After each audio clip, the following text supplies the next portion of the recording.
Oh my god, I can settle on rubies and have an instant luxury resource. Nice. If it's on a hill too, you're really getting the bonus there. It is a hill. I love that it told me a new continent discovered. Okay.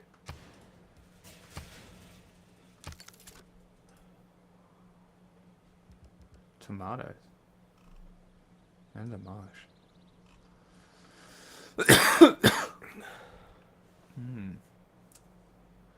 Okay. Play the video, maybe? Is this the one we're going with? Do you want me to get my laptop? Am I running videos, or are Friendly you going to do to it? China, Russia, and Iran, which essentially had a home in Maduro's We'll see Venezuela. how But much of that's the to be seen, and I opening think here that's I going want to to be listen a to. lot of the questions Okay. today at the press conference. Mick Mulroy, always appreciate your insight, especially on this morning of big breaking news. We appreciate you. Thank you for being here. And we are keeping a close eye on Mar-a-Lago in Palm Beach, Florida. Of course, President Trump is expected to speak there at the top of the hour. We're going to bring that to you live here on ABC News. Okay. First of all, Oh my god, I can make a slinger in 4 turns. What the fuck? yeah, because he settled on a hill. It gives you that second wheel of production. Crazy. Yeah, always try to settle on a hill and a hill, coastal tile, and a river if you can. Like when it tells you the recommendation to build a city here, Yeah. don't always listen to it. Anyway, so something I realized earlier with my boyfriend is Sounds gay. like I was comparing this to Operation Just Cause in Panama. Right? Remind me? George H.W. Bush invasion of Panama. Yes. It lasted a month. They said that it was over like narco trafficking. Okay. Right? Operation Just Cause. But what's crazy, Just Cause also happened on January 3rd. It's like everyone's going back to work, time to do the invasion. Right? They planned it and they were like, okay, let's wait till after Christmas. You know? Because it's not like this was spontaneous. They planned this months in advance. January 3rd is when we're all going to go back to work. It's so... And that's another thing is just like the fact that he's at Mar-a-Lago, like he's still on vacation at his resort and like had a party last night and everyone went to bed not knowing that this was underway. Pretty awesome. Venezuela. We'll see how much that's of the... to be seen. Oh. Stop. I'm just trying to copy. I don't want you to play. Live. More on our breaking news, the attack on Venezuela, next, right here on ABC News Live.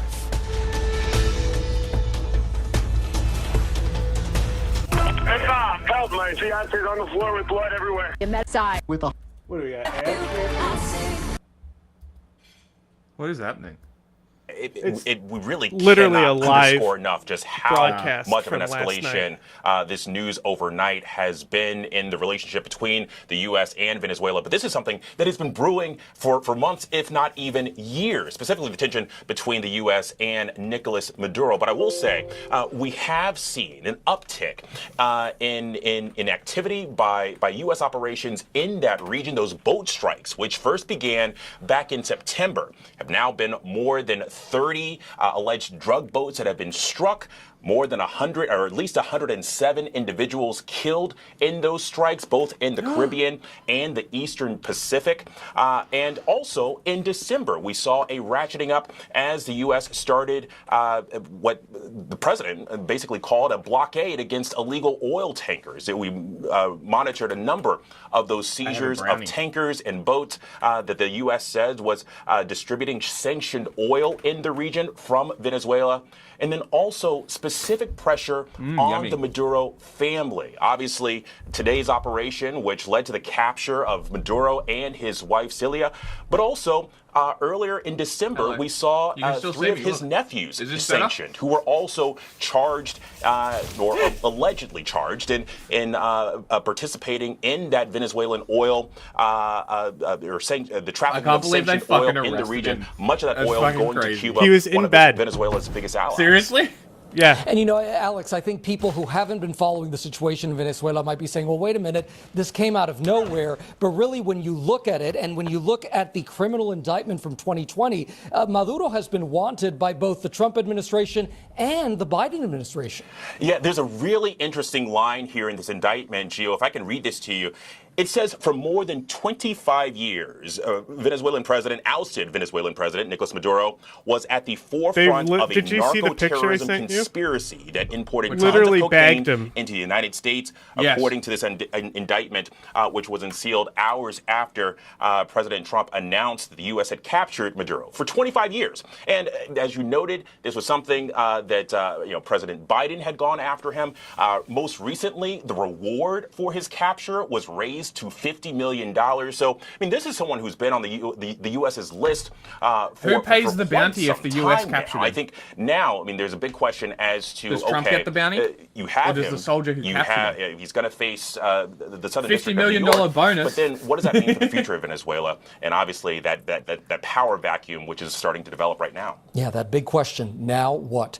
Alex Brachet, thank you so much for your reporting on this. And we are learning more every minute about this operation overnight. The U.S. conducting strikes on Venezuela. President Maduro now en route to the U.S. to face charges here in New York. How U.S. forces tracked him down. Next. How U.S. forces tracked him down. Sleeping. They knocked on the door and said, This hello. is a global operation. like Get your to buy surveillance cookies? team in place. Venezuela I'm calling genuinely this, quote, impressed with an my friend's imperialist brownie attack here. and urging citizens You can't to taste take the to the weed at all. streets. The stunning announcement came a few hours after explosions rocked the That's Venezuelan crazy. Like, capital all the of Caracas. gummies I've ever Trump had, said more yeah, information had about the this U.S. strong operation weed would be flavor. provided at a news conference later this morning that we, of course, will have right here. What I like to do is because I specifically do cookies, right?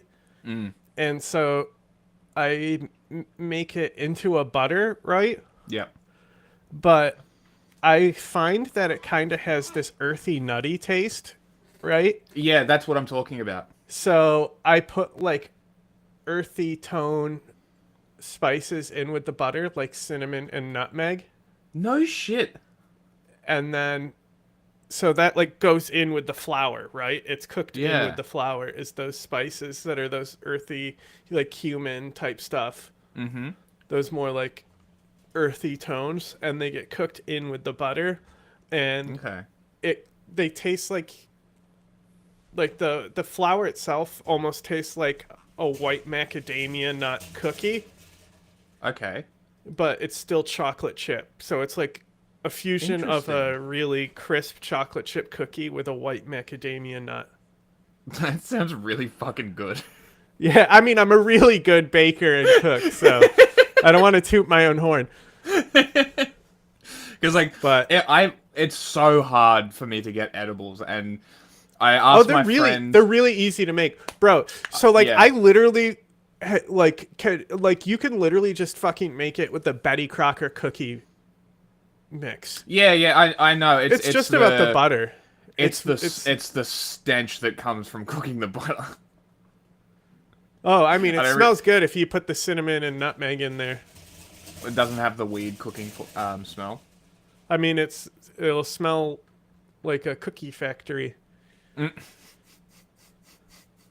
this is a chocolate chip cookie factory. Oh, because it looks like a chemical weapons plant. Saddam. Yeah, because every edible that I've ever had just has this strong flavor, and mostly because it's gummies. Yeah, that's because And they're this is mass-produced. It's the first baked. Mass-produced I've shit had. already tastes like shit, and then you're doing a mass-produced thing that's being mass-produced by small batch companies. Mm-hmm. So, yeah, I'm not surprised. Plus, it's so easy to do yourself. I don't know why Yeah. you would. Well, I've got where'd I put it? Might have put it outside. I have oil, a little bottle of oil. Here on ABC News Live. I'm But gonna make right tea now we have and ABC's put Matt Rivers here with us. spoonfuls in the And tea. Matt, you actually just came from the region just weeks ago. You were off the coast of Venezuela covering this. And no one, I don't think, really thought that this was going to happen. Sure, anything was on the table, right? Everything was a possibility. But the idea that in just a matter of hours, you had not only massive fucking U.S. crazy. military strikes, but special forces going in and taking President Maduro out, it is truly a remarkable Delta story. went in to do him. Trump really likes Delta for some reason. United States. They're You know? efficient. I'll say this: if you're gonna send anybody in, that's who you should be sending in for this kind of thing. This is a Delta Force operation. But Delta Force is not trained in capturing people. No, it's like training behind enemy lines and shit, isn't it? It's training to go in and kill ISIS leaders is what they do. That's what they're good at, is explosive charges and like running in. Okay. Like they're like a demolition force, you know? Like, and What also do they call 'em? like SEALs would have also been fine here too, because Yep. it's inserting from the sea. Even fast roping from helicopters still seal shit. Yeah, I imagine Delta is probably faster than the SEALs, but like They're probably more efficient. they're not. Delta isn't going to be as trained with intelligence gathering. Like if they're just trying to do an extraordinary rendition, I guess they're fine. But like, I don't know. Delta is a little heavy. Also, I'm sure the because one of the special forces is also the helicopter guys. So they never give credit to those guys. Airborne often- or whatever. Or the They're Navy I think they're pilots. called like Nighthawks or something. Okay. Something like that. Night owls, something. Launching an extraordinary nighttime attack on Venezuela. 52 airborne or something. Yeah. Dramatic video capturing the U.S. strikes overnight. Explosions ringing out in Venezuela's capital city, beginning just Hey, before I had 2 a.m. local time. Apaches The night in sky my Rough above Rider game. Caracas turning bright orange. Massive flames engulfing the I got a air. science Those giant victory, then plumes I of played smoke one more seen from turn just to miles destroy away. Russia because they President Trump converted my confirming the city strikes state. and announcing the United States has captured Venezuelan President Nicolas Maduro.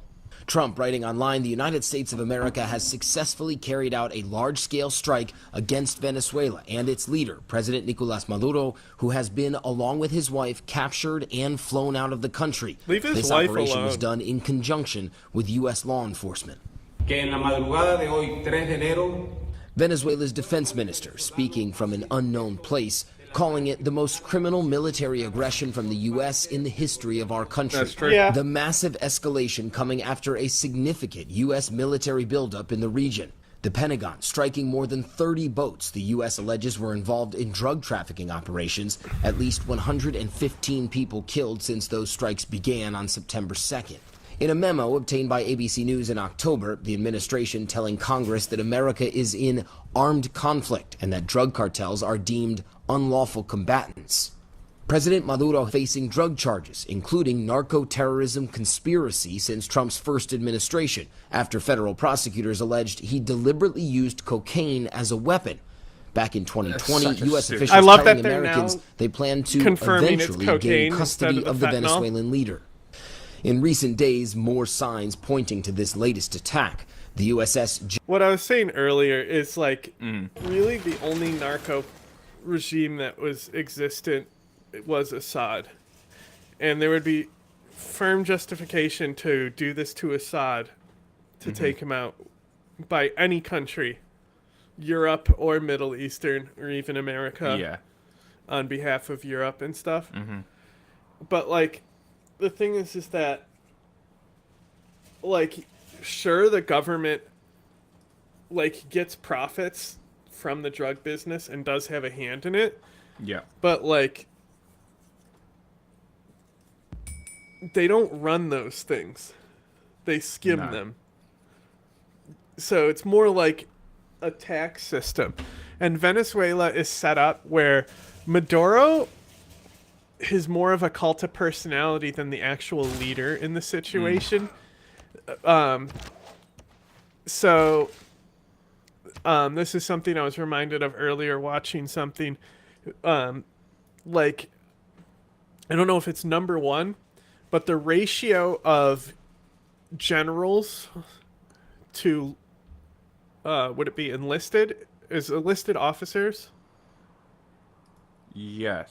What's the lower? Commissioned officers? What's the lower thing? Not enlisted, but when you're like sergeant and below. What are they called? No, what are they called? Not enlisted. It's like the same. It's a different term than enlisted. They're NCOs. They're non-commissioned officers. No. They're Just the leaders. regular people in the I military. don't fucking The know. grunts. Soldiers. They call them something. It's not conscripts. It's not enlisted. Volunteers? No, I have no they idea. have a term. I literally have no They idea. have a term. It's like enlisted. Unless enlisted is them. Yummy.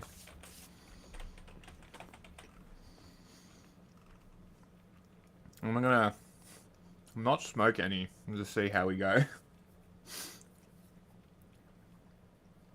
Okay, enlisted is the lower. Yes. Commissioned would be upper.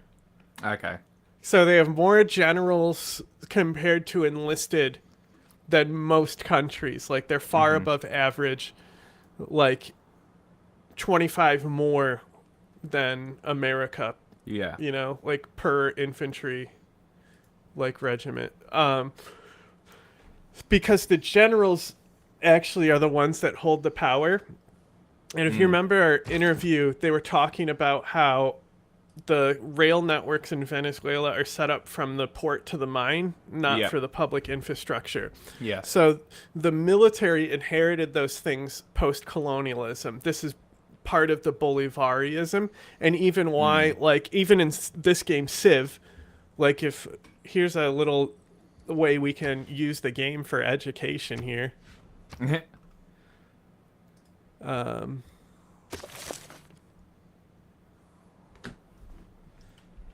Where's leaders?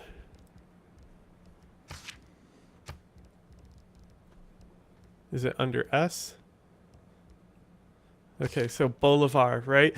So Chavezism is called, they call it Bolivarism, right? Yeah. So, does it tell you their abilities in this?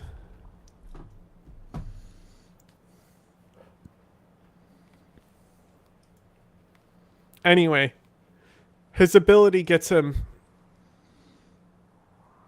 Yeah, earn a great general when the game enters a new era. So he earns more great generals in this game than others, right? So the high focus on generals is coming from Simon Bolivar, who Bolivarianism, Chavezism is named after, right? So these generals have inherited this colonialism. So the generals now run the mines and the resources. Right? The actual economy in the hands of Venezuela is actually in the military, not the federal government. So these institutions exist. So what really worries me is, like, not enough people have brought up Just Cause and the Panama operation. I think it's identical to it. Okay? So when we talk about best case scenario versus worst case scenario, there's a spectrum here. On one side, the invasion of Panama, still illegal, right? Slightly more justified than this bullshit. Only, like, at the greatest estimate that I was reading was 1,000 civilians that were killed. Very low. Yep. For a month-long occupation. And Panama has been great since then. It didn't really impact the country that much. Like, normally you pay a lot more blood and don't get anything out of it either. So one of the things in Panama, similar, so Panama, the differences, right? So Panama specifically, I believe Venezuela also said they were in a state of war with the U.S., right? Or Venezuela said that, right? Sounds familiar. I couldn't Because tell you. specifically citing H.W. Bush cited threats against the Americans. They said that they were protecting the U.S. citizens that were in Panama, the Just 35,000 U.S. citizens. So, because the guy who ran Panama said that there was a state of war between the two countries. Yeah. Now, Panama also didn't formally declare war. Just the term "a state of war" they used as justification for protecting Americans. Yeah. But the main reason why it happened was the Panama Canal. So Congress also was generally more supportive of what happened in Panama because of the Panama Canal. And the safety of the canal and international shipping. Yeah. So they were more in favor of it because of that reason, which is why Panama is slightly more justified, even though it was just as illegal. Now, on the other hand, on the disaster, Iraq War, right? Like, even if we took out Saddam this early in Iraq, the disastrous de-Baathification is what follows. Yeah. As I just explained, there is a deeply entrenched leadership already within Venezuela that would not be able to be removed overnight. Like, Maduro just fixes the federal and judicial branches of the government.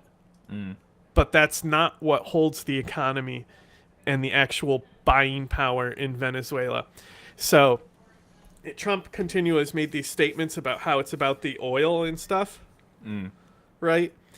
So if those generals think that their bottom line is going to be threatened and they're going to be deposed and they're not going to have profits anymore, what do you think's going to happen?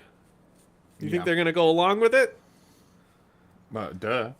So, and then also, if there's a de-Baathification process, that's what I'm also worried about, because we saw how bad that can happen in Iraq. And the last thing that we need right now is to be drug into a useless occupation.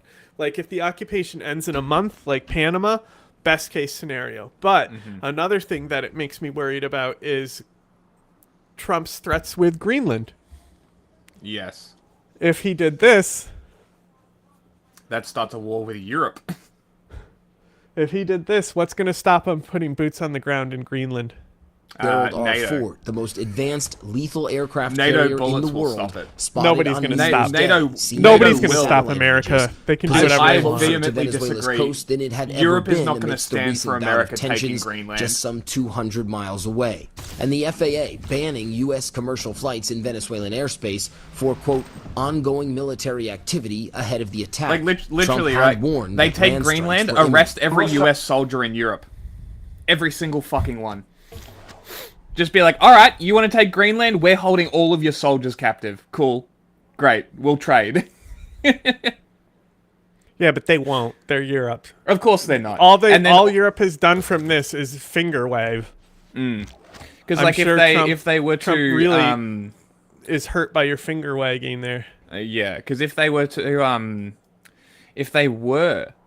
do something like that, they could, Norway already refused to refuel US cruisers. So they could just do that. They could refuse to participate in the logistics of the US Navy, eject or arrest US soldiers on European soil, and then use that kind of as leverage to be like, get the fuck out. That would be great, but it's not going to happen. Europe be cucked.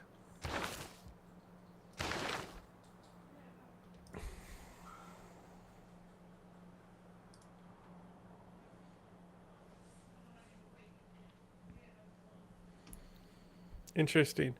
I guess there's no ancient era great people. You can only start earning them once you get to classical. Interesting. That's bullshit. Well, I guess. Yeah. I mean, Sargon of Akkad, great ancient general. Where's him? About that on land too. It's going to be starting on land pretty soon. Saying in a recent interview with Politico that he wants to see Maduro gone. Religious settlements! I don't want to say that. Suck my dick! But you want to see him out? His days are numbered. Can you rule out an American ground invasion? I don't want to rule in or out. I don't talk about it. For his part, Maduro had said just one day ago that he was open to talks with the U.S., and in a separate pre-taped interview released Thursday, described a recent call the two had. Nosotros hemos tenido, Ramón, saying, I think that conversation was even It's present, going to be but the events following the so funny when haven't the been charges present. don't Let's hope. actually hold up.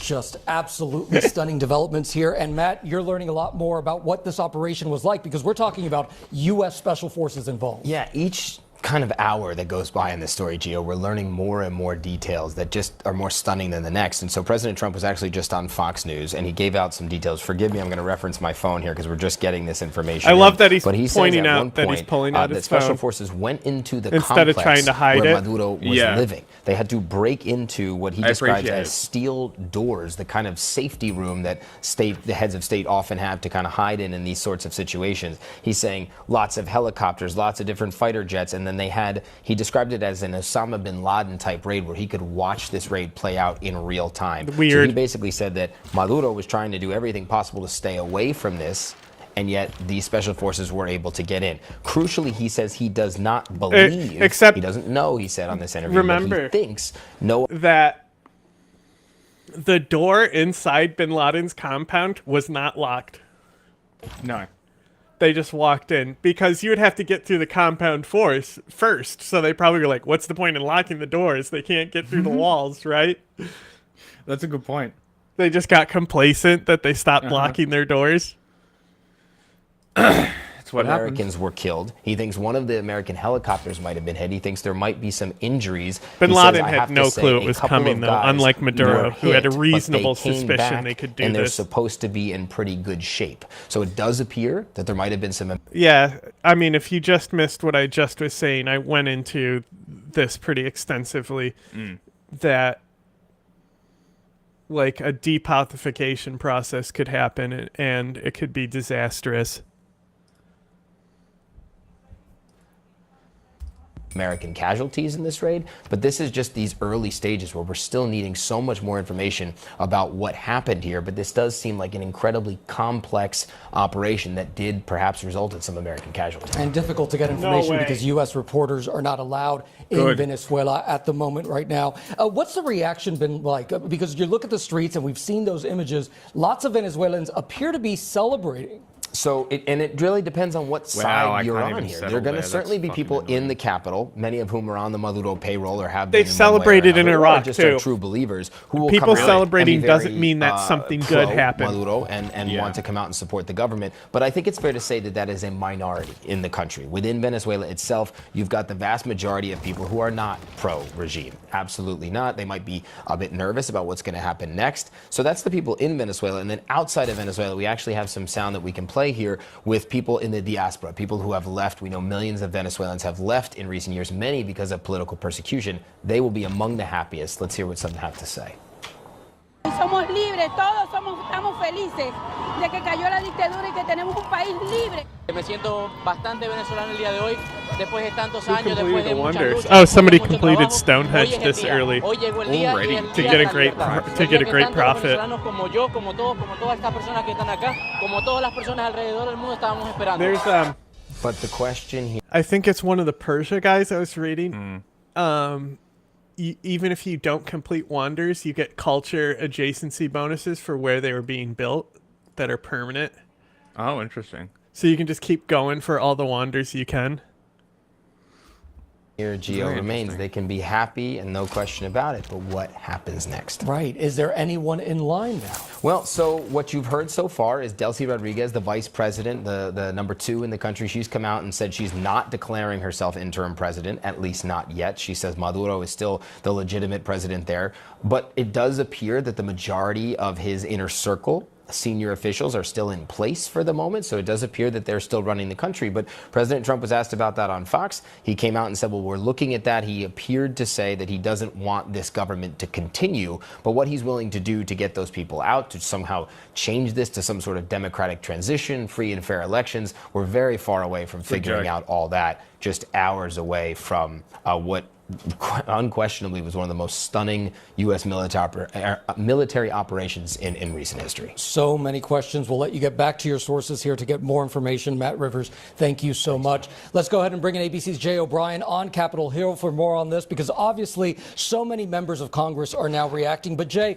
what's the Trump administration saying about this operation? First and foremost, beyond the details that President Trump himself gave in that Fox interview that yeah, Matt was just referencing, when I went to expand, I basically could only go to one tile because anywhere else would have been a flooded city center. Yeah. Just don't change the climate, Jack. That's the reason why I did the map it way it is. So we'll be really stressed about not using coal. Flood barriers come way too late. Yeah. Unless you just pump science.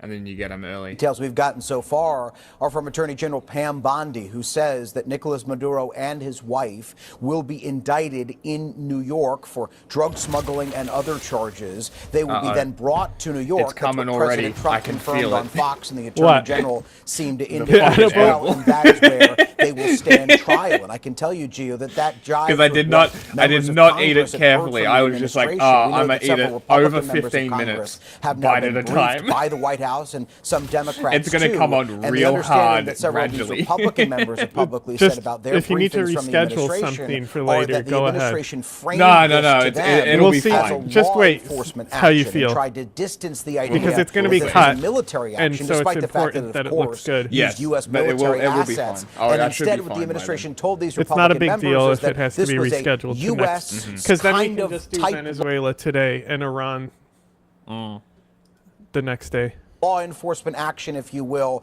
to capture And Nicolas talk to Maduro, Iranians. and that any strikes that you saw images of were the U.S. military trying to keep those U.S. personnel who were there to capture Nicolas Maduro may have cooperated. safe. Well, as Matt just... That's the thing, is that he was continually saying that he's down to work with him. At the end of the day, he doesn't want to be arrested. That's just silly. Like, he wants to maintain his power, and he's gonna, at the end of the day, he's gonna chest beat and then behind closed doors be like, okay, Mr. President, we'll do whatever you want. That's how it always works. But Trump doesn't like it when they chest beat and openly at all. He gets pissy about it, even though he knows that's the game. Yeah. And he does it too. Referenced, the only other detail that we've gotten out of this administration, which members of Congress tell me they've been briefed on as well, are the casualties here. There appears to be what the president said was a quote-unquote couple of U.S. casualties. We don't know how many. We don't know the state of their injuries. The president indicating that they are in okay condition. And He's also president. indicating, the president said on Fox, as Matt referenced, that a helicopter was possibly damaged in some way, but was able to return to its original base of operations, Gio. And obviously, US there will peace be many crimes in questions about Venezuela. whether this was done without congressional approval, as it appears to have been done. So, Jay, what are you watching for next there on Capitol Hill? So watch for exactly that question you just asked, which is what was the level of congressional involvement here? We do know, according to sources, that the Gang of Eight, the group of top Republican and Democratic leaders on Capitol Hill, as well as the top Republican and Democrat on the intelligence committees, was not briefed ahead of this operation. Legally, top congressional leaders must be told about a military operation within 48 hours, and it appears that all the relevant parties have been informed. So it satisfies the statute here, but Democrats are already crying foul. Some are calling this a quote-unquote illegal operation because Congress has not voted to justify military force in Venezuela. Now, the executive branch, the president, has broad war powers, and also the administration, as you and I were just talking about, is framing this as a law enforcement action. So that Panama had pretext before the invasion. Iraq certainly did. Bush gave him a deadline and then said that the war was on and didn't tell him when it was going to exactly happen.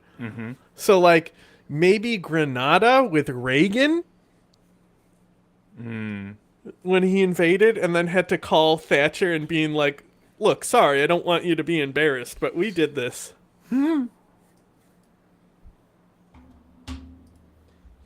That is their argument against the idea that Congress needed to, in some form or fashion, vote to authorize this military action. One more thing to keep an eye on here, Gio, which is from the Republicans have come out publicly and shared, in a sense, the notes of their briefing from Secretary Rubio. Secretary Rubio has told several members of Congress that he doesn't anticipate any further military action in Venezuela at this hour, Gio. I imagine that you're going to be hearing from a lot more members of Congress there on Capitol Hill all morning long. Jay O'Brien, I'm thank having you so a much. normal and of course, one. we are standing by for President I hope Trump to so. hold the news conference at 11 a.m. Eastern from Mar-a-Lago, and we will have that. That press conference coming hours after he confirmed strikes on Venezuela and said President Nicolas Maduro and his wife were, quote, captured and flown out of the country. Stay with us as we follow all of this big breaking news. It's ABC News Live Weekend. We'll be right back.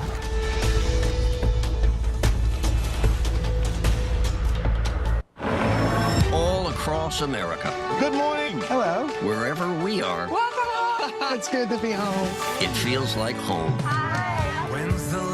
Why are we watching ad? On every case. Because it's live coverage from last night. Essentially be held like all other criminal defendants awaiting trial in New York at MDC in Brooklyn, the very same place where Sean Combs spent some time, or Sam Bankman-Fried, or Juan Orlando Hernandez, the former president of Honduras, who was also convicted of American drug charges before he was pardoned in November by President Trump. And we're seeing those live images there. That is the facility there in Brooklyn, New York, where he's expected to be taken to. Aaron Katersky, thank you so much. We'll let you get back to your sources there and follow more on this. Lots of breaking news to discuss here. Let's bring in former National Security Council Senior Director for Counterterrorism, Javed Ali, for more on this. Javed, thank you so much for being here. What's your reaction to this operation, and why has Trump been so focused on Venezuela? Scout. Javed is a badass name as well. And based on what we're hearing about the operation, this seems like it was much more limited in scope, in the objective being the capture of Nicolas Maduro and his wife. Potentially there may have been other people as well on that target list, but at least Maduro and his wife, because there are standing indictments against them, as Aaron's segment just indicated. Also, but this doesn't appear. It should be noted, because I did a little bit of prep, because I did wake up early and saw this earlier. Not early enough. When I first checked my phone, I was just like, oh, Venezuela stuff. But none of the headlines were like, Maduro in custody. So I kind of like went about my day. And then then I opened up my phone on Instagram and I saw the picture of him in the rendition gear. And I was like, what? But the indictment they're using is an indictment from 2020. Wow. So they've that's not a wow point. This is a very important point, because all law is based on other law. So it's a pre-existing indictment that already existed and was approved by courts that they then added more to. They added another name. I don't remember who exactly was on it. Yeah. But they built up on something that was already a legal document that existed in 2020. So there is going to be more legal grounding in this regard. I don't know how much, because I'm not a lawyer and I haven't read the indictment either, but it wasn't something they wrote up overnight. This is planned for months. To be a larger military campaign using the much broader set of military capabilities in the region that the ABC and other networks have been reporting on for months. That doesn't mean that that won't happen in the future, but at least right now, this was much more limited in scope. We heard Aaron just talk about the narco-terrorism charges. What does that mean to people? I mean, because I know that a lot of people probably aren't familiar with that term. So the specific charges that are captured in the indictment or indictments against Maduro and his wife lay out these federal crimes that they are alleged to have committed with respect to conspiracy to import drugs into the United States and perhaps weapons as well. Their association with what are now organizations labeled as foreign terrorist organizations that are also operate as drug cartels. And so these are the federal criminal charges that Maduro and his wife are going to face once they get arraigned and enter into that federal facility in Brooklyn. And then they're going to go through the God, U.S. my warrior legal with one system. health And got whether a that means a promotion. trial, whether that means a plea deal, we don't know how that's going to unfold. But the U.S. government still holds the burden of proof to prove in an open court that they are guilty of those crimes. And the evidence they will use is going to be interesting as well. And Javed, I understand this question may be difficult to answer, but what does this mean for Venezuela's future and, of course, the relationship between the U.S. and Venezuela? Yeah, Gio, that's a great question, and it's not clear what the next step is. So will the current vice president of Venezuela, will she move up in power through some formal process in Venezuela to become the sitting president? Likewise, will the military, which is probably the strongest institution inside of Venezuela, will they attempt to institute some kind of takeover and restore This is order true. in the country in the absence of Nicolas I have already Maduro? conquered multiple On tribal the flip side, villages. will there be an attempt by the only U.S. to seen bring one, in I opposition leaders and have them become the new president? Okay, pause it. Or president of Venezuela. I need names for German cities. I've already called the first one Hitlerborn. Farfik shitter. What?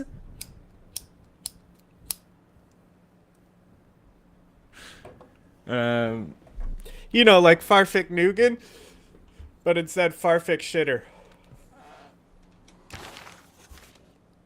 My second city is called Gobelstan.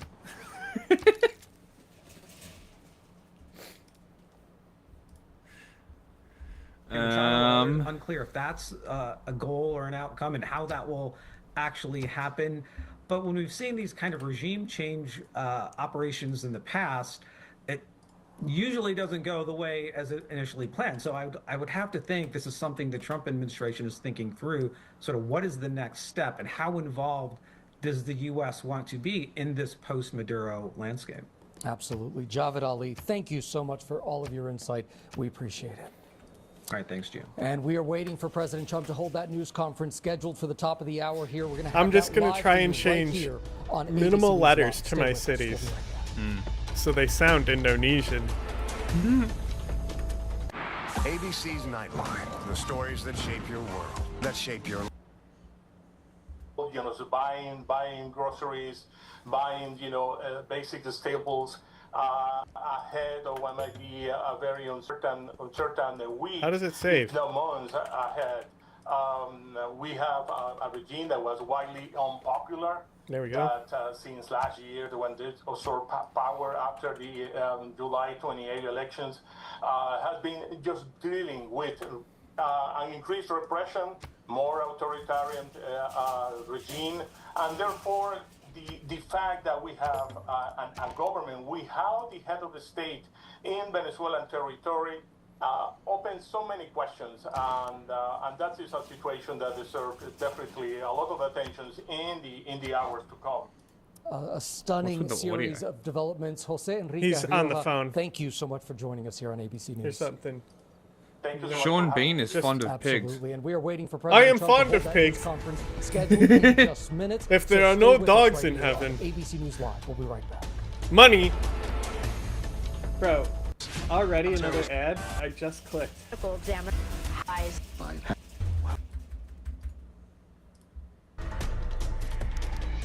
Thank you for joining us here on ABC News Live. I'm Gio Benitez. Any moment now, President Trump will address the nation following the U.S. military strikes on Venezuela. Early this morning, Trump announced that the U.S. carried out a large-scale strike overnight, saying Venezuelan President Nicolas Maduro and his wife were captured and flown out of the country. Maduro is now headed to U.S. soil. Sources telling ABC News that he and his wife are expected to come to New York and face those charges. The indictment against him just unsealed. You're looking at some of it there, alleging in part that he's, quote, at the forefront of that corruption and has partnered with his co-conspirators to use his illegally obtained 25% production and towards districts and cities he without a corroded specialty to district. transport thousands of tons of cocaine to the United States. Venezuela Faith calling all from of this, mines quote, over an luxury imperialist and attack. bonus resources. ABC's Matt Rivers has the latest now. The United States launching an extraordinary nighttime attack on Venezuela. Dramatic video capturing the U.S. strikes overnight. Explosions ringing out in Venezuela's capital city beginning just before 2 a.m. local time. The night sky above Caracas turning bright orange, massive flames engulfing the air. Those giant plumes of smoke seen from miles away. President Trump confirming the strikes and announcing the United States has captured Venezuelan President Nicolás Maduro. Trump writing online, the United States of America has successfully carried out a large-scale strike against Venezuela and its leader, President Nicolás Maduro, who has been, along with his wife, captured and flown out of the country. This operation was done in conjunction I'm with gonna get US the law desert enforcement. tile ones, and I'm gonna make Petra. Venezuela's defense minister. Well, Petra, speaking but from also an I've got unknown desert place, to the right of calling me, it the and most I'm gonna build a criminal city on military desert aggression from the anyway. US. There's a mod. I don't know if I grabbed it, but it makes Petra affect all tiles instead of just the tiles in the city it's built in. Oh, interesting. Which is pretty good because then it That is good. makes Petra a little more useful. Yeah.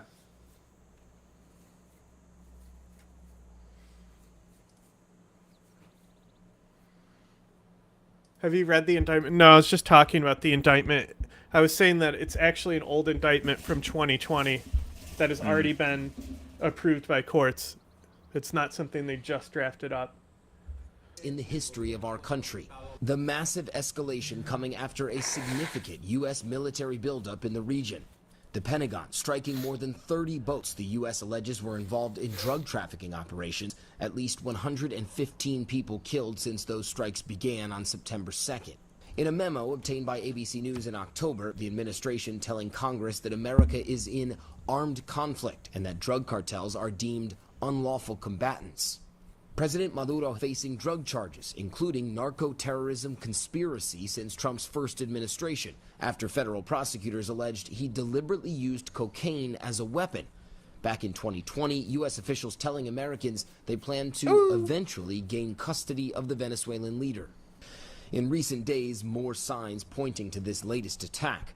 The USS Gerald R. Ford, the most advanced lethal aircraft carrier in the world, spotted on New Year's Day, seen in these satellite images, positioned closer to Venezuela's coast than it had ever been amidst the recent bout of tensions just some 200 miles Maduro away. was on And the Epstein FAA list, he might banning get pardoned. US commercial True. flights in Venezuelan airspace I mean, we for, saw quote, Castro ongoing in military the photos. activity ahead of the attack.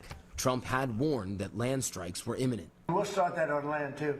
It's going to be starting on land pretty soon. Saying in a recent interview with Politico that he wants to see Maduro gone. So how far would you go to take Maduro out of office? I don't want to say that, But you want to see him out? his days are numbered. Can you rule out an American ground invasion? I don't want to rule in or out. I don't talk about it. For his part, Maduro That's had it. said That's just it. It's one gonna day happen. ago that he was open to talks with the U.S.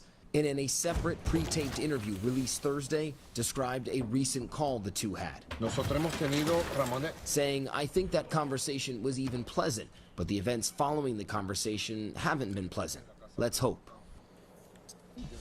Okay, Matt Rivers, thank you for that report. Right now, I'm joined by ABC News contributor and former Deputy Assistant Secretary of Defense for the Middle East, Mick Mulroy. Mick, thank you for joining us here. So is an operation like this legal under international law? No. And how do you expect the Trump administration to make Pretty its case easy now? question. Yeah. So, Gio, that is the question, both whether it's legal under No, it's not a US law, question, actually. as normally this would require congressional They've already authorization ruled to on use it, military actually. force. And then international law really requires an imminent threat to the country under the UN Charter.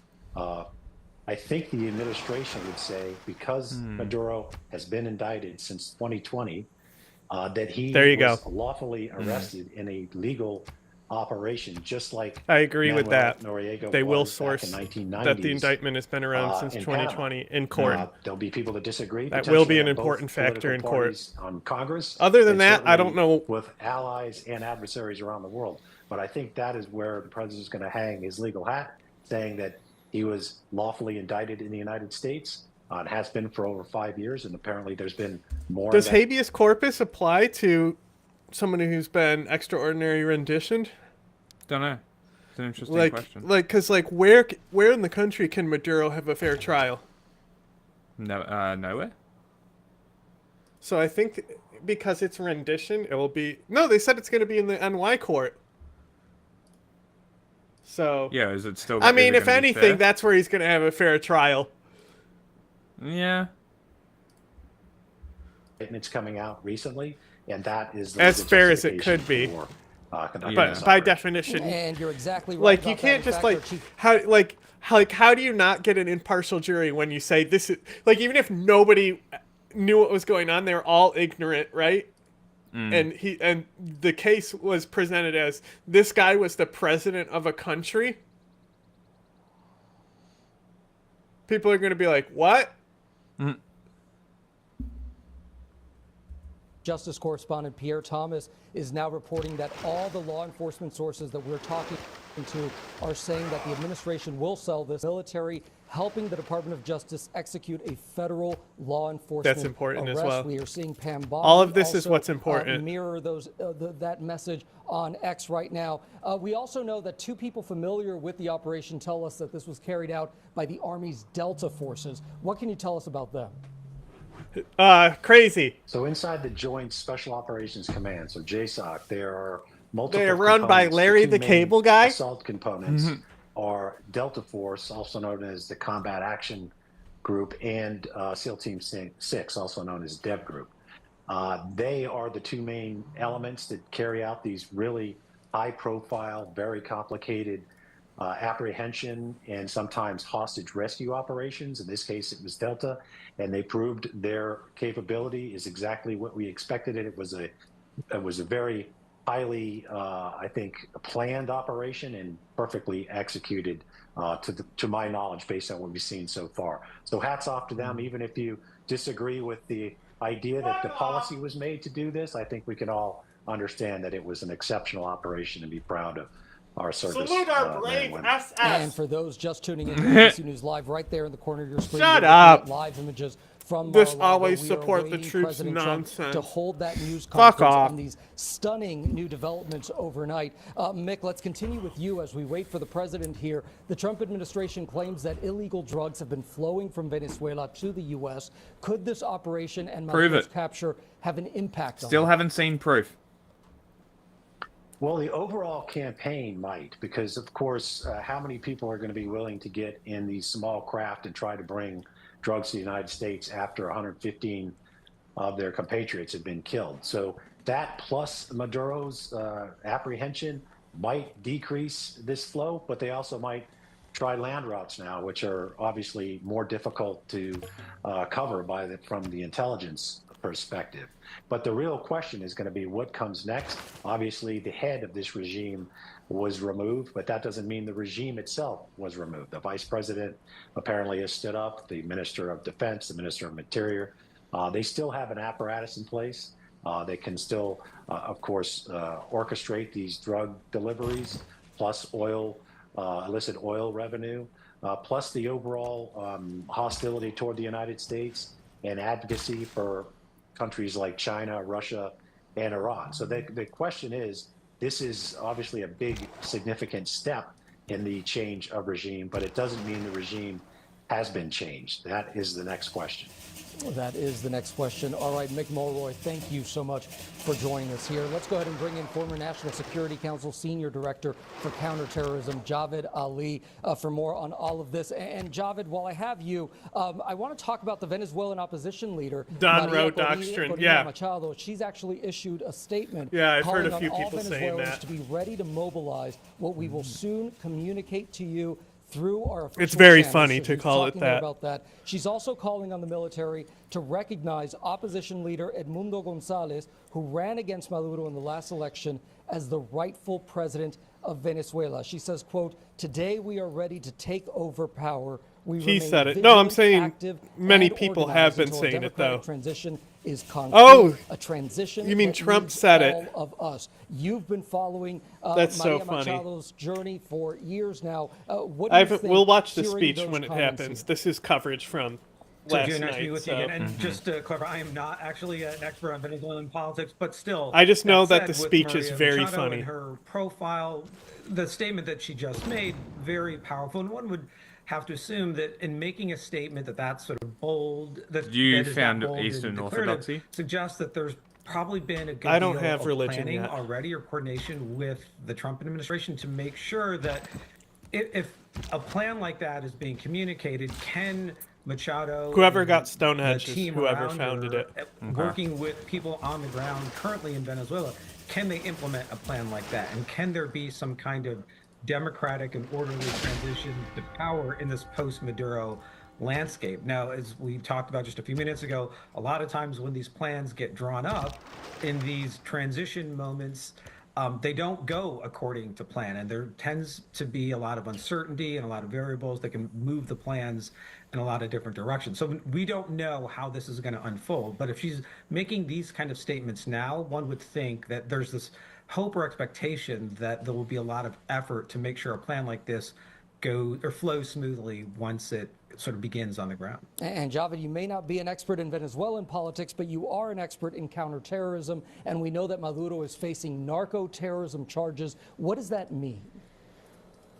So the narco-terrorism charges that have been brought by the Department of Justice against I've marked Maduro out 4 city are centers based that I on think will years, if not be decades. pretty Oh, you're good. using your tax? investigation and the Yeah, I figured slow out how and to do steady it. Building of evidence. They're from very organizations useful. Like Yeah, the no, they are. FBI, the Drug Enforcement Administration, And I'm gonna and other annex federal law Mombasa enforcement here. agencies And to they're also then useful if you're have going to be enough doing a game where you're evidence going to be that could sidetracked. shared in an open, Like how we do federal, it here. criminal trial, Yes. which we now know will occur in Manhattan, where the government is going to bear the burden of proof to show a jury that Maduro and possibly his wife are guilty of committing these crimes based of narco trafficking Fucker and pillaged my relationships with orca. now designated terrorist organizations, foreign barbarians. terrorist organizations.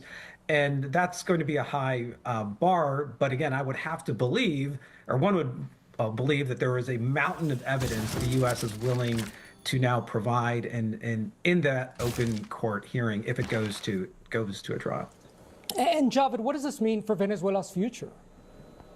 Yeah, another great question, Gio, and we don't yet know. Again, what will Machado come in from the outside and oversee this democratic transition to power, or could it look, in a worst case projection, like the chaos we saw in Iraq in the early 2000s in the aftermath of the capture of Saddam Probably. Hussein, or in Libya in 2011 I just got a in new- the aftermath of Muammar Gaddafi Wait, and how do- his death how do I- in that internal civil war. Oh. I mean, things can get very messy in a worst case scenario. I don't think anyone wants to see that, but again, if you're looking at the world of risk and probability, you Just- have to Did at doing least this in the- give from a me an national security economic slot? perspective, Is that what just plan for the happened? worst I just case got a and then second hope that the economic worst case policy doesn't slot. happen. And I We think have it to might have been believe because behind I the scenes joined a inside the secret US government society. and the national security world. maybe, Nick and 'cause I and did others as were well. From, but there's a lot of hard So work do you have going 2 on economic right slots? now to make sure that. What are your slots? You should have 2 red always. I have 2 red and 1 yellow.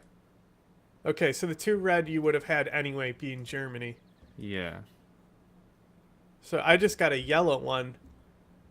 I assume Huh. it's because of the secret society I chose. Possibly. Can I buy a settler? No, I cannot. I will buy a slinger though. I've used my city boost for culture, and I'm smashing. I'm almost at the government. Worst case projection already. actually doesn't come through. Yeah, without a doubt. All right, Javed Ali, thank you so much for all of your insight here. And with more on this historic culture is strike and important capture in because Venezuela, policy let's go ahead and cards are bring in really ABC's powerful. Alex Prochet, who's in Washington right now. Alex, the massive escalation And coming with the after a significant U.S. military with the mod that puts the buildup. bonuses underneath the card, so fucking useful. Yeah. So it also useful. changes the text on some of them to make them more clear. Oh.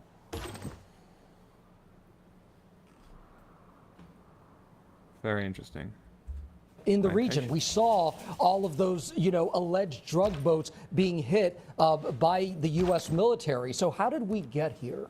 Well, you mentioned those alleged drug boat strikes. Well, That's something Donald that's Trump been is a happening fascist. Basically, since around September, Gio, and to date, we know there have been at least 30 of those types of strikes, which resulted in the killing of more than 100 people that the administration says were allegedly involved in drug operations, both these in the two Caribbean city-states, and the Eastern Pacific. It's part of a pressure campaign, a multi-pronged pressure campaign. Have three the US has ruby been luxury orchestrating resources against Venezuela within 6 and tiles. Nicolas Maduro. If you for just months get that now. one We've also governor, you seen, can put her there to get sanctions him. placed on Venezuelan oil that led to the seizure of a number of ships that the U.S. says that was part of illegally sanctioned oil, likely mostly bound for Cuba. We saw a couple of those massive tankers.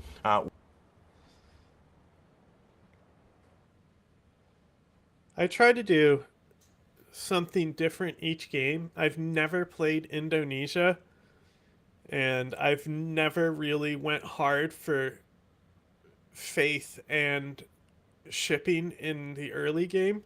So I want to try and do faith and shipping early game and see how it works out. Which had the capacity to carry millions of barrels seized by U.S. Coast Guard in dramatic fashion. And then also we've seen a pressure campaign against Maduro's family. Certainly this operation today leading to his capture, his wife's capture. But earlier on in December, Gio, we actually saw at least 3 of his nephews sanctioned for their role in what the administration has said is part of this illegal oil trade of sanctioned oil. Most of that, which the U.S. believes was bound for Cuba. So I mean, this has been a multi-pronged kind of buildup. And when we talk about Maduro in general, you mentioned that indictment, which the first line of it says Nicolas Maduro for 25 years was at the forefront of a narco-terrorism conspiracy that imported tons of cocaine into the U.S. This is something, or he is an individual that the U.S. has been after for quite some time. This predates the second term of President Trump. This is Dark age that President Biden had a reward out on. I was 1 point away. I never got another era point. Up to $50 million. Son of a under the Trump bitch. administration. So this is something that some would say was a long time coming. Well, years in the making since 2020. So let's go through that actually, because that initial reward was offered by the Trump administration during his first term up to $15 million. And then in January of last year, we actually had the Biden administration up that reward up to $25 million. And then, of course, the Trump administration upped that even more to $50 million. Yeah, I got a Dark Age as well, and I was only 1 point away. It's fucking stupid. I'm literally on 8. What is happening? I needed 8 for a normal one, and I'm on 8. This is rigged. Rigged, I say. Of Nicolas Maduro, his doesn't matter. Heroic Age next, baby. To drug trafficking and also other violence in the region, but certainly since the president's second term began, it's been ramped up considerably. We've seen this pressure campaign, which has really just kind of exploded since the fall. Those really remarkable strikes in the Eastern Pacific and it's in the exploding. Caribbean Don't want to injure my guy. drug boats, which the administration says are linked to trafficking, that they say is controlled ultimately by Nicolas Maduro, and ultimately has led to his capture overnight. We know that Maduro's wife will also be charged here. What do we know about Maduro's family? Yeah, well, so there's a lot of questions in which they believe, or excuse me, a lot of answers that are still yet to kind of be, or a lot of questions regarding her involvement in this holy operation, sights but up. we do know that she has been charged along in this conspiracy. He has basically been charged as the head of a major drug operation, trafficking cocaine into the U.S. for the better part of a quarter of a century. We know that I really like the Rough Rider ability that puts all green cards into wild cards. That's a fucking great ability. Yes. I think we're Thank you going to so join much. the I We had now take you to a special 9 report wild from cards the at the network. end. What for Teddy? Teddy. Yeah. Teddy's It's fucking great. super good. Like, that's such a good bonus. And the combat bonuses on your own continent, that's cool as well. The country's vice president. I fucking annihilated Russia.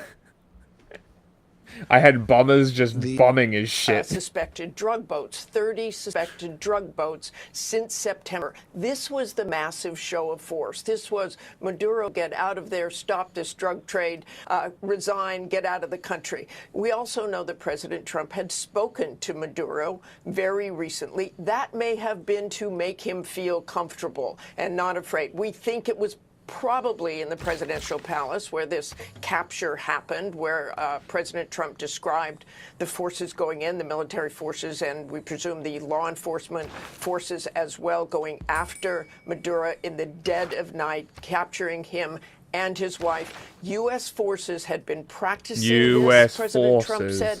They built a building. This sounds good so song much from an like Australian band the called death that, of I bin think. Laden. Building a compound, knowing exactly where you go. This would These be motherfuckers standard cleared for the something like Barbarian the Delta post before Force or me. Navy Fucking SEALs city-state to go cunt. into an I area fucking that hate it when knew they do They that. had been surveilling, likely from drones, and as we said earlier, But now I get to source kill a telling us unit that with there a was slinger and I also get a a boost for CIA archery. clandestine team on the ground watching Maduro for several weeks, getting his pattern of life, that so-called pattern of life, where he goes, what are the movements, who are with him, what kind of security does he have around him, and building, I would imagine, likely from some sort of asset on the ground, some sort of person who I knows found you. Maduro, knows Did his you? pattern Nice. of life, Yeah. what We're exactly right next that to each other. palace looks Oh, like, beautiful. where he Armagh, sleeps, where I found, they could and you've enter also that found building, them? where that Yeah, safe they're to the room left was of that me. They say he Yeah, never so- made it and into My the scouts are building. right So there. Those forces were prepared Wait, is that your scout? to breach Hey, that's those your scout. doors. But I guess we have the Hello. president coming out here soon with. All right, Martha. Yes, as you You noted got right all the there, tribal President Trump villages, is, basically. entering the room here, On this heading side, to yeah. the podium. Well, to there's speak nothing from on my- Mar-a-Lago about this Oh, really really? extraordinary Yeah, I'll strike show on you. Hang on. Venezuela, taking President Nicolas Maduro and his wife into custody. Once again, we also learned today about that superseding indictment, new charges facing Maduro, and here is President Trump from Mar-a-Lago. Honestly, thank you very if much. the This is barbarians big pop up stuff. on this little isle here, amazing. Appreciate you being here. Because I'll annex that shit. I'll leave them alone. Late last night and early I don't want to today, settle a city up there. at my direction, the United States Armed Forces conducted an extraordinary military operation in the capital of Venezuela. Overwhelming American military power, air, land, and sea, was used to launch If we met each other, we wouldn't a have gone into the spectacular Dark Age. assault.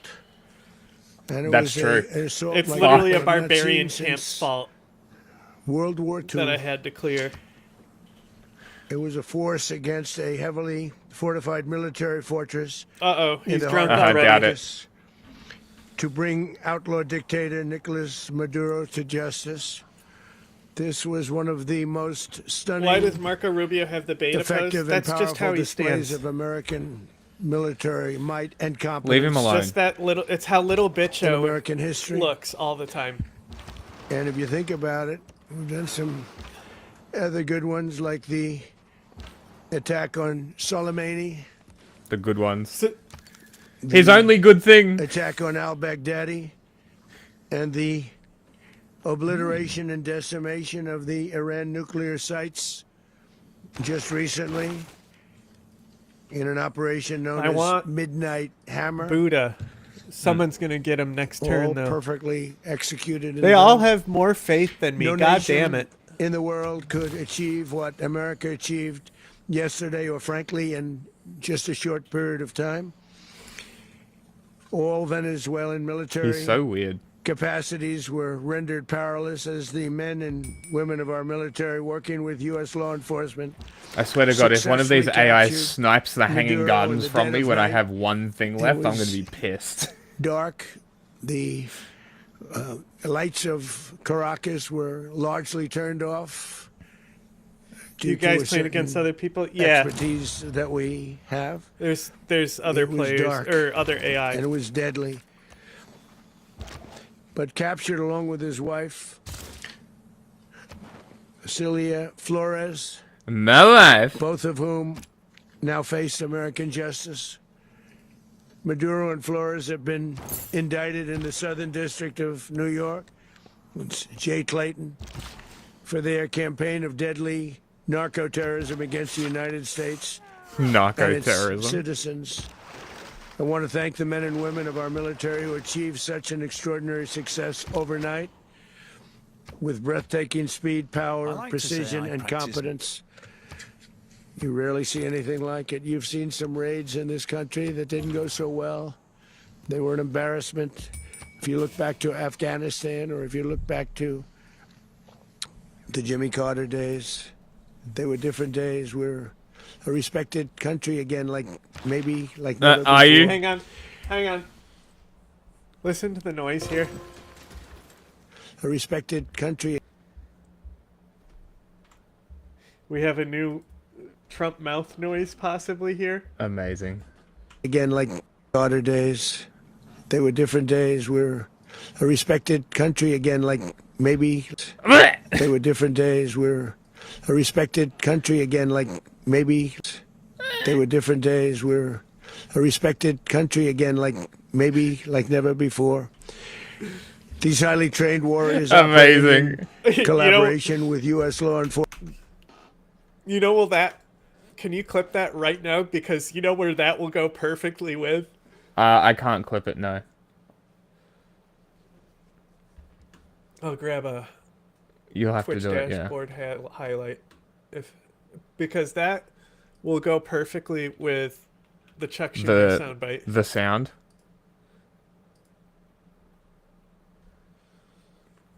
Enforcement. Highly trained warriors operating in maybe they were different days. We're a respected country again, like maybe like never before. I'm just gonna hit it a few times so I know it's A respected country again, like maybe like they were different days. We're a respected country again, like maybe like never before. These highly trained country again, like maybe like never before.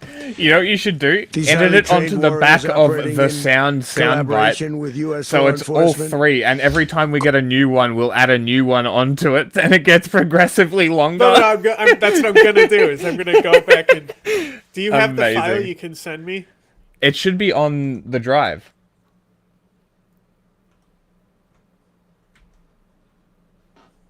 Oh my god. Computer, please.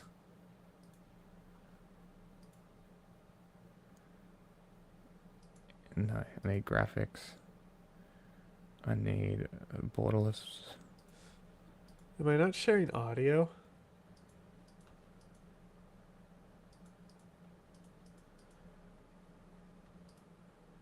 No, I can hear your game.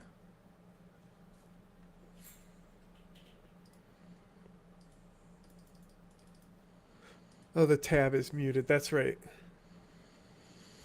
Enforcement. Okay, hang on. Particularly with the Chuck Schumer soundbite. The sound.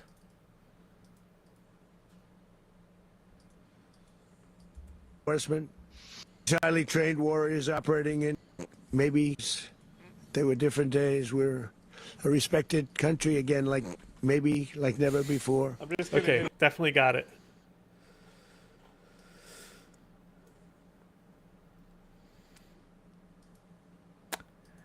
Save the game for a second. I'm gonna restart It because auto I can't. saves. Okay, I'm gonna restart and just rejoin the game, so don't touch anything. Just give me a minute. Well, hang on. Okay. It's gonna steal a turn from you.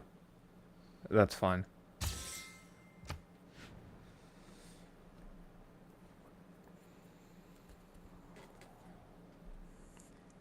Because I also need to get up the soundboard so I can control the thing. Yeah, I need to. I'm opening Resolve right now. Put them in a very ready position. They were waiting for us. They knew we had many ships out in the sea, just sort of waiting. They knew we were coming, so they were in a ready, what's called a ready position. But they were completely overwhelmed and very quickly incapacitated. If you would have seen what I saw last night, you would have been very impressed. I'm not sure that you'll ever get to see it, but it was an incredible thing to see. Not You're a the single president, American dickhead. service Just member was declassify killed, it if you want people and to not see. a single piece of American equipment was lost. We had many helicopters, many planes, many people involved in that fight. But think of that, not one piece of military equipment was lost, not one service member was, more importantly, killed. The United States military is the strongest and most fearsome military on the planet by far, with capabilities and Bro's skills been hitting our some of that enemies can cocaine they confiscated. scarcely Mr. begin Sniffies. to imagine. We have the best equipment anywhere in the world. There's no equipment like what we have, and you see that even if you just look at the boats. What You know, gets we've you knocked great out profit 97% of the drugs coming in by sea. 90%. Each boat kills 25, on average, 25,000 It's people. not giving me any. We knocked out 97%. And those drugs mostly come from a place called Venezuela. We're going to run the country until such time as we can do a safe, proper, and judicious transition. So Jesus fucking Christ. we don't want to be involved with having somebody else get in, and we have the same situation that we had for the last long period of years. So we are going to run the country until such time as we can do a safe, proper, and judicious transition. And it has to be judicious because that's what we're all about. We want sure it peace, is. liberty, and justice for the great people of Venezuela, and that includes many from Venezuela that are now living in the United States and want to President go of back peace, to baby. their country. It's their homeland. We can't take a chance that somebody else takes over Venezuela that doesn't have the good of the Venezuelan people in mind. We've had decades of that. We're not going to let that happen. We're there now, and what people don't understand, but they understand as I say this, we're there now, but we're going to stay until such time as the proper transition can take place. So we're going to stay until such time as we're going to run it, essentially, until such time as a proper transition can take place. What does that mean? As everyone knows, the oil business in Venezuela has been a bust, a You total can't bust just say for a essentially long we're period going to of run time. it. They were pumping almost nothing by comparison to what they could have been pumping and what could have taken place. We're going to have our very large United States oil companies, the biggest anywhere in the world, go in, spend billions of dollars, fix the badly broken infrastructure, the oil infrastructure, and start making money for the country. And we are He doesn't answer. I've ready heard to Hegseth stage a steps in. second I didn't and want much larger attack. I didn't if want to spoil myself from we need to do so. from So exactly we were what was going to prepared happen. But I heard do some a second things. wave. I heard enough for me to start going. I don't want to hear any more about this press conference. And If one of the things I did hear. We needed to do so. We actually Was Pete. assumed that a second wave would Imagine be necessary, but now a it's chronic probably alcoholic not. having to step the in for first you. wave, if you'd like to Amazing. call it that. The first attack was so successful, we probably don't have to do a second, but we're prepared to do a second wave, a much bigger wave, actually. This was pinpoint, but we have a much bigger wave that probably won't have to do. This partnership of Venezuela with the United States of America, a country that everybody wants to be involved with because of what we were able to do and accomplish, will make the people of Venezuela rich, independent, and safe. And it will also make the many, many people from Venezuela that are living in the United States extremely happy. They suffered. They suffered. So much was taken from them. They're not going to suffer anymore. The illegitimate dictator Maduro was the kingpin of a vast criminal network responsible for trafficking colossal amounts of deadly and illicit drugs into the United States. As alleged in the indictment, he personally oversaw the vicious cartel known as Cartel de las Solas, which flooded our nation with lethal poison, responsible for the deaths of countless Americans, many Americans, hundreds and thousands over the years of Americans died because of him. Maduro and his wife will soon face the full might of American justice and stand trial on American soil. Right now, they're on a ship they'll be heading to, ultimately New York. And then a decision will be made, I assume, between New York and Miami or Florida.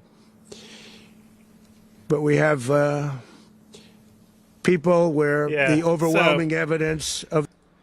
I am not going to settle past ayahuasca up here and Armagh.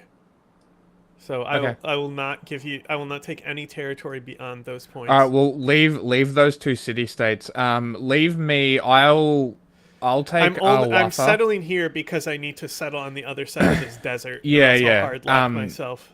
I will suzerain Hiawatha and you suzerain Armagh. That should be a good divide. How about that? Oh, you can just take those cities because you're Germany. You have city-state war bonuses. Oh, really? Yeah. That's great. That's your power. If you go look, if you click on your portrait, you can refresh what your powers do. German adjacent dam. Okay, sure. Can build one more district than usual, exceeding normal limits. Okay. Gun charges for machine guns. That's so funny. It doesn't say you anything. can't produce arms, or the United States will arrest you. German unique military unit. Combat strength when fighting. Sure, it's you, but it doesn't say anything about city-states. It doesn't say you're stronger against them? Nope. Your first power should be stronger against going to war with city-states. Nope. Holy Roman Empire. Additional military policy spot. Oh, it is... I didn't keep reading. Combat strength when attacking city-states. There you go. Okay. Take them, I will. That's specifically why I recommended Germany for this map. Hmm. Because the city-states will infinitely spawn. Yeah, okay. As long as their we crimes will be presented in a court of law. And I've seen it. I've seen what we have. It's both horrible and breathtaking that something like this could have been allowed to take place. For many years after his term as president of Venezuela expired, Maduro remained in power and waged a ceaseless campaign of violence, terror, and subversion against the United States of America, threatening not only our people, but the stability of the entire region. And you all saw it. In addition to trafficking gigantic amounts of illegal drugs that inflicted untold suffering and human destruction all over the country, all over, in particular, the United States. Maduro sent savage and murderous all over gangs, my United including the States, bloodthirsty really? prison gang Tren de Aragua, to terrorize American communities nationwide, and he did indeed.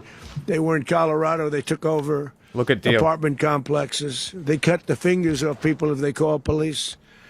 They were brutal. Blizzard. But they're not so brutal now. And I just have to congratulate our military, Pete, and everybody, and our National Guard. Pete. Because the job that they've done, whether it's in Washington, D.C., where we have a totally safe city, where it was one of the most unsafe cities anywhere in the world, frankly, and now we have no crime in Washington, D.C. No crime. A killing. We had the terrorist attack a few weeks ago. A little bit of a different kind of a threat, but we haven't had a killing in a long period of time, 6-7 months. We used to have two, on average, 2 a week in Washington, our capital. We don't have that anymore. The restaurants are opening. Everyone's happy. They're going, they're walking their daughters. They're walking their children, their wives. They walk to They're walking their children on leashes. Restaurants are opening all over Washington, D.C. So I want to thank the National Guard. There I were want to thank our restaurants all over military, and I DC want to anyway. thank What law the fuck are you enforcement. talking about? Been amazing. And they should do it with more cities. We're doing it, as you know, and we're doing it in Memphis, Tennessee right now, and crime is down. I took We've the just sort of started fucking a few weeks ago, but crime is down now 77%. thing to get. If I just took And, specialty districts, I would be +3 ERA score.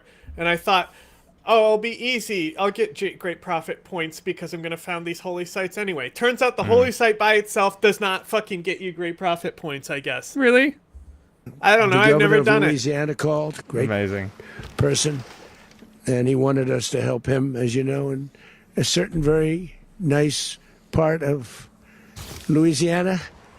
And we have done that. And it was a rough section, and we have crime down. I understand it's down to almost nothing already after 2.5 weeks. New Orleans, it's down to almost nothing. And we've only been there for 2.5 weeks. Can't imagine why governors wouldn't want us to help. We also helped, as you know, in Chicago, and crime went down a little bit there. We did a very small help because we had no working ability with the governor. The governor was a disaster, and the mayor was a disaster. But it knocked down crime. But we're pulling out of there when they need us. We'll know. You'll know. You'll be writing about it. And likewise, Los Angeles, where we saved Los Angeles early on. Yeah, everyone is head of for the police for a department while made a statement that saying this war if on the federal drugs, government but didn't come in, we would have pardons lost drug dealers. Los Angeles. That's long after the fires. That's when they had the riots in Los Angeles. We did a great job. Got no credit for it whatsoever, but that's okay. It doesn't matter. We don't need the credit. Meh. He's But we'll such be a pulling wanker. out when they need us. They'll call, or we'll go back if we have to. We'll go back. But we did I love a great that he job came in here to cry various cities. How do instead people of like The project this thing guy? about place that we're very proud of is I Washington, don't understand DC, how 'cause it's people our like nation's this guy. capital. All We he took does it is from bitch and moan. being a crime-ridden mess. How is this your to being strongman? one of the safest cities in the country? But the gangs that they sent raped, tortured, and murdered American women and children. They were in all of the cities I mentioned, Trinidad, Aragua, and they were sent by Maduro to terrorize our people, and now Maduro will never again be able to threaten an American citizen or anybody from Venezuela. There will no longer be threats. For years, I've highlighted the stories of those innocent Americans whose lives were so heartlessly robbed by this Venezuelan terrorist organization. Really one of the worst. One of the worst, they say the worst. Americans like 12-year-old Jocelyn Nungary from Houston. Beautiful Jocelyn Nungary, what happened to her? They, as you know, they kidnapped, assaulted, and murdered by Trinidad, Aragua animals. They murdered Jocelyn and left her dead under the bridge. There was a bridge that will never be the same to so many people after seeing what happened. As I've said many times, the Maduro regime emptied out their prisons, sent their worst and most violent monsters into the United States to steal American lives. And they came from mental institutions and insane asylums. They You came keep from saying this, but I've seen prisons zero and proof jails. of any of The this. reason I say both, they sound similar. Actually, prisons. They were actually in A little bit Azkaban. more. Has anybody seen proof of A this? little bit more hostile, a little bit tougher. A mental institution isn't as tough as an insane asylum, but we got them. What both. is They he sent them talking in about? mental What is institutions. They happening? sent from their jails, prisons. They were drug dealers. They were drug kingpins. They sent everybody bad into the United States, but no longer. And we have now a border where nobody gets through. In addition, Venezuela unilaterally seized and sold American oil, Venezuela. American assets and American platforms, costing us billions and billions of dollars. Billions and They billions. did this a while ago, but we never had a president that did anything about it. They Oh my took God. all of our Such a property. wanker. It was our property. We built it. And we never had a president that decided to do anything about it. Instead, they fought wars that were 10,000 miles away. We built Venezuela oil industry with American talent, drive, and skill. And the socialist regime stole it from us during those previous They administrations, and they stole it through force. their oil. This from constituted you? one of the largest thefts of American property in the history of our country. Considered the largest theft of property in the history of our country. Massive oil infrastructure was taken like we were babies, and we didn't do anything about it. I would have done something about it. America will never allow foreign powers to rob our people or drive us back into and out of our own hemisphere. That's what they did. Furthermore, under the now deposed dictator Maduro, Venezuela was increasingly hosting foreign adversaries in our region and acquiring menacing offensive weapons. Yeah, and earlier when I was talking about Bolivarianism and Chavezism, the nationalization of the oil, if we actually think about that, how I was talking about how in Venezuela the generals all own these commodities that control the economy, that's because of nationalization. That's how the nationalization worked. Yeah. They're envoys of the state in these industries. Okay. Threaten U.S. interests and lives, and they used those weapons last night. Potentially in league with the cartels operating along our border. All of these actions were in gross violation of the core principles of American foreign policy, dating back more than 2 centuries, and not anymore. All the way back, it dated to the Monroe Doctrines, and the Monroe Doctrine is a big deal, but we've superseded it by a lot. By a real lot. They now call it the Monroe Document. I don't know. It's Monroe Doctrine. We sort of forgot about it. It's very important, but we forgot about it. We don't forget about it anymore. Under our new national security strategy, American dominance in the Western Hemisphere will never be questioned again. Won't happen. So just in concluding, for decades, other administrations have neglected or even contributed to these growing security threats in the Western Hemisphere. Under the Trump administration, we are reasserting American power in a very powerful way in our home region. And our home region is very different than it was just a short while ago. The future will be, and we did this in my first term. We had great dominance in my first term, and we have far greater dominance right now. Everyone's coming back to us. The future will be determined by the ability to protect commerce and territory and resources that are core to national security. These are core to our national security. Just like tariffs are, they've made our country rich, and they've made our national security stronger than ever before. But these are the iron laws that have always determined global power. And we're going to keep it that way. I just found a meteor. Secure our borders. We will stop the terrorists. We will crash the cartels. And we will defend our citizens against all threats, foreign and domestic. Other presidents may have lacked the courage or whatever to defend America. But I will never allow terrorists and criminals to operate with impunity against the United States. This extremely successful operation should serve as warning to anyone who would threaten American sovereignty or endanger American lives. Very importantly, the embargo on all Venezuelan oil remains in full effect. The American Armada remains poised in position, and the United States retains all military options until United States demands have been fully met. Can we get Grandpa who can actually talk?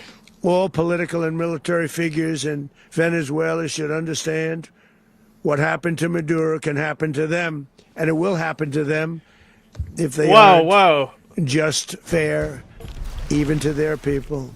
He's the saying dictator and terrorist, this isn't Maduro, over. We're going to do this more. is finally gone, and Venezuela, that's what it sounds like. People are free. They're free again. It's been a long time for them, but they're free. America is a safer nation this morning. It's a prouder nation this morning because it didn't allow great person points. Horrible person and this country that was doing very bad things to us. It didn't allow it to happen. and the Western Hemisphere is right now a much safer place to be. So I want to thank everybody for being here. I want to thank General Raisin Kane. He's a fantastic man. I've worked with a lot of generals. I worked with some I didn't like. I worked with some I didn't respect. I worked with some that just weren't good. But this guy is fantastic. I watched last night one of the most precise attacks on sovereignty. I mean, it was an attack for justice. And I'm very proud of him. Yeah, you're right. And It I'm wasn't very an attack proud on of our sovereignty. Secretary of War, Venezuela's. Pete Hegseth, who I'm going to ask to say a few words. Thank you very much. Can you explain how the U.S. will run Venezuela? Well, thank you, Mr. President. Finally, a commander-in-chief the world respects and the American people deserve. They're And as the so president said, delusional. words can barely It's capture wild. the bravery and the power and the precision of this historic operation. A massive joint military and law enforcement raid flawlessly executed by the greatest Americans our country has to offer. American warriors are second to none. The best in the world and the best of our country. I'm pretty What sure all America's of us special witnessed forces are last like night was sixth sheer in the guts world, actually. And grit, gallantry, and glory of the American warrior. I'm simply humbled. I'm pretty sure by the Australians such men, constantly such men, and I destroy tip my them hat to our in chairman, war Dan games. Raisin Kane, and all those Americans who stood watch last night. Our warriors are the elite of America, and again, No, he doesn't. President Trump it's all has fluff. your back. No other country on planet Earth, and it's not even close, could pull this kind of operation You off. can skip and him. no other president No. has ever shown this kind of leadership. He's not even courage, reading on a and script. resolve. The most powerful combination the world has ever seen. As the president said, our adversaries such a remain wanker on notice. too. America can project our will Bro, anywhere. what's funny is Trump. The world. You'll see how. Look at Trump. He's so bored. You can tell he's not listening. But then watch. He gets mentioned and he perks up for a second, and then when it continues to not be about him, he gets bored again. Courage and resolve. The most powerful combination the world has ever seen. As the president said, our adversaries remain on notice. America can project our will anywhere, anytime. The coordination, the stealth, the lethality, the precision, the very long arm of American justice, all on full display in the middle of the night. Nicolas Maduro had his chance, just like Iran had their chance, until they didn't and until he didn't. He effed around, and he found out. Ah, you're so cringe. President Trump is deadly serious about stopping the flow of gangs and violence to our country. Deadly serious about stopping the flow of drugs and poison to our people. Deadly serious about getting back the oil that was stolen from us. Oh my God. And deadly serious about reestablishing American deterrence and dominance in the Western Hemisphere. This is about the safety, security, freedom, and prosperity of the American people. This is America first. They're literally talking This about oil is that peace through Venezuela strength. nationalized, And right? the That's United what they're States talking War about. Department They're mad about is the proud socialists to help nationalizing the deliver. oil. Is that what they? Is that Welcome to that's right? 2026. I don't know. I'm what under they're talking I don't know about, either. bro. I'm just assuming that's America what this is. Is back. I'd like to welcome now our chairman, America is Raisin King, back. to give a few more details about Great. the operation. Mr. Chairman. Cringe. Thank you. Who's this dickhead? Thank you, Mr. Secretary. Thank you, The military Mr. President. guy. And good morning. Ready for military Last night, speak on the for order of the we did a President bunch of the illegal United shit? States, and in support of a request from the Department of Justice, as the President said, the United States military conducted an apprehension mission in Caracas, Venezuela, to bring to justice two indicted persons, Nicolas and Cecilia Maduro. This operation, known as Operation Absolute Resolve, was discreet, precise, and conducted during the darkest hours of January 2nd and was the culmination of months of planning and rehearsal, an operation that, frankly, only the United States military could undertake. Yeah, we heard what that I'd like already. to do this morning is talk to you through some of the preparation and the details. Someone get this without man a compromising footstool to stand on. any of our tactics, techniques, and procedures. There is always a chance that we'll be tasked to do this type of mission again. Our interagency work Damn, began someone's months pushing ago hard and for built on Boudica. That's decades crazy. of experience of integrating complex what? air, ground, Boudica. space, and maritime operations. While the General. past 2 decades have honed the skills of our special operations forces, this particular mission Someone's required pushing every hard for component science as of our well. joint force, with soldiers, sailors, airmen, Marines, and Guardians working in unison. Why didn't I you with think our just having intelligence an agency encampment partners gives and law you great enforcement general teammates points. in an unprecedented operation. We leveraged our unmatched intelligence capabilities and our years of experience in hunting terrorists, and we could not have done this mission Is that what without you the call incredible work not by doing various anything? intelligence agencies, including the CIA, NSA, and NGA. We watched, we waited, we prepared, we remained patient and professional. This mission was meticulously planned, drawing lessons from decades of missions over the last many years, many missions over these last many years. This was an audacious operation that only the United States could do. It required the utmost of precision and integration within our joint force. Where are the And dragons the coming word in? integration does not explain the sheer What? complexity of such a mission. It's a An cool story. extraction When are the so dragons precise, coming? it involved Oh. more than 150 aircraft launching across the Western Here they come. Hemisphere in close coordination. Supported by our dragons. All coming together Breathing in time fire and on place Caracas. to layer effects for a single purpose: to get an interdiction force into downtown Caracas while maintaining the element of tactical surprise. Failure of one component of this well-oiled machine would have endangered the entire mission, and failure is never an option for America's joint force. Those in the air over Caracas last night were willing to give their lives for those on the ground and in the helicopters. Let me talk a little bit about the preparation. Let's not. After months of work by our intelligence teammates to find Maduro and understand how he moved, where he lived, where he traveled, what he ate, what he wore, what were his pets, in early December, our force was set pending a series of aligned events.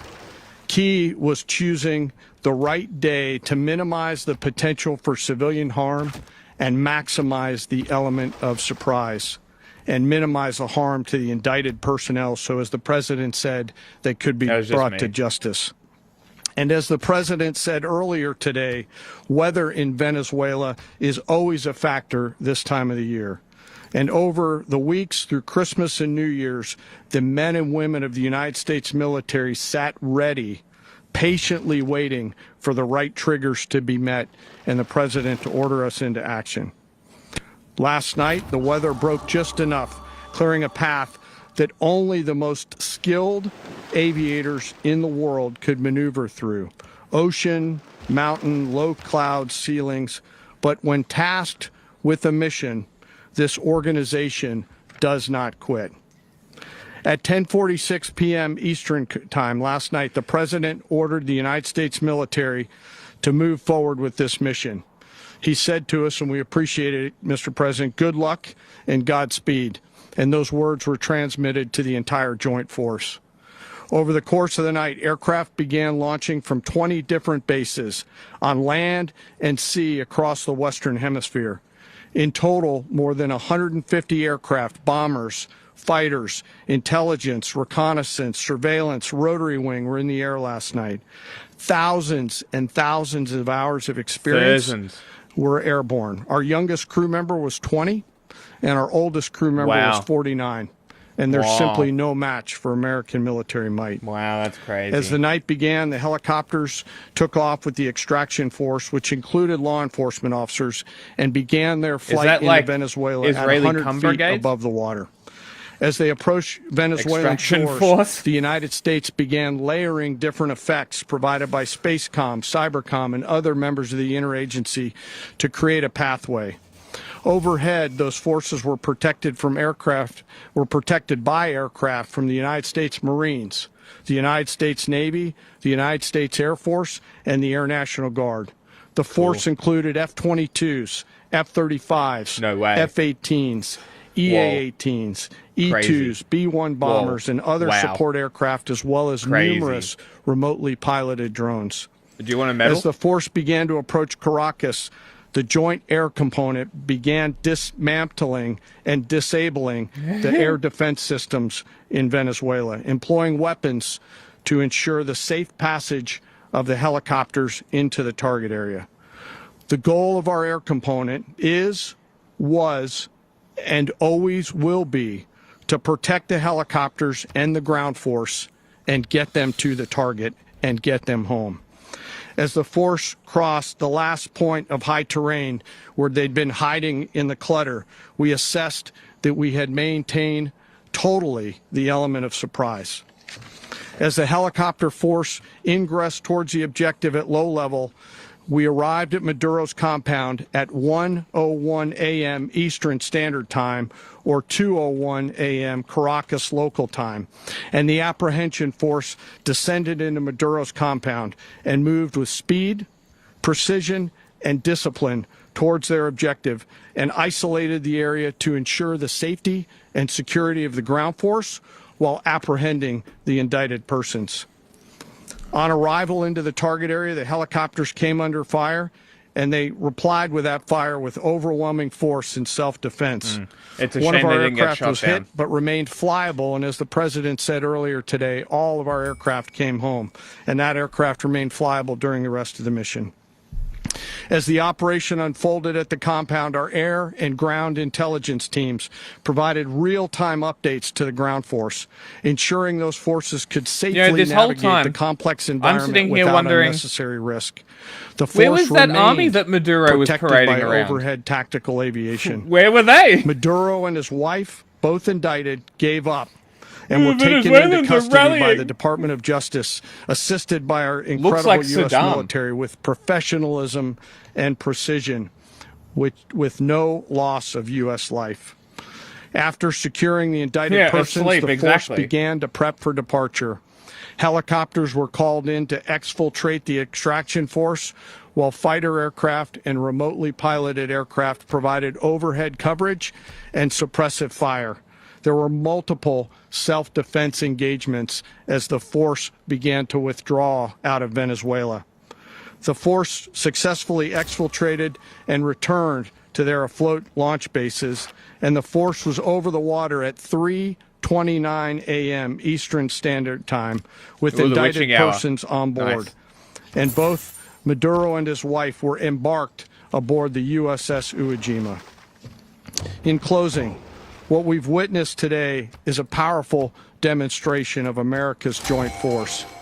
We think, we develop, we train, we rehearse, we debrief, we rehearse again and again, not to get it right, but to ensure But to get it that wrong. we cannot get it wrong. Our jobs are to integrate combat power so when the order comes, we can deliver overwhelming force at the time and the place of our choosing against any foe anywhere in the world. I am immensely proud today of our joint force and filled with gratitude to represent them here today. There is simply no mission too difficult for these incredible professionals and the families that stand by them and support them. As we stand here this morning, our forces remain in the region at a high state of readiness, prepared to project power, defend themselves, and our interests in the region. This operation is a testament to the dedication and unwavering commitment to justice and our resolve to hold accountable those who threaten peace and stability. In closing, I want to express my heartfelt gratitude to the brave men and women who executed this mission. Their courage and tireless commitment to our Courage, nation is that what you call are it? what makes us strong. Thank you, Mr. Secretary, and thank you, Mr. President. Well, I don't have much to add to what you've heard now, other than the following points. When do you Nicolas ever? Maduro was indicted in 2020 in the United States. He is not the legitimate president of Venezuela. That's not That just is us true. saying it. The first Trump administration, the Biden administration, the second Trump administration, none of those three recognized him. He's not recognized by the European Union and multiple countries around the world. He is a fugitive of American justice with a $50 million reward. What does that which I guess mean? we saved $50 million. And Make sure. Yeah, exactly. But Give it to the soldiers, cunt. Nobody deserves it but us. But I want to be clear about one thing. Had multiple opportunities. What a smug bitch. Absolute tosser. $50 million reward, which I guess we saved $50 million. And Make sure. yeah, exactly. But Don't let anybody claim it. Nobody deserves it but us. But I want to be clear about one thing. Nicolas Maduro had multiple opportunities to avoid this. He was provided multiple very, very, very generous offers and chose instead to act like a wild man, chose instead to play around. And the result is what we saw tonight. The other message here is the wild following. man. You have a guy, like many people around the world, they like to play games. You have a guy who decides he's going to invite Iran into his country, is going to, do the confiscation of American oil companies, is going to flood our country with gang members. I was right! Is going to take Americans prisoner and try to hold them for hostage. And It is trade about them the like he was able to do nationalizing with of the Biden oil. administration. You fucking Basically losers. likes to play games all this time and thinks nothing's It's not gonna your happen. oil, dickheads. And I hope what people now understand is that we have a president. The 47th president of the United States is not a game player. When he tells you that he's going to do something, when tells you he's going to address a problem, he means it. He actions it. See, this is what I'm talking about. That's scary considering him talking about annexing Greenland and Canada and shit. That's a scary thing to say. True. Because, like,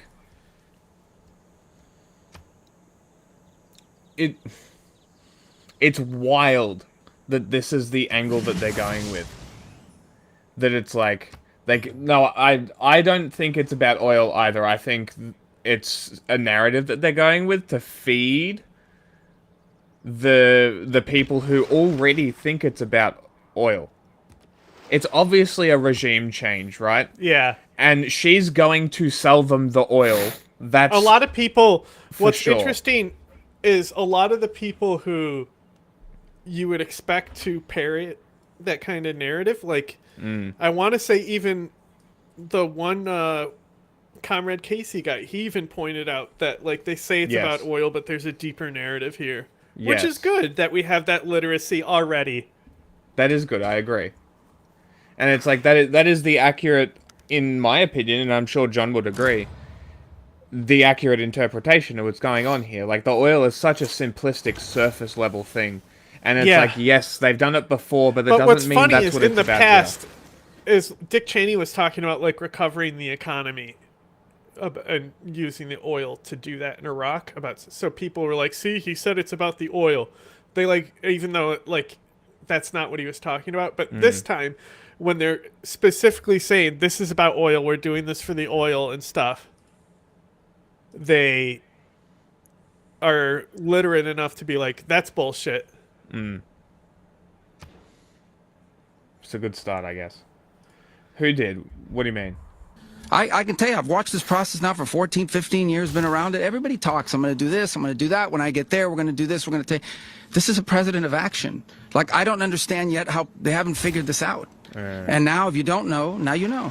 Because this is the way it's going to play out. And I think people need to understand that this is not a president that just talks and does letters and press conferences. And, you know, if he says he's serious about something, he means it. And this is something...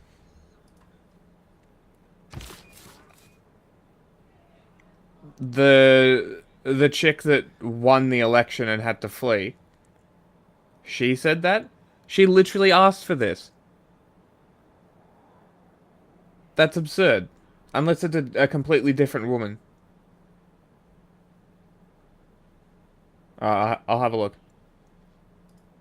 Alright, go on.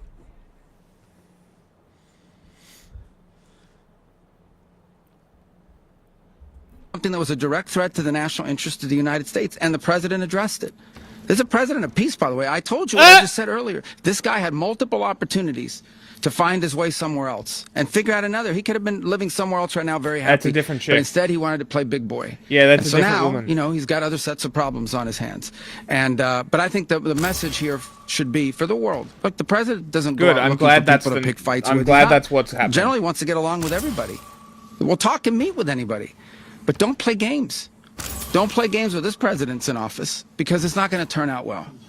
And so I hope that, I guess that lesson was learned last night, and we hope it'll be instructive moving forward. Is that a message for Cuba? Mr. President. Mr. President.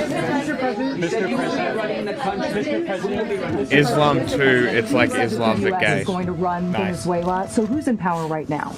Well, we're going to be running it with a group, and we're going to make sure it's run properly. We're going to rebuild the oil infrastructure, which will cost billions of dollars. It'll be paid for by the oil companies directly. They will be reimbursed for what they're doing. But, the woman who was gonna sworn be in paid. interim president. And we're Yeah, gonna get the yeah. oil flowing It's the way good. it should That's be. it's As good you that know, that's it's the just a minor narrative because flow. the It's actually a fucking minor flow for Machado the past. woman But we're asked going to run for it this. properly, and we're going to make sure the people of Venezuela are taken care of. We're going to make sure the people that were forced out of Venezuela by this thug are also taken care of. There it is. The real narrative. Does the U.S. running the country mean that Damn, US I just got troops will be 4 on the era ground? How will score in a that work? single turn. Well, you know, they always say boots on the ground. Oh, so I we're did not that afraid when of I boots got on the the, ground that we have to have. We had boots on the religion ground last found night at a very high level, actually. We're not afraid of it. We don't mind saying it. But we're going to make sure that that country is run properly. We're not doing this in vain. This is a very dangerous attack. This is an attack that could have gone very, very badly. Could have gone very badly. We could have lost a lot of people last night. We could have lost It's a lot a shame of you didn't. Dignity. We could have lost a lot of Dignity. equipment. Oh, The equipment no. is less important, but we could have lost a lot. And we're going to make sure that this Yep, is that's proper. exactly We're what he there said. now. We're ready to go again if we have to. We're going to run the country right. It's going to be run very judiciously, very fairly. Oh my It's God. going to make Yeah, a lot you of know money. all We're about gonna that, give don't you? Money to the people. We're going to reimburse people that were taken advantage of. We're going to take Jesus care of fucking everybody. Christ. It's very important. We couldn't let them get away with it. You know, they stole our oil. We built that whole. Oh my You God. stole their industry oil, there. bro. And they just took it over like we were nothing. And we had a president that decided not to do anything about it. So we did something about it. We're late, but we did something about it. Yeah, please. Mr. President, will you explain the exact mechanism by which you're going to run the country? Are you going to designate a U.S. official Yes, to yes. coordinate? It's Can you all just being unpack that? done right now. We're designating people. We're talking to people. We're designating various people, and we're going to let you know who those people are. What's the group you mentioned that would run Venezuela? Well, it's largely going to be for a period of time the people that are standing right behind me. We're going to be running it. We're going to be bringing it back. It's a dead. You know, I talk about a dead country. A year and a half ago, we were a dead country. Now we're Oh my God. the hottest country anywhere in the world. We're They a really country are doing better than any delusional. country anywhere in the world, and it required leadership. Venezuela has a lot of bad people in there, a lot of bad people that shouldn't be leading. We're not going to take a chance Egypt that one of those people has take no over gold for per Maduro. turn right now and has you 2 can gold in the look at- bank, it and, looks and like. others. We have That's not very fantastic people, Egypt of including them. people in the military. So we're going to have a group of people running it until such time as it can be put back on track, make a lot of money for the people, and give people a great way of life, and also reimbursement for people in our country that were forced out of Venezuela. Rubio would be. You said earlier today that you weren't going to back Machado to come back and be the opposition leader in your Fox and Friends interview. And then you also mentioned the vice president of Venezuela. Finally, the this vice cunt president of came back so Venezuela, I can kill or How him. do you foresee the relationship Well, I going? understand she was just sworn in, but she was, as you Oh, know, my picked God. by Maduro. So Marco's working on that directly. He just had a conversation. Little with her, Marco. and she's essentially willing to do what we think is necessary to make Venezuela great again. Very simple. Oh my fucking God. Mr. President, Colombian President Gustavo Petro, a couple weeks ago, you said he's got to watch his ass.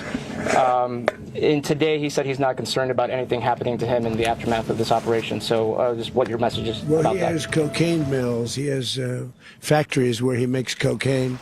And yeah, Well, I think I stuck that by scout's my definitely first gonna statement. die down He's there. making cocaine. They're sending it into the United States. So he does have to watch his ass. Did you I notify spot a any buildup. members of Congress in advance? I'm going Marco, for do it. you want to talk about that? Because you were involved. Sure. We called members of Congress immediately after. This was not the kind of mission that you can do congressional notification on. It was a trigger-based mission in which conditions had to be met night after night. We watched and monitored that for a number of days. So it's just simply not the kind My of mission trade you can deals are call broken. people and say, hey, we may do this at some Or I point in the don't next 15 days. have enough But it's citizens, largely a like law Civ6 enforcement men. function. Remember, at the end of the day, at its core, This was an arrest of 2 indicted fugitives of American justice. What were you and trying the to Department trade? of War supported the No, Department I'm of just Justice trying to in that see job. if I Now, there have are broader anything I policy can. implications here, but it's just not the kind of mission Who that do you can have you seen pre-notify Cleo because yet? it endangers the mission. No. She's way to the Plus, left if I of could you. add one thing to that, Watch this live. Congress has a tendency to leak. This would not be good. Yeah, you can't. If they You leaked, need to General, meet a I think it Civ would to have do been them. maybe a very different result. But I have to say, they knew we were coming at some point. You know, we had a lot of ships out there. They sort of knew we were coming. We went through. But Congress will leak, and we don't want leakers. There you go. They said that they didn't tell Congress because to watch this all Congress play out will live. leak. What was Maduro And we don't doing, want leakers. when the U.S. That's forces you. entered what I assume would be his You're home? the And also, was there leaker. any point You where be the leaking. U.S. was considering if Maduro pushed back or resisted killing Maduro? It could have happened. It could have happened. He was trying to get into a safe place. You know what a safe place is, all steel. And he wasn't able to make it to the door because our guys were so fast. They went through the opposition so fast. And there was a lot of opposition. You know, people were wondering, do we get them by surprise? Sort of surprised, but they were waiting for something. There was a lot of opposition. There was a lot of gunfire. You saw some of it today. But he was trying to get to a safe place, which wasn't safe because we would have had the door blown up in about 47 seconds, they say on average, regardless of how thick the seal was. It was a very thick door. It was a very heavy door, but he was unable to get to that door. He made it to the door. He was unable to close it. So Go ahead, finish. Where is Maduro going to be in the time being right now? Do you know his exact Well, whereabouts? eventually, ultimately, in the near future, he's going to be brought to New York. And where is he going to be held? Where is he going to be held in New York? Do you know? That's going to be up to the officials that do these things. Mr.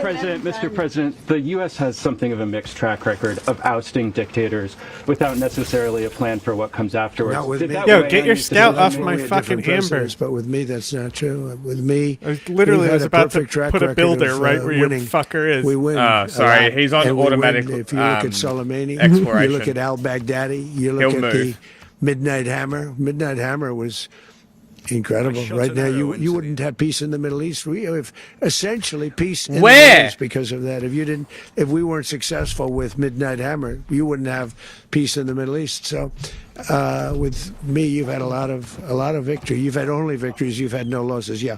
President, can you? How long do you expect the U.S. to run Venezuela, and how soon do you want the Venezuelan people to hold elections? So I'd like to do it quickly, but it takes a period of time. You know, we're rebuilding. We have to rebuild their whole infrastructure. The infrastructure is rotted. You're a dickhead. It's actually very dangerous. It's a blow-up territory. Oil is very dangerous. It's a very dangerous thing to take out of the ground.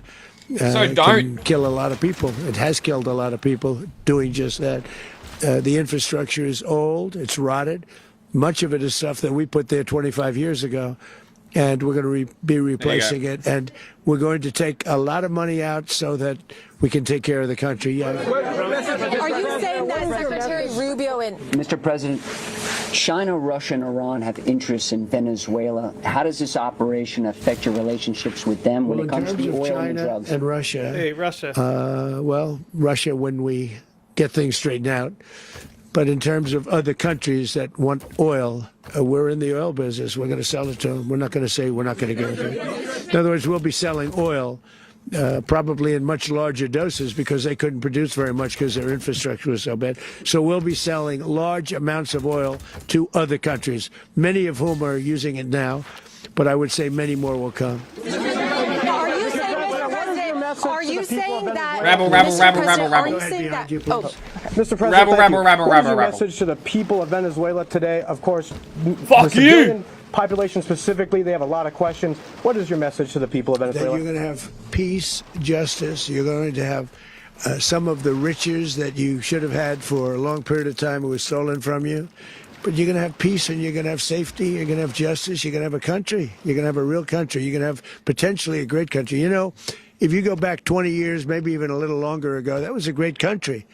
And they destroyed it. Remember I said that if we lose this election, the United States will be Venezuela on steroids. That's what would have happened. Had we lost the election, the 2024 election, we suffered so badly when you look at the border. from 2020. What they Tulsi did, Gabbard what Joe Biden being a part of the administration did regime to our country change should never be forgotten. government is very But if ironic. we had to go I through do another year of that, love we that wouldn't she have. hasn't We would posted. be exactly where Venezuela was in terms. I used to say, if they win, we're going to be Venezuela on steroids, and that's what would have happened. President, thank you. Are you saying that Secretary Hegseth and Rubio are going to be running Venezuela, and will you be sending in U.S. military They're going troops to be to a provide? team that's working with the people of Venezuela to make sure that we have Venezuela right. Because for us to just leave, who's going to take over? I mean, there is nobody to take over. You have a vice president who's been appointed by Maduro. And right now she's the vice president, and she's, I guess, the president. She was sworn in as president just a little while ago. She had a long conversation with Marco, and she said, we'll do whatever you need. I think she was quite gracious, but she really doesn't have a choice. We're going to have this done right.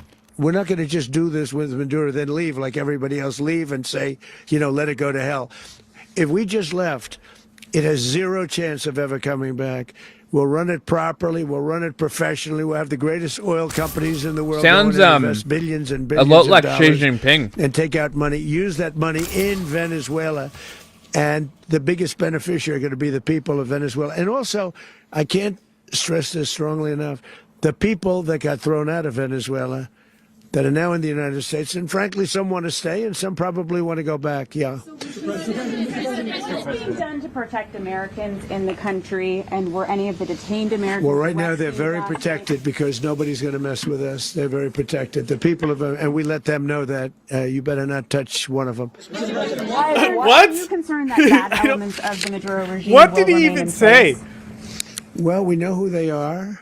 We're on them, and they're acting much differently now than they would have acted 2 days ago. Okay, wait, behind you, please. Mr. President, why is running a country in South America America first? Well, I think it is because we want to surround ourselves with good neighbors. We want to surround ourselves with stability. We want to surround ourselves with energy. We have tremendous energy in that country. It's very important that we protect it. We need that for ourselves. We need that for the world. And we want to make sure we can protect it. Yes, sir. Please, go ahead. Yeah, is there a message here for Cuba and Diaz-Canel? Well, Cuba is an interesting case. Cuba is, not doing very well right now. That system has not been a very good one. Might have something to do with the embargoes, dickhead. And I think Cuba is going to be something we'll end up talking about because Cuba is a failing nation right now, very badly failing nation. And we want to help the people. It's very similar in the sense that we want to help the people in Cuba, but we want to also help the people that were forced out of Cuba and living in this country. Do you want to say something about that? Also help the people that were. It's very similar in the sense that we want to help the people in Cuba, but we want to also help the people that were forced out of Cuba and He's looking at living in this Rubio. country. Do you want to say something about that, Marco, please? Well, I mean, I just gave you a That's statement why a he few minutes literally ago was about, priming him.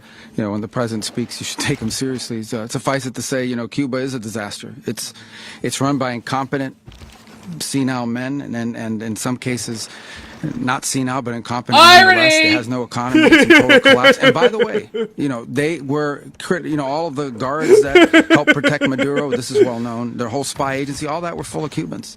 I mean, it's amazing. This poor island took over Venezuela in some cases. One of the biggest problems the Venezuelans have is they have to declare independence from Cuba. They tried to basically colonize it from a security standpoint. So, yeah, look, if I lived in Havana and I was in the government, I'd be concerned, at least a little bit. Cutting off the oil flow to Cuba from Venezuela?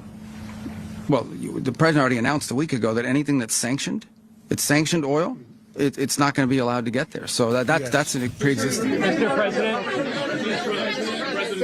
The answer is yes. Mr. President. Yes. Is the U.S. aware of the location of opposition leader Machado, and have you been in contact with her? No, we haven't. No, we haven't. Mr. President, do you have any hesitations about Machado? I don't believe that. On Monday. I think it would be very tough for her to be the leader. She doesn't have the support within or the respect within the country. She's a very nice woman, but she doesn't have the respect to be the Mr. President, is it possible that the U.S. ends up administrating Venezuela for years, Well, it won't cost us anything because the money coming out of the ground is very substantial, so it's not going to cost us anything.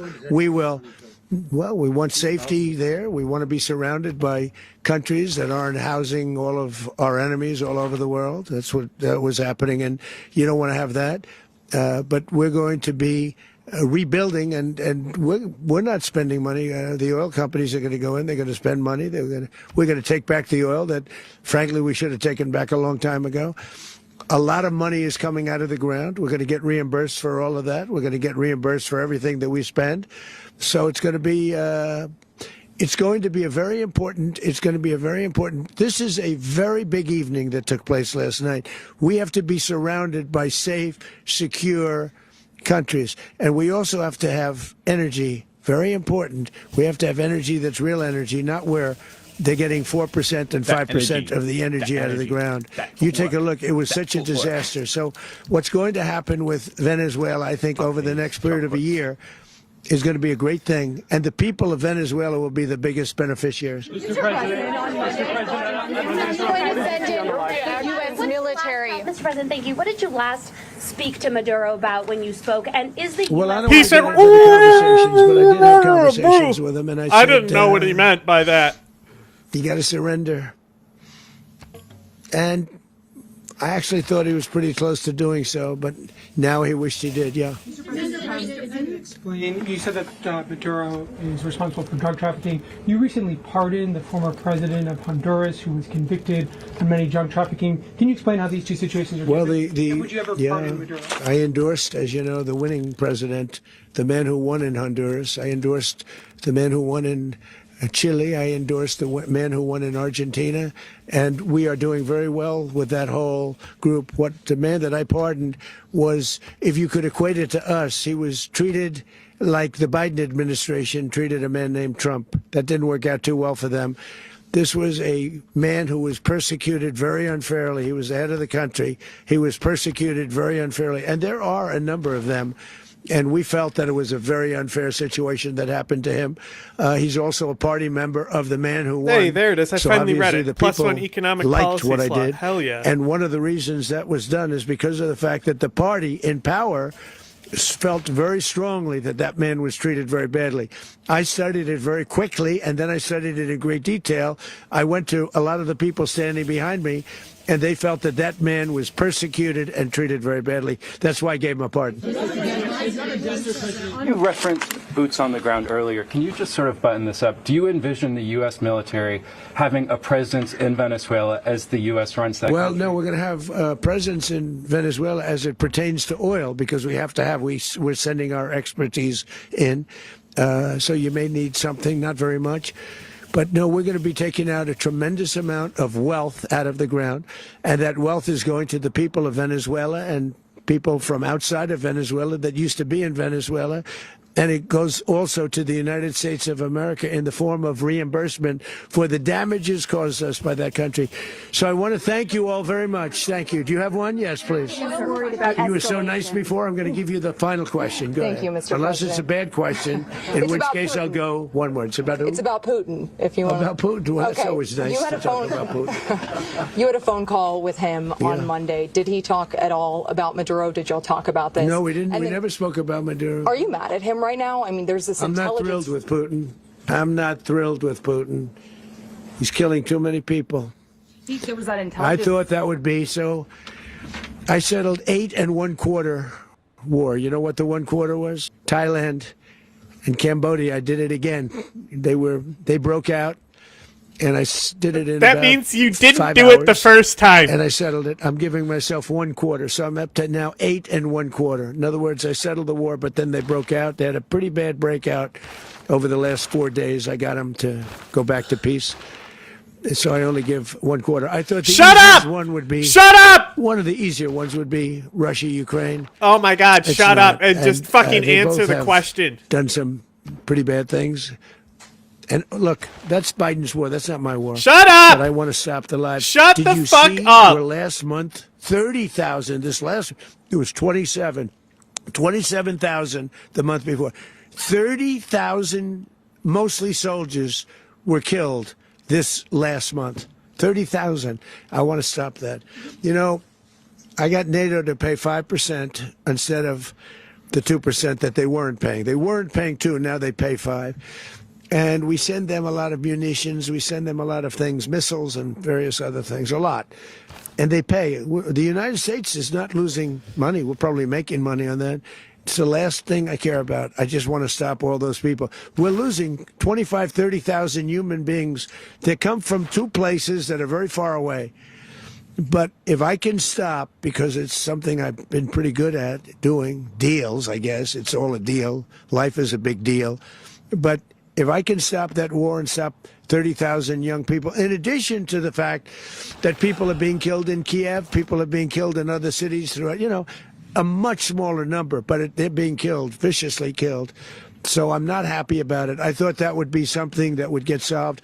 We have Mr. Witkoff here. I think that we're making progress, but that's a war that should have never happened. If I were president, Putin says it, everybody says it. If I were president, that would have never happened. But I inherited that war. That was Joe Biden, Zelensky, and Putin. I came into the situation, and it's a mess.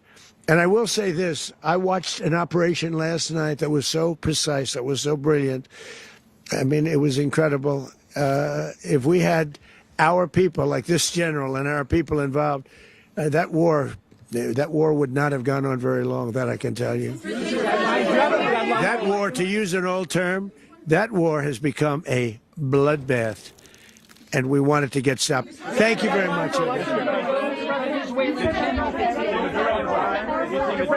A rogue Venezuelan general can take over the country. And I'm Gio Benitez in New York. You've been watching an ABC News special.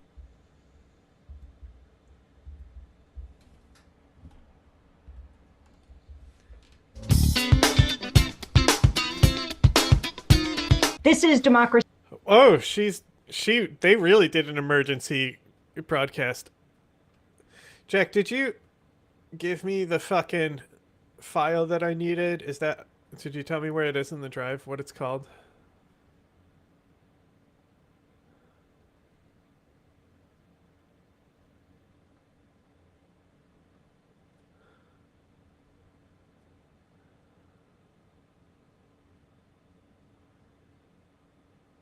The sound. That's gotta be it, right? It's gotta be the sound.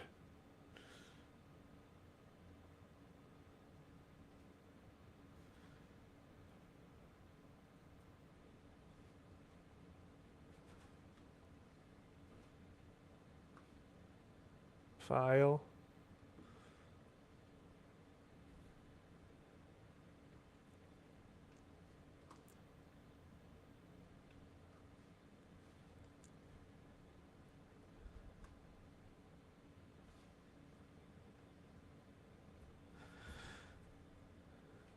Let's see if this is what we're looking for. Come on.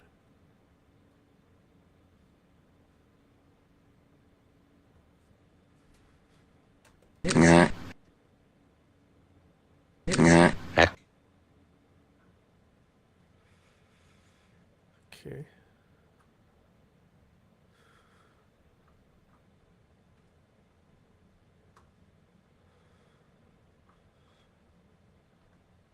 Particularly with the sound. Highly trained warriors operating in, maybe they were different days. We're a respected country again, like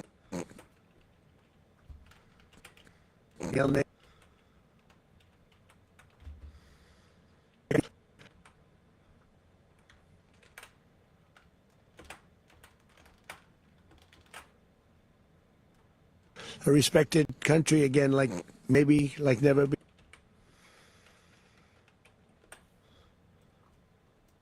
A respected country again, like maybe like never, maybe like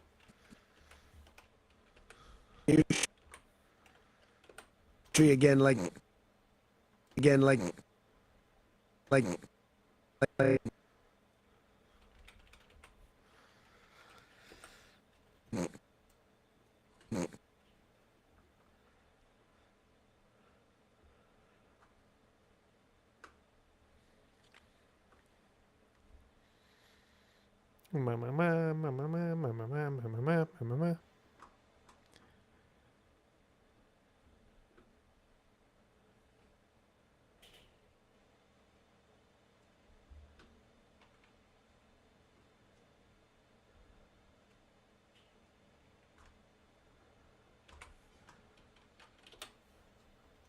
It's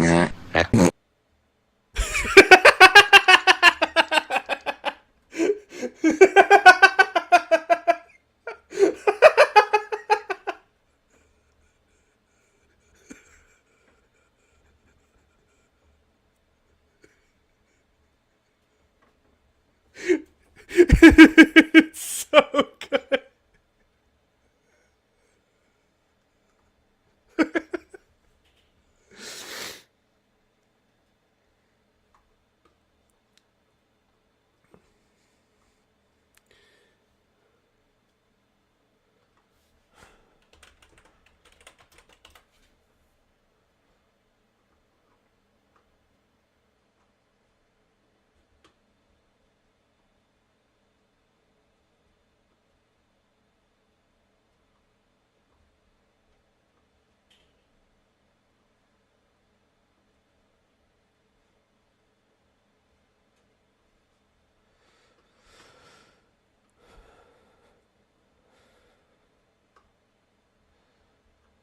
Let's do a little alternate version too.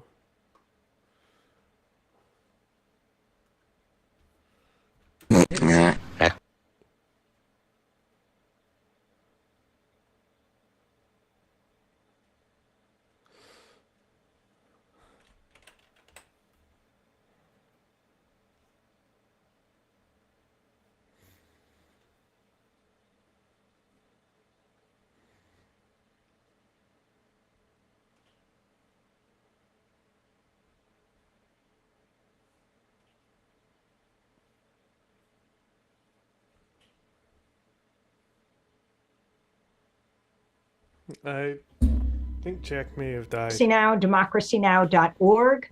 I'm Amy Goodman with Juan Gonzalez. We're breaking in with this news. The United States has seized Venezuelan President Nicolas Maduro after U.S. forces launched what President Trump called a large-scale attack. Maduro and his wife were flown out of Venezuela, expected to be brought to New York. They've been criminally charged. Just before we recorded this, President Trump spoke saying, we're going to run the country until such time we can do a safe, proper, and judicious transition. In an interview with Fox, Trump said the U.S. will be very strongly involved in the Venezuelan oil industry. Venezuela has the world's largest oil reserves. It's unclear how many Venezuelans were killed in the operation, which was carried out with the help of the CIA and U.S. Delta Force soldiers. The U.S. attack has been widely criticized around the world. The Brazilian president, Luiz Inácio Lula da Silva, wrote on X, the bombings on Venezuelan territory and the capture of its president draw an unacceptable line. They cross an unacceptable line. These acts represent a grave affront to Venezuela's sovereignty and yet another extremely dangerous precedent for the entire international community. Wendy, unquote. if you're still there, Mexico's Ministry look at my of Foreign messages. Affairs My mum is condemned the defending attack a as Nazi tattoo, clear and I need violation to of Article 2 of the get Charter someone of who she'll the actually United believe. Nations. Get over here. Congressmember Greg This is why Casson, I chair Sit of the down. Congressional Progressive Caucus, wrote, Trump has no right to take us to war with Venezuela. This is reckless and illegal. Congress should vote immediately on a war powers resolution to stop him, Congressmember Casar said. We're joined right now by Miguel Tinker Salas, Emeritus Professor of History at Pomona College in Claremont. He is the author of The Enduring Legacy, Oil, Culture, and Society in Venezuela, as well as Venezuela, What Everyone Needs to Know. We're also joined on the ground in Caracas by Andreina Chavez, reporter there. Her piece earlier this week for Drop Site News, War of the Entire People. But before we go to our guests, Juan Gonzalez, you were there in Panama. It was 35 years ago today that Manuel Noriega was seized by U.S. forces and brought to the United States. And it's a month after President Trump pardoned a man who was convicted in this country of narco trafficking, the former president of Honduras, Juan Orlando Hernandez. Your thoughts? Yes, Amy. Well, this is an extraordinary moment in what is clearly, and by international law, a completely illegal military action by the United States. But in listening to the press conference that President Trump and his top aides held just a little while ago, a few things stand out to me. One is the size of this attack, and we didn't really get a sense of that until General Dan Kane, the chairman of the Joint Chiefs of Staff, has had an opportunity to talk, and he mentioned over 150 of the most advanced military aircraft of the United States participated in this basically a Air Force invasion of Venezuela, and in addition to the Delta Force and CIA operatives that were on the ground, a blackout of Caracas that the United States triggered in order to be able to operate in complete darkness, and the admission by both the general and President Trump that there was a lot of opposition of Venezuelan forces on the ground to the U.S. attack. That's one thing, the size of this attack. The second, as you mentioned, is Trump's claim that the United States is going to run Venezuela from now on, and that this was not just a question of extracting Maduro for supposed alleged drug crimes, but also a regime change operation that the United States is going to directly run Venezuela. And I thought the most interesting thing of all was Trump's claim late in the press conference. Actually, that Mark. Actually, I when we started playing over Christmas break, I picked all the mods for our game, and because I've tried a lot, and I tried to make it as vanilla plus as possible, so it only makes things easy. And then like there's more city states as well.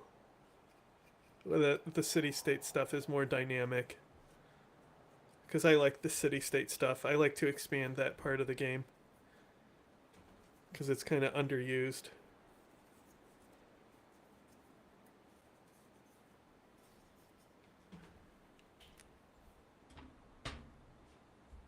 Rubio has been in conversations I with set it up myself. Current vice president, Delcy Rodriguez, and that according to Trump, she told Rubio, quote, "We'll do whatever you need," as if implying that Delcy Rodriguez, the vice president, and clearly the successor to Maduro, was in some way or other agreeing to this U.S. intervention, or at least acknowledging it.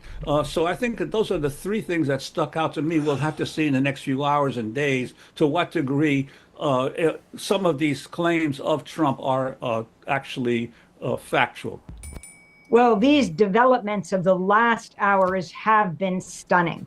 We want to go first to Caracas, to Andreina Chavez. If you can talk about how people are responding, what we have seen, the image. I mean, not that this is uncommon, but I really wanted to see Democracy Now's coverage before anyone else's, because while there are many who won't do the thank the troops thing that the ABC did in the middle of that shit, or I trust them not to be consumed by any PSL narrative, to actually be presenting a side that no other media is going to do, because everyone's going to at least mention Venezuelans celebrating, but give no credence to really stuff like this. It will always be conditional. They'll always mention some are celebrating, and then they talk about the other side. That's good. Images of different cities of Venezuela being bombed, attacked, a large-scale attack, as President Trump put it, by the United States. Yes, first of all, I just want to say that President Nicolas Maduro, he wasn't captured, he wasn't seized, he wasn't arrested, he was kidnapped. This is a kidnapping. That's the United true. States has just kidnapped a constitutionally elected president. So this is something that it goes beyond He wasn't our elected. wildest imagination. This is something terribly against international law, against all principles of sovereignty, of self-determination of the people. So this is something that we need to clarify. But second, honestly, the way that she's been acting, President Trump fuck her. and his government are Legitimate saying leader. that they are negotiating with the government of Venezuela. Yeah. We should not believe those claims. None of that has been confirmed. Vice President Delcy Rodriguez, she has very clearly stated that the message right now is to resist. The message right now is to go to the streets, is to fight against this imperialist aggression, is to denounce this imperialist aggression. And there is no such thing, such transition or vacuum power happening right now. Right now, we are fighting against this aggression. So we need to treat these claims by the Trump administration mostly as psychological operations to try to debilitate even more the Venezuelan government that is still standing, that is still here. We need to remember that we still have a Venezuelan government, even though President Maduro has just been kidnapped. Second, as you said, we just experienced a quite horrifying night. We woke up around 2 a.m. to the sound of extremely loud explosions. Of course, at the moment, we didn't know what was happening. Everybody knew it was something terrible because it sounded like an earthquake, like the sky was falling down. I could hear the planes. I couldn't see them, but I could hear the planes. I live very close to Miraflores, so I imagine that is why I could actually hear all this military operation happening around me. And we immediately got confirmation from the Venezuelan government that at least 7 points of Caracas had been attacked. It was so long ago, and then Jack disappeared for 20 minutes while I was waiting. There were also attacks in places like Estado La Guaira, Aragua, Miranda. All these places if I were grabbed attacked. it before that.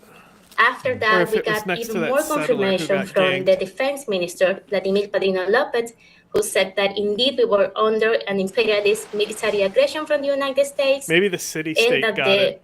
The call right now for the Venezuelan people was to just remain calm, but also to remember that we need to fight back against this regime change, because at the end of the day, we need to remember that this is regime change.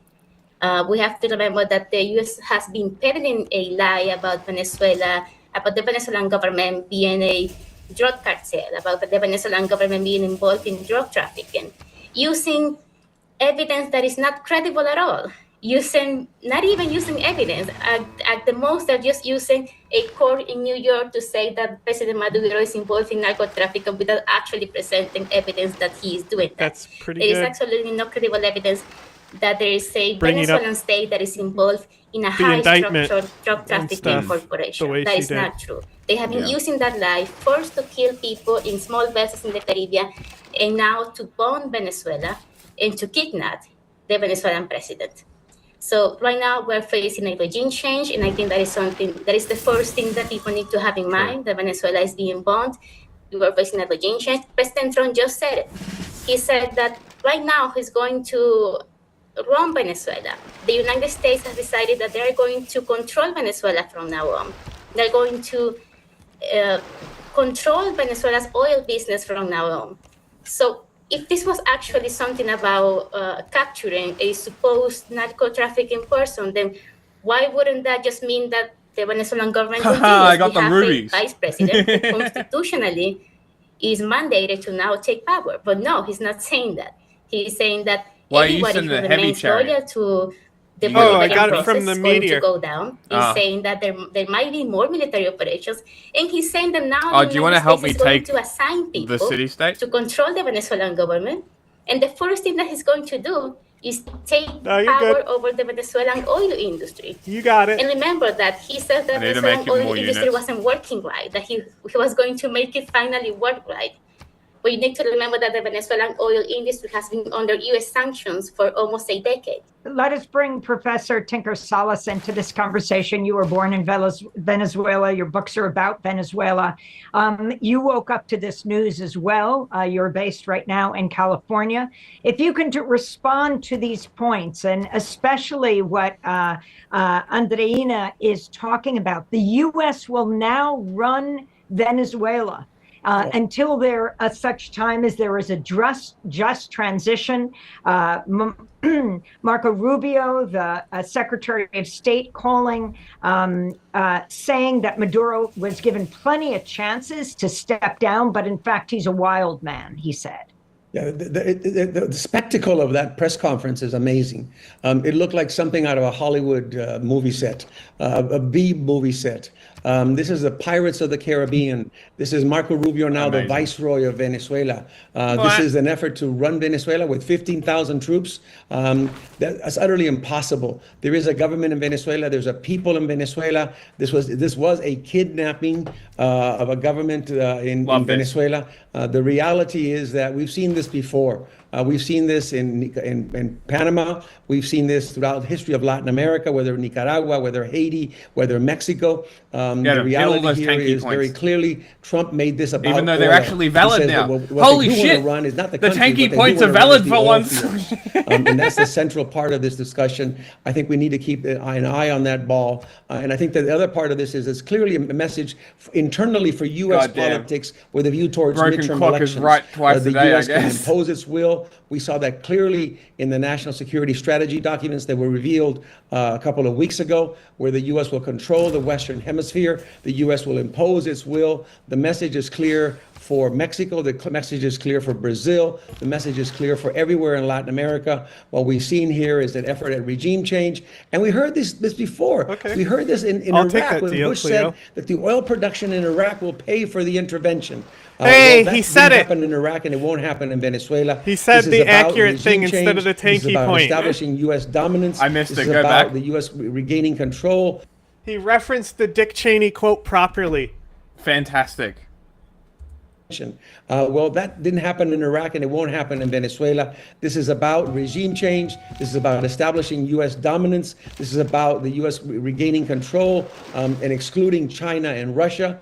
And imagine what Putin must be thinking, or Xi Jinping, about zones of influence. Well, if the U.S. can exert its role in the Caribbean, well, why shouldn't Russia exert its role in Ukraine? Yep. Why shouldn't China exert its role in Taiwan? Fuck. The dimensions of this are incredible, and I think this is an unreal act at a time where the countries of Latin America now will be threatened.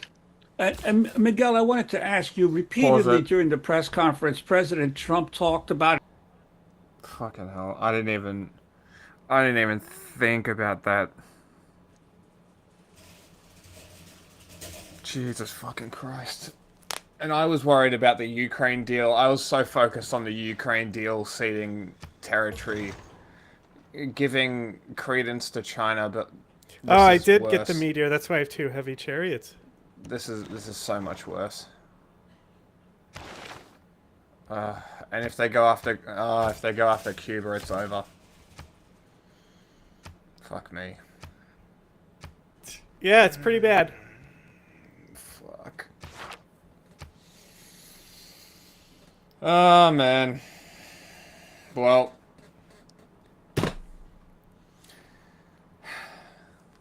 Looks. Fuck. It's been real. Looks like my my prediction of like 20 years of war might come true. Yay. Great. Can't wait. AI too. Awesome. That's great. Fantastic. Fuck. Oh, this is so much worse. Jesus Christ. Alright, you can go on. And he has said so now for weeks that Venezuela stole our oil, stole the U.S. oil, and that the United States is getting it back. Could you talk about some of this history of because this is a complete fabrication of what the historical record. The main nationalization of Venezuelan oil occurred not under Maduro, not under Chavez or any of the Bolivarian revolution, socialist revolution, but occurred in 1976 under Carlos Andrés Pérez, and it was only Chavez that then further move forward on the nationalization. Could you talk about that history and how this is a complete misrepresentation of what has happened with Venezuela? Venezuela knew the existence of oil before the Europeans or the Americans arrived. The very first oil industry was 1870s in the Alquitrana in the state of Táchira, where Venezuelans ran their own oil operation. They exploited it, they developed it. Having no infrastructure, they really couldn't promote it. Crazy. And the lack of internal combustion engines meant that they couldn't really develop it. Oil was discovered profusely in 1922 in Cabimas, in La Rosa. It was run by, at that time, British and Dutch companies. Venezuela eventually nationalized its oil industry in 1975, taking effect in 1976. It was controlled by Venezuelans. It was run by Venezuelans, and it was fully compensated. The American companies and the Dutch companies and the American companies and the British were fully compensated, much above and beyond what they had already extracted out of the ground in huge amounts of profits. For Exxon Mobil, for example, Standard Oil Company of New Jersey, Creole Petroleum was its most profitable subsidiary. It maintained that entire operation of Standard Oil, which is today Exxon Mobil. What Chavez did in 2006 and 7 was to close the back door that was left open in Article. So, I always instinctually build next to rivers. So I have a big issue with floodplains. So I build a lot of dams when I play. Dams are awesome. You want to build them anyway. Yeah, so I built a lot of dams. And I also built a lot of water wheels. And none of my cities are on rivers. And I'm like, why can't I build a water wheel? Because I've always just assumed you could just build them at the city centers. But no, you need to be adjacent to a river. And I've been sitting here for like 30 minutes being like, why can't I build these fucking water wheels? I immediately went for aqueducts. Because of how Fresh close water. I was to these desert tiles and how I have mountains. I have a mountain in each city here. Yeah. So I said, all right, I'm going to grab aqueducts early and put aqueducts in. Mm-hmm. Well, once I'm going to clear this oak and get the resources and then aqueduct Hitlerborn here. And then Goebelstein, I could probably clear this for production and put it here. That could work there. And then I've got to clear the marsh for food and put an aqueduct here. That could work. And then, can I build a water wheel? If it's on a river. Only if it's on a river. Yeah. Okay. Alright, continue. You want to try to settle next to rivers anyway. 5 of the reform for nationalization in 1976, which had allowed other existing oil companies. Hill River tile is going to be the best tile you could settle on. Everything else around the city still matters, but Hill River tiles will give you the earliest boost to that city that you can get. Well, the Hill Coastal tiles did pretty well. Yeah, Hill Coastal is good too, but Hill River is best. Yeah. Yeah, rivers are Hill... 5 housing. Oh, damn.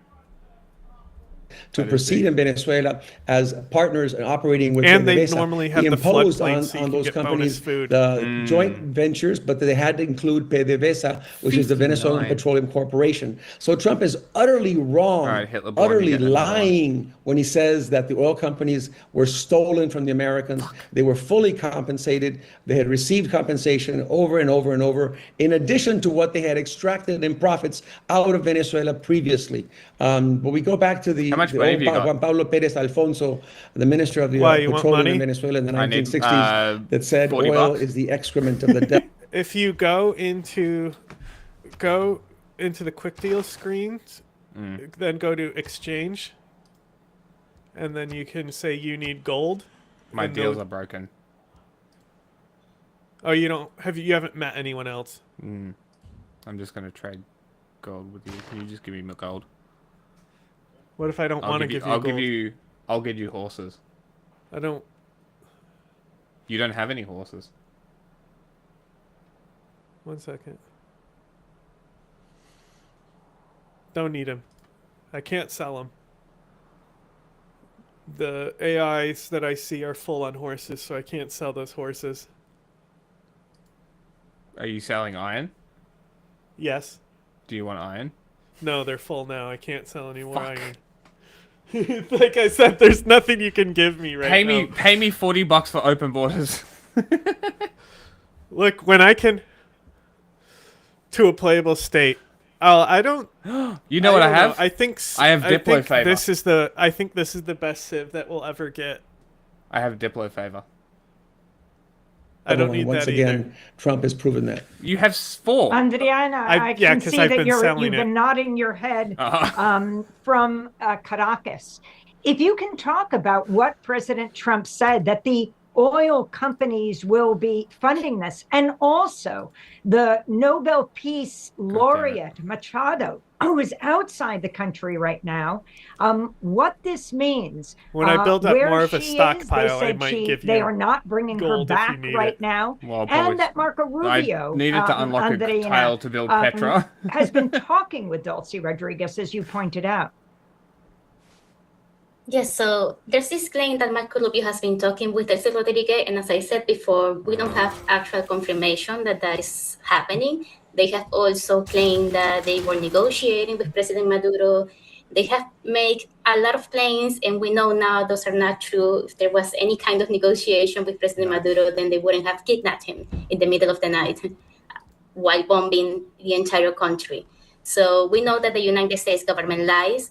entire Either country? because they want to create this psychological operation against the people, or because it is convenient for them to lie so people don't Psyop. actually figure out what it is that they're doing.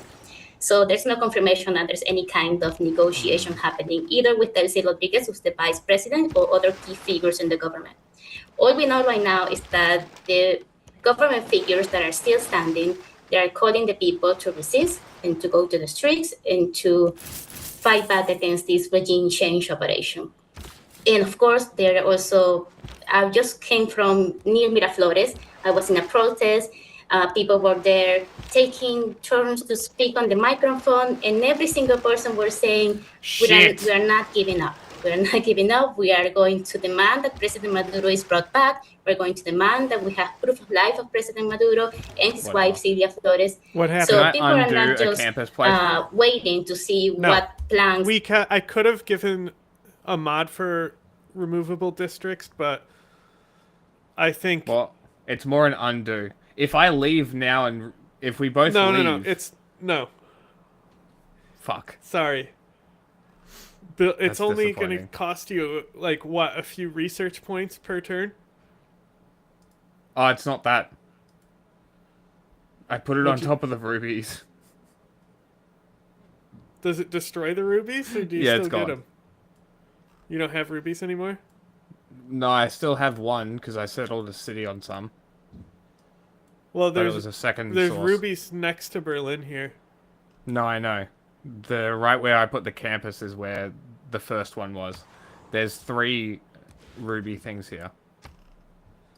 Were 3. The United States has for Venezuela. People are actually fighting against it and denouncing very publicly in the streets, saying this is not acceptable. We do not accept this because we elected a president.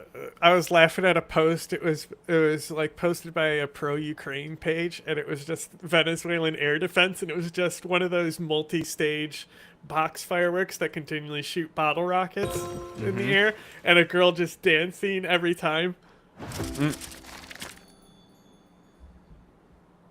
And the United States doesn't have any kind of authority to decide that Maduro has to be kidnapped, and that now they're going to appoint some kind of junta like the dictatorships from the past to now run Venezuela.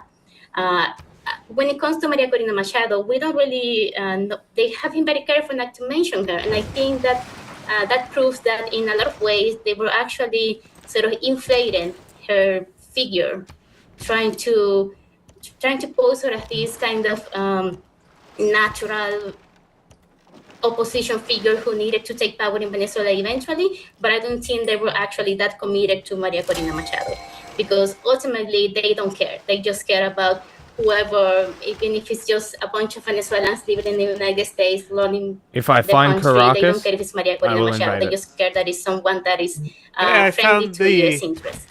So Maria thing Corina Machado that might as they well land not the be that aliens on involved in in the Close whole Encounters of equation, the Third or she might Kind. be in the future, as we all know. Maria Corina Machado has been very vocal about wanting the United States to invade Venezuela, to attack Venezuela. Bro, I need this era to end. She has been very vocal My about era score is already way too high. available Oh, really? to run Venezuela It's ending next herself turn. and treat Venezuela It's as ending some when? kind of, and she said it herself, Next turn. she has, Good. this is her actual words, she said that Venezuela is a sexy woman and she's ready to just give this sexy woman to the world, meaning that she is willing to open up Venezuela's oil industry, oil resource, all our natural resources to U.S. corporations. And as Miguel was saying, it is indeed completely false that the Venezuelan government, the Chavez government back then, ever took away these sites from U.S. corporations. That's not true. They were compensated. There were some corporations like ExxonMobil and ConocoPhillips who simply decided that they didn't want to respect Venezuelan sovereignty. They didn't want to respect the fact that the Venezuelan state wanted to have a majority control in our own oil resource, in our own joint ventures. So they decided to leave Venezuela. They abandoned their oil projects.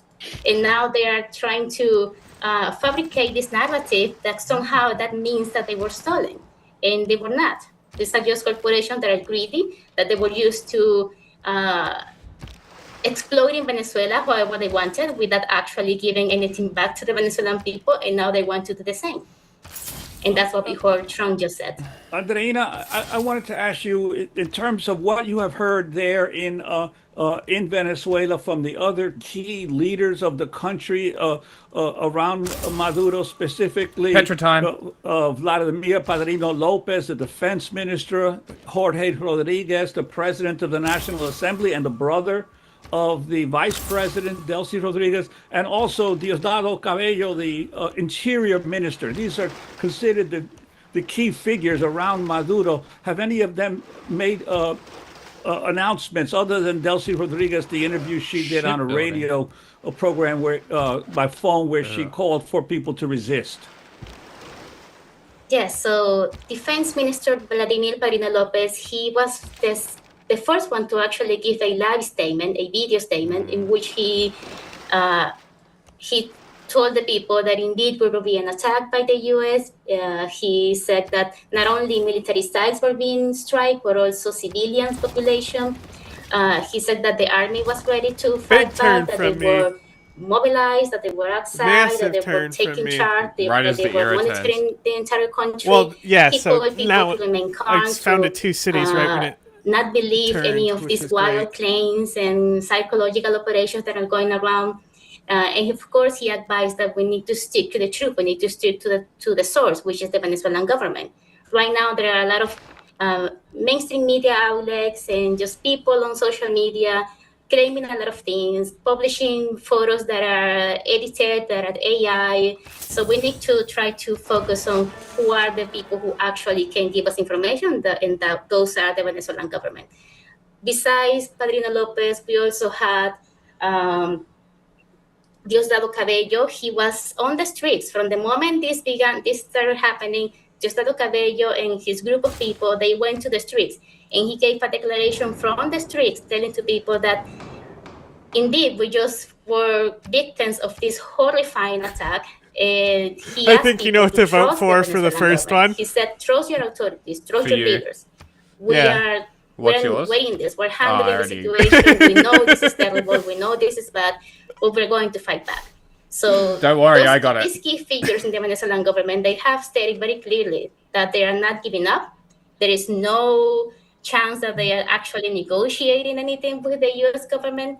They are on the streets. They are fighting back, and they are advising people to do the same. Juan, I voted I'm to less wondering if you against can you. talk about this. Was not limited to a discussion about Venezuela, Trump's news conference. They also talked about Cuba. If you could summarize, as well as Miguel Tinker Salas, about what exactly President Trump is saying, what his designs are.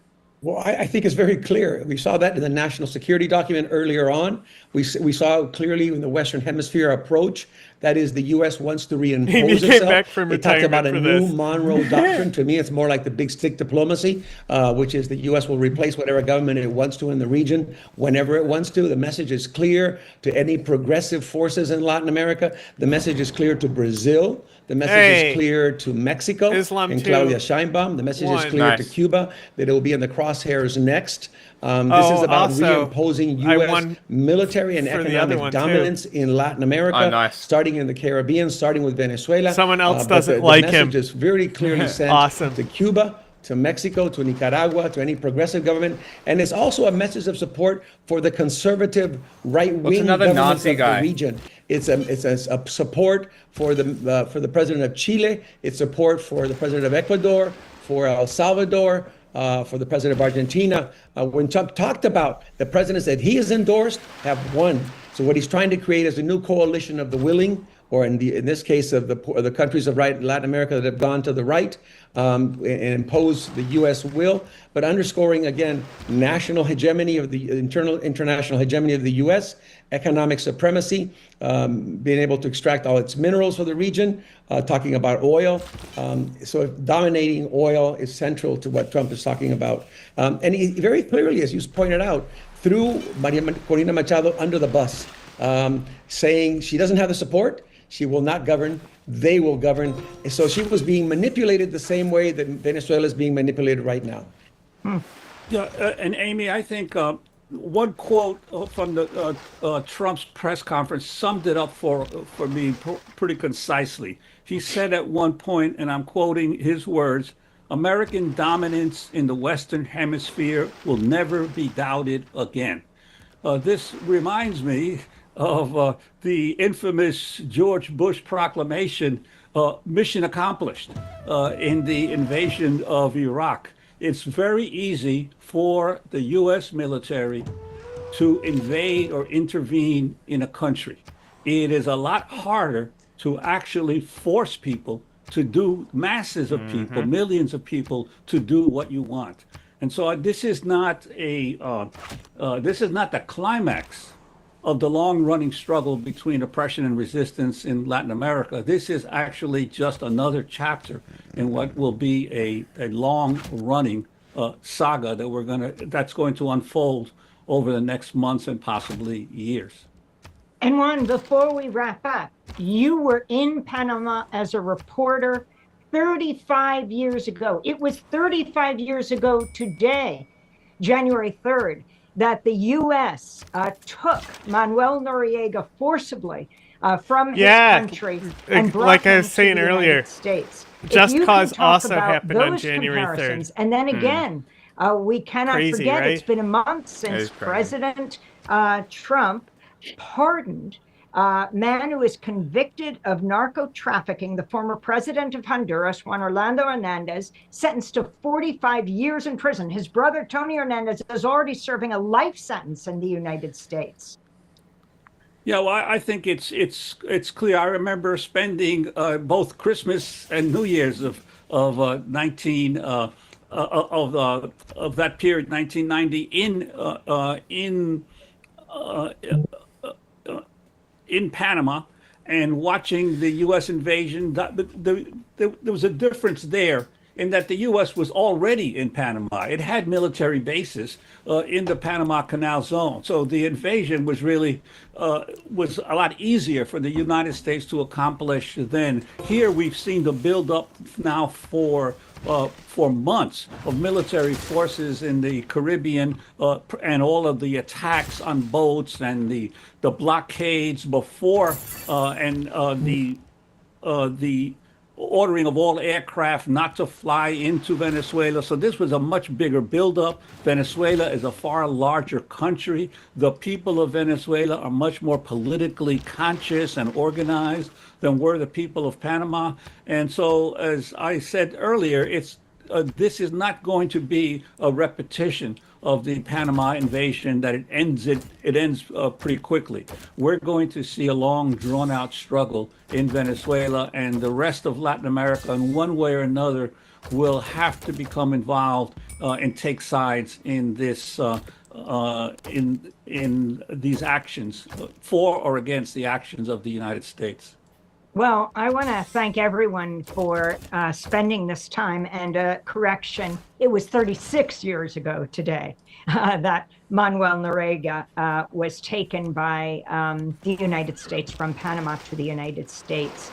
I want to thank all our guests for being with us. Miguel Tinker Salas, Emeritus Professor of History at Pomona College.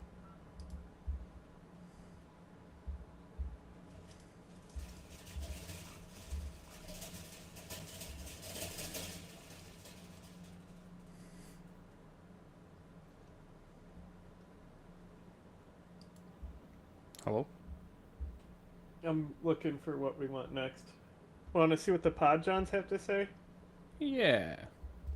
That'll do.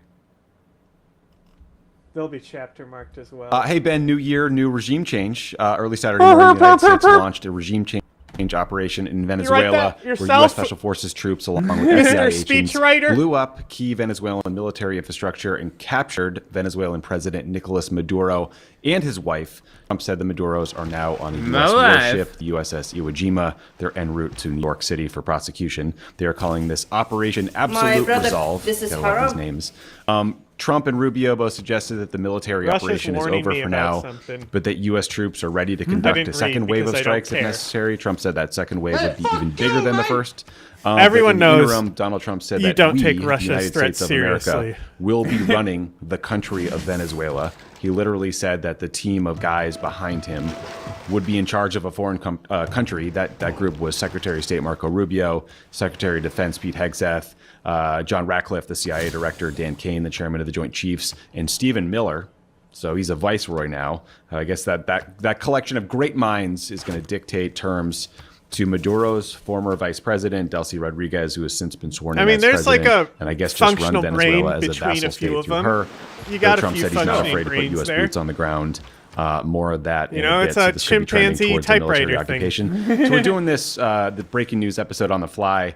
We're learning information in real time, but we're going to try to cover what we know about the military operation, how the U.S. is going to run Venezuela going forward, and what comes next sort of internally there, including what it means for the Venezuelan opposition that desperately wanted this outcome, but now doesn't seem to be part of Venezuela's future, at least according to Trump. We'll talk about Trump's threats to Cuba and Colombia, what lessons he might learn from this, including very bad ones. We'll talk about the international reaction, such as it is at this moment, the legal questions, Congress's role, and then who Maduro is. And I don't know, we'll try to be a little bit hopeful, like maybe try to sketch out what a good outcome could look like, but I don't think either of us feel like we're trending that direction. But first, Ben, I have to say, like, this is so much crazier than I ever could have expected. Like, we've been watching this troop build up for a while. We've been covering this. We both, I think, felt like you don't amass 15,000 troops and a couple aircraft carriers in the Caribbean to do nothing. But Trump launching this capture operation against Maduro and then explicitly saying that his team of aides, including, Viceroys Rubio, Hegseth, Stephen Miller, are now going to run Venezuela until some transition point, TBD, is just batshit crazy. Trump is now overtly saying also that this was about taking back I just want people to have healthcare. Oil that was stolen from the United States. But yeah, I guess we now have like a petro vassal state in South America, Ben. That's how we're starting 2026. Apparently, Tommy, and Happy New Year to you and thank you. And to the Did world I make them here. understand how big, truly big my penis is? There's the thing with Trump where you have to take him on his own terms, right? And the reality is he's been basically telling us who he wanted to be in his second term since he got elected. And keep in mind, one of the first things he started talking about after he was elected were Greenland and Panama. And the reason that's important is because, yes, that's not who was on the punch card today. But we were kind of moved from yesterday into today from one era into another. That reminds me. Where the United States is back in the empire business in this hemisphere. What And rules, you let's sons be of clear, that's bitches? not hyperbole. Soundbite Like, that's what is he on said. the drive. Now, you go through. It has two versions. Okay. I labeled them. So point 2 is the alt version. I think the first version is better, which will be just the sound 2. Okay. But I also put a point 2, which is an alternate version. When I was editing it live, I clipped it and then played it. It's so good, right? I could not stop laughing when I did it.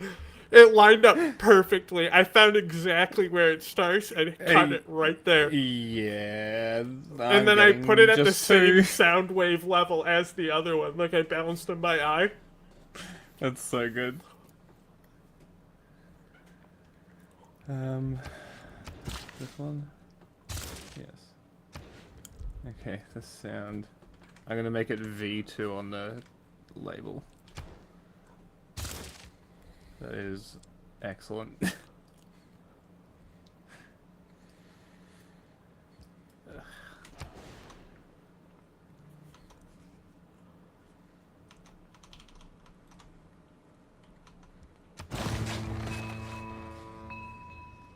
There we go. Good job, computer. You can do it. There. Good job. Oh, it's struggling. There we go. We got it. Shit. Play the video.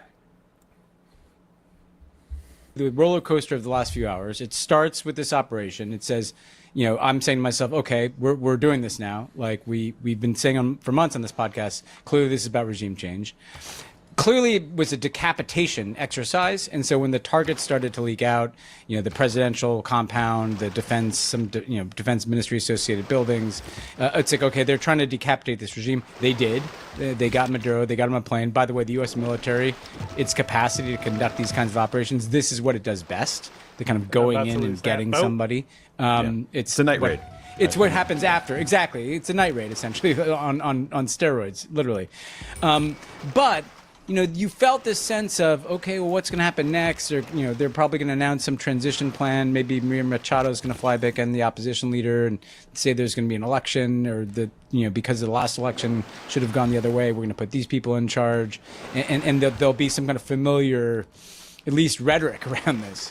But I think what was really driving the home for me was that press conference where Trump is just like, yeah, we're running this country. You know, Marco Rubio, he's already the archivist and the Secretary of State and, you know, the National Security Advisor. Now he's also, you know, the, you know, proconsul of Venezuela.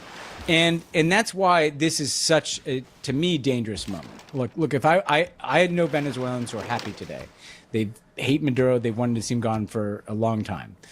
But normalizing the idea that not just any U.S. president, and I don't think any U.S. president should do this, but this U.S. president in particular can just with no authorization, no legal basis, depose the leader of a foreign country and announce that we're now running that country.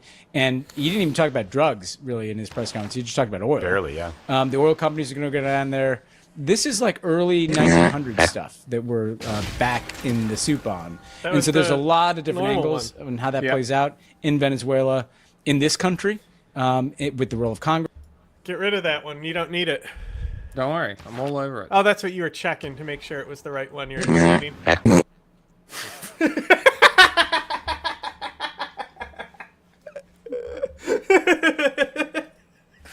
Flawless. The only person I've seen make Trump mouth noises as soundbite is R.M. Brown. Where he's like, I think we got a new mouth noise here. That is very funny. And with Trump's own kind of authoritarian trends, how it plays out around the world. But boy, this is a seismic event. And you're right. It's just, you know, for him to come out and just say this. Now, when he does it, you think, well, of course that's what he was going to do, is say that we're just running the country. But when you hear him say it in those blunt terms, you realize, man, we're not even 1 year into the Trump presidency, and we're already running foreign countries. That is not the best case scenario when it comes to having an autocrat as your president. Yeah, he made some quip about how the Monroe Doctrine is now the Don Roe Doctrine, which even the like kind of little coterie of fluffers behind him couldn't like Don find a way Roe to document. fake laugh at. But yeah, it feels like a very big moment. But let's quickly talk about what we know. So, according to Dan Kane, the chairman of the Joint Chiefs, there were 150 planes involved in this operation. They hit a military airstrip in Caracas. They hit the most important military base in Caracas, and then seemingly.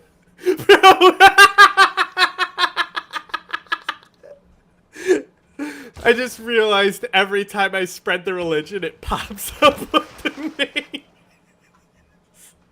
And it was really funny. That is funny. Because I wasn't expecting it. Let me see if I have another one. 1 second. I don't think so. I'll show you next turn. We took out a whole bunch of air defenses all around to facilitate these helicopters going in and out. The Delta Force troops did the operation itself with the FBI. Delta Force are sort of like a coterie of some of the most elite U.S. Special Forces operators in the U.S. military. They are, it's so sensitive and secretive that I think the existence of a lot of these operators and teams is actually classified, but they actually do a lot of the night raids and things that have been conducted in Iraq and Afghanistan and other war zones over the past many years. Trump said Maduro, when they got to his compound, he tried to make it to a safe room, but he was too slow and got arrested with his wife as he was trying to close the door. No service members were killed that we know of. They said a helicopter was damaged in the process of the raid, but it could still fly. This operation was apparently approved earlier, but they waited until last night because of weather, essentially. And the New York Times and Reuters have both reported that the CIA had a source in Maduro's inner circle. And then Reuters reported that members of the Venezuelan military worked with the U.S. to secure Maduro's arrest. And someone told the Reuters reporter that there was an inside job aided by the military. I don't wonder. So it does seem like there was a lot lady. of conversations happening behind the scenes, trying to facilitate the ouster of Maduro, but not necessarily the regime.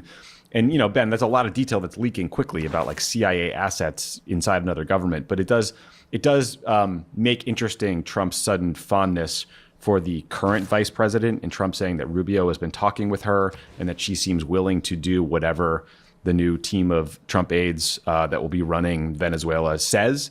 So we'll see if this really was an inside job. I'm sure a lot more will leak out. But again, like the craziest part was, to me at least, Trump saying the U.S. is now going to run Venezuela. And here he is answering a reporter's question about how that would actually work and whether the U.S. military will now be in Venezuela occupying the country. Let's play that clip. Does the U.S. running the country mean that U.S. troops will be on the ground? How will that work? Well, they always say boots on the ground. So we're not afraid of boots on the ground if we have to. Can you explain the exact mechanism by which you're going to run the country? Are you going to designate a U.S. official to coordinate? Yes, it's all being done right now. We're designating people. We're talking to people. We're designating various people, and we're going to let you know who those people are. Okay, look, see, so I press it to spread religion, and it popped up like that, where it said plus 200 Islam, but it's gay, and I just fucking could not stop laughing. Group you mentioned that would run Venezuela. Well, it's largely going to be you get one coastal city in Norway won't shut the fuck up. Behind me. We're going to be running it. So the plan seems to be like, these guys are going to figure it out. I mean, this is like making the post-Iraq war planning look crystal clear to me at the moment. Yeah, wasn't subtle, but also wasn't detailed. And I think that kind of sums this up. On the operation, look, they were clearly planning this for months. They were pre-positioning all these military assets. They're probably sneaking in CIA assets, probably Delta Force guys into the country so that they could have this kind of multifaceted operation. They were probably putting the squeeze on people in Maduro's inner circle and in the military at the same time that they were doing that. And look, that raises questions which we'll get to later, Tommy, because that means that they were lying to Congress the whole time. Because there are people that were going out there and testifying that this wasn't about regime change. We're not planning regime change. We'll come back to Congress and ask you if we do regime change. So that's a Trump's chief of staff very recently told Vanity Fair that airstrikes within Venezuela would require congressional approval. But then when asked today about whether Congress had even been notified in advance, Rubio said no, because this was like a hair trigger operation and it could have leaked. And then Trump jumped in and was like, well, in a lot of ways they knew we were coming and have for a long time because there were a lot of boats out in the Caribbean. But yeah, no, we still couldn't have told Congress, which is, again, he's completely undercutting his rationale. But sorry, continue. No, that's right. And also lying, I think there were even officials undercutting his rationale. I can't believe it. On the what happens now, it's clear what the path that they're going to try to execute here, which is that you have Maduro, an ideological guy clinging to power, running the place as an autocrat, but you have powerful actors inside Venezuela, like the military, that controls not only a lot of the guns, but also kind of some of the black economy that's emerged. And essentially, what Trump's trying to do is go and keep this kind of rotted state in place underneath essentially the United States running the place, say to them, starting with the vice president, if you don't basically allow us to run your country, we might just arrest you, like Maduro. And he kind of made threats like this, and he's kind of explicit threats. Yeah. And so what's interesting is he's not saying what you'd expect, which is we're going to come in, we're going to install the person we think ran the last election, or we're going to say that there's going to be an election in 60 days, and who knows, maybe we'll get some of that later. But actually, they're just going to try to kind of keep this. They don't want to antagonize the military because that's how you might get a civil war. And so maybe if we just give everybody a cut here. We'll bring the American oil companies in, and he was very clear about that, and start pumping oil and spread the money around enough that people in Venezuela will, let us do that. Now, that's a pretty big roll of the dice. Let me just raise a few questions, Tommy. The boots on the ground, I think, would be for the oil facilities, because he's talking about the U.S. oil companies going in there and rebuilding infrastructure. By the way, it sounded like American taxpayers might have to foot some of the bill on that. So you need to guard the oil facilities. You'd probably have to guard the oil refineries, which, by the way, are not next to the... Hello?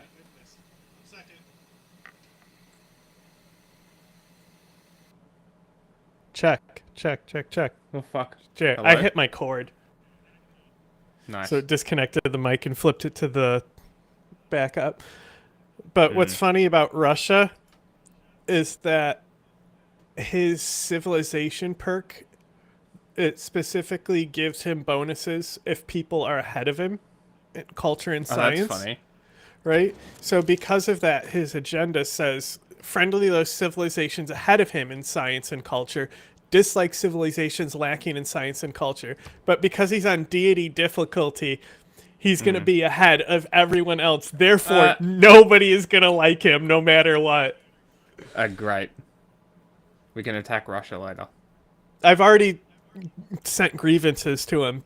Excellent. I've already been setting up for if I need to get him under control. Oil facilities in Venezuela. The oil facilities are in the middle of the country. The refineries are up in the north. So then are we going to be guarding the pipelines too? We could be looking at a scenario where are U.S. troops going to be literally guarding U.S. oil companies in Latin America? That's a question I have. Then the question is, like, under what possible legal basis is the United States running this country? How does that work? Like, there are ministries. Who's going to be providing services in Venezuela? If there is violence, and there are a lot of people that have a lot of reason to be pissed off in Venezuela, who's going to deal with the violence in the country? What is the role of the opposition? Is Maria he basically was dismissive of her. He was asked about her, and he said she's a nice lady, but she doesn't have a lot of support in the country. So much for this being about democracy. It's not. It's about oil. Spoiler alert. U.S. regime change operations always look the best on the first day. When the military does something extraordinary, then there's pictures of a guy like Maduro, who's a bad guy, on a U.S. aircraft being brought to justice, etc. But all we know about what's coming next is that the U.S. oil companies are going down there. That's like literally the only thing we know. All the things underneath that about how this country will be run, what the role of our military will be. Tommy, I got what's your over-under on when Eric Prince puts in a bid to basically become the Venezuelan security service? He's busy in Haiti, bro. There's a lot of grift and probably a fair amount of violence to come here. There's a lot we still need to see play out. Oh, yeah. I mean, just to your point about how complicated this will be, I mean, Venezuela is about a third larger than Texas. So this is not a small place. And as you said, like, these oil fields are large. The refinery assets are spread out. There's pipelines. There's other infrastructure that you could target if you wanted to disrupt what's happening here. And you're right. Trump has basically set up a situation here where he gets to pick and choose how this country is run. He's going to get to pick and choose winners and losers, whether they're oil companies or, sort of the Blackwater style security forces who want to say, hey, a Mr. barbarian President, outpost we'll go in, formed on the isle above things, me. we'll secure That's things, fucking great. And eliminate any of those pesky congressional Not where I oversight wanted the questions city or center, constitutional questions that you don't want to talk about. I'll By the way, take we it. should just point out that before this operation, I think it was in December, there was a poll where Quinnipiac asked respondents if they were for or against military action in Venezuela. 63% of respondents said no 25% said yes. So this is not popular. There's no mandate for this in any way, shape, or form, and it's certainly exactly the opposite of what Trump ran against. I mean, he's always said that the problem with Iraq was not the war itself; it was that we should have kept the oil. So in some sense, we shouldn't be surprised here. But America First was not interpreted by any of his voters Canada as, and Russia, but the map will have less revive tundra. the Monroe Doctrine and revive regime Everyone change else is operations. It's an interesting handicap to give. difficulty. This episode is That's a sponsored very by interesting BetterHelp. handicap to give. The new year doesn't require. I like it. Well, I mean, you know, I want villains in the game. Can't just be us versus easy computers. Giant.com. When you use promo code WORLD at checkout, that's 20% off your first order at American-Giant.com. Code WORLD. We should just say that, like, so the USS Iwo Jima, I guess, is just going to, well, maybe they'll go to another port and then fly Maduro to New York. They released a photo of him blindfolded and handcuffed in his sweatsuit, just, I guess, on Twitter. Pam Bondi says that Maduro and his wife have been indicted again in the Southern District of New York. The charges are narco-terrorism conspiracy, cocaine importation conspiracy, possession of guns, conspiracy to possess guns. There's 6 defendants. It includes Maduro's wife and son. I don't believe the current vice president is one of those defendants, which again does make you wonder if she was part of this. But the sincerity of this being about, you know, drugs and repression. Yeah, and again, like, we doubt Maduro's sincerity. It is just worth noting that like 2 nights before this capture, Maduro did an interview where he said, like, hey, to the American people, if you want to have a conversation about anti-drug stuff, agreements, we're ready. If you want Venezuelan oil, Venezuela is ready for U.S. investment, like with Chevron, wherever, whenever, however they want. People in the U.S. know if they want comprehensive economic development agreements, Venezuela is right here. Trump himself said in this press conference that Maduro had tried to negotiate, but Trump said he was done negotiating. So it sounds like, you know, the U.S. could have sort of had some sort of deal if they wanted. Now, Ben, you just mentioned this. I mean, there is this very brave, very conservative Venezuelan opposition. One opposition leader is a woman named Maria Machado. She was not allowed to run in this last election, but she recently won the Nobel Peace Prize and dedicated it to Donald Trump for her, like, brave struggle against the Maduro regime. This is a clip of what Trump had to say about her at this press conference Saturday morning. Are you U.S. aware of the location of opposition leader Machado, and have you been in contact with her? No, we haven't. No, we haven't. Mr. President, how many hesitations about Machado? Mr. President, on Monday. Oh, I think it would be very tough for her to be the leader. She doesn't have the support within or the respect within the country. She's a very nice woman, but she doesn't have the respect to be the leader. So to your point, Ben, it's not. He doesn't even try to say, look, there'll be a transition, we'll hold an election, the Venezuelan people will decide who runs their country. He says she's not respected. Yeah. This woman just won the Nobel Peace Prize and dedicated to him. I'm fucking better not than respected. you. Yeah, here's the thing. It wasn't just that he said she wasn't supported. You're right. He said respected, and he said it twice. I can't find a religion, so... And look, this is a woman who's sacrificed. I got my shit converted, and I couldn't make but again, religious soldiers of mine, so I was fucked. There is an attempt, and I'm sure you'll find some in the Republican Party. My religious game was some in the American media who will try to project onto Donald Trump their own desires for there to be I fucked up. I didn't mean to pick reliquaries. I meant he's clearly it should be not amenities, but I must have clicked wrong. He's not interested in that. Oh, well. When he says respect, he means she's probably not respected by the military, which of course she's not, because the military has associated itself over the years with Maduro and is kind of her political enemies. So do not think that somehow, you know, this is in any way about making life better for Venezuelans.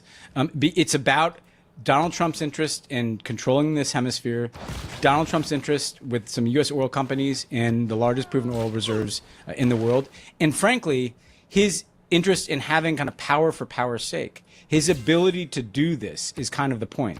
In the same way that Vladimir Putin's ability, you know, to go into Crimea, you know, back in 2014 was kind of the point. I'm sending a message that we are in a new era of kind of territorial expansion where might makes right. I don't have to follow any rules. I can pick and choose leaders. Maria Machado is useful to me when we're building the case against Maduro. But, you know, as soon as I do this thing, I don't need the Venezuelan Democratic opposition in the same way I needed them for legitimacy in the ramp up to this thing. And I think that's what people really need to keep in mind here going forward. What are Trump's interests and what is he going to be focused on? Because it's certainly not the kind of things that people in foreign policy usually talk about, which are like transition plans.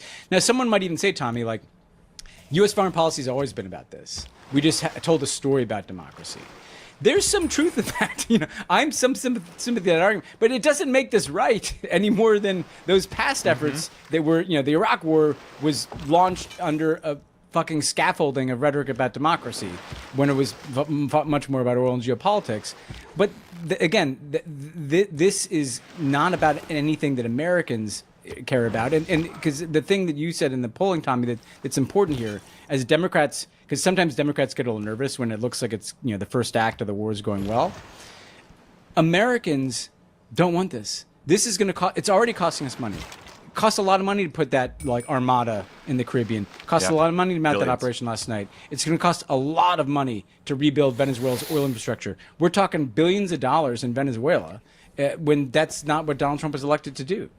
Yeah, it's not what America First ever was assumed to have been. I mean, you're right. Well, America, it's South America. It says America. There have been wars for oil, right? Like, look at Iraq, whatever. I tend to not actually really agree with that. I do think the Bush regime. Yeah, he was actually talking about the Americas, but not the United States of America.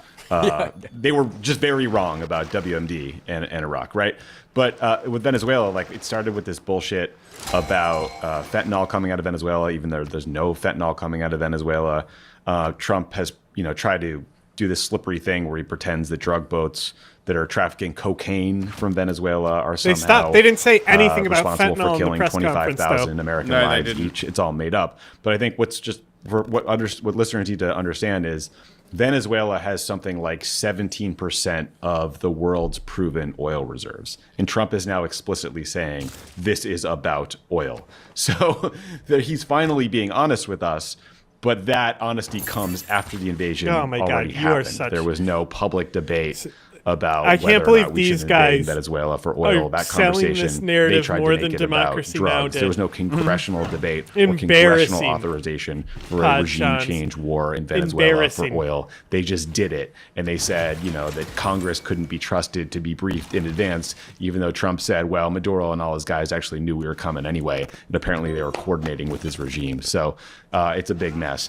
And Ben, I think you sort of alluded to this. The question I have is, what lesson will Trump learn from this, and what lesson will other leaders take from this? Because I do worry that after Iran and after this, Trump is going to decide that military action, or at least airstrikes, are cost-free. There hasn't been a big blowback yet, and maybe he decides America First now means like let's let America expand and let's create a new empire. And I think this next clip from today's press conference gives you a sense of where the kind of empire gunpoint is pointed at next. Is there a message here for Cuba and Diaz-Canel? I love Hitler. It's an interesting case. Cuba is, not doing very well right now. That system has not been a very good one for Cuba. The people there have suffered for many, many years.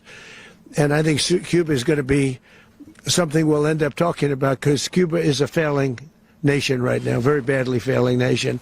One of the biggest problems the Venezuelans have is they have to declare independence from Cuba. They tried to basically colonize it from a security standpoint. So, yeah, look, if I lived in Havana and I was in the government, I'd be concerned, at least a little bit. Colombian President Gustavo Petro, a couple weeks ago, he said he's got to watch his ass.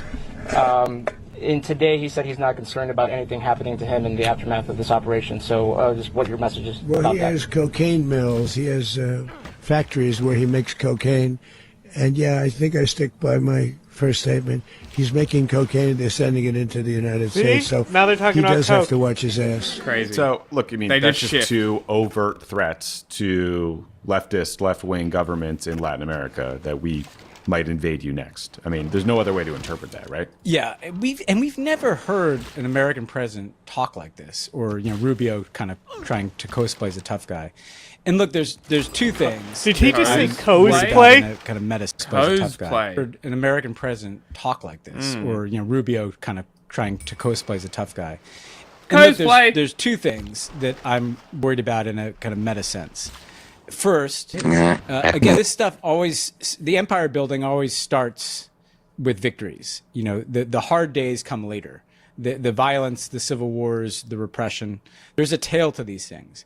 Again, we are old enough to remember when the Iraq War looked great, when the Saddam Hussein statue was toppled in Baghdad, and nobody could have predicted, or frankly, actually some people did, but it was hard to predict how bad that would go. We just don't know what's going to transpire in Venezuela or in other parts of the. And just to be like sort of open about it, because you and I have talked about it offline, and the early days of the Libya operation under Barack Obama, 100%. Right when Gaddafi was Why are you taken raising out your hand? And people were celebrating that this awful guy had been taken off the scene, and that has proven to be a slow-rolling disaster, not just for the people of Libya, but also for the entire continent of Africa and a lot of countries in the Middle East. If people want to play back at me things I said when Gaddafi went, please do, because you're I agree with that lesson. This stuff gets harder as the time goes on. By the way, we don't know what other countries are going to be doing there. The Chinese have hundreds of thousands of nationals there. The Russians have had a presence there. They could choose to make things more difficult for us. And we've seen these kind of failed state places become proxy wars too. But the second point is more important, and it's what I'm more worried about, which is the lesson he's going to take. He's going to get a lot of positive reinforcement for this. He's going to have all the Republicans saying, oh, look what a strong man you are. He's going to get a lot of the MAGA people. Some of them, are sincere in their America First instincts, but some of them will be like, well, Trump, like he looks like such a strong man now, and all those kind of naysayers are just the weak. Did I make them understand how big truly big my penis is? Is then we're going into Panama, maybe taking Panama Canal, or maybe we're going into Havana to take out the Cuban regime, or maybe we're just bombing Colombia because that leader is somebody that Trump doesn't like, or Greenland, or maybe we're taking Greenland. And again, go read your history, right? I mean, you get an autocratic strongman who starts going down this slope of conquering after conquering, war after war, regime after regime, that never ends well. It usually ends either in a lot of violence along the way in those places or in some kind of global conflict. And that leads to the other point here, which is what is the lesson that Russia and China are going to take from this? This is basically how Russia has operated since it invaded Crimea in 2014.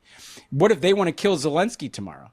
And their justification is, well, you just arrested Maduro and put him on a plane. The Chinese, what if they go into Taiwan and say, well, they're a threat to our national security, just like you said Venezuela was a threat to your national security. We are now in a world in which there really are no rules. And look, people might say, well, those rules weren't working. I don't know, like having some guardrails, some restraint. This kind of military operation was unthinkable even in Trump's first term when he was trying to get Maduro out. I mean, he never would have thought about doing this. And it just shows you how much this has been normalized. Yeah. And he's now normalized an extra thing, which is he saw that no he can't congressional be authorization, impeached. No public case for it. I can just go in with the U.S. military as it's a kind of my militia to take out a leader and say that we're going to run the place and have the oil companies in charge again. I mean, matter. The precedent, I guess, for that is like the 1900s. He can do whatever he wants, and he won't be everything impeached. he does is legal. We went through 2 world wars. Did you know? Yep. The Supreme Court said so. That kind of empire building leads you to want to make some rules. Yeah, I mean, look, it's sort of the modern regime change operation, like day one is the easiest because the U.S. Special Forces will win every single battle they are ever asked to fight, right? The U.S. Delta Force, they're more experienced, they're better trained, they're better equipped, they're better enabled by U.S. intelligence and by $1 trillion per year military budget. Like that was never in question. I think there was some question. I remember asking these questions on the show about how sophisticated or not Venezuela's air defense systems might be, whether you could see a situation where there were members of the Venezuelan military with man pads, those shoulder-powered missile launchers, kind of like dispersed places that could take out a helicopter or two, right, and lead to U.S. casualties. Thank God that did not happen, right? But that's never been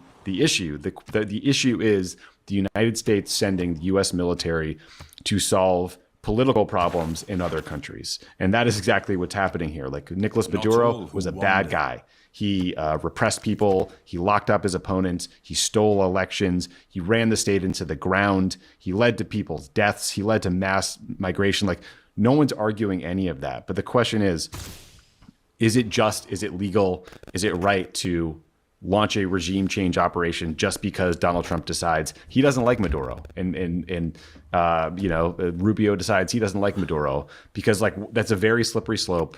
It could lead to regime change wars in Cuba and Colombia because we're obviously threatening them. But what's to stop him from launching it anywhere else he wants. Like, why not North Korea just because they have a nuke, right? What message does it send to other countries thinking about proliferation and risk? So that's what people I think are quite worried about this, even though in the early days it always looks kind of triumphant. Ben, I've seen some good statements and some pretty bad ones. Tim Kaine had a great statement out asking the right questions, U.S. Senator from Virginia, sort of asking some of the questions you asked, like, is Trump just threatened to attack the Iranians if they attack protesters? Does that mean like we're on the precipice of deploying troops there? We know that Netanyahu was just at Mar-a-Lago for I don't know the 17th time my mic since there, Trump Mike. took office. That's There's being all these all reports that the Israelis are asking either for permission I or can't U.S. tell. support for another bombing mission against Iran to take out their ballistic missile program. So that feels like a coming attraction. A lot of our international allies are a little more hesitant. Like Keir Starmer's out there saying he wants to get the facts. He wants to uphold international law. I'm guessing he's not going to like the facts, and he's going to believe that international law has not been upheld, but then not really say much about it. Not say anything about it, yeah. Yeah, there's some top EU officials who expressed serious concern, right? That was sort of like the most I saw the dial turned up. But I'm going to read you one of the stronger statements I've seen, and I know you know who this is from, but I bet it'll surprise listeners. Quote, but there is one fundamental reason to oppose the regime change that the United States has just brought about in Venezuela. The sovereignty of states is never negotiable, regardless of their size, their power, or their continent. It is inviolable and sacred. To renounce this principle today for Venezuela, for any state, would be to accept our own enslavement tomorrow. That was from Marine Le Pen, the current and former sort of head of the far-right party in France. Makes sense that it wasn't Bernie, and it was a populist I hate everything about fascist her. I hate her policies, her views, but that is quite clear, and I think that is also the tone that I think a lot of America First Hell yeah, Petra's voters done. thought Fuck yeah. they were voting for. Yeah. It's interesting with Le Pen because there's always been this, aspect of French nationalism that kind of resents, the American empire, right? And so she's kind of playing to both the sovereignty conscious nature of the right wing in this country, like you said, and something that is deep inside France. Yeah, I think, look, the thing that worries me is this kind of behavior can become contagious. And maybe it already has been. Maybe the American war on terror, the Russian invasion of Ukraine, Israel attacking 7 or 8 countries in the Middle East. We've been kind of conditioned for more and more of this kind of stuff. But you're already seeing, again, it's probably not like entirely a coincidence that Trump is threatening Iran at the same time that he's doing this in Venezuela. It's just like this stuff, if you look at history, leaders start to say, well, this is my time to do that thing I wanted to do. Like, we're now in one of those periods where let's grab while the getting's good, Putin will be using this, throwing this back in our face. Whatever he does in Ukraine, if he wants to go into Moldova or the Baltics, we'll be hearing about this, And so this is my concern of just the kind of that breakdown of order. But it's not just the breakdown of order. It's that sense of if you're a strong man anywhere, it's like now's the time. Sovereignty is out the window, and we don't have to respect borders anymore, and we don't even need to have the pretext of going to the United Nations, or we don't have to have the pretext in our countries of going to parliaments for some kind of authorization. That's when this stuff gets real dangerous, and we kind of re-enter the kind of history that we kind of thought we left behind. That's what you kind of feel on a day like today. Now, with the MAGA movement may prove to be the biggest constraint on Trump, because the Republicans in Congress have not used their institutional prerogatives. And if people think that sounds kind of wishy-washy, just think of the awesome power of the United States military in the hands of one person who doesn't have anyone permission to do anything with that military. Like, that's why, not to sound like a nerd, the founders were like, let's not let that happen because that's how you get dictators. That's how you get kings, right? And so if the Congress is sidelined, Nuremberg, the only check on Trump is going to be pushback from within MAGA, that this is not what we signed up for, this is not what we voted for, this is not lowering costs for Americans, this is not addressing, they'll make a big show of, I think, probably just deporting a lot of Venezuelans back to Venezuela. That's why Steve Miller's up on stage. Right. He's salivating at the prospect of deporting people there. Well, also, Stephen Miller is just looking for any way to prove that we are at war with Venezuela so we can invoke the Alien Enemies Act and then deport like every Venezuelan who came here, even though a lot of them were told to come here because, they were members of the opposition or they opposed the Maduro government. They thought they had support from the United States, but here we are. Pod Save the World is brought to you by Sundays for Dogs. New year, new you should always include eating better, right? Well, if you're upgrading and optimizing what goes in your body, then why are our dogs still stuck with the same old kibble routine? Give them real food, give them good food, give them Sundays for dogs. Sundays was founded by a veterinarian and mom, Dr. Tori Waxman, who got tired of seeing so-called premium dog food full of fillers and synthetics. So she designed Sundays, air-dried real food made in a human-grade kitchen using the same ingredients and care you'd use to cook for yourself and for your family. Every bite of Sundays is clean and made from real meat, fruits and veggies, and no kibble. That means no weird ingredients you can't pronounce and no fillers. Compared to kibble and other brands out there, Sundays invest 50 times more in its ingredients to ensure premium quality. Because your dog deserves food made with care, not in the...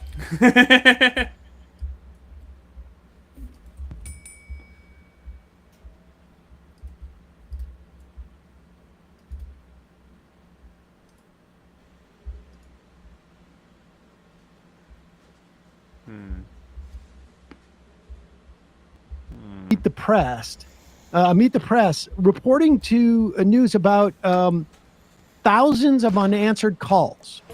Right. I do want to talk big picture in just a moment, but the New York Times is reporting that thousands of calls from flood victims to FEMA call centers went unanswered in the middle of this ongoing disaster because you didn't renew contracts to keep call center staff in place until nearly 1 week after the floods. Why did it take so long to extend those contracts? It's just false. Those contracts were in place. Nobody, it didn't take 5 days? No employees were off of work. Every one of them was answering calls. So false reporting, fake news, and it's discouraging. It's discouraging that during this time when we have such a loss of life and so many people's lives have turned upside down, that people are playing politics with this because the response time was immediate. And if you talk to anyone in Texas that was there, that was a part of this operation, they would say the federal government and President Trump immediately responded. Just to be very clear, on July 7th, 15.9% of calls Somebody needs to tell her that her pussy stinks. I mean, does that concern you that only 15% of calls were answered? These are people in a desperate state. FEMA often the first call that they make, only 15% were answered on July 7th, several days after the floods. These contracts were in place and those people were in those call centers and they were picking up the phone and answering these calls from these individuals. So that report needs to be validified. I'm not certain it's accurate, and I'm not sure where it came from. And the individuals who are giving me information out of FEMA, I'd love to have them put their names behind it because the anonymous attacks politicize the situation. Okay. I bet she'd want to know who's leaking that information. Exactly. 15% of all calls coming into FEMA. That is, I mean, it's ridiculous. It's ridiculous. I don't know how you get worse than that. So give me your sense. I mean, you obviously have a lot of relationships in and around FEMA. Give me your sense of like what's going on there. Yeah, and I should say, like, you know, I worked internationally most of my career, so like I'm relearning the FEMA system as I've moved back to the U.S. as well. But like what's going on at FEMA right now should be a gigantic scandal, and it's one of these things under Trump that's so frustrating, I think, for many people, where it's all this stuff that would normally be a huge scandal. It's just kind of like, well, I don't know. I guess they just don't do this anymore, right? So let me run it down really quickly. We have someone who is the administrator of FEMA right now who has not gone through congressional approval. He's just kind of been put up there, and I think he's temporary. And my assumption is he's temporary until they decide to phase out FEMA or whatever, right? Who's David Richardson. Zero experience in emergency management, none. He was in the Marine Corps. He like led their artillery school for a while, and then he was in DHS in their like weapons of mass destruction division, right? Zero experience in emergency management. And I'm just going to say at the outset, we're at the 20th anniversary of Katrina, right? I was just in New Orleans for 4 weeks before coming up to Asheville as I'm making my disaster rounds. You know, and one of the main things we took away from Katrina was we need people who know how to do this stuff. You can't put Mike Brown in charge of FEMA, right? This is what you get. So, but we're back to where we started, if not worse. We have David Richardson, knows nothing about emergency management, right? Okay, because all of this is going on at FEMA, people have been leaving FEMA, career professionals who do know what they're doing. So currently, and I can't speak personally to why these people left FEMA or not, but make of it what you will. Regions 6 and 4, which is the U.S. Gulf Coast, Texas, Florida, Alabama, Mississippi, regions 6 and 4 currently do not have regional administrators, right? You can go on the FEMA website. Nobody's home. Nobody's running the office, right? I think last time I looked, they don't have assistant administrators either, at least one of them. don't. So there is a FEMA sort of director, no clue what he's doing, shows up in Texas a week late wearing like a boater hat, tight blue jeans, and like a medallion and a button-down shirt. Very strange. You also have, no one's at these regions, right? There's some career professionals there, but no one's leading them. So you don't have the leadership there. And you have regions like Region 1, which is New England, which you have Doucette, who's a conspiracy theorist who just tweets conspiracy junk all day instead of leading this. So what you're seeing, I think, at FEMA is what you're seeing across the federal government, which is just a complete ridiculing of the idea of public service, ridiculing the idea of expertise, forcing people kind of out of it by making it a miserable job, putting in incompetent people, and then somehow just saying, oh, well, I guess it'll work out. One other thing about David Richardson quickly, I don't know if you guys covered it or not, but did anyone cover his bonkers addresses he gave to FEMA that were leaked? Is this the one about hurricane season? Well, there's that one where he said he didn't know there was hurricane season, and the answer was, well, he's joking, which either way, don't be the head of FEMA, right? Oh, you're joking about hurricane season. Well, on the Gulf Coast, we take that. That's great. Nice joke. Or you don't know about it, which I think is probably true. No, he gave these speeches where it was rambling absurdity. I read it out loud to one of my classes, and they were kind of thought I was joking. Like, no, this is an actual talk where he's like, don't stand in my way. Some people want to get in my way, but don't stand in my way. And then this diatribe about Texas, saying I've got a redheaded girlfriend in Texas, and she had to explain to me that Texas was as big as Spain, and that's why it's hard to do work there. And I didn't realize Texas was as big as Spain. So you have this guy who's kind of a bonkers character with no emergency management experience, who's just there at FEMA. And I would assume what's happening now is they're putting Kristi Noem, who's DHS, at the head. And just a brief primer for everybody who wasn't around. Before 9/11, right? FEMA was a thing. It had an honorary cabinet position where it could speak directly with the president, right? And this was kind of, I'm very critical of Bill Clinton. There's mosquitoes down. Boko Haram did not do 9/11. That was Al Qaeda. We need to do this because the lesson back then was you can't fail at disaster management, so it will ruin your political career, end your political career. So FEMA was that way for a while. 9/11 happens. They put FEMA in this new thing, DHS, where it's in there with ICE. It's in there with, Border Patrol. It's in there with all of the Coast Guard, which is okay, but it's in there with all these things that just don't make any sense for FEMA to be with. And now you have Kristi Noem at DHS, who seems like she's just running FEMA now, who as a governor in South Dakota was not particularly good at emergency management and pretty controversial at it. I think she wasn't even allowed on tribal land for a while, which is a problem if you're working in emergency management. And so now she seems to be the head, but she's just using it to do this, immigration fascism stuff, right? Well, she's redirecting FEMA funds to things like the Alligator Alcatraz and the detention concentration camps, those facilities in Florida. There's hundreds of millions of dollars in contracts that seem to be getting okayed, including a grant for the Florida Division of Emergency Management. Dropsite reported this for over $600 million, which isn't just going to be for that one detention facility. It'll be spread more broadly. But contrast that with what the New York Times reported last week, which is that she implemented a policy where contracts of over $100,000 would require personal sign-off, and she didn't renew contracts. I watched the Kyle Kalinske video, helped mitigate and it's about some Emma, of the worst and of I the was flooding fucking dying laughing. Damage until 5 days after they'd already expired because this policy. A phenomenal Kyle Kalinske video where he didn't have any cringe takes or really cringe anything. That's impressive. But I saved it for you, so.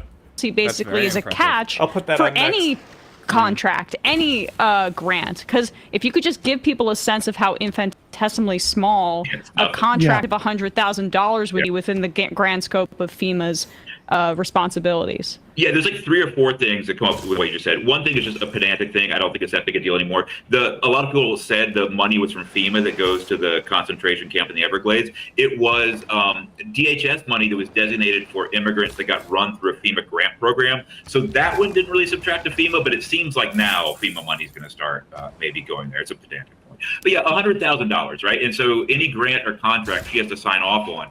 But for the urban search and rescue teams, right? Like USAR teams, we use these emergency management abbreviations to sound cool now. they can't even. I mean, they can't even have like lunch for $100,000. Right? Once you like crank up one of these teams, I can't remember the exact number now, but you're in the hundreds of thousands of dollars to get them like on the airplane out there, right? So if you're saying we're going to put in this, well, Kristi Noem's got to say okay to it. It's one of those ridiculous things that's across the government now. We're being more efficient, but they're absolutely not. They're not sign off on every $100,000 purchase. It just won't work. Like, because once you get into anything, it's over $100,000. Debris removal, forget about it, right? Search and rescue, no. All of this stuff is over $100,000. Maybe you could do pack lunches for some people for a day. Maybe you could try and open a small rural shelter for $100,000. But I don't know what you can do for $100,000. The other point, yes, I think they're positioning FEMA now to just be part of this whole system. FDM, the Florida Department of Emergency Management, they're very present in the concentration camp in the Everglades, right? You see their symbol, you see their spokespeople, which is tremendous. I'm a Floridian. It's tremendously disappointing for me to see anyone in emergency management say we're going to go along with this, because as I tell our students, our job is to help people. Our job is to help vulnerable people, right? And if you're saying, no, I'm going to participate in fascism, like pick another job. You're not doing our job. I don't know what that is. One note about that quickly. I'm going to do some self-promotion / complaining here. I've been trying to trademark my disaster fascism concept I keep putting out there. I had an op-ed with the New York Times that they kind of shelved after a little bit. It's kind of on the shelf, and I keep kind of checking back in, being like, does that seem to you like disaster fascism, right? Meaning that they're taking, because FEMA got put within DHS, the framework is there to just turn emergency management in general into this structure where you can just keep furthering the goals of oppression and fascism, right? Hey, folks, don't forget to hit the subscribe button and check out our daily show.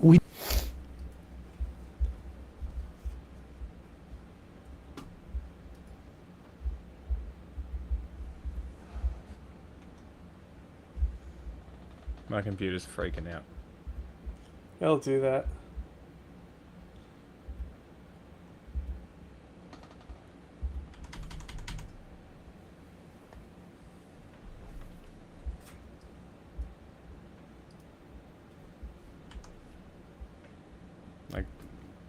Look, it's finally happening.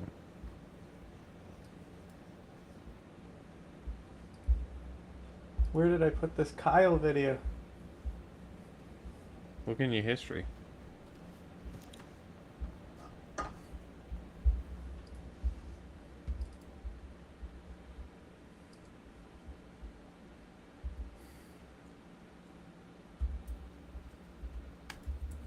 It won't let me change the graphics in-game.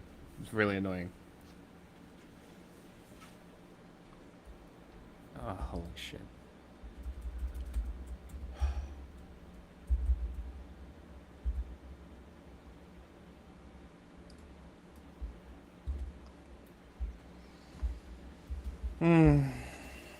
The fucking Venezuela thing is so bad.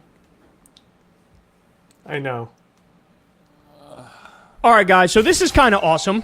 I love it whenever one of us slips through cracks and gets on mainstream media. I love it because it's so rare that it ever happens, you know? Like, I was on Fox News, like, maybe twice. Never got an invite from CNN, never got an invite from MSNBC. I mean, they avoid us like the plague. And, I think that's kind of intentional.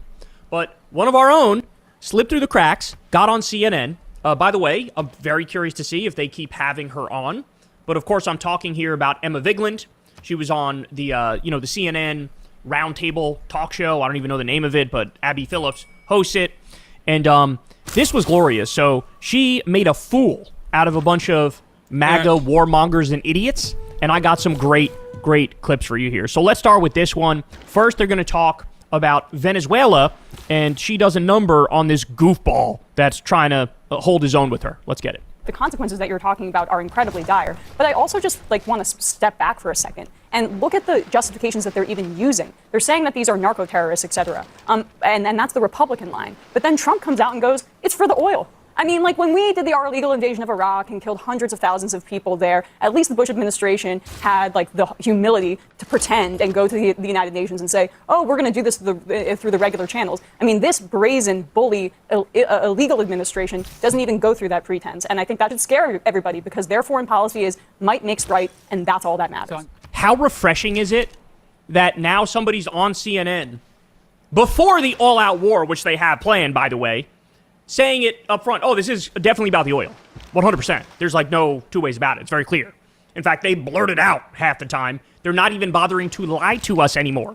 They're so high on their own supply that they realize there's like zero consequences. So they're not even bothering to dot their I's and cross their T's and make a propaganda case. It's just about the oil. They're openly imperialistic. That's what it is. They're just trying to steal the oil. They're trying to, put in a puppet government. They're trying to, hook up U.S. corporations. They're trying to give Eric Prince the ability to illegally occupy another country like he did in the Middle East during the peak of the war on terror. By the way, on that alone, it makes me go, Egypt's mad because I built Petra. On that alone, you're flying a little too close to the sun there by telling the truth, Emma. All right, let's get the reaction. Foreign policy is might makes right, and that's all that matters. So I'm not scared. I don't think any American is scared Watch out, Emma. about the Clinton's consequences. behind I care about you. the world, not just Americans. No, I know, but you're also, in this instance, caring about a narco-terrorist group. And oh, my God. It's not even fair. It's honestly not even fair. I mean, they get like 70 IQ morons. Look at how horizontal Kyle gets. Terrorist group and oh my God. It's not even fair. It's honestly not even fair. Oh my God. It's not even fair. It's honestly not even fair. I mean, they get like 70 IQ morons to do this panel. And I love how CNN's obsession with balance leads to this inevitable conclusion that you just have like the dumbest people on the earth trying to rebut factually correct statements, right? Oh, you care about narco-terrorists. There is zero evidence that these people are narco-terrorists. Zero. They have presented none. In fact, some of the evidence they originally presented turns out it was a picture from 2009. They had to go back and pull a picture from 2009 of like a helicopter picture of a boat that was doing drug running, right? They were spreading that as if it proved their case. No, it was total BS, and the reason why they couldn't use a recent picture is because there isn't one, and because they're blowing up fishermen on a regular basis. Most of them are fishermen, the people that they're killing.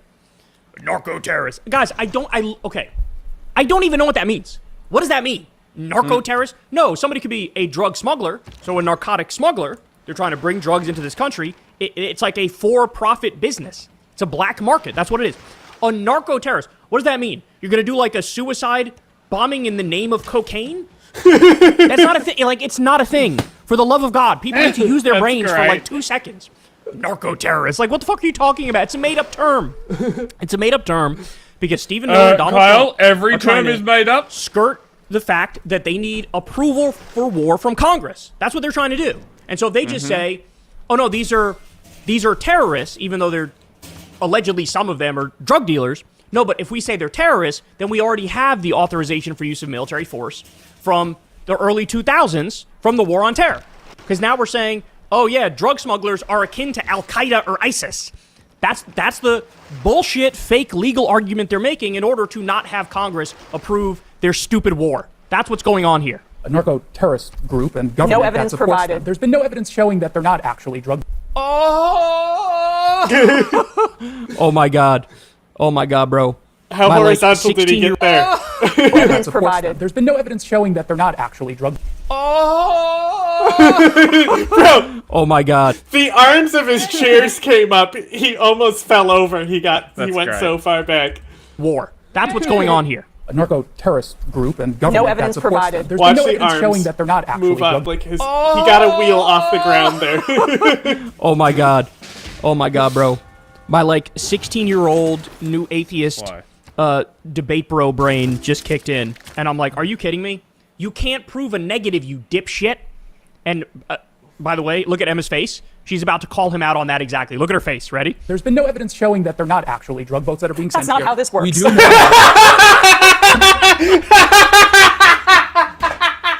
Amazing. Hang on, full screen it again. Her face is so funny. Can you do it? It fucking takes like 30 seconds for my shit to. Oh yeah, hang on. Full screen.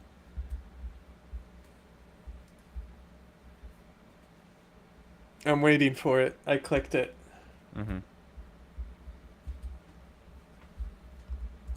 By the way, look at Emma's face. She's about to call him out on that exactly. Look at her face. Ready? There's been no evidence showing that they're not actually drug boats that are being sent That's not here. how this works. We do know as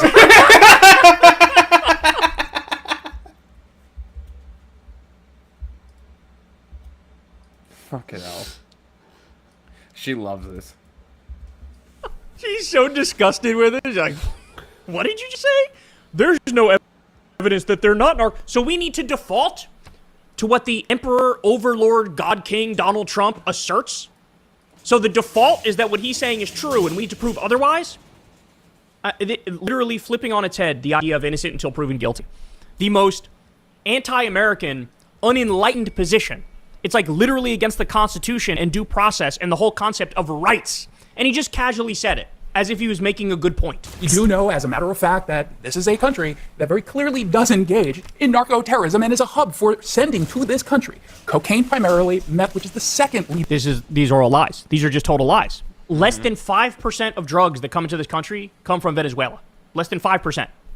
So even their cover story doesn't make sense. Meth, which is the second leading cause of drug overdose deaths, at least where I'm from. Okay, I don't know who this guy is, but he needs to retire. He needs to retire. I mean, this is pathetic. This is pathetic. This is embarrassing. All right, I got more for you.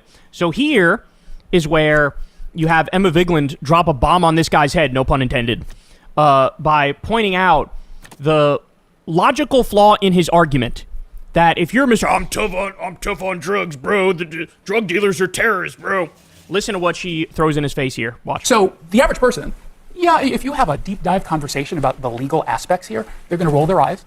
That's just the reality. It might be important. And it is important. The but they roll Sacklers- their eyes because they know who the target is. The Sacklers are... Donald Trump is putting you in a position I'm sorry. where you are now defending drug dealers. Whether or not that's your intent, that's how it comes off. Do you think that the Sacklers... By the way, let me just, before Emma chimes in here, this reminds me of, by the way, you're now defending Saddam Hussein because you don't want to do war with Iraq and regime change in Iraq. That's what he sounds like. Dealers. Whether or not that's your intent, that's how it comes off. Do you think that the Sacklers should be executed in the town square? I don't think this is the town square, and I don't think that this is a declaration what of does it war. matter? I mean, as we've heard specifically tonight, this was an empty facility, no deaths, and I would assume that this was leaked to CNN with this information that came from the CIA, that if it wasn't actually a drug distribution center, a port, probably would have come out too. But we killed dozens of people already under this pretense, so do you defend We killed dozens of people who were on drug boats, okay, bringing but drugs to this country did the Sacklers help kill Americans with the opioid epidemic, yes or no?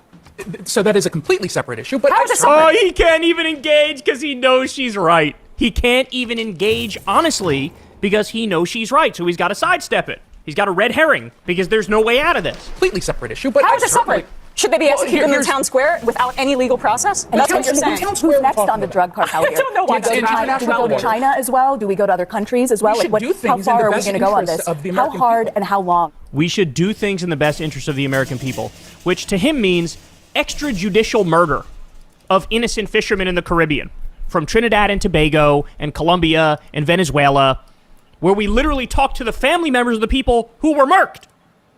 That's best interest. I mean, people like this, I gotta bite my tongue because I'm about to go too far. And how long can they continue going without Congress getting involved? That is a fair point. So this guy is, I mean, what a bloodthirsty, disgusting psychopath. Sitting there in his suit, advocating for extrajudicial murder. And he was caught speeding.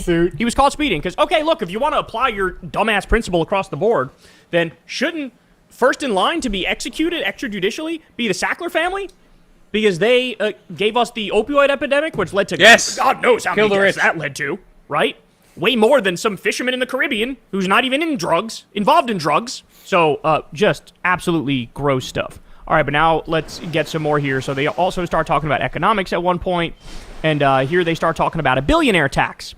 And what follows is glorious. To pay for the privilege. It's a bad argument. A billionaire. The privilege of living in a state that facilitates their ability to become. But you're admitting it's arbitrary, which was exactly my argument previously. Let me just, I just want to say, I'm sorry. Why do we pick arbitrary people that we hate? But no, it's not. It's about the level of wealth that they have concentrated. How much and is too much? Excuse me, I'm going to finish my point now. What's the number? What is important? Definitely a fucking $1 billion. Nobody should have $1 billion. Let me repeat that. Nobody should have $1 billion. Nobody should have a net worth of $1 billion or more. Why? Because extreme wealth, by its very nature, undermines democracy, undermines sovereignty and independence of a government that's supposed to be of, by, and for the people. That's why. Because effectively what you're saying is we're now laying the conditions to have a shadow government which overrides the will of the people. And if you defend extreme wealth concentration, that's what you're defending, and you need to own that. You need to say, I am pro-oligarchy, I am anti-democracy. That's what you need to say. Because what we actually have now is a shadow government, a transnational shadow government of billionaire criminals and their lackeys. And guys like this dipshit would defend it. What is important to point out is that when this country was growing and it was the greatest period of growth, the top marginal tax rate was 90%. The equivalent of $4 million. Every dollar that you made over $4 million was taxed at a 90% rate prior to the era of neoliberalism and then eventually Ronald Reagan slashing taxes and leading to this explosion of income and wealth inequality. And California already did this with Prop 30. I think it was in 2012 or 2011. They raised the top marginal tax rates on millionaires. And you know what happened? The number of millionaires in California. No, let me finish. The number of millionaires increased in California. My goodness. My goodness. I think the smuggest man in politics has to resign. I think he's got to step aside. This was brutal. This is brutal. This is like, you got nothing, bro. You got nothing. Look, this is what happens when you let, like, educated, intelligent lefties on TV. This is what happens. She happens to know shit. She happens to, like, be filled in on all of the relevant details. Not, she's not like this guy, an empty suit with a smug face, regurgitating MAGA talking points to please Donald Trump. And so he's running into a brick wall of information and logic and facts. And it is not going well for him, man. It's not going well. Of millionaires increased in California. So there's nothing to this capital flight. They've done this balance. I'm against the fact that we don't have more rich. What is the number that makes you too rich? Well, like I just said, all wealth over $1 billion should be taxed at 100%. That would be my answer to that question. We can draw a nice clean line. You max out at $999,999,999. You should get a fucking, like, plaque sent to you in the mail that says, congratulations, you won at capitalism. And you know what? Nobody's going to shed a tear for the motherfucker worth $999 million. Nobody's going to shed a tear. That's all right. You know what? I'm probably too conservative on this question. I got people in my audience who would respond to me, and they're probably correct, by the way, when they say, Kyle, nobody should even have that much wealth. Call me a moderate on this issue. You smug bitch. It's not my. That's not for me to decide. I want to raise taxes on the wealthy and percentages. The top 1%. The top 1%. It's when you look at the problems in your. And also, he can't grapple with. He keeps going back to that question. He can't grapple that what she's talking about is taxing income. When you talk about a top marginal rate of 90%, like we used to have, that's income, and it's income over $4 million per year. That's also like every civilized society is built on the back of a progressive income tax, which means high marginal tax rates. The countries that self-report being the happiest, that have the best quality of life, that have the best institutions that function well, it's built on the back of very high marginal tax rates and a progressive tax system. And these idiots never can contend with that fact because they either don't know that or don't care about that because they support billionaires in principle. This guy sucks up to the exact people who are ruining this country and ruining the world, by the way.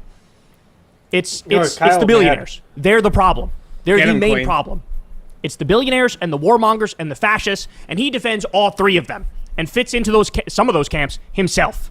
But I'm still not done because then they start talking about Israel. And yet again, as I watch this, I go, damn, she's doing a great job. But the sass radar is going off. Back on. I think that is the big selling point on this. Yes, and I do think that the kind of elephant in the room here is the United States completely losing, and the Biden administration is immensely complicit in this as well.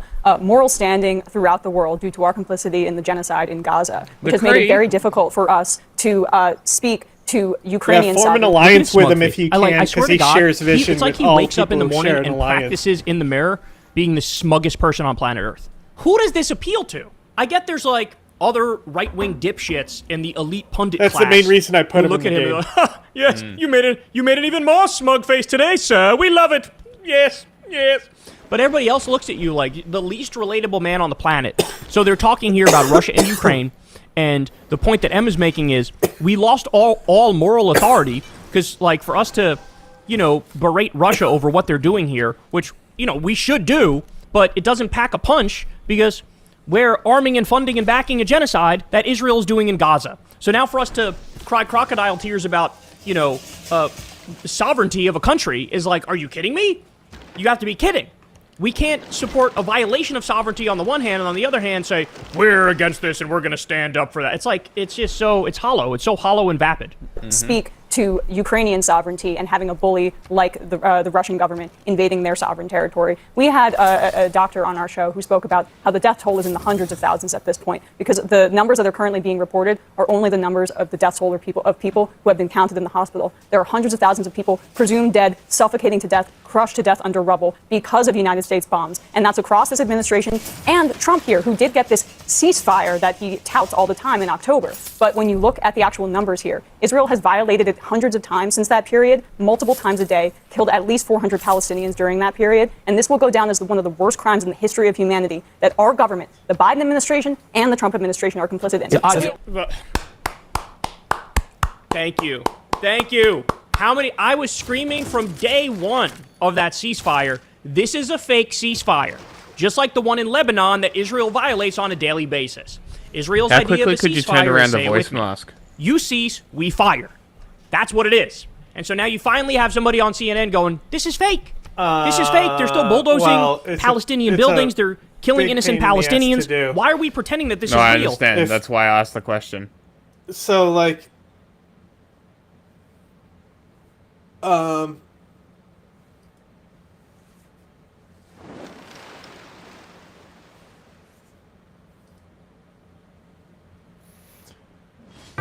I would be able to do it very quickly, but like if I do a master on that audio track and then mix down a track, and are we not removing spaces? It would just be a re-upload? Well, they messaged me saying that they were speaking to one of their relatives and that the Iranian state is using voice AI tracking. So you would have to do a pretty good job. Yes, that's the only but concern. If we're talking about something that's not being edited and something that I'm just voice masking and re-uploading, I mean, yeah, for the most part, minus the export time, it would take about 30 minutes. Okay. Because, like, I'm thinking quick turnaround, 30-minute recording, talk about what's going on. I think that's all we would need. Upload it as, like, we'll do this as a trend. We'll try and talk to as many Iranians as we can. Do it as a little mini-series thing.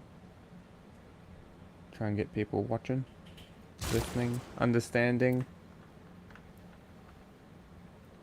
Could work, but we'll see what they say.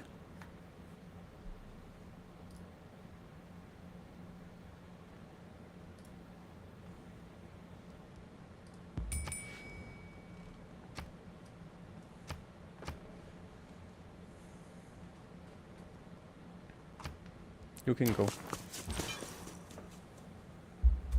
In fact, it's so nefarious, Trump wanted to do the optics and the theater of a ceasefire to then divert international attention away from Israel so that they can continue to finish the genocide and the ethnic cleansing. That was the goal. That was the plan.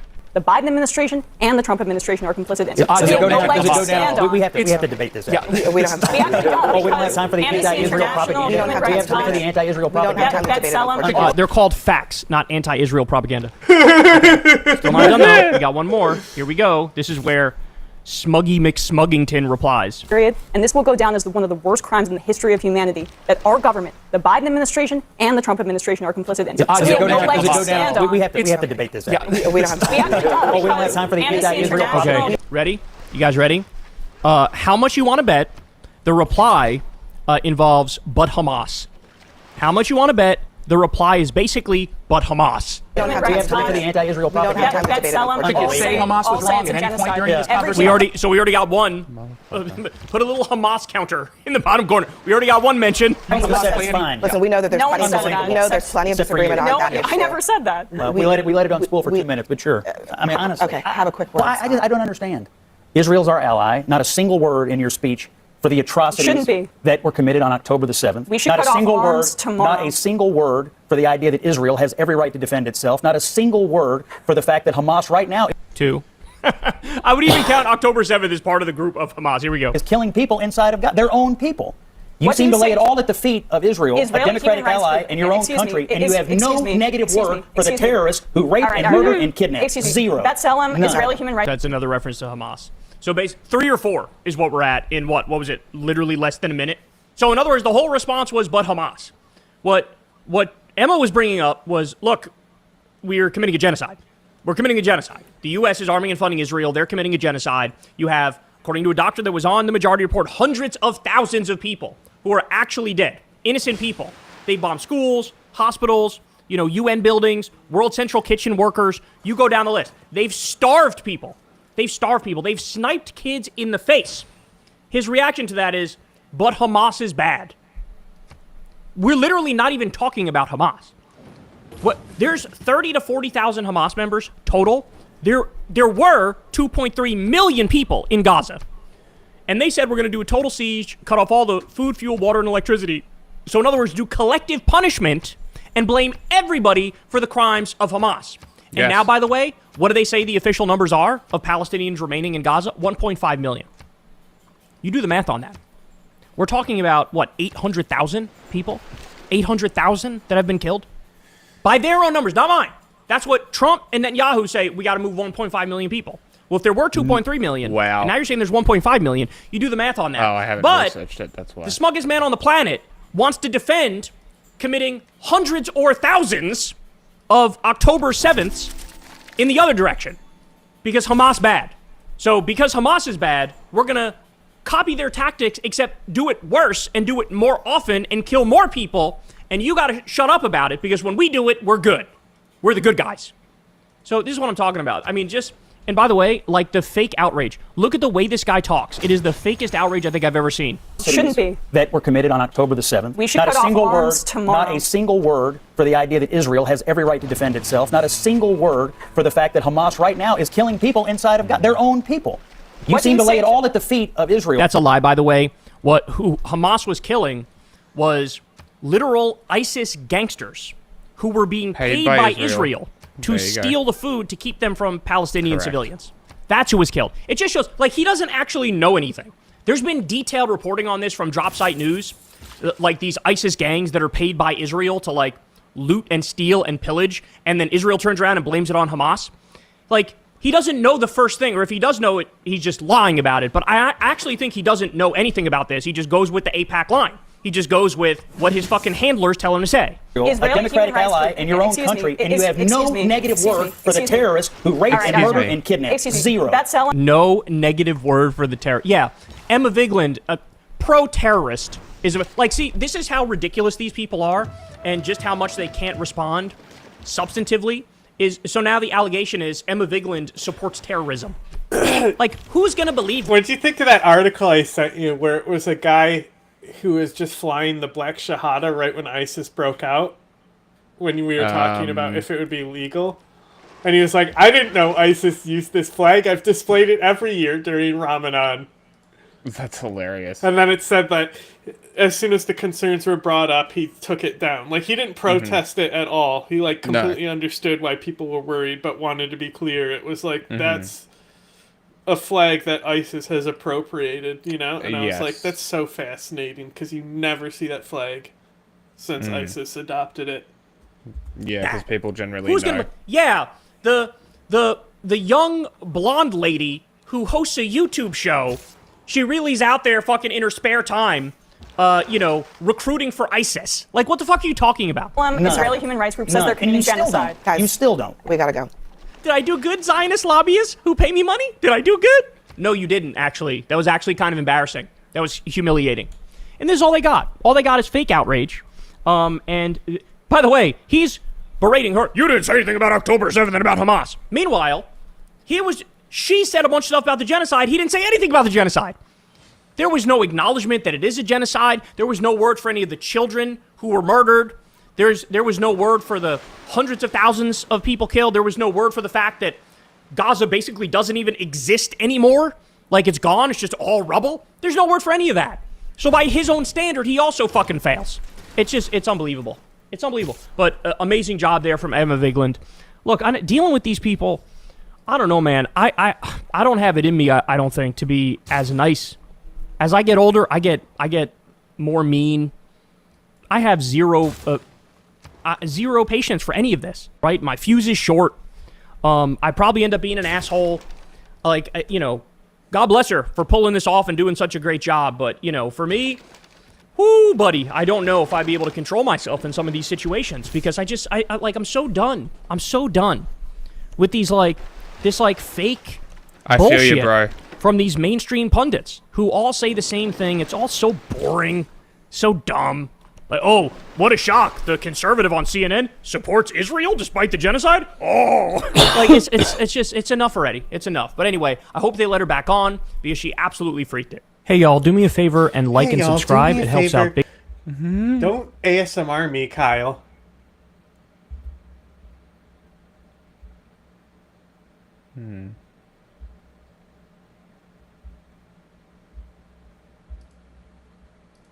Cartography. About whatever they're saying. They do not have a consistent position at all. And all they do is simply chirp alongside the wind. Okay? Yeah. Venezuela currently has 303 billion barrels of crude oil reserves. Trump says the U.S. now controls. Oil prices are trading at $57 per barrel, making Venezuela's total reserves worth $17.3 trillion. Even if the U.S. sells this oil for half the market rate, that's still $8.7 trillion. In other words, in 12 hours, the U.S. has gained control of oil reserves worth more than the entire GDP of all countries in the world, aside from the U.S. and China. That's 4 times larger than the GDP of Japan. Most people do not realize how much the world just changed. Oil markets will react to this news for the first time on Sunday. Interesting, at 6 there's p.m. Eastern Time. Rebel City here. The next few days will be critical. You guys understand how we're talking, right? Like, this is plunder. This is colonial plunder. You should revisit the clips from Asmongold. I think his fans are starting to realize he's a grifter. I don't think his fans are realizing that he's a grifter. I think they like his soothing voice. They just want to hear someone go, yeah, based to whatever the Trump is up to, But yeah, he went from presenting himself as an isolationist who was like, Trump is the peace president. I'm glad that we're not interfering in the affairs of other countries and we're focusing on ourselves, to straight up saying like, oh, dude, it's actually awesome that we're doing this. Do not look for consistency in these people. Yeah, when you frame it as colonial plunder, it does seem that way. I mean, I'm not framing it as colonial plunder. Trump is. He said you were an intervention supporter. Wait, me? Yeah, against Israel, maybe. So what does he mean? I'm a intervention supporter. When have I ever? I've been called a terrorist my whole life. Azan, my streamer is 30+K defending file president. Don't you feel owned? I feel super owned. There's nobody that has the capability that we have. When I watch that war in Russia going on and on and on and everybody dying, and it's like, it's primitive. It's primitive. It's horrible. It's horrible. Could you tell it? Oh my God. Wow. So, will this change your opinion on voting on Trump? Well, I mean, if he keeps this up for the next 3 years, maybe I would vote for him again, right? I mean, this is going pretty well. Jesus fucking Christ.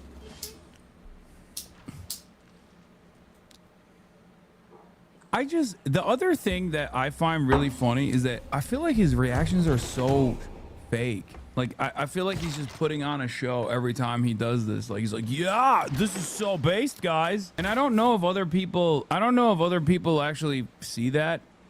Or maybe I'm thinking this way. I don't know. Maybe his reactions are real, but it always feels so forced. The next 3 years, maybe I would vote for him again, right? I mean, this is going pretty well. This is what I want you to do this on the first day. This is cool, but we have a lot of domestic enemies I wish we'd focus on. I think that's a fair criticism, and you're right to think that, that, like, you know, we have a lot of problems here in the U.S. You know, we need to focus on that, too, and not just think about, like, you know, regime change in Venezuela. But the reality is that Venezuela... Yeah, but we do have to do regime change in Venezuela, you know? We have to. Like, I know we need to focus on ourselves and not regime change in Venezuela, but it's probably good that we're doing regime change in Venezuela. Venezuela is an existential threat to America. Wow. How is Venezuela an existential threat to America? It absolutely is. Whenever you have... Oh, he said it absolutely is. Okay, my bad. My mistake. I didn't realize he was just going to say, it absolutely is. I guess there's no counter argument. A cartel government that is based around running government, running drugs and weapons and human trafficking. None of this is true. Inside of the United States. None of this is true. And ironically, one can make the argument that Donald Trump was more responsible for a lot of Venezuelans actually fleeing Venezuela due to the sanctions, and also offering them temporary protected status, which is, once again, interesting position. Because on the one hand, I'm sure he will say this is good for the Venezuelan people that they, like, finally deposed of Maduro, who everyone in Venezuela hates, while simultaneously talking about Venezuelans coming into the country as a scourge. Again, if your goal is to just consistently pump up whatever Trump is saying and doing and say it's based, you're going to be just as inconsistent as Trump. Obviously, this doesn't matter for a lot of people who just want to hear someone say Trump is based. This is very clearly a problem for us. Like, this is it. It's not like they're sitting over there in their own area just killing each other. No, absolutely not. They go and they're doing it all over the... They're doing it all over the world. And they're doing it over... It's really interesting because Trump's very own DEA and you know, numerous agencies have found that Venezuela is not a significant narco trafficking hub at all. It's their own assessment of the situation, and that at most there's a little bit of Trend-Aragua activity, but that's a low-level criminal gang that does like low-level drug dealing. It's actually a prison gang once again, and does not have a connection to the Maduro government at all. For here, we can't let that happen. What are you talking about? So yeah, and the world should be thanking us for getting rid of them as a potential source of nuclear. Damn, I don't know why I can't talk. The world should be thanking us for getting rid of them as a potential source for nuclear escalation. Absolutely, you're right. A potential source for nuclear escalation. What is the nuclear escalation potential here with Venezuela? He's just making up stuff that even the administration is not making up at this point. Hassan Abi doctrine. Yeah, Venezuela does not have nuclear arms. What are you talking about? That's not even that's not even one of the lies that the administration presented. He's just making up new lies. 100% you are. You remember whenever Trump bombed Iran and he just totally wiped out their nuclear system? Like, the entire place looked like the like... Bro, you're miserable. Does it make you feel bad when you hear how easily debunked your favorite content creators' talking points are? Would you rather just keep thinking that he's right? Is that what it is? Is that why you have to lash out like this, like a little child, like a little baby, going wah wah? Not the decisions that I'm making right now, or shut up. That's all this is. This is a political conversation. I'm a political actor. So is Asmongold. Okay, he's a political commentator. I'm a political commentator. This is a conversation about politics. Okay, we get it. History. This Shut is a up now. That's taking place about the talking points that he is putting out there. You can keep fantasizing about me crashing out or that I'm a fool or whatever. But the reality of the matter is I don't hear a lot of addressing of the talking points. Also, I think people can see me. They can see me. They can see that I'm not, objectively, I'm not crashing out. Change the geography of the entire area. There were not even any photos of it. You couldn't even see it. And it's like you could see a difference with a satellite, and you didn't even know where the building was. Wait, was he talking about Iran when he said the nuclear threat? Trump bombed Iran, and he just totally wiped out their nuclear system. Oh, wait.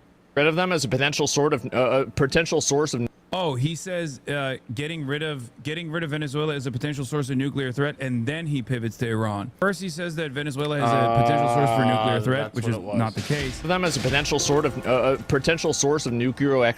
Damn, I don't know why I can't talk.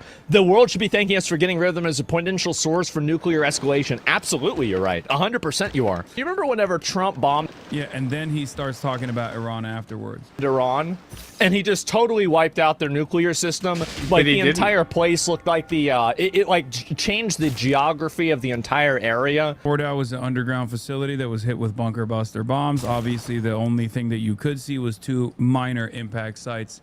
It didn't actually change the entire geography at all. It's an underground facility that seemingly didn't actually put a dent in the Iran nuclear uranium enrichment program, according to what Israel is saying. Now, Israel might be lying about that, but that's at least something that they're admitting.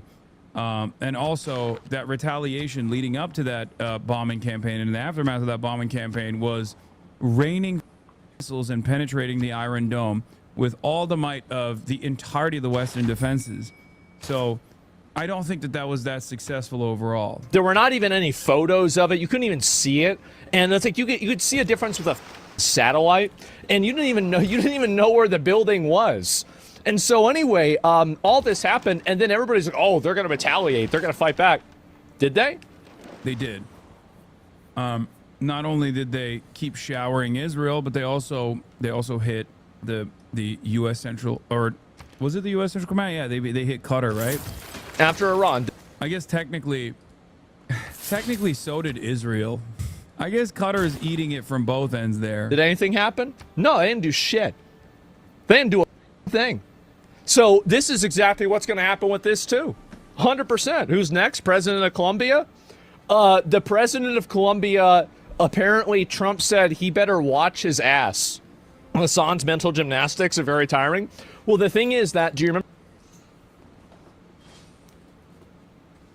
Hassan's mental gymnastics are very tiring. I'm anti-intervention. I'm anti-intervention against Venezuela. I'm anti-intervention against Iran. I think that all of this stuff is totally unproductive and at best good for oil barons and those who are in the halls of power, you know, people who are capital owners, right? That's it.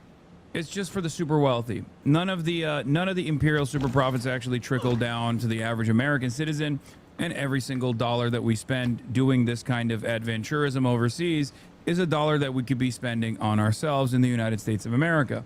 At its heart, this is actually the America First position. The reality of the matter is Donald Trump knows that that is a popular position, and yet does not actually follow through on his agenda, follow through on his promise, but is unfortunately able to dupe the minds of many Americans by simply claiming, no, I invented America first, and that actually didn't mean non-intervention. That actually meant intervention when I see fit. Remember what I said. The viewpoint is always the less Western, less white, less Christian, less American, less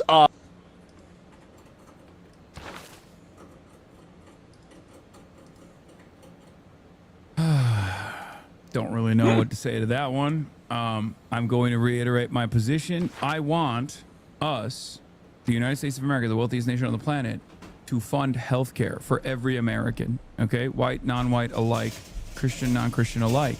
I just want people to have healthcare. Resources here, rather than through these kinds of idiotic adventures that seemingly only advance the interests of capital. But once again, this is a thought-terminating cliche. He's deploying this here so that his audience actually feels comfortable with their position. Oh yeah, we're in opposition to Hassan. He's wrong. He couldn't possibly have the right opinion on this, even if it's one that even Donald Trump himself declared was his position, right?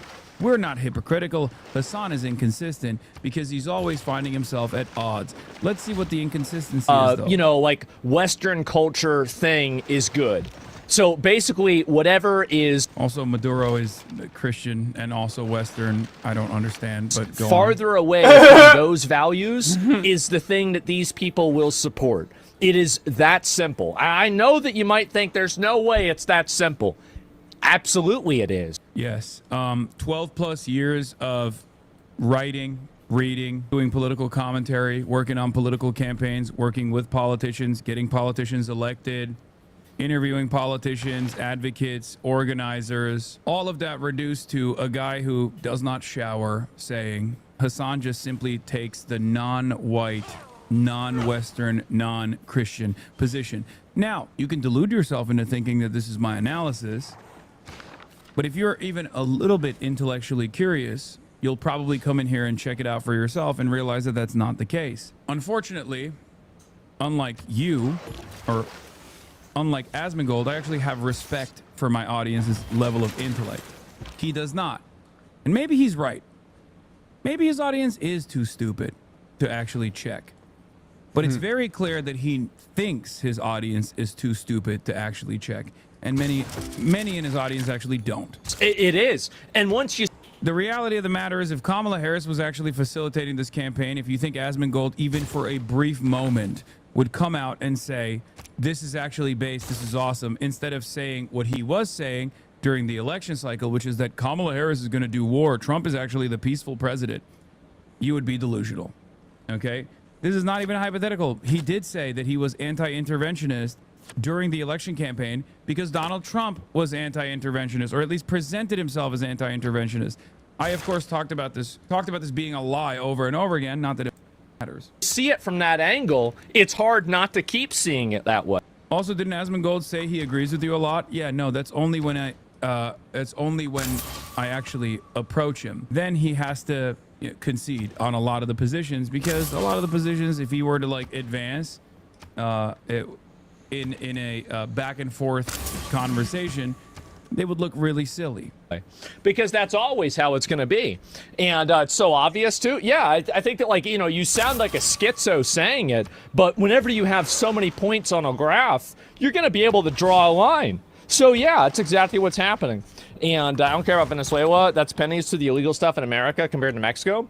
Well, it's a lot of, the thing is that if we're able to trade with Venezuela, and we're also able to... we are able to trade with Venezuela. The only reason why we haven't traded with Venezuela more frequently is because the American government doesn't want to trade with Venezuela. As a matter of fact, if you knew anything about anything, including about Venezuelan trade, for example, you would know that we have been trading with Venezuela even consistently through this blockade. And not only that, but we've also still had Chevron operating inside of Venezuela while we had our Navy carriers off the coastline of Venezuela. Weaken other global enemies. The problem is that, like, I don't even really disagree with you, and I think that you can really do both. Like, if you're looking at what's happening in Venezuela and saying that, like, here's one thing Tell me this is dumb, or he's just grifting, or he's just dumb and grifting. I just don't think he's that knowledgeable. I don't think he's dumb. I just don't think he's that knowledgeable. I do. But you don't actually have to be knowledgeable when you're grifting to the right. He definitely is grifting. What is this? Oh, you are? And what is your position? I'm going to say, okay? Don't ever let anybody tell you that you can't do it. Wow. Because if you... Well, Donald Trump dared to dream. The audacity of hope. Not by Barack Obama, but this time by Donald Trump. He dared the dream, and he dreamt big, and that's why he succeeded, everybody.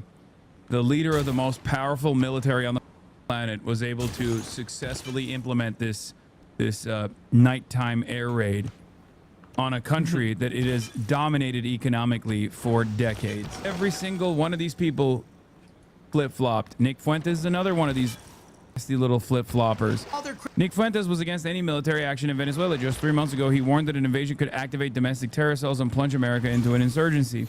Now he's claiming he supported it all along. Psychotic, but typical. Taking your own side means calling out Jewish oligarchs and anti-American peasants from third world.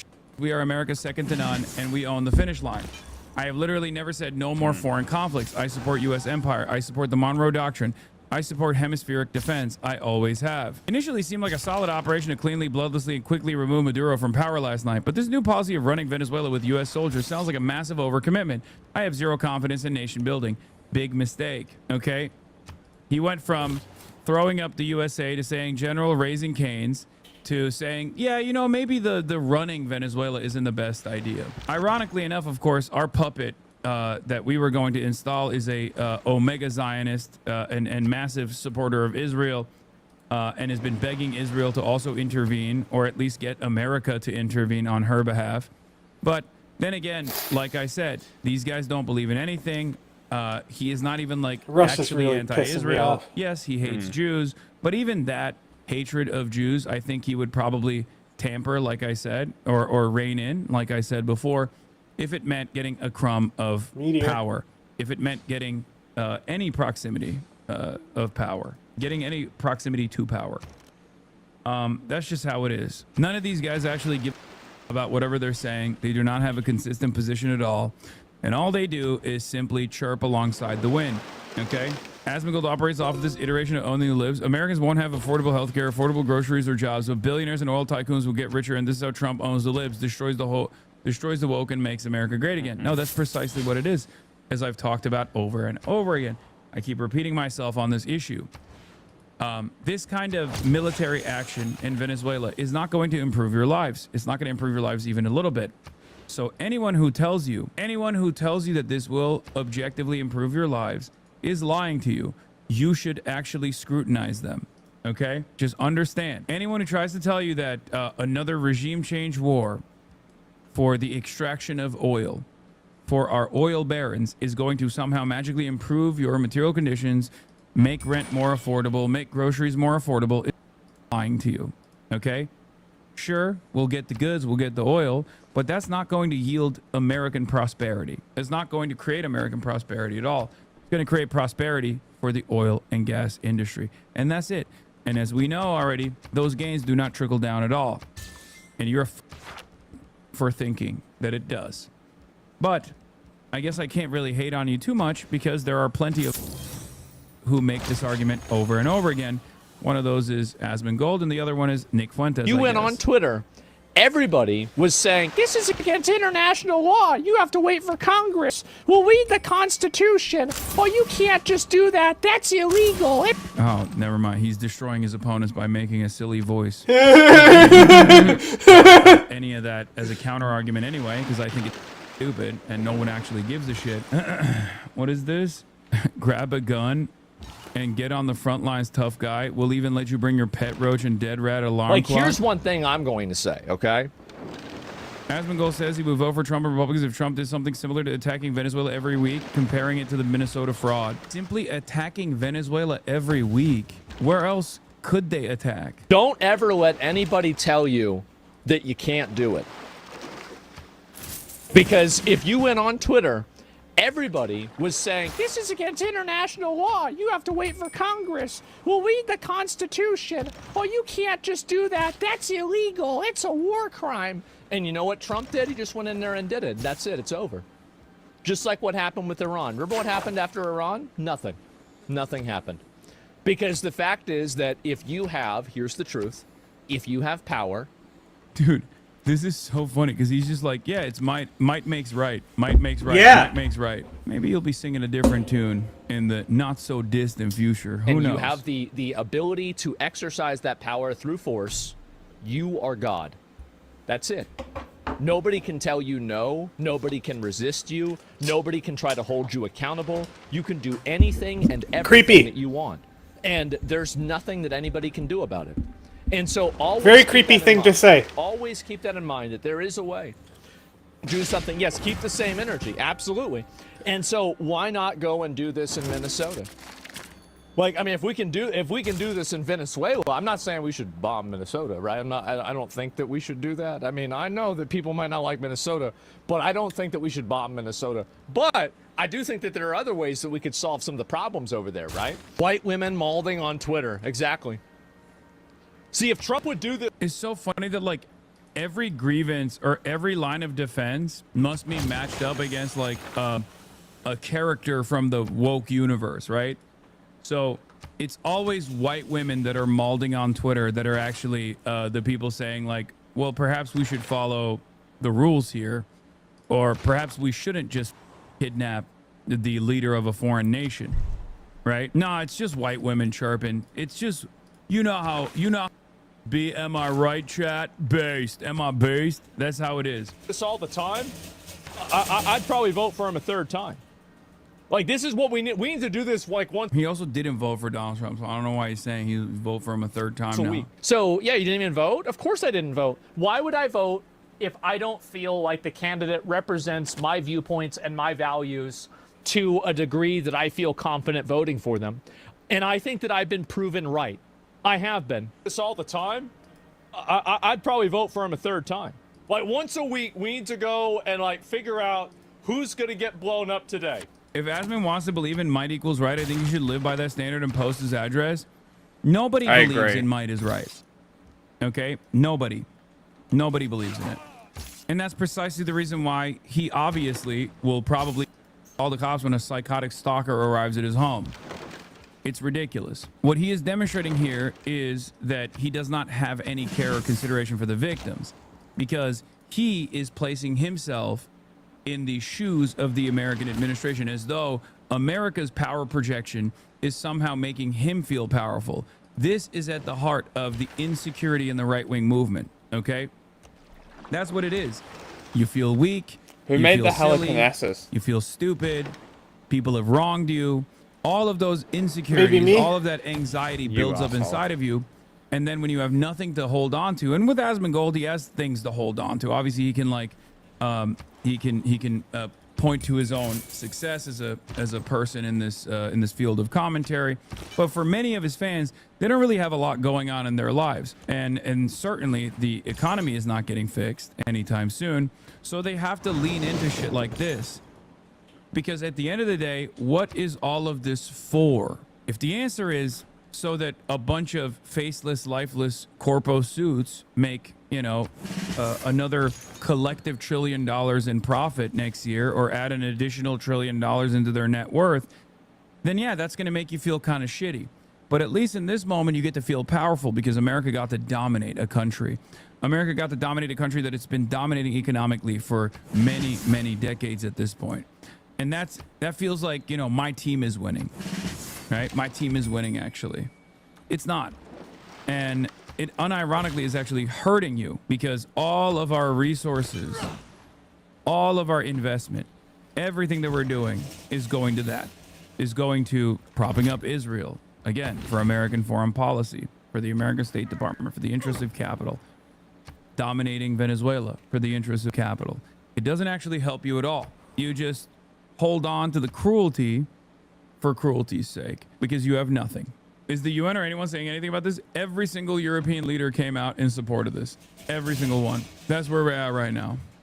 Just in, at least 40 people, including civilians and members of the Venezuelan military, were killed in the attack, according to the preliminary assessments a senior Venezuelan official reportedly told the New York Times. U.S. forces deployed more than 150 aircraft to eliminate air defenses, clearing the way for helicopters to insert troops, who then moved on President Nicolas Maduro's location, the outlet said, citing U.S. officials.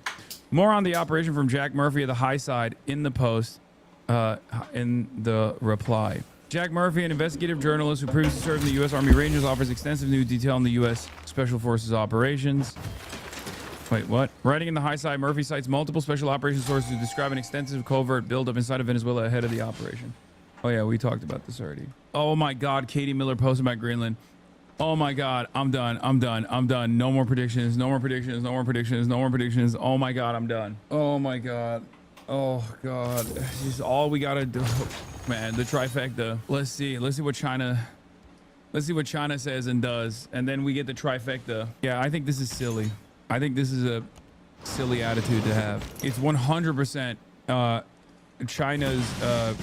China's policies of not rocking the boat, which in moments like this turn into China allowing all of the effort and time and investment they place into developing strategic partnerships falling by the wayside due to American intervention. I love that Mehdi Hassan is saying this, by the way. That's crazy. If you're a country that doesn't get along with the U.S., the only logical move is to get nukes. Trump is fueling nuclear proliferation. That's crazy. Mehdi Hassan is saying things that I've been saying for years, and I would never have thought Mehdi Hassan would be saying that. This episode of What's Going On with Shipping. Fuck yeah, we'll do What's Going On with Shipping. Is eastbound and down. I'm Sal Cogliano. Welcome to today's episode. So I had planned to... Can we reach out to this guy specifically? Sure. Because, like, can you imagine if we could get, like, him on occasionally to talk about things? It's actually a pretty good idea. He's got such a great personality. I'm going to write it down on my documents. I was literally, in the next couple of days, going to go through that list and email people.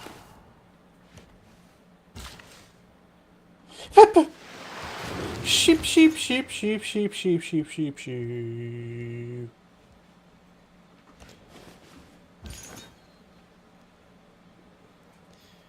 Russia needs to fuck off. Get out of my city. Can I generate more grievances against him yet? I have 114, Adam. So I can declare a formal war, which will only give me 50 less grievances. Oh, great.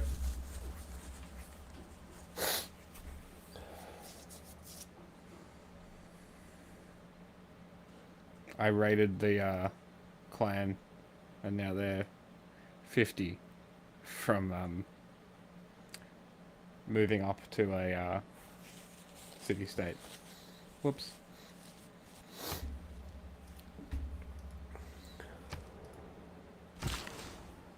Do an episode on the tanker Bella 1 that was Marinera's previous name. I hope I'm saying that right. I apologize. I know it's not Marinera. I made that. I'm sure it's not that. But I was planning to do the video on Bella 1, but I was actually waiting because I was foreseeing a potential military operation happening. And on the evening of January 2nd, this morning on January 3rd, the U.S. conducted its military operation. This was a snatch and grab of Nicolas Maduro and his wife. They have been captured. They've been taken out of Venezuela. They're on board the USS Iwo Jima, which is a amphibious assault ship. They are heading probably to either Cuba, Guantanamo Bay, or to Puerto Rico for extradition over to New York for trial.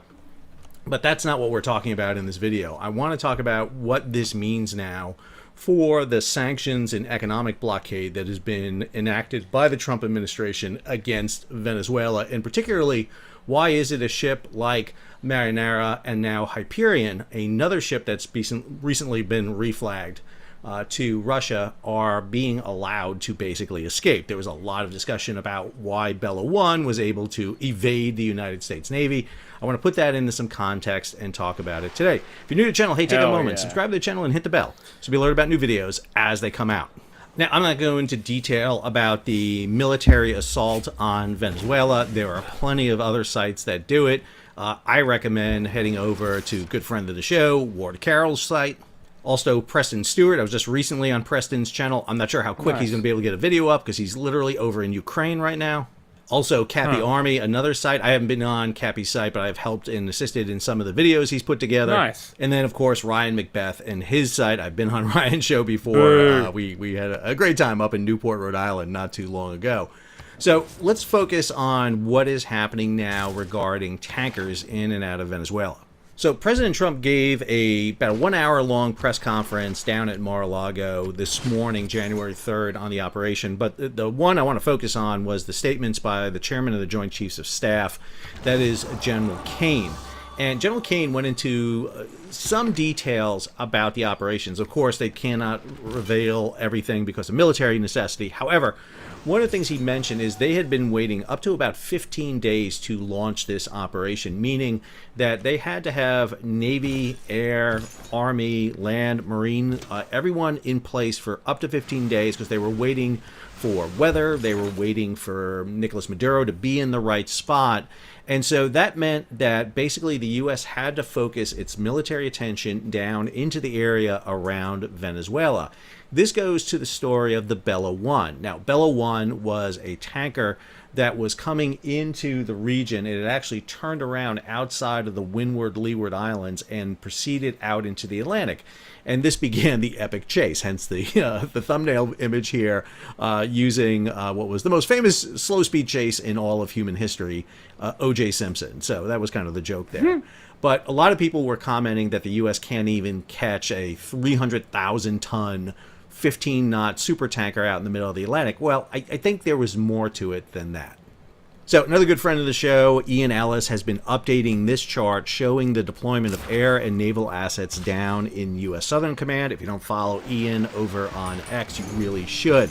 Some of the things he highlights, obviously, of course, is the deployment of military forces in and around the Caribbean. I think that he nails almost all these. I would add one more, and that is potentially a military site in and around Trinidad, because Trinidad's another key area. We've seen the use of these bases, plus there is a use of a base in Ecuador.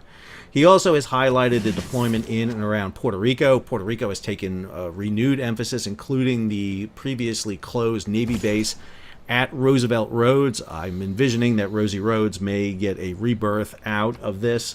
And then, of course, there are the issue of naval forces that are down in the area. And again, we're getting a lot of coverage about U.S. naval forces. Principally, you have really three main groups.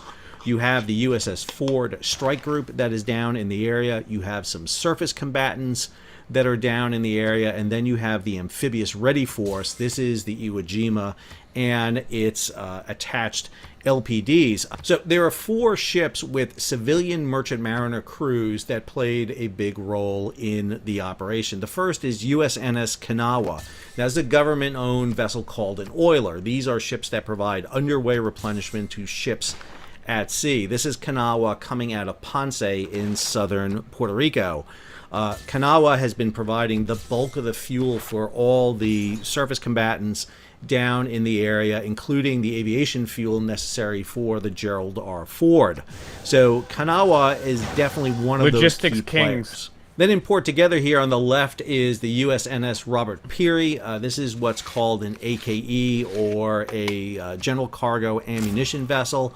This ship does most of the dry stores and ammunition needed for vessels. So food, toilet paper, bullets, missiles, you name it, all that type of ordnance is necessary is on board them. And then to the right there is USNS Supply. Supply is a fast version of Kanawha and Robert E. Peary thrown together. So, you know, you take about half of what Kanawha can do, half of what Robert E. Peary can do, throw it into one hull, and ramp it up. I got a to great speeds of admiral about that 30 gave me a knots. free Peary and the ironclad, Kanawha so can do about I'm 20 knots. about to go to Supply war with is Russia. designed really Yeah, to go be for it. the fast replenishment, one-stop, get-all for underway replenishment for naval strike groups. And the fourth vessel down there is this vessel. This is the motor vessel Ocean Trader. Now, I've done an entire video on Ocean Trader. I'll have it linked up above there for you. Ocean Trader is a commercial ship. This is a ship that was owned by Maersk Lines. It's now operated under a firm, USMMI, and under charter to the United States through the Navy's Military Sealift Command. Specifically, it operates with the Special Operations Command. It is a modified roll-on, roll-off vessel. Up forward of the house, you'll notice these 2 big bay doors. Those are for helicopters. On the side, those ports there allow you to launch watercraft. On the stern area right here, you have a large berthing compartment with an area back aft in which to launch drones. So this vessel is really a jack of all trade. Now, I do have a couple of concerns about the use of this vessel, because this is a commercial vessel. It is not owned by the U.S. government. The previous ships I showed you are all what's called USNS, U.S. naval ships. Ocean Trader is a motor vessel, meaning it is owned by a commercial firm. It is not a government-owned vessel. And when you look at Ocean Trader, she has a very kind of unique capability. Go back over here to Ian Ellis's chart. You can see they can embark on board Ocean Trader helicopters, including MH-60 Blackhawks and MH-6 Little Bird. So you can launch offensive operations off the deck of this vessel, but it is a civilian vessel, so I do have some concerns about using a civilian vessel. If she was USNS owned by the government, I think that alleviates a lot of issues, but being a motor vessel, there are some interesting little kind of gray areas associated with that. Now, also down in the area that was down here, and go back over to Ian's chart here, there are a couple of submarines. There are bombers being deployed out from the continental United States, both B-1s and B-52s. So we probably saw the strikes being launched with Tomahawk land attack missiles. What are Oh known wow, as her T-LAMs. army's very strong. And then up here you have the chart no, that that's yours. shows the 3 Dark She's Fleet telling me oil my army's tankers weak and I'm stronger that than were her. targeted Fuck by off. the United States. And these are really key here. The first two, the motor tanker Skipper and the motor tanker The Kree Sentries, wants to be my friend. were seized by the United States, and those ships are now at anchor and off then the make coast an of alliance Houston, with him, Texas. and you'll get his Now, vision. Skipper had been flagged. It'll give you a in ton of era Guyana. score. However, that was a false flag. The ship was not registered in that country.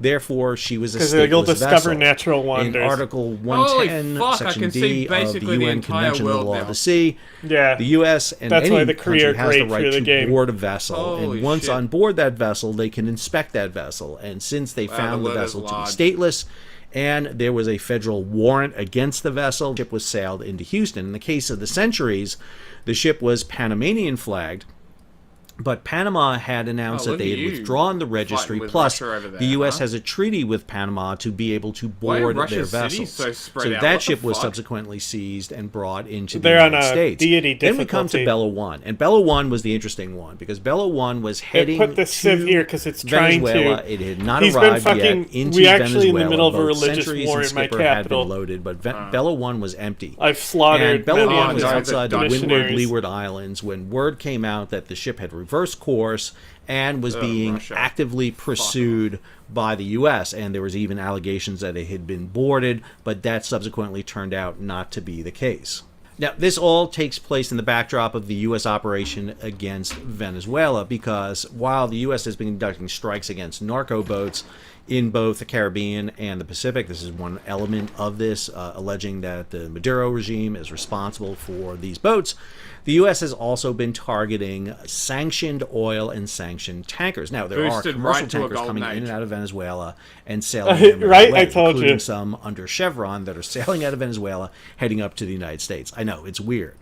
We get this story from Reuters. Venezuela's oil facilities are unscathed in U.S. strike, so this is not a surprise. The U.S. wants to see Venezuela producing oil. In particularly, Yeah, we Donald just Trump, like the president this of the United guy. States, has announced This that he is wants from to see basically a return of few hours lost ago, I guess. property to the United States. This goes back to the nationalization of oil Paprika. facilities in Venezuela under the previous Did we watch regime, that? not Maduro, but Chavez's regime. We Who watched knows both what's going to Paprika happen and, next here when it comes to those oil what is it? facilities. Same time we get Perfect this, U.S. Blue. is targeting Venezuela's shadow fleet in the final Yes. 2025 sanctions blitz. So prior to the attack, we saw this last attack against the ships that were engaged in transporting oil. Remember, while Maduro is out, his vice president has assumed control in Venezuela. So there is a question about who will many continue in city-states, power goddamn. in Venezuela. The U.S. is talking about taking power in Venezuela, but you still have the regime that's in place there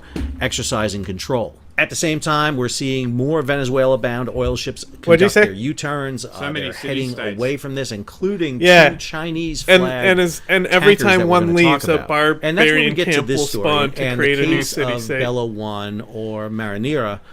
So a second shadow tanker off Venezuela has reflagged to Russia. This is referring to the tanker Hyperion. This is a tanker we've talked about before. She had been sitting off the coast of Venezuela, but that ship has now shifted It's crazy over that to Russian the size of this registry, world, we and ended it up right follows next to the each case other. of Bella 1. Yeah. Now, changing registries is a very interesting issue. Under Article 92 of UNCLOS, and yes, I know everybody's screaming at the TV right now, the U.S. has not ratified UNCLOS. Got it. However, it is the law of the sea. It doesn't matter if the U.S. ratifies it or not. Enough countries have ratified it. It is the de facto law of the sea. It's just like if you disagree with a law, but everyone else signs it off, it is the law, no matter what you disagree with. But under Article 92, it says this: ships shall sail under the flag of one state only, and save in exceptional cases expressly provided for in international treaties or in convention, shall be subjected to its exclusive jurisdiction on the high seas. A ship may not change its flag during a voyage or while in a port of call. Now, I have tweeted and sent this out quite a bit, but there is an exception to it. Save in the case of a real transfer of ownership or change of registry. So under a voyage, a ship cannot legally change its registry unless its ownership changes. Now, to be Russian registry, you have to be Russian owned, which means that the ships, in this case, Bella 1 and Hyperion, can't just sit there and paint a Russian flag on the side and sit there and say, hey, pожалуйsta. You have to actually change your registry and your ownership, which raises the Get issue the fuck because outta the United here. States is not quite buying into this argument. So you get this story. Russia asks U.S. to halt pursuit of tanker after crew claims Russian flag. So the diplomatic request delivered late on New Year's Eve to the State Department and the White House Homeland Security Council concerned the tanker formerly known as Bella 1. Vessel, which originated from Iran, was en route to Venezuela to load oil. According to the Times, American officials maintain the ship was flying a false flag when initially approached on December 20th, making it a stateless vessel subject to boarding under international law. In a bid to claim protection, the crew painted a crude Russian flag on the vessel's hull and radioed the Coast Guard claiming Russian authority. The ship subsequently appeared in the Russia's official maritime register of shipping under a new name, the Marinera, with Sochi listed as its home port. Dave Tannenbaum, a former Treasury Department sanctions compliance officer, told the Times that Russia's, quote, overnight flag registration, unquote, validity remains unclear under international law. So a couple of things stand out here I want to talk about. Number one, why was this ship not boarded? I think because this ship was outside the Caribbean Sea, there were not sufficient American naval assets to do it. To conduct a boarding operation doesn't mean you just need a helicopter and fast rope down. You need multiple helicopters. You need a boarding team that's cleared to do this. You need Coast Guard personnel to do it. And then you need a crew to go on board the vessel and take possession of it. If you don't have those assets in place, then doing a boarding does you no good. And I think because the U.S. had stationed its forces and had been waiting for 15 days to execute the snatch of Maduro and his wife, they could not peel off assets to go chasing after Bella 1. We also get this story that the Chinese are diverting to Nigeria a very large crude carrier Russia. as U.S. tightens the Venezuelan oil sanctions. I've had just about so enough we have of you. Two Chinese very large crude carriers. One's off the coast of Guyana, one is on an approach to Venezuela, and now we have them diverting off. So if we look at marine traffic, we can see how this plays out. The two Chinese vessels, the Thousand Sunny right here, and the Xinghe, I don't know if I'm saying that right, I apologize, but Thousand Sunny has now turned. She was heading on a course for Venezuela. She's now heading up, we believe, up to Nigeria, at least the west coast of Africa. Xinghe is still sitting off the coast of Guyana at this time. Both Centuries and Skipper are at anchor off the coast of Houston. And here we see Marinera. This was Bella 1. If we pull this route back 30 days, you can see where Bella 1, the Marinera, was coming out of the Mediterranean, heading here, stopped right off the Windward Isles, and then went blank. The dashed line here shows you where she went dark on her AIS. She just recently appeared in I got the it. Holy war. She's a very large Let's go. carrier. She cannot really get into the Black Only Sea or the Baltic. 50 so grievances. Probably heading up to the Arctic right now, to those northern Arctic And then ports. There's Canada. a great post by Hello, Samir Canada. Madani and the crew over at Tanker Trackers talking about how the ship was probably going to be running out of fuel soon. Bro, so you she's just gonna said you need would go to fueling war stock. with him with me. So the ship is probably heading Did I? I up didn't do to that. the Arctic Not you. region, potentially to load Talking to oil you. in Russian oil.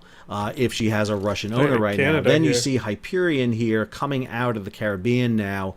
She is also angling out and heading into the Atlantic. The flagging of the ships by Russia is an interesting move because one of the things we've seen happen over the past 80 years is the use of these open registries, these flags of conveniences that exist where you can register a ship and not really worry about a lot of issues. Now, that has changed over time. We've increased the ability of nations to inspect vessels through what's called port state control. When you bring a vessel into a port, if you come into the United States, for example, the U.S. Coast Guard has the right to board you and ensure you're meeting the standards set under international conventions, the safety of life at sea, marine pollution, fire and rescue, you name it, all those elements. However, if those ships stay out of port state control, they can operate in this kind of void space. And one of the things we talked about in our last episode, where we talked about what to look for in 2026, now this parallel fleet with Marinera and Hyperion, for example, being Russian flag, is an interesting case study of this. Are we seeing that development even further? What happens in Venezuela now? Who knows? I don't know yet. All I know is that you're definitely going to see ships avoiding the area as much as they can. The problem is going to be those ships that are in Venezuela right now Great study done again by Tanker Trackers was looking at how much oil capacity there is in tankers to fill up so that the Venezuelans don't have to turn off oil wells, which is a big problem because once you cap and shut down wells, they're hard to start again. So they have capacity. The question is whether or not the United States and Venezuela, with the new government in Venezuela, can come to an agreement to allow the export of oil out of Venezuela. Venezuela sits on one of the largest oil reserves on the planet. Venezuela is the biggest. It is up there with Saudi Arabia. I mean, it's huge. It is massive. And one of the problems you've seen with Venezuela over the past 40 years has been its peaks and troughs in its ability to export oil. It's trying to get 1 million barrels of oil out a day. It needs it for its economy, but obviously under the sanctions imposed by the United States, it has not been able to do that. So the registry of Russia is definitely playing a role here. We're seeing the Chinese not pushing their vessels in right now. However, what happens with Russia? I don't think the U.S. is going to board a Russian ship. Remember, the boardings that have taken place, the Centuries and the Skipper, were done with either stateless vessels or the consent of the registry, Panama in the case of Centuries. I don't foresee the U.S. making a move on a Russian flag vessel. Now, there is a question about the veracity of the Russian flag. Is it truly owned by a Russian company? Does the Russian registry actually, stand the sniff test here? That will be a question that will have to be addressed later on. But Russia is definitely putting their nose into this by saying that they have reflagged that vessel and is now protected by the Russians. We will see what happens next. I hope you enjoyed today's episode. If you did, hey, take a moment, subscribe to the channel, and hit the bell to be alerted about new videos as they come out. Leave a comment, share it across social media, and if you can, support the page. How do you do that? You hit the super thanks button down below, give it a big thumbs up, spread it across social media, and if you can, become a monthly, yearly member of our Patreon site. A lot of great things over on Patreon. Whew. God damn.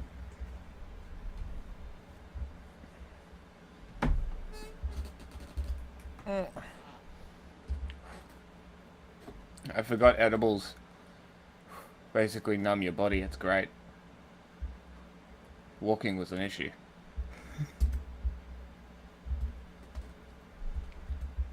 One of the most depressing global trends in recent years has been the persistent increase in the number of ongoing armed conflicts. With growing disregard for law and human rights, an enormous spike in drone warfare, and now the emergence of military AI, 2026 is likely to see a continuation of this trend, leading to the deaths of tens of thousands more civilians. So, in this video, we'll take you through some of the world's ongoing and emerging conflicts, and how they might develop throughout 2026.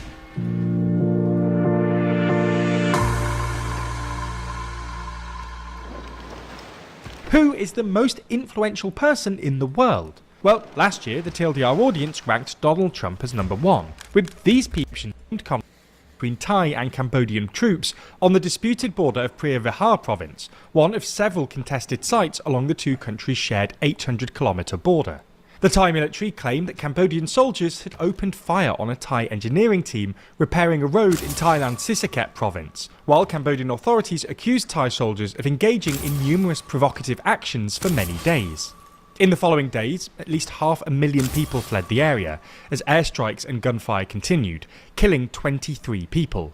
This recent escalation continued a series of clashes throughout 2025. In May, a Cambodian soldier was killed by gunfire in the same border region, and in July a multi-day clash erupted, prompting Malaysia, the head of ASEAN, and the US to broker a ceasefire, with an expanded peace agreement signed in October in the presence of US President Donald Trump. Political tensions have also risen between the two countries, after a leaked phone call earlier this year between former Thai Prime Minister Paetongtarn Shinawatra and Cambodia's longtime former leader Hun Sen revealed Shinawatra praising him while condemning her own Thai military commanders. This scandal brought down Paetongtarn's government and increased anti-Cambodian sentiment in Thailand, with a majority of the Thai public now believing Thailand shouldn't be associated with Cambodia.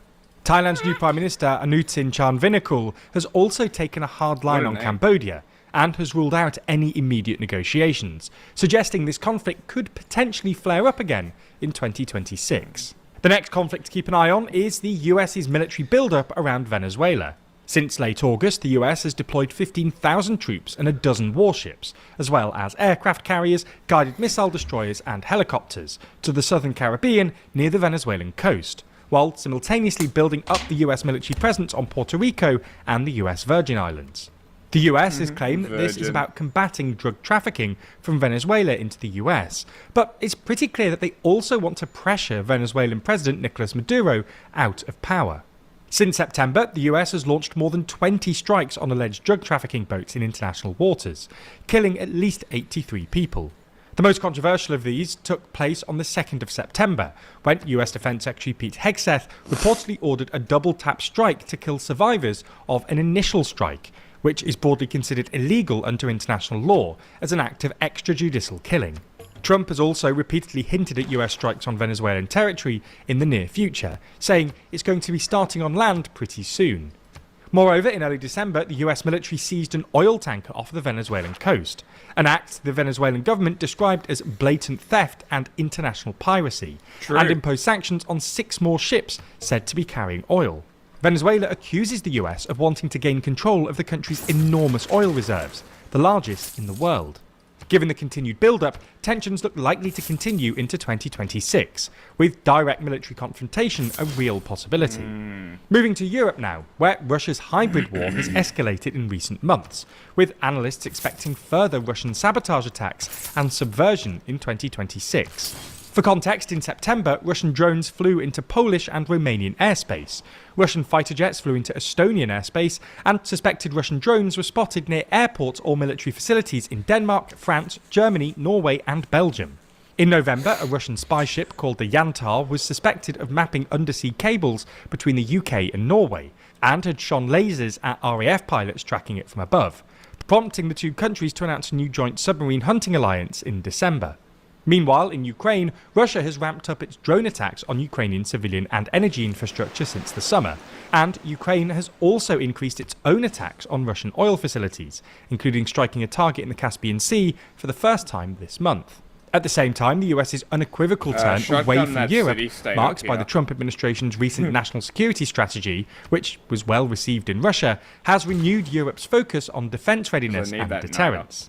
France and Germany have both recently announced new military service schemes, and the UK Armed Forces Minister also said this month that the UK was rapidly developing plans to prepare the country for war.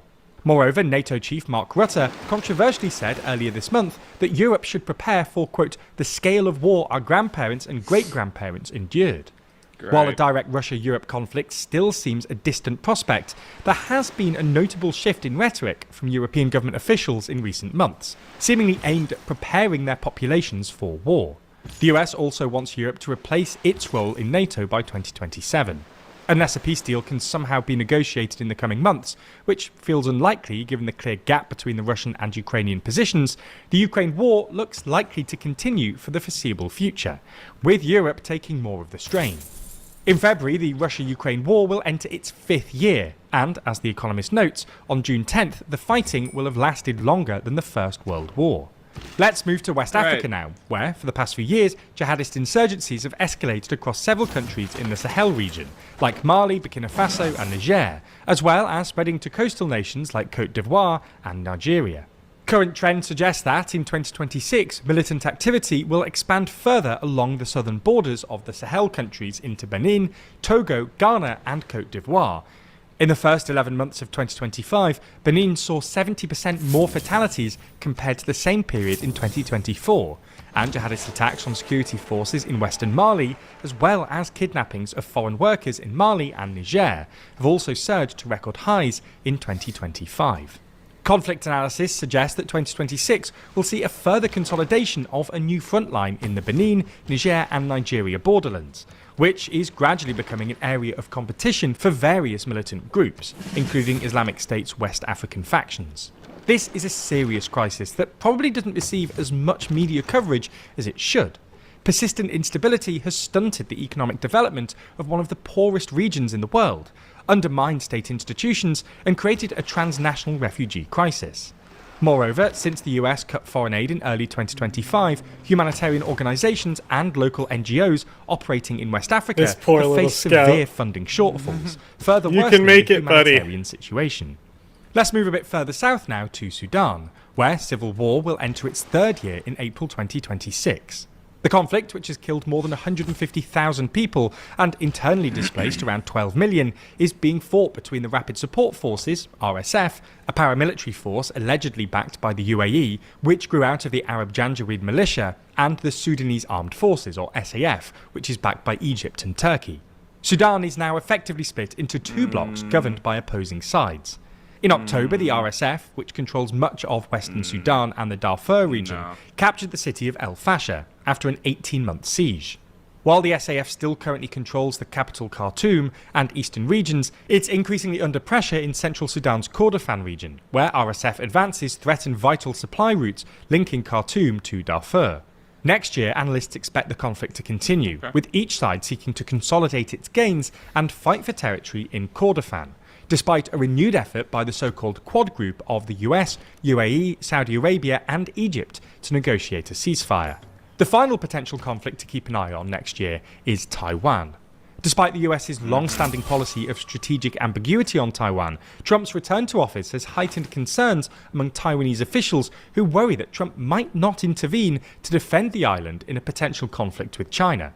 Chinese President Xi Jinping is believed to have set a deadline of 2027 for the Chinese military to be ready to invade Taiwan. And this month, China deployed 100 warships across the East and South China Seas in its largest maritime show of force to date. He said, I'm like, what would it take? He's not. I'm not willing to trade that. Is more likely than an invasion, which would be one of the most logistically and geographically difficult military operations ever attempted. But even a naval blockade would risk economic backlash through sanctions on China by the US or its allies. That said, America's so-called China hawks are concerned that China is preparing for a potential conflict, given its ongoing stockpiling of commodities like oil, gas and critical metals. Although it's also possible that China is just stockpiling to ensure the security of its supply chains amid global trade uncertainty.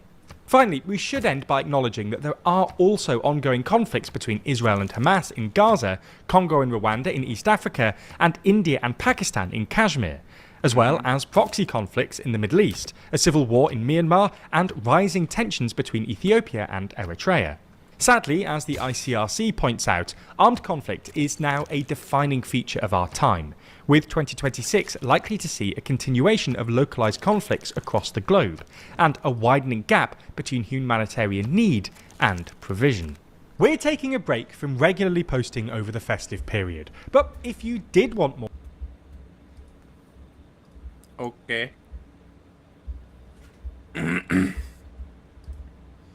If you did want more, read our book. Buy our newsletter. Okay.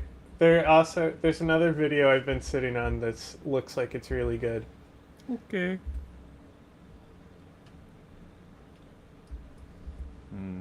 Damn. Hey, you already took the... What the fuck? Huh? You took the fucking city-state. Yeah. What the fuck? I told you I wasn't going past that point. In Paris, the streets are like a runway and every day is a fashion show. This quote is from the character Mindy in Emily in Paris. Since then, the show's directors decided to move the series to Rome, despite pushback from our beloved President Emmanuel Macron. Emily in Paris in Rome doesn't make sense. He meant Rome, sorry, he pronounced it the Italian way. Now, Rome replied that, quote, Emily should be allowed to choose where her heart leads her, end quote. Here you go. Give. Go girl, Vi queen. To be fair, Parisians were generally happy with the news. Many of them had been complaining about the filming, the tourists, and the fact that Emily can't dress properly. Great writer is probably what will be voted on. Not really. Generates more grievances. We want November Russia. 5th, 2025, a line stretched for hundreds of meters outside a fancy shopping center in Paris called the BHV. The center is known for selling luxury brands like Gucci, Givenchy, Fendi, and formerly Chanel. Oh, should I do a French accent for this entire video? I thought this was just a flexing arm, but it's breaking waves. Chanel and Dior Chanel and Dior, but that's not what shoppers lined up for on that day. No, they came to check out the new addition to the BHV, which has caused a lot of drama. What they came for was this. Chine. Chine. Chine. Chine. Chine.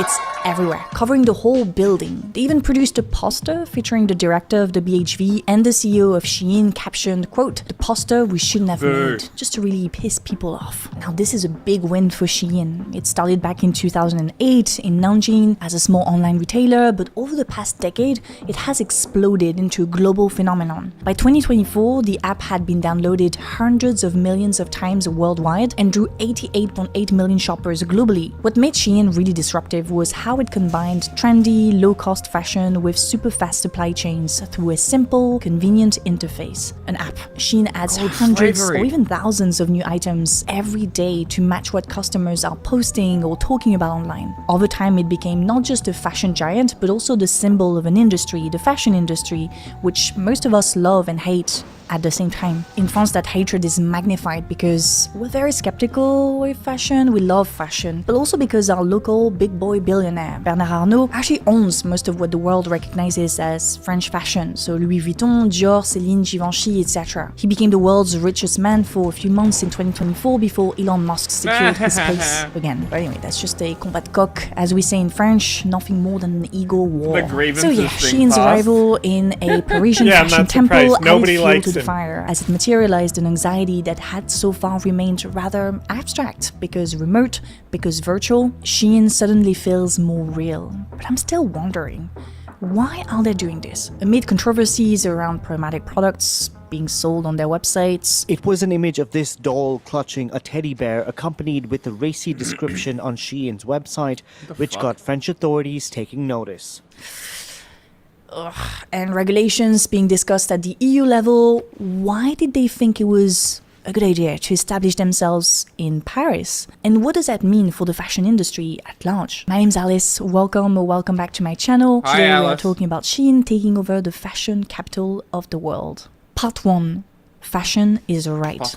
About a year ago, a Parisian friend posted this on their Instagram story, quote, "La mode est un droit, pas un privilège," which means fashion is a right, not a privilege. This poster was made by Shein. It encapsulates the fashion giant's marketing strategy in France, pushed through brand sponsorships with influencers using the same slogan, "Fashion is a right, not a privilege," presenting Shein as the solution to people's decreasing purchasing power. This marketing strategy reflects one of Shein's strengths, its constant monitoring of social media trends. We know that Shein regularly steals designs from small independent creators, and it also steals its marketing talking points from social media commentary. Public discourse around Shein has evolved a lot over the past few years. Critics initially attacked the retail giant through a moral lens, arguing that Shein's labor practices, production model, and marketing are immoral and that consumers should boycott it. Then the discourse evolved to integrate the perspective of people struggling to make ends meet, who rely on fast fashion not just to dress, I but wonder to dress who cute evolved as well. that Others have discourse. also explained that they struggle to find clothes that fit properly and therefore go to fast fashion to lower the risk of disappointment. The goal of this evolution in discourse was to make sure the debate does not center on individual behaviors, on those who consume ethically That's versus what they did those with the who oil don't. industry, Instead, too. commentators explained that this was a political matter, that fashion shouldn't belong to a privileged few, and that traditional fashion brands have become inaccessible. And that is where Shein comes in, still that take and use it for their campaign.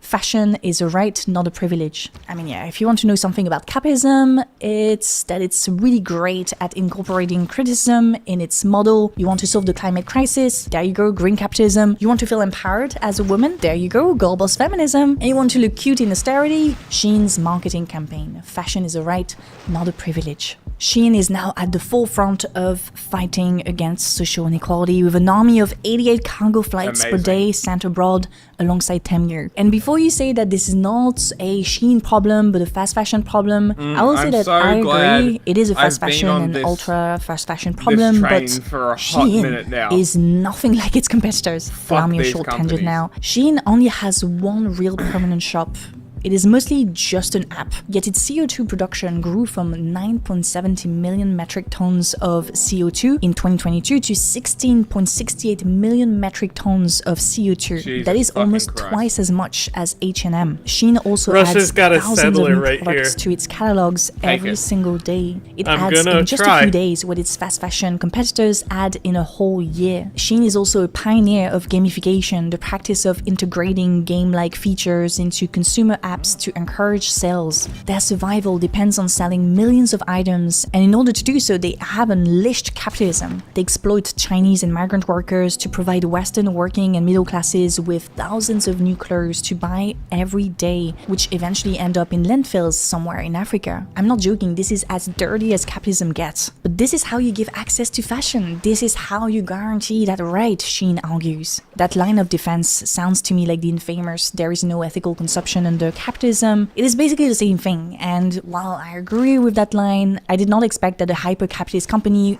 would eventually turn it into a marketing argument. But the deeper question I want to get to is this. Are they right? Is fashion a right? I think we can agree that having clothes to put on your body is a right, that is a matter of personal dignity, but fashion is different.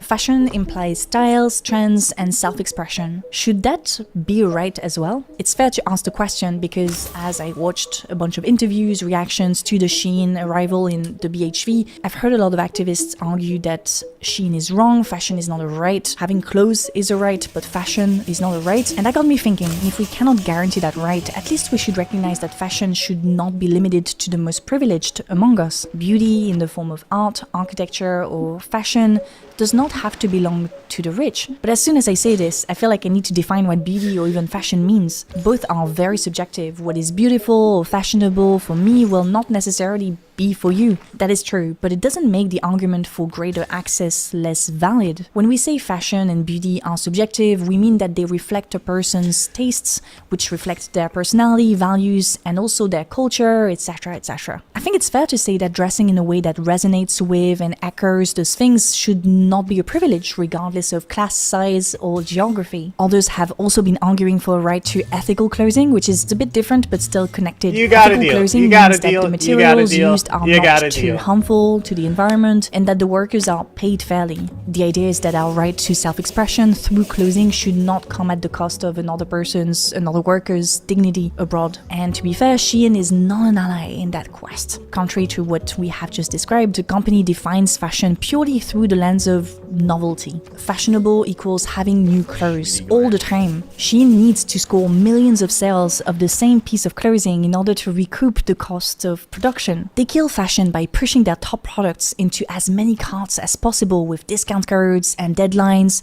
uniforming fashion in the process. Part 2. The logic of history. We're about to move to part 2, but I just want to say a quick word. The You Hague! probably already know this, but I'm Now- a Nebula now creator. we know what's Nebula is gonna a happen wonderful to streaming Russia in platform this that really game. centers creators. I have all my YouTube videos over there, some videos that aren't actually on YouTube, and I also do early access when schedule allow it. But that's not what I want to talk about today. I want to talk about Moscow. a show that has just been released on Nebula, a show from my dear friend and colleague Tara Mooney. The show is called Politics. It's a super fun series and Tara has been investing a lot into it to the point of actually buying Hooters merch, and it was very hard for her. 2 episodes are out so far. The first one was about Sydney Sweeney and the death of woke and I loved it. If you know Tara, you know you're gonna have a good time. She's funny, she's educational. The video explores how Sydney's body has been so central to contemporary cultural wars, and it also addresses some of the wildest comments made in the process, like this idea that Sweeney allows heterosexual men to finally come out of the closet after years of hiding. This show, Politics, is only available on Nebula, so if you want to check out the series and get access to so much more, you can sign up at go.nebula.tv/AddisCapelle, or you can just scan the QR code on screen. The subscription is super affordable. Again, that's go.nebula.tv/AddisCapelle. I'll put the link in the description box. Thank you, Nebula, for sponsoring the segment and supporting the channel, supporting my work. Part 2. The logic of history. On Instagram, the director of the BHV explained that he understood the criticism against Shein, but added that, quote, "This is the logic Have you of seen my history." city name? That statement pissed people off even I've more, looked. but I still want to do a little detour, see what he means by it. So let's do a little tangent and look at the history of the BHV. The BHV Marais was founded in 1856, and it started out as the ultimate practical store for everyday Parisians, a place where workers, craftsmen, and families could find everything they needed under one roof. It was part of the rise of the Grand Magasin in the 19th century, those massive new department stores that were celebrated for their modernity, but also heavily criticized at the time for wiping out small neighborhood shops by centralizing everything into one giant retail machine. For more than a century, BHV stayed true to that pragmatic working class spirit. But from the 2000s onward, the store began shifting its image by bringing in more upscale labels and even welcoming luxury brands like Gucci, Chanel, and Dior on its fashion and beauty floors. So yeah, for a lot of people, the arrival of Shein is seen as the BHV going back to its essence. It's getting accessible again. Every time she says it, I'm thinking it's like a vagina disease. But the idea of a return to its roots seems a bit anachronistic. We are not in the 19th century, 20th century anymore. The quality and durability of clothes are pretty bad these days. And also Paris' population has become much wealthier. The type of people who would go to BHV Marais, working classes, families, have been pushed out of the city. In fact, the people who queued at the Shein opening came from various social backgrounds. Vous me disiez que vous achetiez 400 € par mois de Chine, vous achetiez 100 € par semaine. There is not a lot of data on who shops fast fashion, but a study was conducted among French customers. I believe they asked 400 people, if I'm not mistaken. I'll correct that on screen if it's not true. But among respondents, 45% said that they shop at traditional fast fashion retailers like H&M and Zara. Men make up 58% of this group with an average age of 43. That was quite interesting. These brands attract a broad demographic across all income levels. So that's the data for fast fashion retailers, which often have physical shops. That's something we need to take into account. Things change a bit when we move to ultra fast fashion. Just 24% of the study's respondents purchase from ultra fast fashion brands like Shein, Temu, ASOS, or Boohoo. These customers tend to be younger and more female. 70% are women, and the average age is 38. Another piece of information that is interesting, 57% of ultra fast fashion customers earn less than 1.5 thousand euros, which is a little bit above minimum wage in France. 57% compared to 40% of all apparel shoppers. So fast fashion retailers attract a lot of men, and when you move to ultra fast fashion, which is more online, you find more women, but not necessarily very young women. Again, the average age is 38, so we can safely assume that a big chunk of these consumers are mothers, and it kind of makes sense. We understand why being able to get cheap clothes on the website and have them delivered to your home is convenient. But what I'm interested in for this video, and in this second part in particular, is Shein's move to in-person retail, and specifically into a high-end store. I want to argue that there is a convergence between fast fashion and luxury. The BHV director's comment that this is the logic of history confirms my assumption, and I will elaborate on why I think so. Let me start with a question. Have you been to a Zara or H&M store lately? I don't personally shop fast fashion, but I sometimes visit those stores out of curiosity, or maybe because I'm with a friend, and I have noticed that these shops are aiming to look more and more luxurious. They are more airy, the clothes are not stored but exposed, the spaces are less packed with racks and stuff, the lights and colors are giving quiet luxury, you don't have to hear that annoying creaky rack noise anymore, the models look more sophisticated. Something has changed, and guess what? The Shein shop in Paris very much emulates that. Look at the pictures, it is giving quiet luxury. Like if you tell me ultra fast fashion shop, that is not what comes to mind. This, what you see on screen, has nothing to do with the BHV's early days, with the bazaar and everything. Instead, they are selling you the experience of quiet luxury, but for cheap. That's the logic of history. Fast fashion and ultra fast fashion are seeking the aesthetic of luxury to expand their market upwards. On the other hand, luxury brands are seeking to expand their market downwards. This strategy is sometimes called accessible luxury or aspirational luxury. That means people who buy one luxury item a year, maybe two. We know them as the new rich or the aspirational middle class.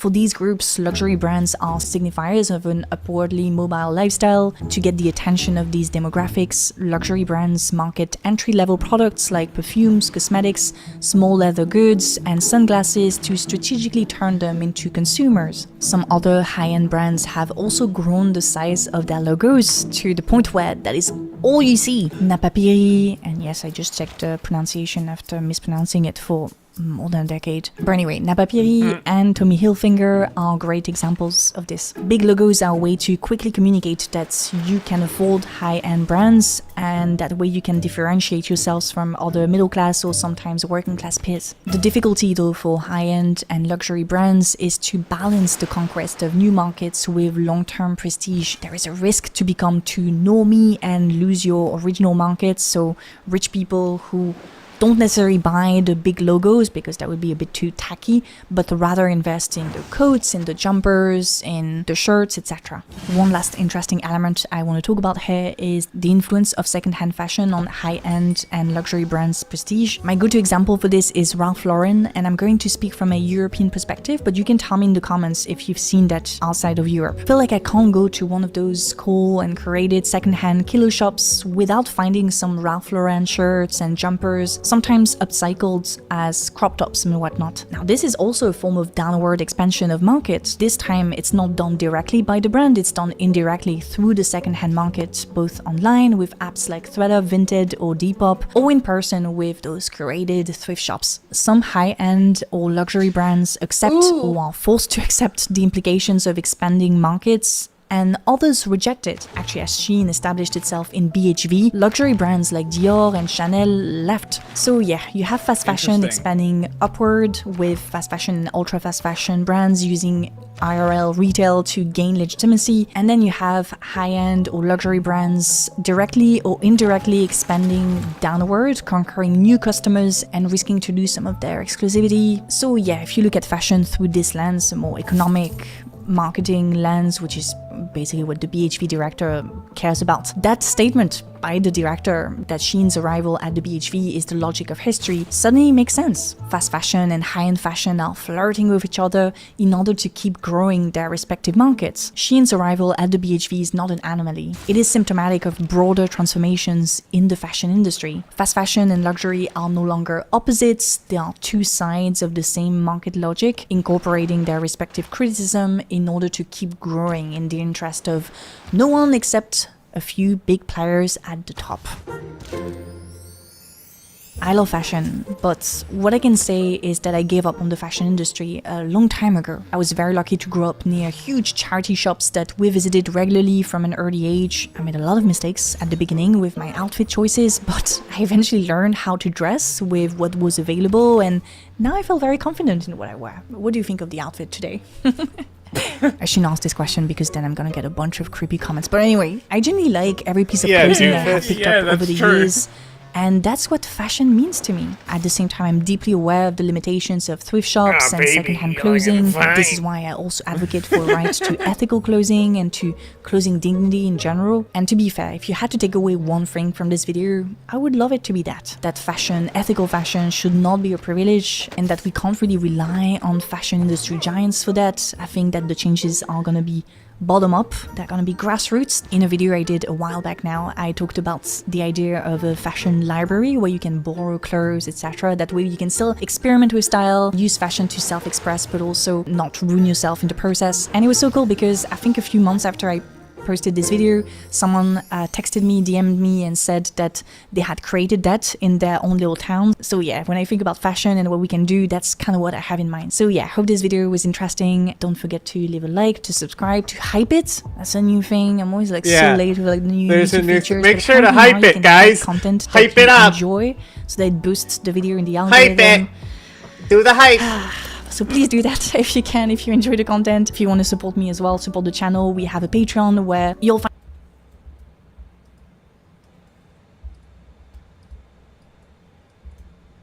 a bunch of exclusive videos, updates on what we're doing with the channel. There's the Discord chat streams, all that.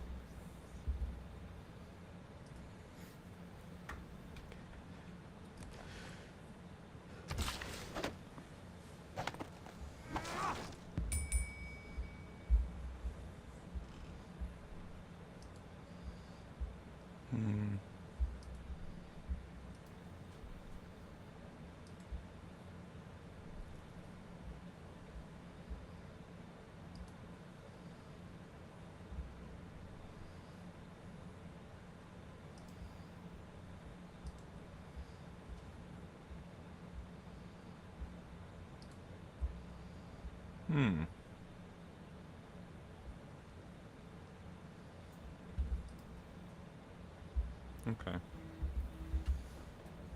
We just auto playing? We don't want to look at Iran? We are back. Sam Cedar, Emma Vick. I thought we were going to do Iran Wednesday. Hey, Sam and Emma, did you see the Daily Show did an entire segment on how stupid Tim Pool is? No stream? broader Okay. point being made, just a 10-minute segment of laughing at Anything Tim more on Venezuela, or we're Pool's happy? biggest hits. Some of the best television I've seen in... Someone had sent this in. I saw the IM. I didn't read it. We were doing This is a something 2-minute else. video. And I watched it last night. And whose voice do I hear in the segment? One Matt Leck. Do we have it? Yes. So I guess there's maybe some fans of our show at, They're at doing the at Daily least doing Show. research on Tim on YouTube Yep. and came across this. So you can hear me talk over one of the clips that they Yeah. play here. Let's hear it. Here it is, 1 second. Journalists. You've got stories of migrants grilling cats and slaughtering mammals in the street. The left are like, women only get paid 73 cents on the dollar for what a man makes. But at the same time, you have this trend of ladies' nights where at bars, women get discounts when they buy drinks. So spare me, Tim. Because of trans... There's Matt. So that's Matt from the Daily Show. Wait, where was it? I didn't hear it. Go back. Right when he cuts from this DEI.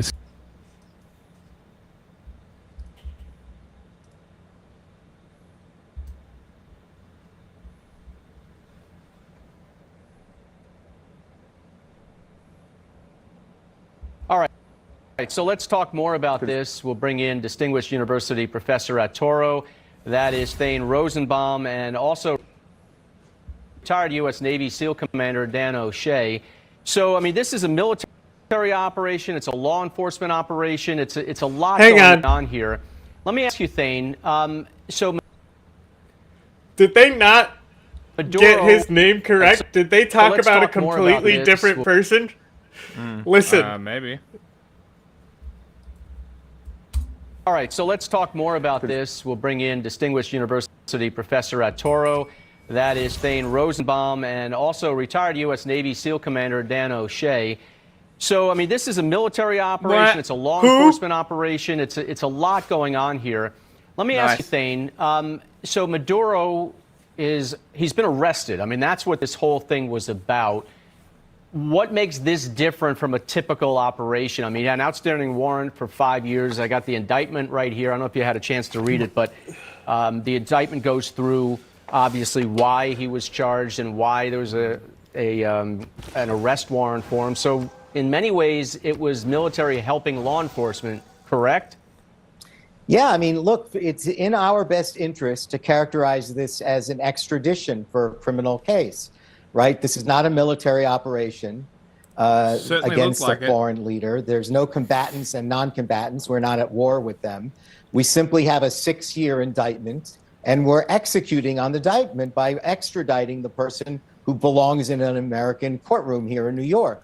On the other hand, everybody's using the words military operations, including the president and the Secretary of State, saying it's one of the really great military operations of our time. So is it a military operation or is it an extradition? As you're pointing out for your audience, those are indictments in criminal court.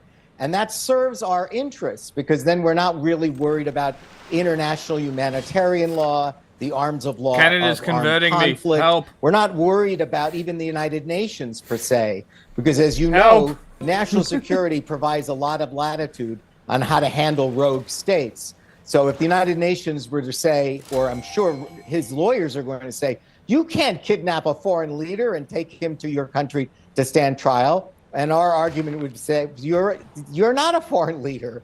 You're a dictator. You lost your election. We were doing your country a favor. So it helps us to continue to focus on the words extradition and criminal indictment. The problem, of course, now, Rob, is the transition phase. If it's an extradition, why are we still there? Well, you know why we're still there? Because we're trying to eliminate the threat, right? The threat, the sense of the threat and the deterrence is why we're there. And we certainly couldn't leave the country to chaos. But for people who are worried about foreign wars, that's the issue. You shouldn't have gone in. We want to convince them, reassure them, this is a criminal matter, not a military one. That's a great point, and obviously we've done this in the past. In 1989, going into Panama under the same pretense, the courts upheld. Okay, the right there's a to do third that. guy. I assume that's the Navy SEAL commander, and Ryan's was already introduced ahead of time. And one key feature was we didn't recognize Noriega as the leader there as well, and he had been indicted. So a lot of similarities, and I'm sure the legal department at the White House and at Justice and at the Pentagon obviously had that in mind as well. Let me bring in Ryan Macbeth. He's with Open Source Intelligence. He's an analyst as well. There you go. They introduced him. So, now the hard part is there is a vacuum there, right? The president has said we're going to run this for a period of time, and it could be quite a while. What is this going to look like? What is this transition going to look like? You got some infrastructure that needs to be rebuilt. He said it's going to be paid for by Venezuelan oil money. Obviously, they're very wealthy with regard to that. But you could have pure chaos soon. That is certainly possible. I think the difference between Venezuela and Iraq is that we didn't have two Islamic factions in Iraq supported by Iran using them as proxies, butting heads with each other. What we really have are police and militia that need to get paid. And if that person paying you is necessarily Nicolas Maduro, wrong. well, you're loyal to Maduro. If that person paying you is the United States of America, and they say, listen, here are the rules that you have to abide by in order to get paid, well, then most people are going to go the route of feeding their family and getting paid and remaining in their jobs. So they do have a police force. They do have this militia force, which could present a minor problem. But if we go in there as invaders, one set of circumstances may result with an actual insurgency. But I don't think that's going to happen. I think we're going to say, hey, you want to get paid? Outstanding. Show up for work tomorrow. We will make sure you can get grab paid. this You have a barbarian new builder leader now, here. and eventually there will Where be am I? democratic elections to restore South of, Venezuela to Santa. democracy. So Dan O'Shea, you're a I can't former see Navy SEAL. Tell us tactically how just this was pulled off. On the Because it was in the middle of a city. It was in the middle of The war Caracas. you're fighting right now, there's a barbarian Well, again, as stated by builder that you'll War get Head Staff, if you only just the move a U.S. little has south. the capability to pull this operation off, and it was a multi-agency effort. Intelligence played a key role, SIG intelligence and imagery and the whole rest, and they knew exactly where Madero was. And the only factor in this whole thing was weather. They rolled the mission, I guess, 4 days for the proper weather, but you had a very surgical insertion of the most elite. There was two in this there. case, they're a hostage rescue force, but they can be used in the reverse to come grab someone, and that's exactly what was done. But you had, in the press report that Trump posted, they said 150 aircraft were in the air. So this was a very complex operation. They were prepared for multiple what-ifs if things had gone wrong. But ultimately, they got the Special Forces unit in on the ground. They surgically grabbed Maduro and his wife without, we understand, it wasn't a firefight. He was surrounded by Cubans. So, you can take that for what it's worth, that he's the president of a country, not willing to trust his own civilians. So a lot of this will play out. What I'm seeing on X and others, the Venezuelans are celebrating this. So it's much closer to the site, the incident you brought up. Venezuelans are celebrating. They like this. I think even Manuel Noriega had more power. They like it and more when we do local this. authority They than, said thank you. Maduro. So time will tell how long we're going to be involved. But this was truly hats off to a renewed military force that is focused on lethality and capability and execution, and they pulled off something that only the U.S. could have ever done. So Ryan, the CIA has been on the ground in Venezuela that we know of since September. What were they doing? What kind of intelligence were they gathering? And obviously, it played a huge role in the success of this. Well, you're dealing with essentially three types of intelligence here. Human intelligence, where they're actually getting sources and they're talking to these sources. You're dealing with signals intelligence, where you're looking at emissions from radios. And Maduro has an equivalent to the Secret Service. He has bodyguards. So these guys are communicating with each other via radios. So now we're learning their call signs.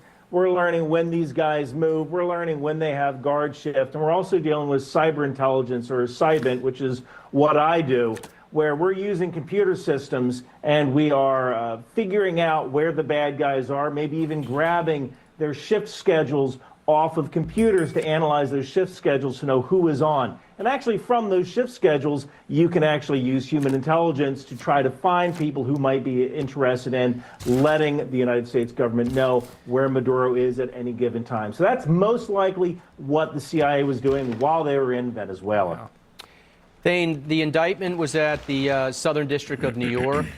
Is it likely it will stay, the trial and everything, in New York, or could it be moved to South Florida or another venue?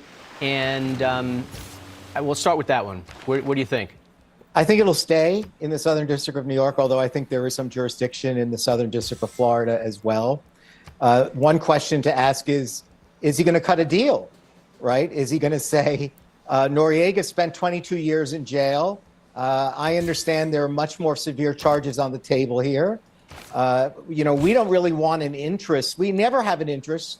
We certainly did that. We didn't have our military commissions. We had them in Guantanamo Bay. We didn't have them in Foley Square because we don't like rogue dictators and terrorists having a stage where they get to rail against the United States with their lawyers sitting there.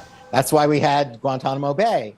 So I'm not sure whether we want this to be an open trial, but I think that the questions of narco-terrorism and money laundering and drug trafficking is pretty straightforward, not difficult stuff. And remember, Noriega left our jail 22 years later, Rob, and then he went to France where he served time there. And the last thing I want to say for people that are saying, doesn't the president overextend his power by not asking for Congress? I just want to remind the Newsmax audience that Barack Obama, the darling of the Progressive Democratic Party, had an American citizen, Anwar al-Awlaki. That's true, he did. Yes! Killed, assassinated in Yemen for radicalizing the Islamic population around the world on the internet. So in cases of national security, there's a lot of latitude here. And we've seen even Democratic presidents resort to things that we would look at and say, wow, that looks like a real involved a military operation. It is, but we do it for military security reasons. Yeah, and Obama faced no backlash. He faced no criminal charges for killing an American without congressional approval, if that's their argument, and certainly wasn't impeached over it. So seems like we got a precedent here. Thane Rosenbaum, I appreciate it. Dan, Ryan, thank you so much, guys. Thank you. Bye, Rob. Bye, Rob.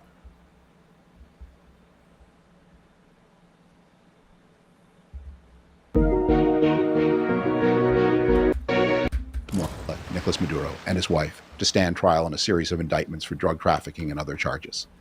It's an extraordinary moment, and rather than wait any longer, I thought it would be helpful and useful to viewers and listeners if I invited a journalist who knows Venezuela and its opposition well, Ann Applebaum, to share her thoughts with me about what this moment means and what's to come.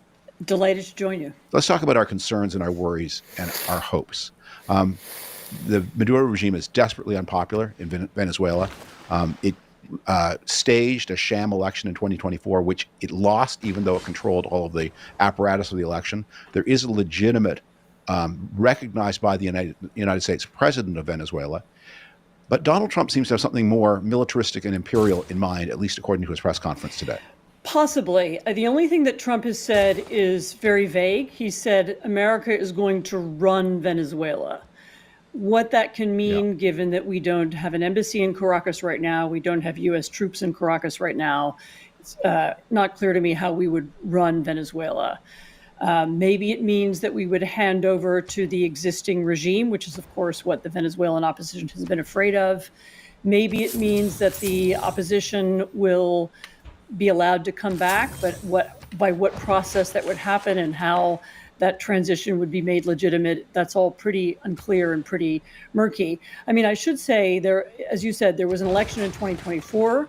The leader of the opposition, which is Maria Corina Machado, who's recently won the Nobel Peace Prize, was not allowed to run.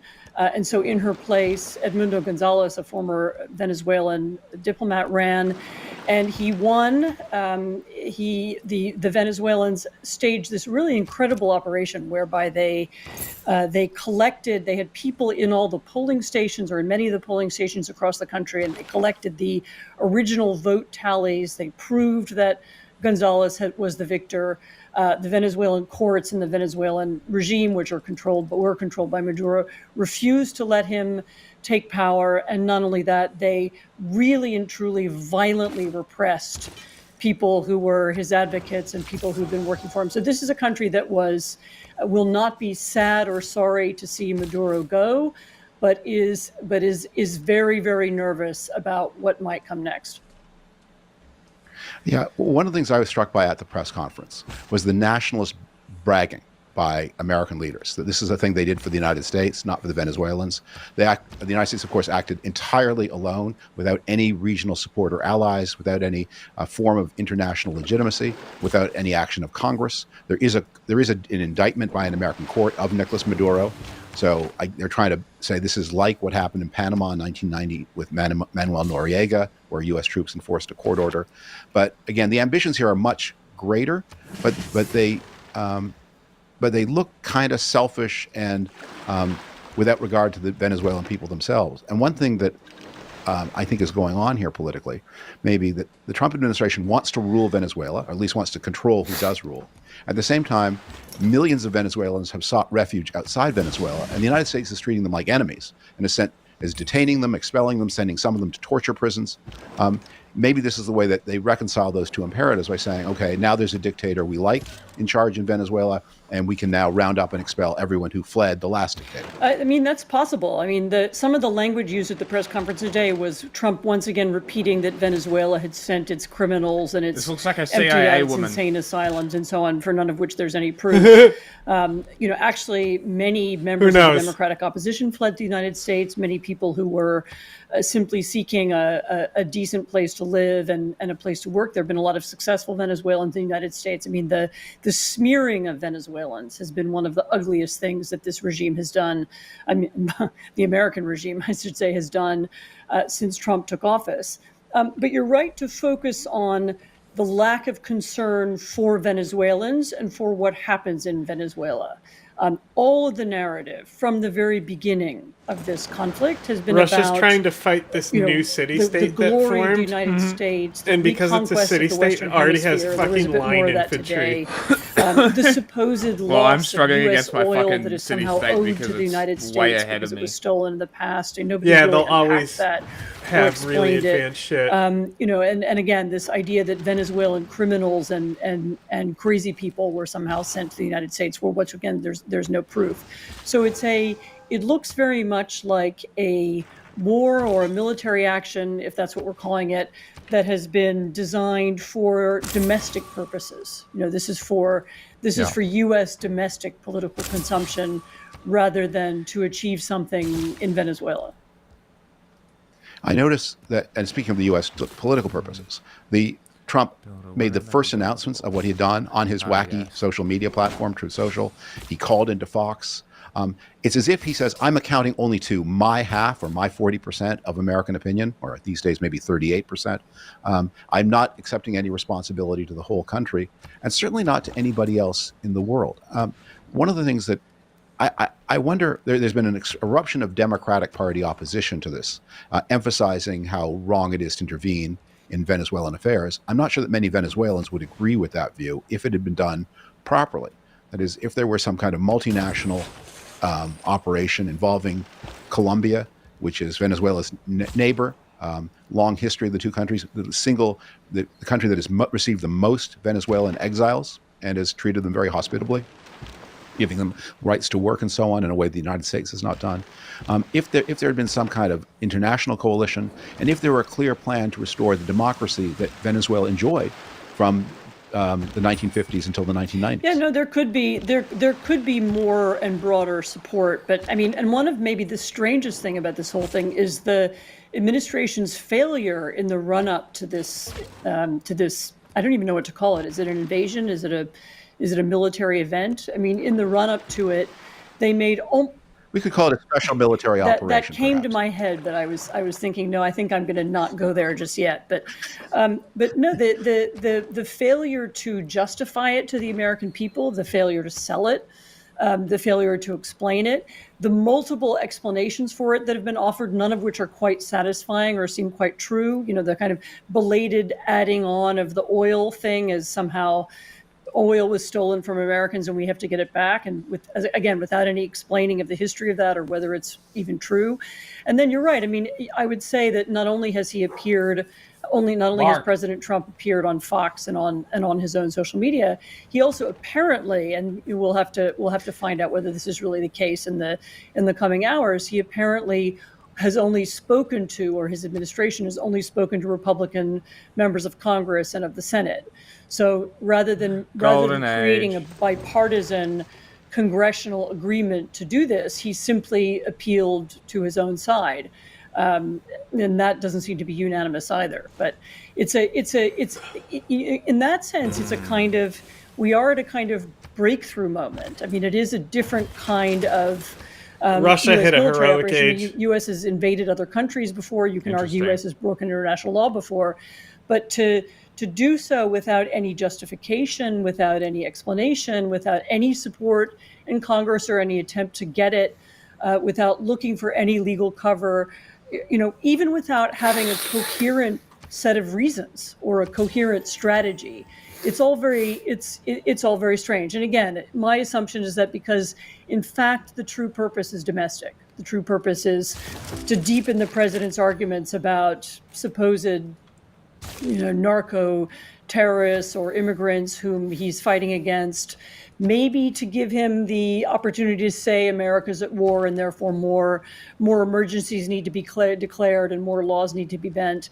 But it looks more like, as you said at the beginning, a kind of nationalist moment to describe America's armed forces and how great they are, rather than something that was designed to do some good or achieve something in another part of the world. And I say that as somebody who's, I've been writing for years about how tragic the story of Venezuela is, and how much damage first Chavez and then Maduro did to Venezuela, and how impressive the Venezuelan opposition is, and how it's worked under these very tough circumstances to pull together. And so I really wish the best for them, and I am sorry that this is how the United States has decided to intervene there. The reason I went there on the phrase special military operation, which is the term, of course, that Vladimir Putin uses to describe the Russian aggression in Ukraine, is that there does seem to be a whiff of a deal that Donald Trump has in mind with the Russians, and maybe with the Chinese too, to say, you know how the United States historically rejected spheres of influence? We're rethinking that.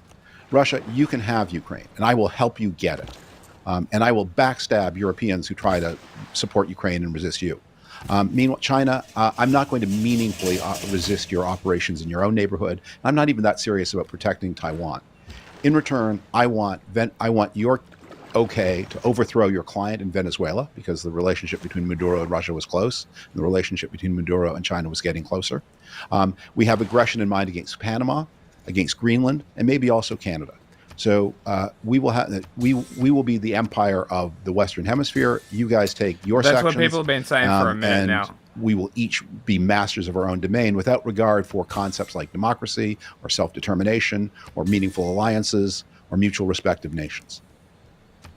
So that idea that the world is going to be split into three spheres of influence has been kicking around for a while. And so I first started hearing it a couple of years ago as an idea kind of bubbling up and moving around in the, in right-wing media. And I have heard a couple of people who were close or claimed to be close to the Trump administration talk about it in the last year.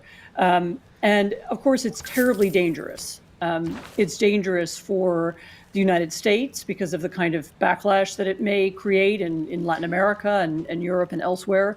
It's dangerous for America's trading partners and allies around the world. It's incredibly dangerous for Europe, which then somehow becomes open to Russian manipulation and maybe Russian invasion.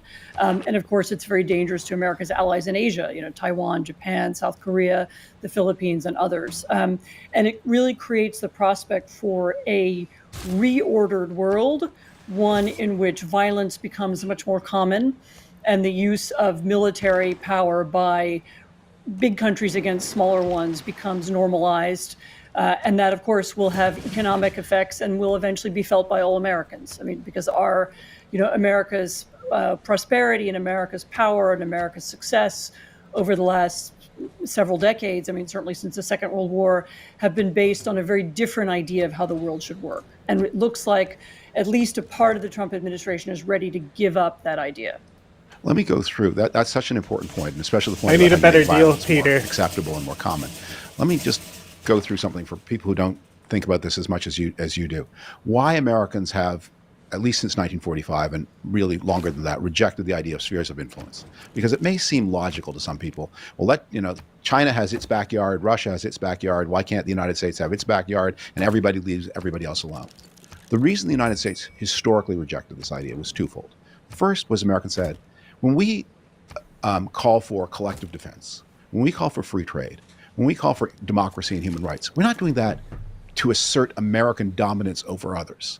We're using the extraordinary advantages of the United States, the security, the natural resources, the wealth, to deliver something to other people that all human beings want. Heavy Not all human cavalry beings should units, want, all human Peter, beings has do spent a want. They all want to have the benefits lot of of freedom and material resources on prosperity. over here. So we're going to speak for all. The United States has more means, but the ends are not American. The ends are universally human. So we're going to speak for that. And then, what's our sphere of influence? The answer is the whole thing. There are practical limits. We're not going to go out there looking for wars and causing trouble. The world is but our ideal is that ultimately all human beings will live this way, and we'll live together in cooperation. And so so the sphere of influence argument is never an American argument. It's always an argument by other people who want some carve out from human rights and freedom and democracy and international peaceful commerce. And we're not going to give it to them. Now, the fact that the Trump administration is so open to these ideas is, to me, and I think this is one of the things that is most surprising, it's a doctrine of American weakness and retreat, saying that the United States no longer feels able to defend Europe, much less Ukraine on Europe's east, no longer feels able to defend the free peoples of Asia. So we're just going to retreat. And because that makes the American project much less attractive to other countries, there's going to be more, within the American sphere of influence, there will be more force. And Greenland has been a target of this, Canada has, and now Venezuela is. No, absolutely. I mean, it's America giving up on relationships with the world, and America retreating into a kind of 19th century idea of, we dominate our neighbors and we don't have anything to do with anything else. It means that America's global companies will suddenly discover that the rules that were very often created to help them and help them succeed in Asia or in Europe will change, and they'll be less successful. Interesting. It means that things that Americans took for granted, the ability to travel or the ability to do business in different parts of the world, maybe even the dominance of the American dollar that was accepted by people as a kind of quid pro quo in exchange for the Pax Americana, all those things will begin to fall away, and they will make Americans poorer. I mean, I think every American will feel it. Americans will feel it economically, they'll feel it politically, they'll feel it in terms of how they are defined in the world and therefore how they define themselves. So the United States will no longer see itself as a beacon of democracy or as a country that stands for freedom, but rather as an ordinary neighborhood bully. And I think that will affect the way Americans perceive their own country as well. And I think it will have an echo in domestic politics. I've seen this happen in other countries, when the nature of the country changes, when the role it plays in the world becomes different, that affects people. I think Americans have grown used to the idea that we were a good power in the world, or we tried to be, and we didn't always succeed. But we had some ideals, or there were things we stood for. There was international law. There were international institutions that we backed. And once we don't do that anymore, I think Americans will feel differently about their country. And I really do believe it's something that's going to affect everybody. It's not. This is not a hypothetical point. This is a point rooted in French American Hitler history. If you lived in the United States 100 years ago, 1926, over much of the country was fastened a system of laws that bear a lot of resemblance to what the Nazis imposed on German Jews at Nuremberg. Over maybe a third or a quarter of the country, there were all and beyond that, not just in the old Deep South, but in other places too. There were restrictions imposed by race on where you could travel, how you could travel, what facilities you could use, who could marry whom. That extended beyond the South too. It was the need to defend democracy first against Nazi Germany, or to defend American interests first against Nazi Germany, and then against the Soviet Union, that transformed a lot of what Americans regarded as acceptable at home. That the country had to be a democracy at home if it were to defend democracy abroad. And the classic statement of this, I refer people, if they have a chance to look at it, to watch or to read President Kennedy's civil rights speech in 1962, when he made this explicit. He said, "How can we defend freedom in Berlin if we don't have freedom in Alabama?" And so the United States, to win the Cold War, became a more perfect democracy at home. If the United States gives up on that, the way is set to unravel all those changes that happened comparatively recently, between the 1930s and the 1960s. There's another example of that as well, which is that in the arguments that were made for desegregation of schools in the United States, in the Supreme Court arguments that were made, the American Justice Department specifically made a reference to the U.S. presenting itself abroad. How can we argue for democracy abroad if we aren't willing to have desegregated schools, here in the United States? So, starting in about the 1940s and 1950s, you're absolutely right that the idea of what America stood for abroad, again, theoretically, it wasn't always true in practice, and what America should be at home, again, theoretically, not always in practice, that those ideas came together. And as they split apart, as the United States becomes something different abroad, you're right that we may find ourselves becoming a different country at home, or certainly the constituency, the people who want us to return to an older way of running the country and older ideas about race and hierarchy. You'll see them saying, well, since we don't have to play this role in the world anymore, why shouldn't we? What do we need civil rights legislation for now? Let me ask you, just to go back to the point about special military operation. One of the big mysteries about Trump has always been, what's the special sauce? What's the hold that Putin has over him? I think his business links to Russia go back a long way.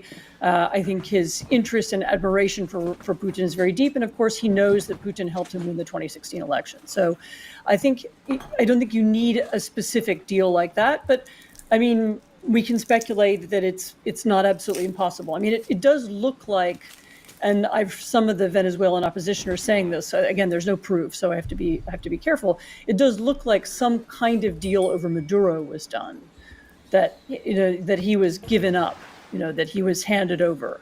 Maybe that was done by people who did it in exchange for hoping that they would stay in charge. That the other members of the regime would take over after him. Maybe it was done with help of others. Maybe the Russians. I mean, Chinese. We don't know. But the links between Trump and Putin and between Trump and Russia go well beyond Venezuela. Well, that point about what the Venezuelan opposition fears brings me to maybe this closing segment of our dialogue today, which is my concern about the way some of the Democratic opposition, capital D, in the United States has been talking about this. That you are hearing from some very outspoken people say it's wrong for the United States ever to help to overthrow a dictatorship. That whatever government a country has, that's its business, and however much the vast majority of that country's people hate that government and fear it, however cruel and authoritarian and even aggressive it is, because the Maduro regime has committed aggressions against neighbors, Brazil and Guyana and Colombia too, that it's none of our business and we should leave it alone. And I think in reaction to Trump's militarism and imperialism, we're getting a kind of an isolationism from his opponents that is very dangerous. And I wish I heard more Democrats saying, if this war were about restoring the legitimate winner of the 2024 election, if it were waged with backing from Congress and with support from Venezuela's neighbors, then helping to bring about the restoration of the legitimate president of Venezuela, that would be a proper thing for the coalition of the Americas to do. Not to replace dictator with dictator, but to work in tandem with others. But there does seem to be a kind of, in reaction to Trump's America First, a kind of similar kind of chauvinism that we're hearing from. That this is none of our business. We have no concern with who governs Venezuela and how. It also ignores the fact that we have influence over, not over Venezuela, but in Venezuela, in other countries, whether we want to or not. I mean, we're the elephant in the room in a lot of places. And had we decided to support Maduro, which I think some members of the Trump administration did want to do, and do oil deals with Maduro, for example, which we might easily have done. I think there were, as I say, I think there were people who wanted to do that. Then we would also be affecting the outcome of politics in Venezuela. So to pretend that, we live by ourselves, in a bubble and we don't influence anybody else is also wrong. I mean, I do have to say that given how little Trump involved the Democrats and how minor his effort is even today to reach out to people and explain what he's doing and justify it, and how half-hearted it all seems. I mean, I found his press conference very half-hearted, and he seemed kind of unenthusiastic, and it wasn't. People were sort of repeating themselves and saying things by rote. How great our soldiers are, and what a marvelous thing this was. And given that, it's not really surprising that people have reacted this way. It's also, to say, well, it would be great if we had done this on behalf of democracy in Venezuela, feels a bit empty, given that obviously Trump wasn't going to do that because he doesn't care about democracy anywhere. So I have some sympathy with people who are very critical. I mean, I would like to emphasize, it is important to keep remembering how happy a lot of Venezuelans are, and how delighted people are, across the continent that Maduro is gone, and to just keep that in mind as a factor going forward. This is a more marker for the future. I mean, obviously it's true, as you say, Trump didn't do this for democracy. Indeed, and he didn't do it to stop the drug flow either. Maduro is right now an alleged and indicted drug trafficking president, but there was a convicted drug trafficking president in an American prison, and he was released at the end of November, pardoned at the end of November. I guess they announced the pardon at the end of November and made it legal at the beginning of December. In exchange for what? One can only speculate, but I don't think it's just for a Christmas card that Trump would let somebody like that. No, this was the former president of Honduras. Yeah, no. I mean, there's hypocrisy all over this story. As I said, the conversations with Maduro about oil that took place last year, the letting go other drug kingpins, the question of whether Venezuelans were really importing that many drugs to the United States anyway. That seems like most of the... They're sending... The Venezuelan drug traffic was cocaine, which was on its way to Europe. And by the way, blowing up boats is judging by market prices. The Wall Street Journal reported, I think in the fall, that the retail price of cocaine in the United States over the first year of the Trump administration was down, if I remember this right, something like 25%. The one price he successfully brought down was the price of cocaine. That's the drug that is flowing via Venezuela. So obviously blowing up boats doesn't work. No. I mean, when you look at any of his reasons, they all... they kind of shrink on touching them. I mean, and this is why we're all looking for other kinds of explanations. Is there a secret oil deal? Is there a secret deal with Putin? I'm going to snipe Leo. Is there some, is there some deeper plan to spread this form of conquest across? I'm going to use across the Americas. Because the reasons as stated just don't make any sense. They don't add up. They're not a strategy. They aren't a plan. Da Vinci. They're not a plan. They're certainly not a plan for Venezuela, but they also don't really make sense for the United States.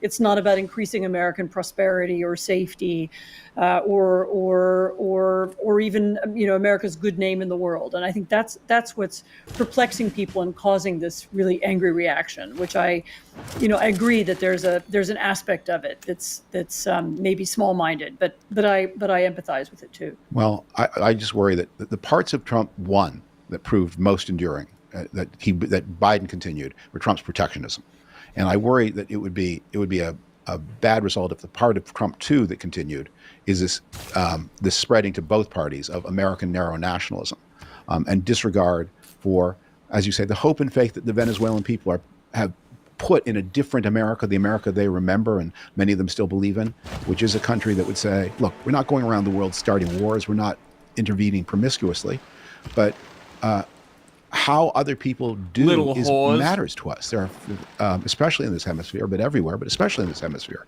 And if the United States, in conjunction with law and partners, Goodbye, can man-at-arms. restore democracy that was One-shot stolen and support people who have, as you say, courageously acted to defend and maintain and reassert their democracy, that's not none of our business. That's part of the common business of humanity. I agree, and that the United States aspired to be a beacon and aspired to be a country that wanted to make itself better and make the world better was, I think, one of the things that gave Americans a lot of pride and a lot of satisfaction. And it would be, I think, tragic for us to lose that. As we're talking, Secretary of State Marco Rubio has apparently added a threat to Cuba to the list of reasons that the United States is supposedly acting in Venezuela. Do you have any thoughts about how to make sense of that threat? So people should understand that there is a Why are you waging deep war in and England, then? close relationship between the Venezuelan regime Oh, and they the Cuban must have regime. declared war so much against so, me. I was talking to a Mexican journalist recently who told me he'd been to Venezuela not that long ago and was very struck by the fact that all the people around Maduro were all Cuban. So a lot of his security guard was Cuban, and a lot of the people who were protecting him were Cuban. The Cubans were supplying security help and advice to the Venezuelans and have been a really important part of keeping the regime I probably in had power, a military especially as it became alliance more and with more the unpopular. Netherlands. Cuba also gets oil from Venezuela and has a kind of symbiotic trade relationship with Venezuela. And so it may be that Rubio hopes that the fall of Maduro or the change of regime in Venezuela will eventually have a knock-on side effect in Cuba. So he may be hoping for that, as a possible consequence. Domino theories have a way of proving incorrect or dangerous or wrong. And so for Rubio to hope that by changing the government of Venezuela, he will somehow affect the government of Cuba, there's a long history of those kinds of theories being wrong. But it's perfectly possible that that was one of the things in his head when he pushed for this operation, as we know he did. Seems unlikely that President Trump was thinking about Seems that. very unlikely that President Trump cares one way or the other about Cuba. I agree. And thank you for taking time today. Thanks for devoting the time yourself. And we're going to resume normal scheduling with the program releasing on. Anything else for today? Is that Jordan Peele in whiteface?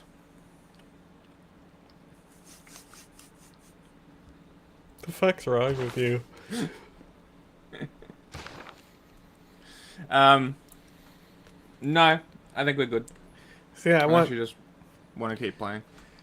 Yeah, I just want 2 more turns at least, because then I can really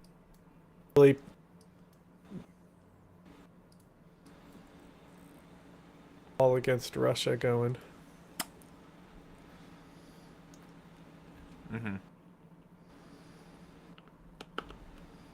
Oh, they're getting hit by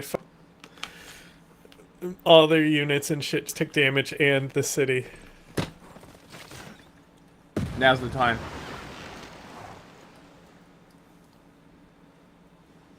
Well, he's got a lot of tech trebuchet. advantage. So I'm just kind of harassing him. Damn.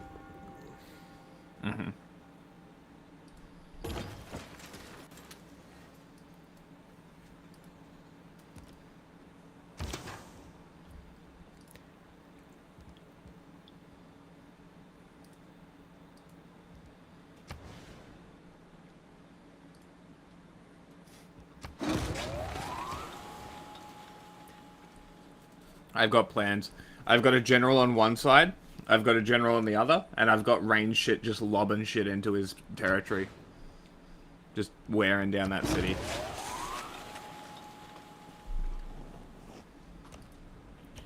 Oh my god.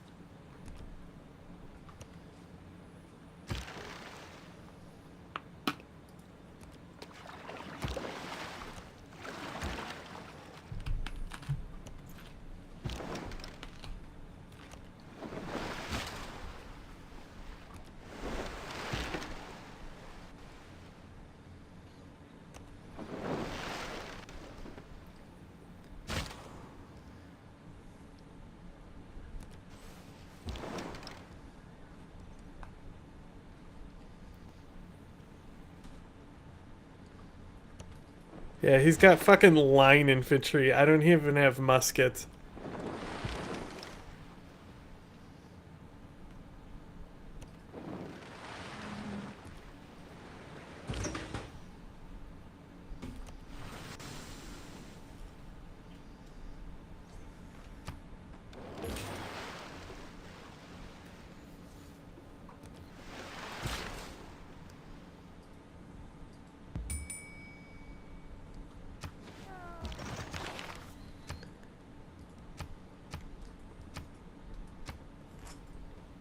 Nobody even has coal to sell?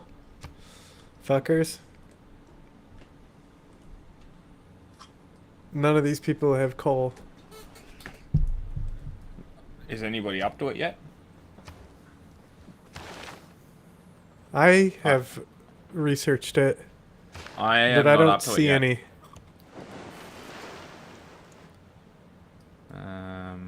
I am close. Oh, I got coal right here. I'm very close. Yeah, I found some. I'll have it next turn. Still waiting for this barbarian thing to turn into a city-state. Maybe I'll make peace with this green one and just move all my shit up to attack this city-state. Or, it's on the coast. I could just make naval units. That's a better idea.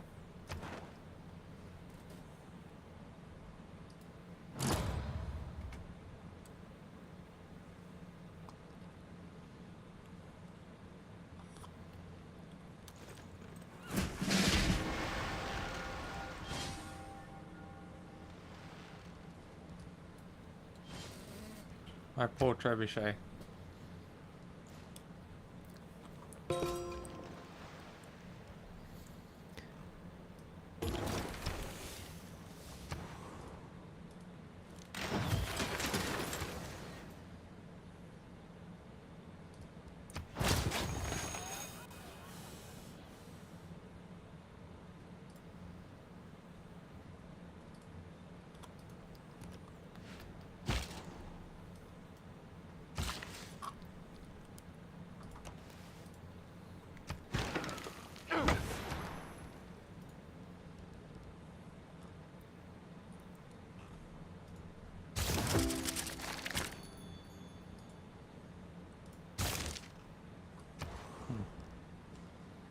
Interesting.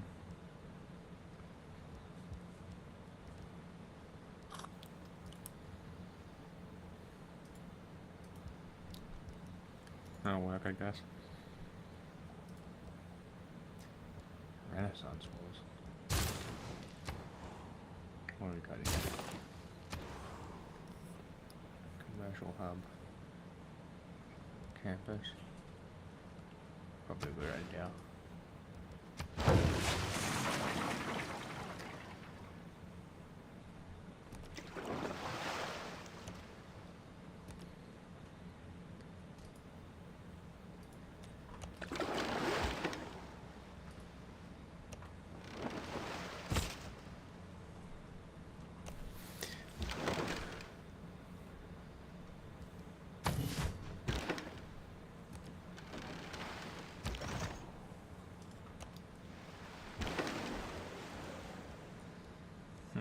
Djibouti.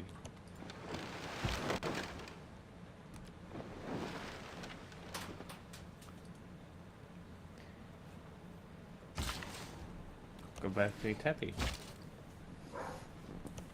Oh, don't get them started on that shit again.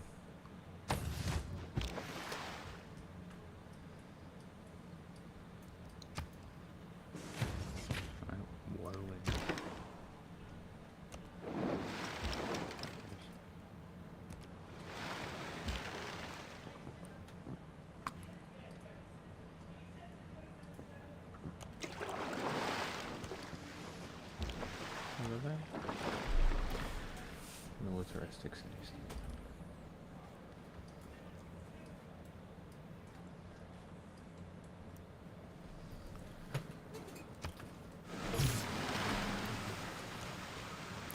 I'm about to get real annoying for Russia. Yeah. Yeah. Why?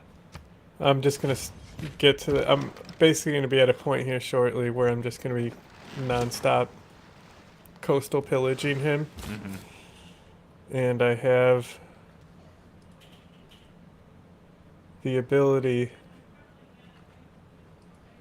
to produce ironclads. Oh, okay. And I'm about to get the coal next turn for them. To do so, yeah. Did our alliance expire? Maybe. It finally happened. It finally turned.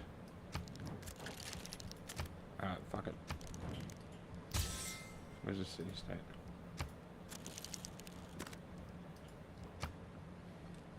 Okay.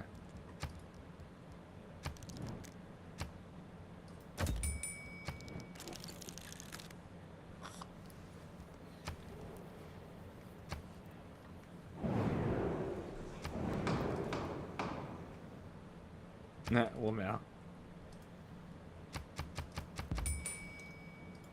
Vote against it as hard as you can, because we don't want people sending him gold or relief. Mm-hmm. That's the flood he just got hit with that I witnessed. Yeah. He's already healed from it. He don't need no fucking bailout.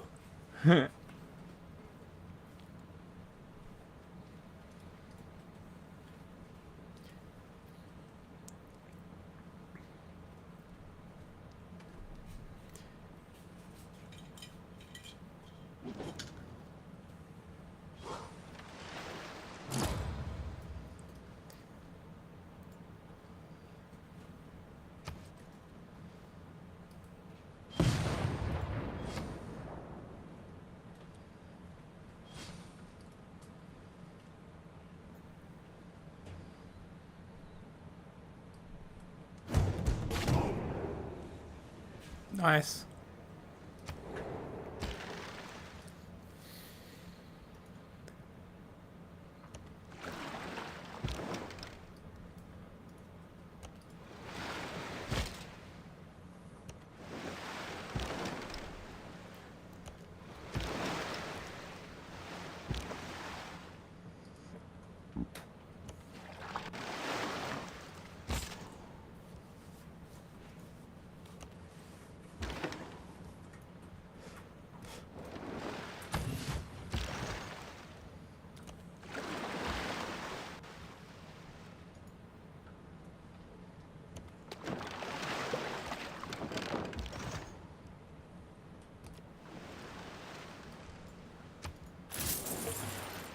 I'm going to subjugate this brand new shitty city-state.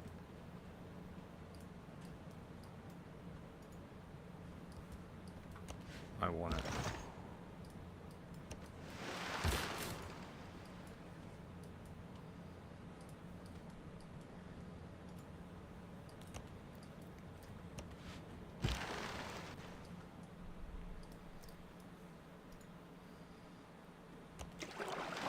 Oh, that's a lot of barbarian ships. Guess I better start producing naval units. I got a arsenal.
They're at war with me because of Russia.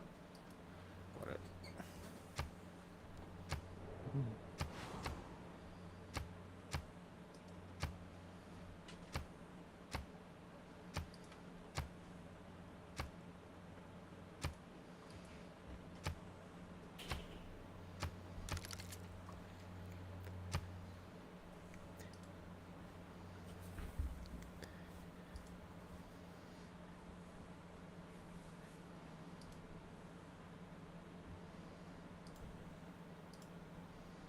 Russia also doesn't have coal. Ooh, she's got coal finally. Will you trade coal? Lady?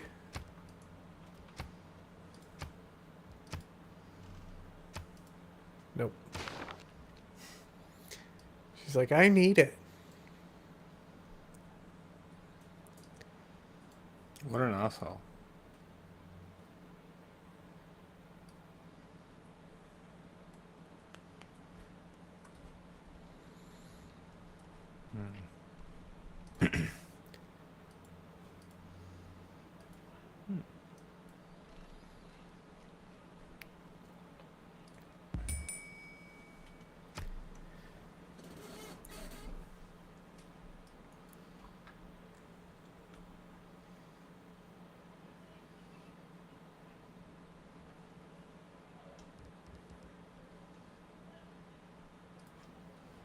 Russia's so far ahead with science.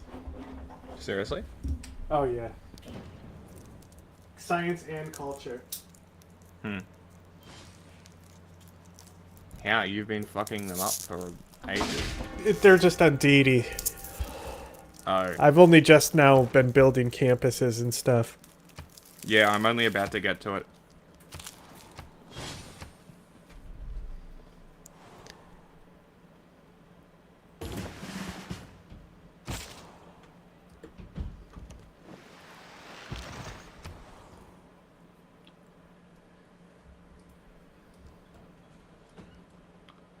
Hey. That ain't on.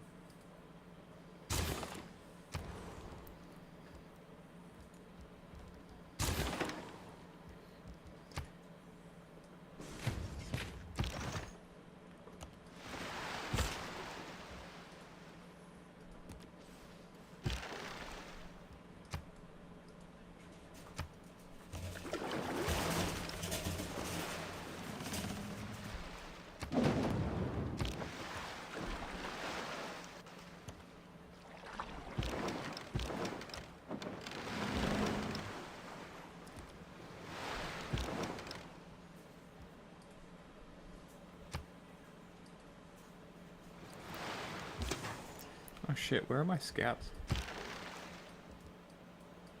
They dead? They probably dead.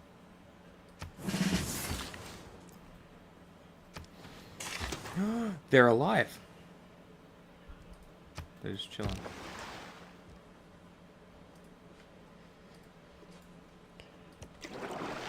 There he is. What a king. Oh, dude. Tribal villages.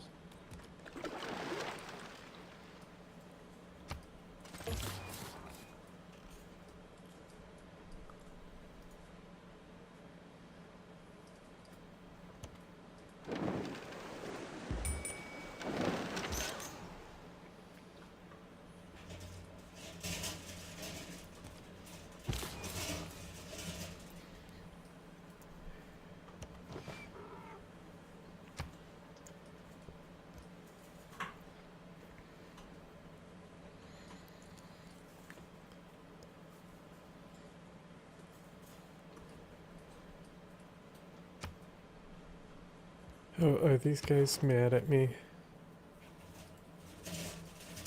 What are they? Inuit.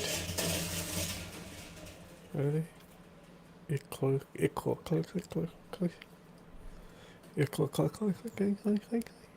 They don't care. Okay, cool. My settler will be able to land there and close the Russian wall. Swear to God, if that was them going to war.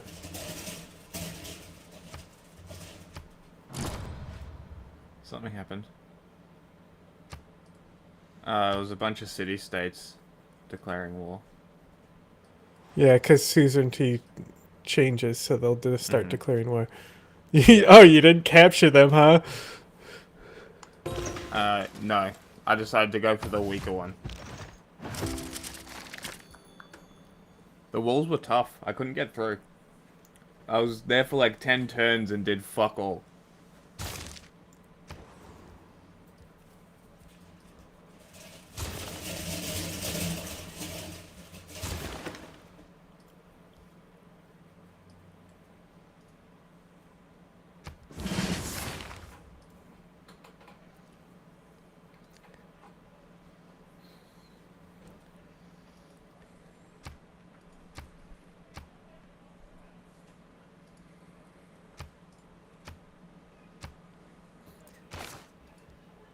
Jesus Christ.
I forgot to snipe Leonardo da Vinci from him. Whoops.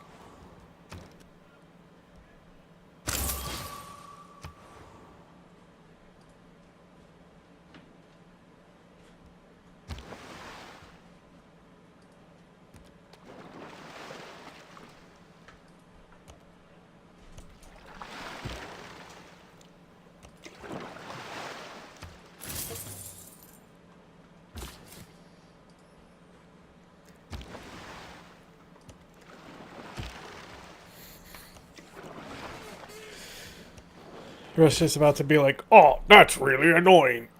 Mm.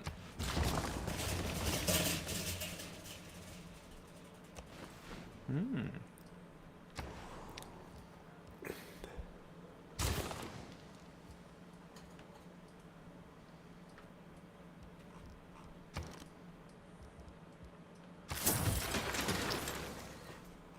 My city's found with 4 pop right now.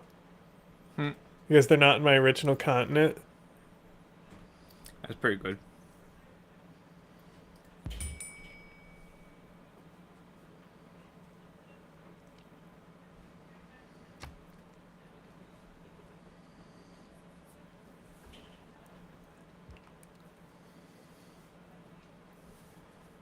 And he hasn't been able to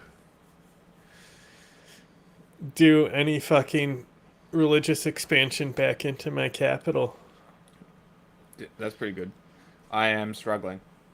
Like, all this front that I've made on him started with him actually converting my capital to his religion. Oh, that's me fine. asking him to stop and him saying, no, you don't understand, this is for the best.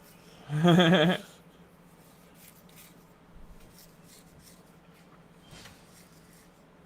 should have known better. And then soon I'll be pillaging his fucking tiles. And he'll be losing his lead on science. Theological combat on my tiles. Who's doing that? The Cree and Egypt.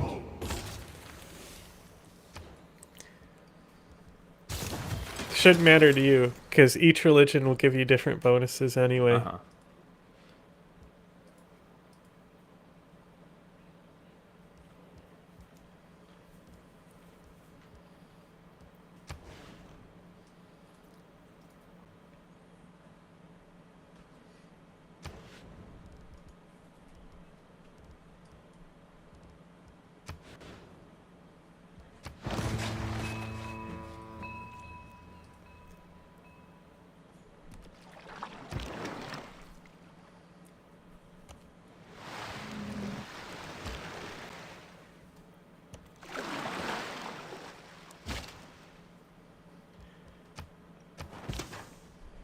Hey, I got the envoy.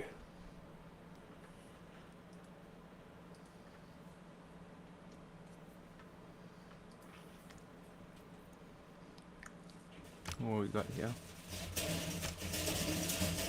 Library, sure.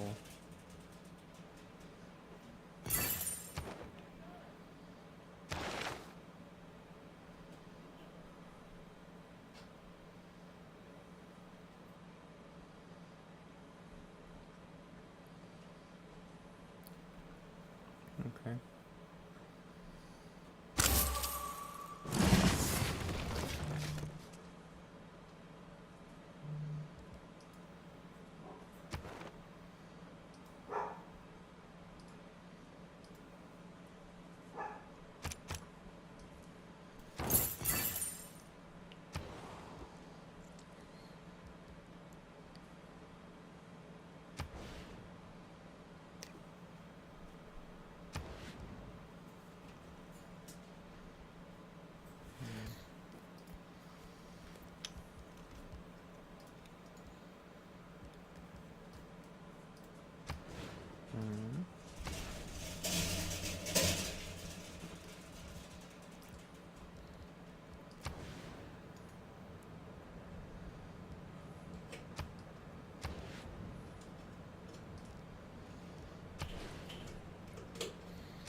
Why'd you turn a video off? There was nothing left. Yeah, so just put funny shit on. Oh, hang on.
Why do turns take so long?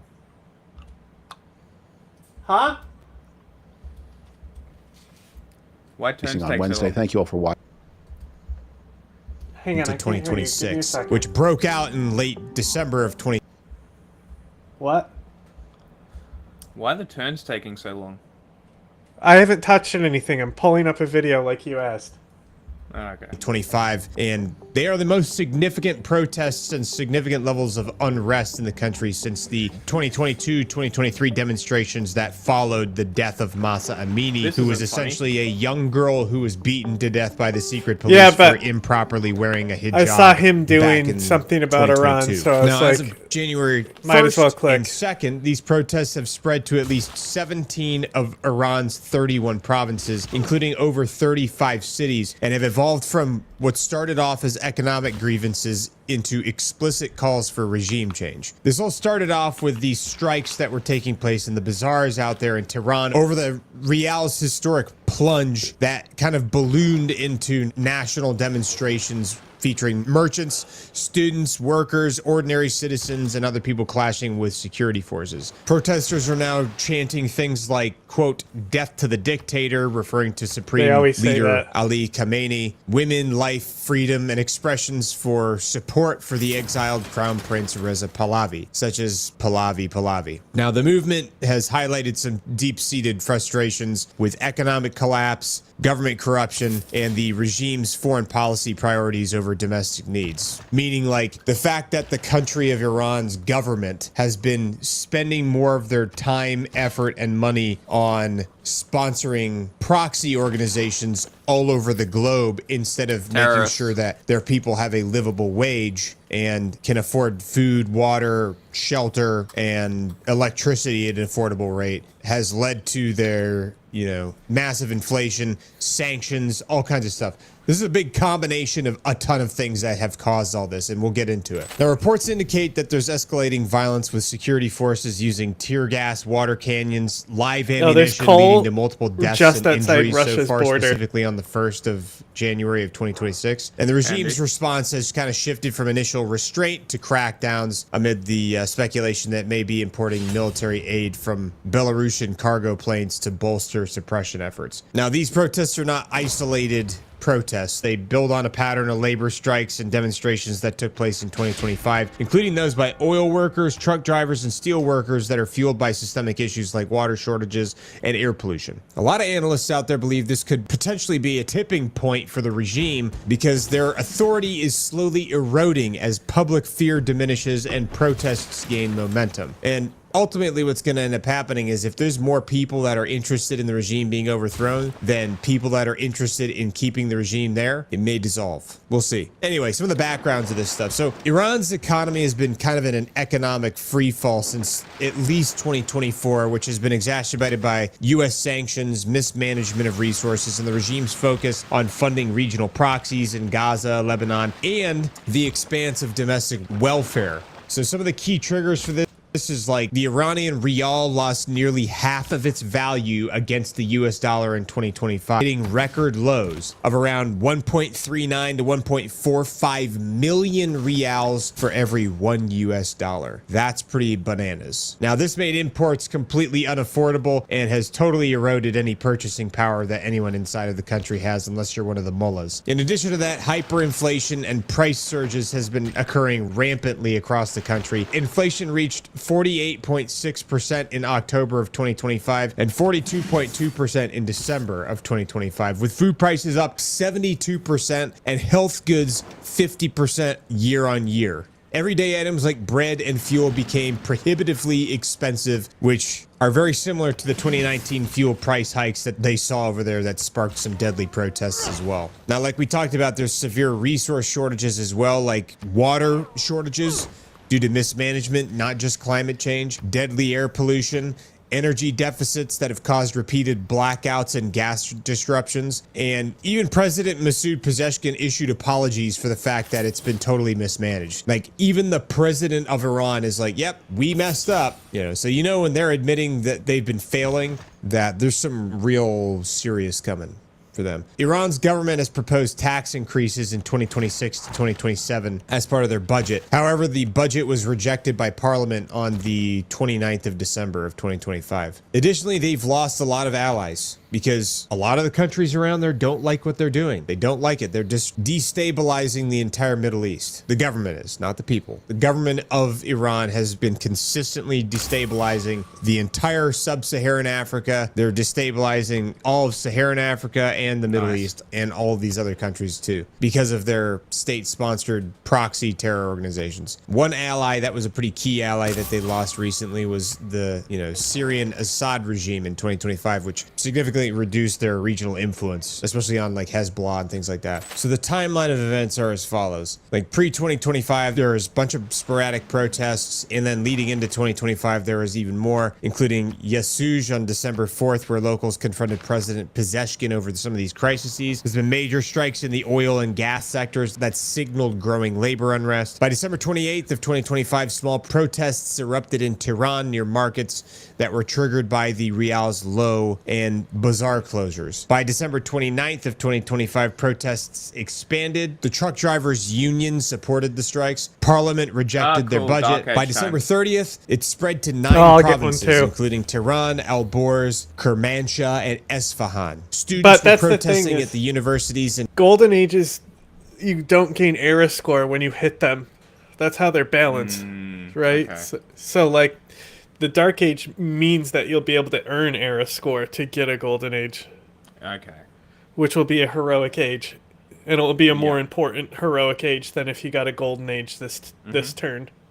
Tehran, Yazd, Zanjan, and other locations, and then merchants were on strike in Shiraz and Avaz. By December 31st, the protests spread to 17 provinces, and nationwide shutdowns happened in 21 provinces, including a bunch of bazaars, which essentially paralyzed any sales. By January 1st of 2026, which is the 5th day of protests, there were fires set to a bunch of different offices. Protesters seized weapons and shields in Hamadan, and there were some protesters that were killed by security forces. Now, the regime's approach to this has been very unusual, because normally it's just like, they're like, smack down immediately. They're like, we're gonna crush any type of resistance, but it's been very unusually mixed, because at first they were restraining themselves pretty significantly, and they acknowledged that there were some legitimate demands and sought to have dialogue with some of the leaders leading these protests. They fired the central bank chief, they withdrew the budget, they announced tax relief, they removed university officials for mistreating students, and then the president urged unity and admitted that governance had a lot of challenges, which, if the Iranian government is admitting that they're messed up on something, like I said, that to me reflects some serious internal fragility of the regime. It started escalating because they did deploy riot police, then the Basij militia, and they used tear gas, water cannons, and live rounds in some peripheral areas. There were some warnings of serious exploitation by adversaries, like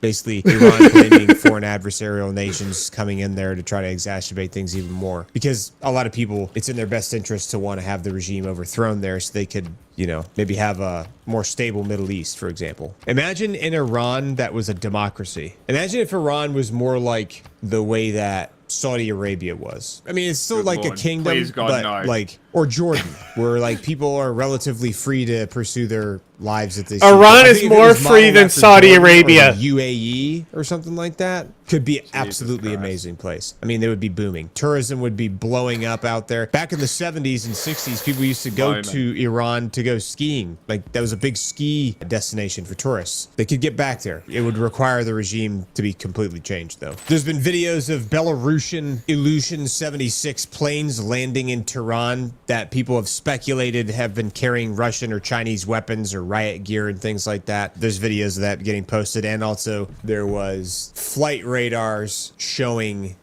specific Ilyushin planes when they were flying in, their ground speed, all that stuff. Now, state media is obviously going to downplay the casualties and the economic restraints. I will say the one thing about this that you got to be careful of, which I have to remember too, is that there are a lot of old videos or misleading videos of protest stuff happening that are being circulated as this new stuff is occurring. So there's footage from 2022, 2023 that are circulating around that people are saying this is part of 2025 protest and 2026 protest, which happens all the time. Happens in America too. But you just gotta try to find ways to vet videos before you believe hey, this is happening right now.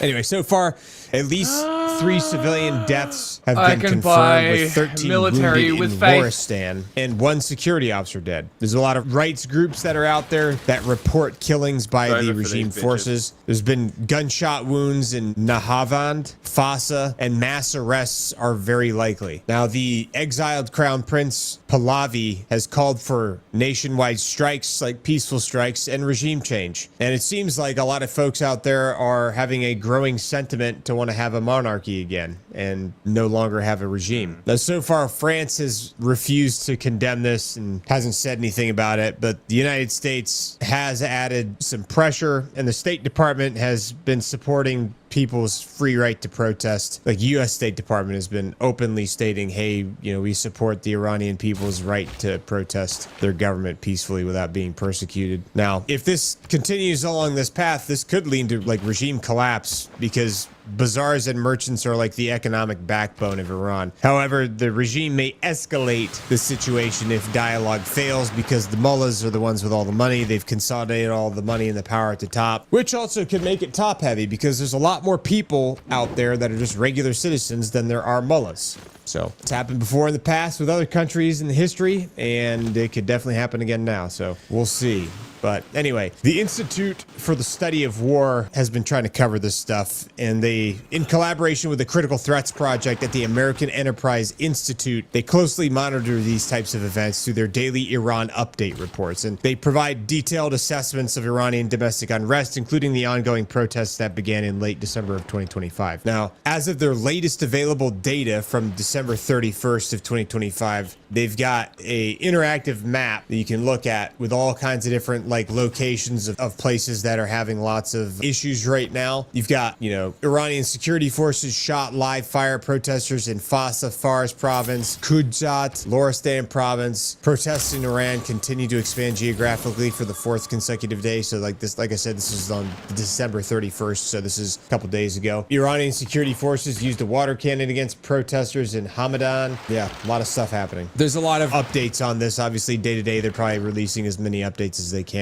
They did the same thing for the Masa Amini protest back in 2022, so I would check out the Institute for the Study of War coverage of this stuff. They do a really good job of covering these things. And I'll leave with this. I'll leave you guys with this. Obviously, this is a developing situation. There's going to be a lot more stuff happening, and probably a lot of...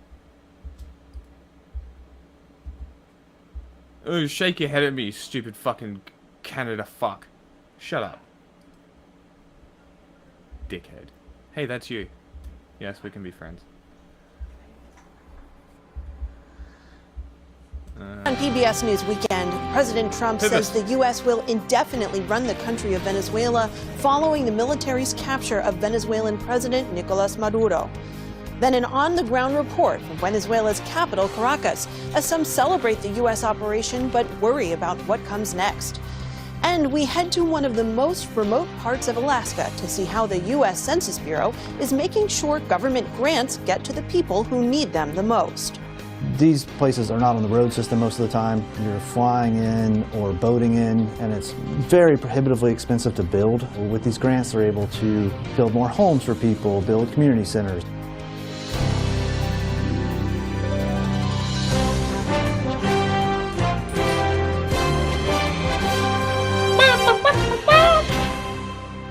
Major funding for PBS News Weekend has been provided by...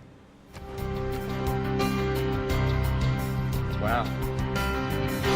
The ongoing support of these individuals and institutions.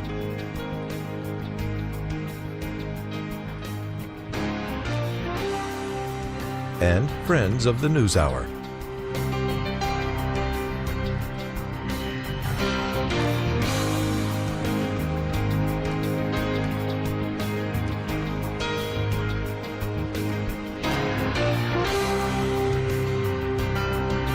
This program was made possible by the contributions to your PBS station from viewers like you. Viewers like you. Good evening, I'm Allie Rogan. John Yang is away. Hi, Allie.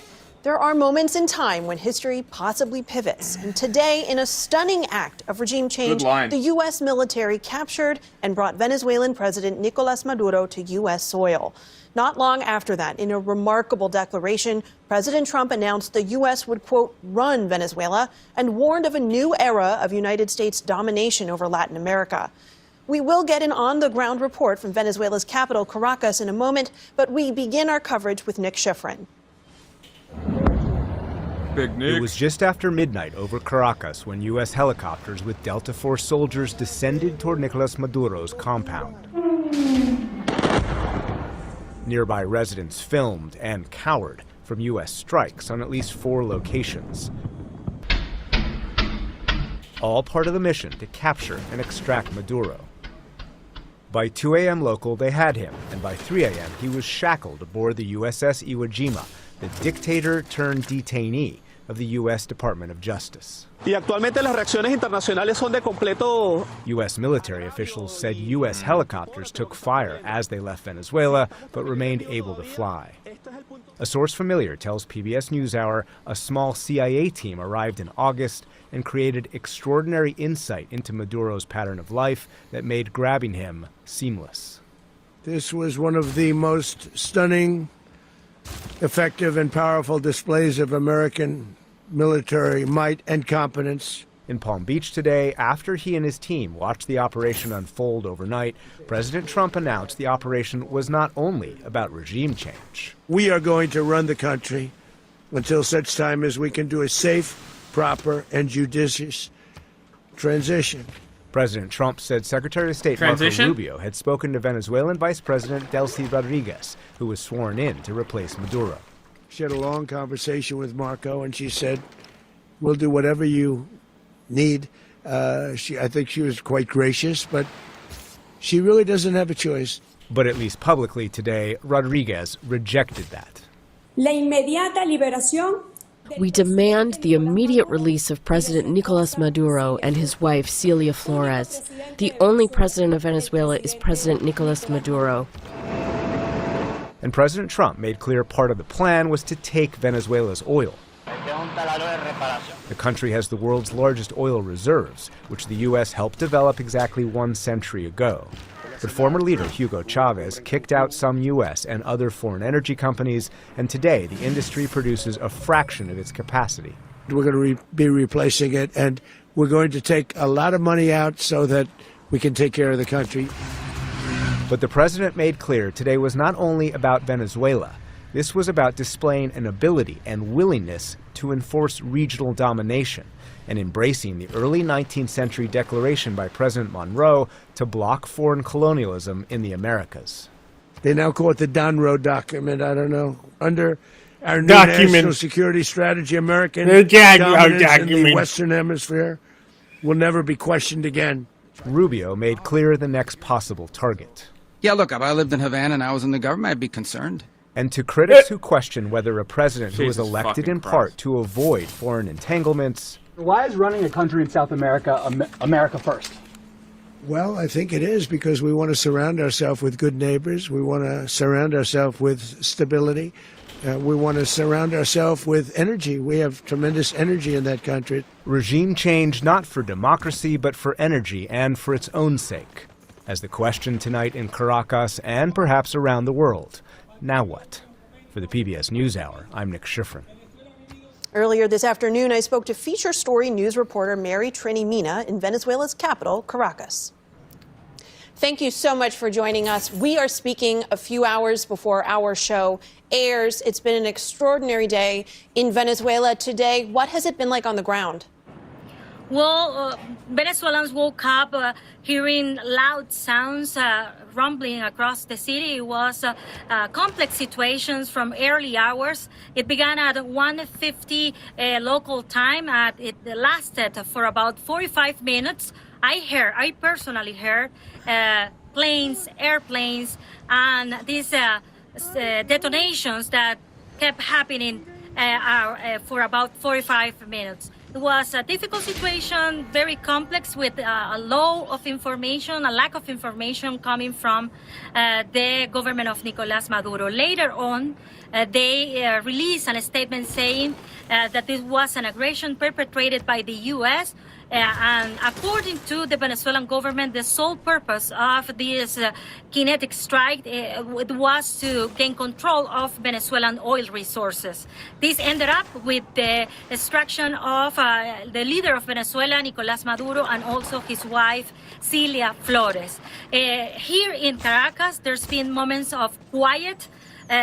Most people have decided to remain at home, considering today's events. And also, some people have decided to go to the streets, mostly the supporters of Nicolás Maduro. We need to remember that the Maduro government were bracing for a situation like this for many months now. And the former leader of Venezuela, Nicolás Maduro, told his supporters that in case he was not present, the people should go out to the streets. Well, we are witnessing like small gatherings in Caracas mostly, and the majority of Venezuelans remain at home waiting what is going to happen in the coming hours. We have about 45 seconds left. President Trump today said that the U.S. is going to be running Venezuela. Is there any evidence on the ground that the United States is now in charge? No, there is no evidence so far. The Venezuelan Vice President Delcy Rodriguez appeared on television saying that she is running the country, that they are not happy with, of course, what happened, and they will not surrender. And they are calling this a kidnapping of the one and only legitimate president of Venezuela, that they will continue running the country. She appeared on television surrounded by members of the military forces and the main heads of the Maduro government, all loyals to Nicolás Maduro. Mary Trina Mina with FSN, thank you so much. Thank you for having me. Now we turn to James Story, who spent 25 years in the U.S. State Department and most recently served as the top U.S. diplomat to Venezuela. Ambassador, thank you so much for being with us. Clearly, the military achieved its mission here, but as you wrote today, tactical victories do not portend success in terms of the wider strategy. How do you think the strategy is playing out so far? Well, the first question is, what's the desired end state? And is the desired end state is regime change? Well, we don't have that. What you have is a removal of the top of the regime, where you cut the head off one part of the head of a hydra, and you have the rest of the regime in power. Very laudatory words about Delcy Rodriguez, but at the end of the day, Delcy has been very adamant that what we did was kidnap Nicolás Maduro. So it remains to be seen exactly what the end state we're seeking is. Yeah, so what do you make of the fact that President Trump today said that Rodriguez was planning to work with the United States, and then just a few hours later, she said basically exactly the opposite?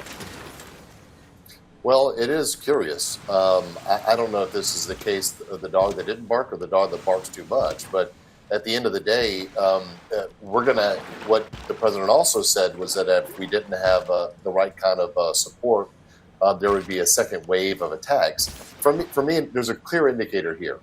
Are the wrongfully detained American citizens being released? And are the political and military prisoners that are being held in the torture center called the Helicoide, are they being released? And if they're not, then this is just the same regime by different leadership. I'd like to play for you some sound from Democratic Senator Tim Kaine today, who criticized this, as did many other critics, saying that this was illegal and unwise. Take a listen. When the United States engages in unlawful attacks on other nations' sovereignty, it sends a message to the worst dictators in the world that they can do so as well. And I don't want the United States to send the message that anything goes. I want the United States to send a message that supports human rights and the rule of law. So, Ambassador, what message does this send? Well, I think the Senator Kaine is exactly right on this. I have a lot of respect for Senator Kaine. It sends a bad message. I mean, what are the Chinese thinking right now about Taiwan? And certainly, if you look at the Russians, they invaded a sovereign nation, Ukraine, 3 years ago, over 3 years ago now, in front of the entire world. So we've lost the moral high ground on these issues.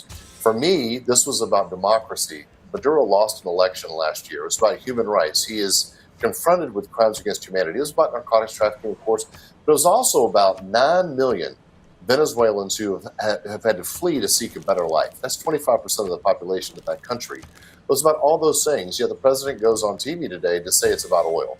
So this is very disconcerting. I'd like to return to what you said earlier about the head of the Hydra being cut off, but the rest of it remaining. Certainly, other ministers who were part of the Maduro regime are still intact. The director of the Internal Security Force, the director of the semi-official motorcycle gangs known as the Colectivos. So really, what do you make, and can you expand on how much change this is ultimately going to lead to on the ground, given that the rest of the Maduro regime remains intact? Well, I'm talking to people on the ground in Caracas, and they would love to go out and celebrate the end of Maduro's dictatorial regime.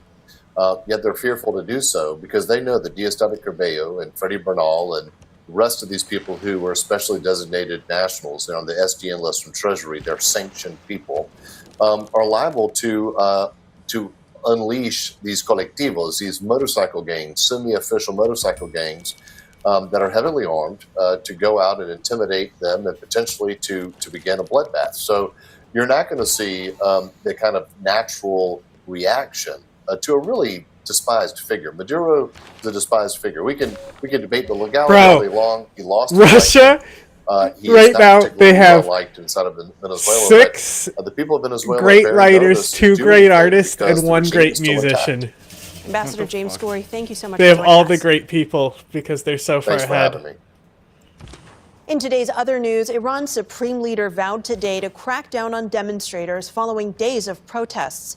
In his first public remarks since they began, Ayatollah Ali Khamenei said rioters must be, quote, put in their place. Demonstrations will soon stretch into their second week as the country's currency, the rial, plummets. On Friday, President Trump warned Iran the U.S. would come to the rescue of any peaceful protesters who face violence.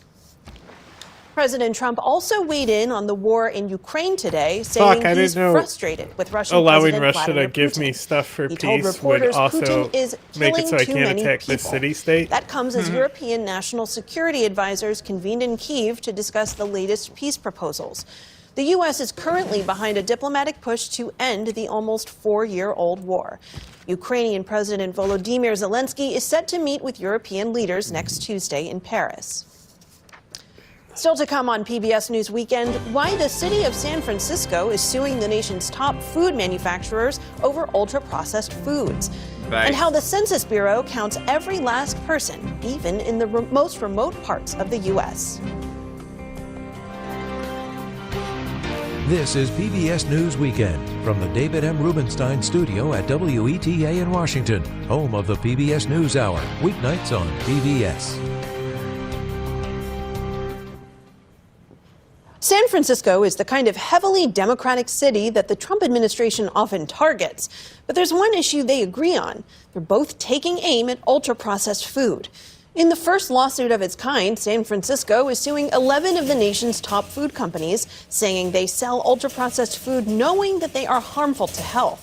By some estimates, more than 60% of the food consumed in the United States is ultra-processed. A growing body of scientific research says diets high in ultra-processed food lead to chronic diseases like obesity, type 2 diabetes, heart disease, and depression. Earlier, John Yang spoke with Ashley Gearhart, a University of Michigan psychology professor who studies addiction. Ashley, we just heard the San Francisco city attorney say that ultra-processed foods are designed to be addictive. Do you agree? Yes, in my lab that we see that these products can really trigger all the core signs of addiction. That loss of control, those intense cravings, that continued use even though you know it may be killing or harming you. How do they do that? What are in the foods that make people addicted to it? Yeah, there's a certain addiction playbook that's been used from tobacco to opiates to sports betting. You take something that typically exists in nature, like a plant or, a fruit, and you alter it so it gives just right dose of reward. It stimulates you, but doesn't fully satisfy you, so you want to keep coming back for more. You can titrate the smell, the flavor, the taste, and then you flood the environment with it. So your consumers, even if they have a slight moment of temptation, the product is right at arm's reach, and the next thing they know, they're using again. This is what's happened to our food supply when big tobacco really took over in the 70s and 80s, and those same levers have been used to create ultra-processed foods that are now killing 1,400 Americans every day. You say when big tobacco took over food. What do you mean by that? In the 1960s, 70s, and 80s, Philip Morris and R.J. Reynolds started buying up the big food companies like Kraft and General Foods. They created some of your favorite products and marketed them like Hawaiian Punch and Lunchables. And there's evidence even from researchers like Laura Schmidt, who has found that they have applied technologies, flavorants, marketing strategies that were honed to sell tobacco products and have applied them to the ultra-processed food holdings.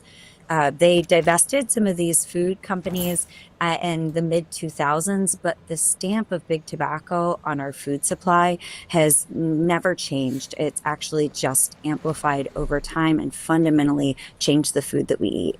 Should it be regulated the way tobacco is now?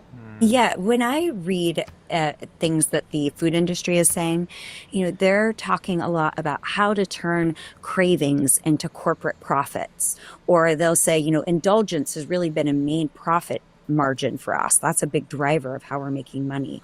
And so we've needed time and time again for the government to step in and put some guardrails on those sorts of companies so we and our children can live happy, sustainable, nourished lives rather than being in these cycles of just craving and crashing that doesn't benefit us but does benefit those corporations. Some critics say that the term ultra-processed food lacks a definition. It's too broad, that it scoops up a lot of products that may actually be healthy and excludes some that aren't. What do you say to that? The problem that's happening right now is when we just focus on specific nutrients like sugar or fat, the industry's been able to use that to do nutrient whack-a-mole. They can pull so many different levers and distract us. So we're eating ultra-processed junk that isn't nourishing us, from, low-carb Diet Coke to, low-fat SnackWells, and we're forgetting what is real food. And ultra-processed food, by being this paradigm shift of really showing what that category is, has really changed the name of the game and helped us work in a way that reflects the complexity of the industrial processes that we're now faced with. We're talking about the nutrients in food. It used to be the diet research focused on the nutrients in food. There's another one about how food is to the south of how where food we is are. made? You can have. Yeah, this is where the field is really moving. I already had a marker there. Processing is a pathway Get your guy off that my side. You can simultaneously do all of those levers of sugars and fats and salts. Yeah, but okay, it's you can not have the just 2 that. tribal The villages on this ultra-processing island. can speed up the absorption of those rewarding nutrients into the body 'Cause I'm in gonna- ways I'm that gonna kill this your city home state. cook can't. One thing I've been learning a lot about recently is things like They have enzymatic coal. processing that essentially Great. I need it. resembles a little bit of the enzymes They in also your have saliva niter. or your digestive tract, but that can be applied in food processing in a way that makes What it is that, a more spy? rapidly be Yeah. absorbed into your system. Enemy spy Grandma's captured. homemade cookies were never delivering that sort of intensity. We see that a lot with the flavor additives and the way that the industry can create just so many varieties. I mean, the last time you've gone to the potato chip aisle, there's dozens and dozens of these engineered flavors that are meant to burst into your mouth, but then fade super rapidly. So all of a sudden you finish that whole bag of potato chips. This is uncharted territory, and the like that technology has just advanced to such a stage that we need greater protections. Ultra-processed foods are so ubiquitous, so pervasive. Can anything really be done to curb this? Yes, I feel great optimism and hope. And a large part of that reason is because the United States is an outlier, where the majority of our food is now ultra processed. Countries like Italy and Greece, they don't have this. Less than 20% of their food supply is ultra-processed. We created this problem by what we've invested in, what our government's put its money in, what we've incentivized companies to do. We absolutely have the levers to start to invest in real food that's convenient, affordable, and tasty, just like other countries get, so we can be strong and healthy and happy going into the future. Ashley Gerhard at the University of Michigan, thank you very much. My pleasure. Thank you so much for chatting with me.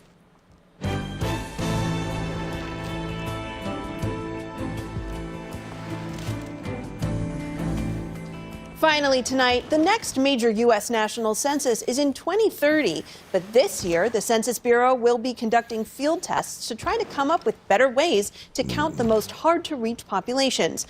Places like remote Alaska, where during the last census, officials came up with an innovative plan to count one of the most remote villages in that state. Here's Matt Fobian from PBS Alaska. Alaska is known as the last frontier for its harsh winters and vast remote landscapes. But for more than 150 years, it's also been, by tradition, the first place Americans are counted in the national census. Oh, great, you're the school principal. In 2020, it all began in the small town of Nunikoyak, known in English as Tuksuk Bay, located along the state's southwest coast by the Bering Sea. That year, the U.S. Census counted just 672 people. Most of them are Alaska natives, members of the Yupik people, including James Cypri, whose family has lived in this area for generations. This village used to be a fishing camp, and my grandfather's camp winter and summer for the survival of his families. Today, survival for many in Tuksuk Bay depends on federal and state funding. Get the rest of the stuff. Vital resources that help cover the cost of housing, health clinics, and supplies for the only school here. But as state demographer David Howell explains, in order to fairly dole out these funds, an accurate census is a must, and in remote Alaska, that's no simple task. These places are not on the road system most of the time. You're flying in or boating in. Rivers become highways for snow machines. So during the last census, in addition to the traditional door-to-door outreach, they tried something else for the first time. They gave residents the option to submit information by mail or online instead. All census responses are completely confidential. But their efforts to solve one problem quickly created another. Residents voiced concerns about sharing sensitive personal data. They worried their information could be intercepted in the mail or hacked online, and their identities stolen. It turns out those concerns were not unfounded.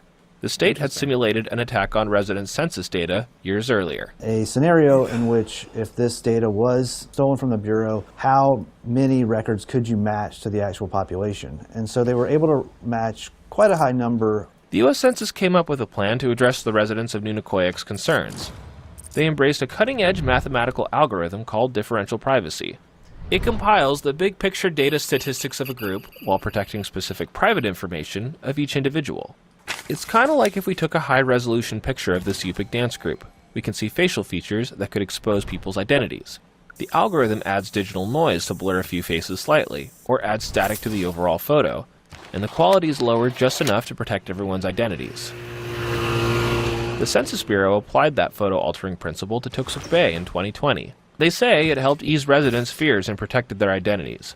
It also produced an accurate count, which made sure needed funding got to the right places. And it's very prohibitively expensive to build. With these grants, they're able to build more homes for people, build community centers, just all sorts of projects are grant funded. If your population is off, you may not get approved for such a thing.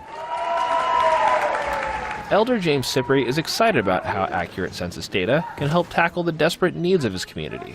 The very important things that I would like to see is the native workforce development, prepare our people for their future as we journey on forward to win for life. As the census prepares for the next count in 2030, residents in Alaska's most remote places, like Tuksuk Bay, know they will be counted and their individual privacy will not be compromised. For PBS News Weekend, I'm Matt Fobian in Tuksuk Bay, Alaska. Thanks, Matt. In an update, today's top story, the plane carrying Venezuelan President Nicolas Maduro and his wife has crashed? landed in New York City. Fuck. And that's our program for tonight. I'm Allie Rogan. For all of my colleagues, thank you for joining us. See you tomorrow. Major funding for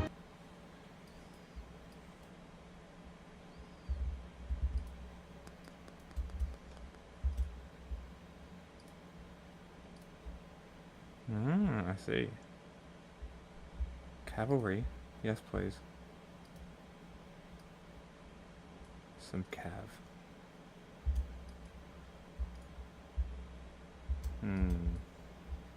Fox Noticias anchor Andrea Linares is in Doral, where some are celebrating the events of last night. Andrea. Good afternoon once again, and as you just noted, well, things are resonating loudly here in the city of Doral. Let me remind you, it is a home to the largest Venezuelan community in the United States, and celebrations are really erupting at this time. Let's take a live look at this scene right now. Dozens and dozens of cars lining up, waving the Venezuelan flag. You can hear music, people embracing, tears of joy as they chant freedom, freedom for their country. I had the opportunity to speak to several of these families. There's a very interesting story. A woman who was meant to fly out of South Florida. She was supposed to head to North Carolina today. Guess what she did? She missed her flight. She said it was worth it. She had to be here in South Florida celebrating this huge moment for the Venezuelan community. I have right here with me Daniel. He's part of this community, and I want you to describe what that moment was like when you got the news overnight. Well, it was a huge surprise for me. I woke up at 5 in the morning, and then I looked at my phone and I got like 1,000 messages for different group chats, okay?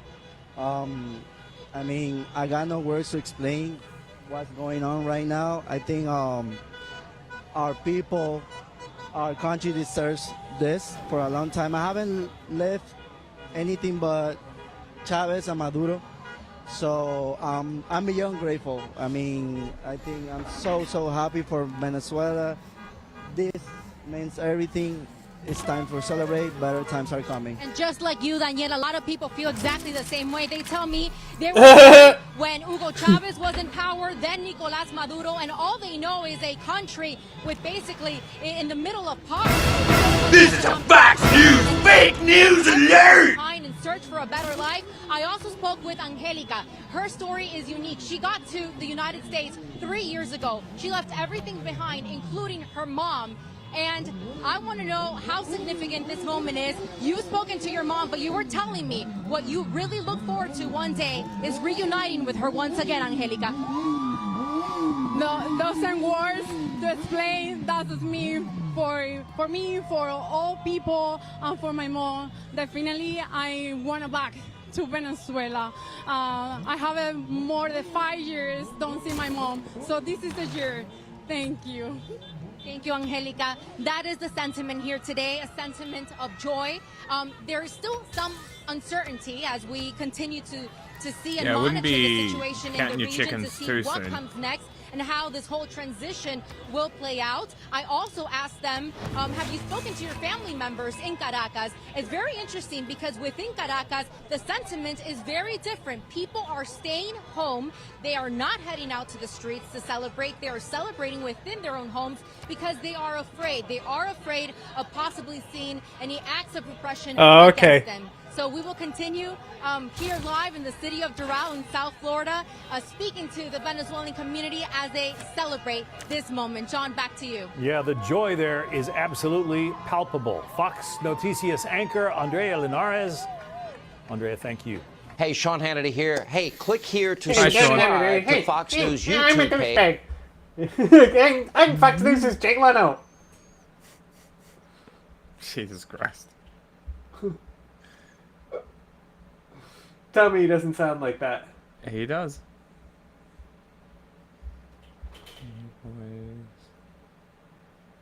Meh. That one. That one. Neighborhood? How's my housing? Fuck it, let's get ahead of it.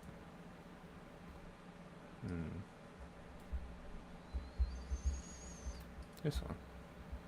Free Press columnist Neil Ferguson. You all know Neil from our pages, author of Too Many Books to Count, and someone who is just so important in terms of understanding the global picture here. So Neil, thank you for being here. Great to be with you, and much to discuss. I was listening with interest to what Elliot had to say. I just want to start simple with your initial reaction. What did you think when you saw the news, and were you surprised at all? My initial reaction was good. Good. To put it very simply, you may remember that I wrote a piece 3 weeks ago in response to the national security strategy that you were just discussing there. And I said, the most important thing about this document is what it says about the Trump corollary and the Western Hemisphere. And I explained to those who perhaps had neglected their history of the early 1900s that the Roosevelt corollary was the corollary to the Monroe Doctrine. The Monroe Doctrine said that Western European powers rather couldn't intervene in the Western Hemisphere, which actually they did. And so the Monroe Doctrine was one of these things that was a dead letter in practice. The corollary that Theodore Roosevelt came up with was that the United States reserved the right to get rid of any government in Latin America that didn't like the look of. And that turned out to be real. And so what I think was really interesting about the national security strategy, was only a November document, it's only a few weeks old, was that it explicitly said there's now a Trump corollary.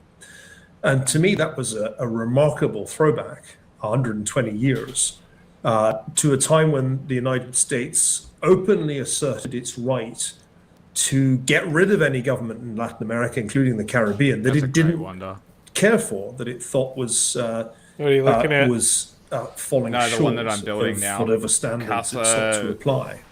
And so for me, it's long overdue that the government in Venezuela of Nicolas Maduro is overthrown. Gives me because 3 governor for spots, a quarter of a century, the Chavistas, like 3 the governor Hugo titles, Chavez, have been ransacking what was it gives once me a wealthy 15% country, production, have turned faith, it into and a failed gold state. on all So my reaction tiles. was good.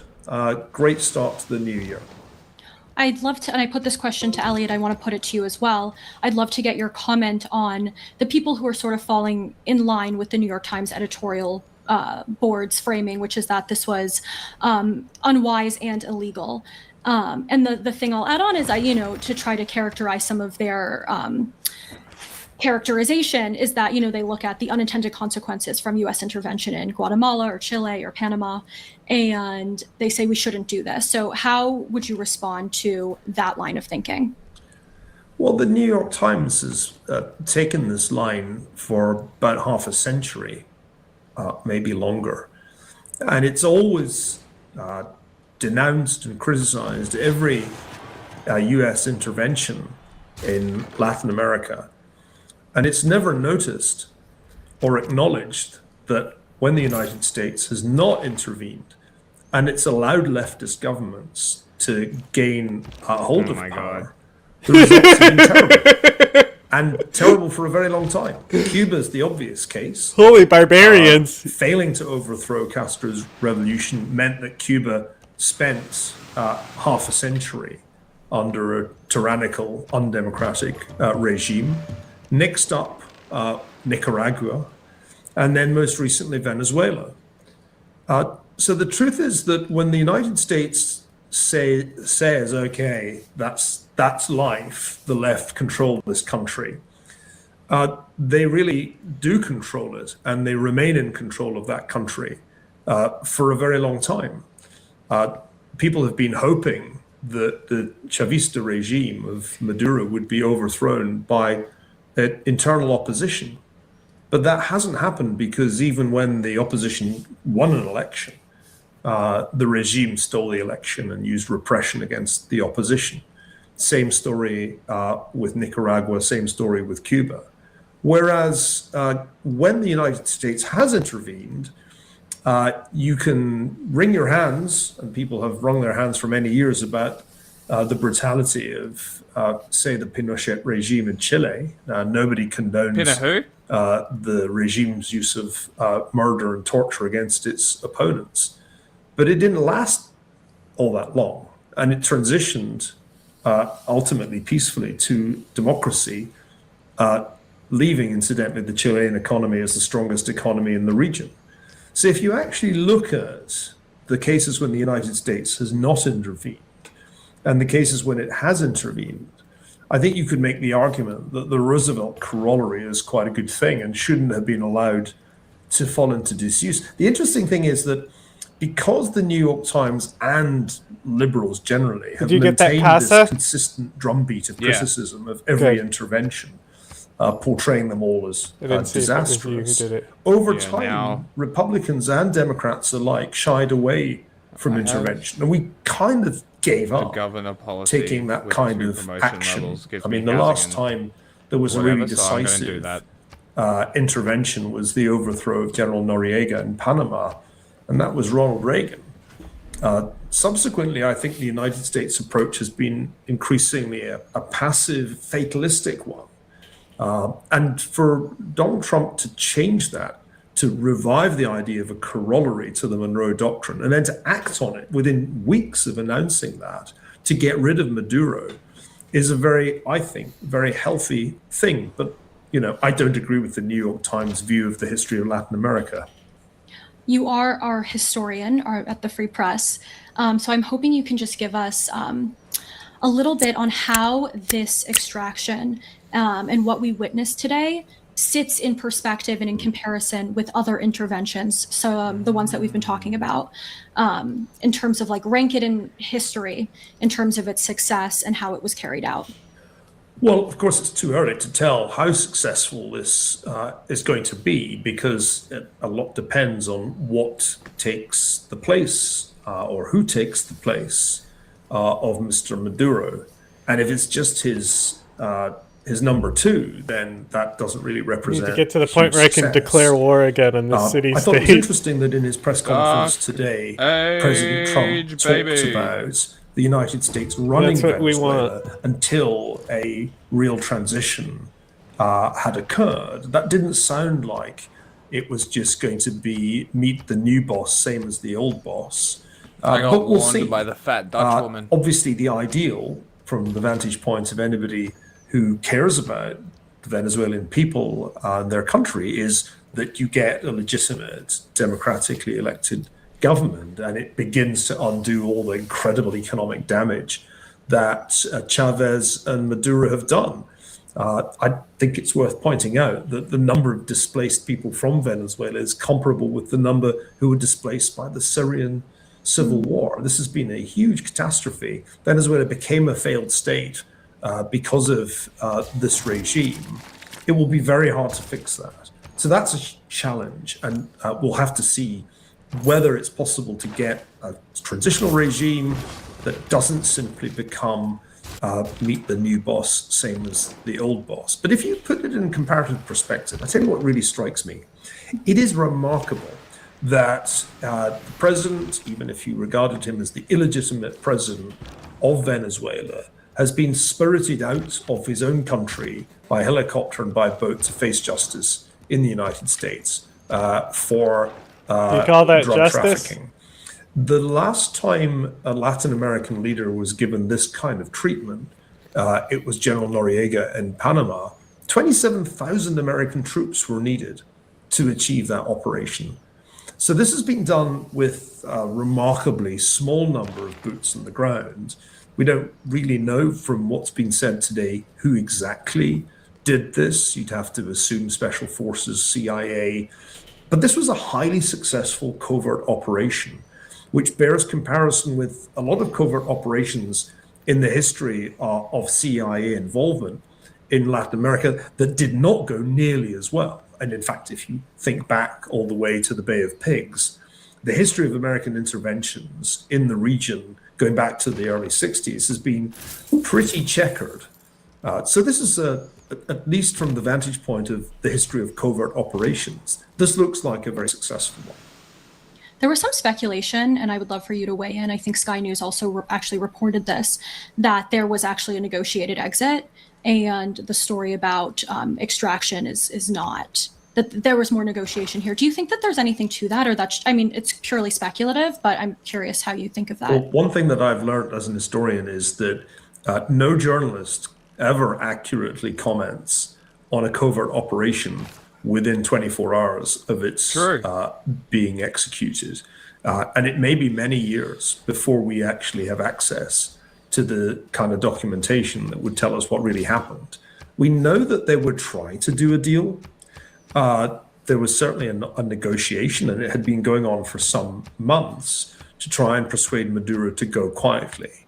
I took the president to mean in his press conference today that that had not come to fruition, and that the extraction of President Maduro had happened despite Venezuelan defense measures. That was my interpretation of what he said. But I've learned enough from the documents of the 1970s relating to CIA involvement in Chile and elsewhere to know that we don't know now, and we probably won't know for some time. And anybody who kind of pontificates about what happened in the immediate aftermath is just winging it, unless, of course, they have access to classified information, in which case they probably shouldn't be talking about it. We have so far just been talking about intervention in Central and South America. I think when a lot of Americans think about intervention, they'll actually think about Libya or Iraq, because that was, you know, it's more front in the American psyche. And people think of the, you know, the cautionary tales. I don't want to exhaust this too much, but two questions I have for you. One is, are you confident in the administration and their ability to carry out a transition? You know, some people are saying, do they even have a plan?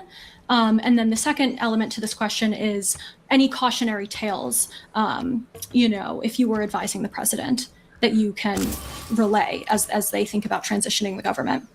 Well, I do think it makes more sense to look at this in the context of the history of the Western Hemisphere and American interventions there, rather than to look at, say, Afghanistan and Iraq in the period after 9/11, because those were radically different operations, a great deal further away from the United States.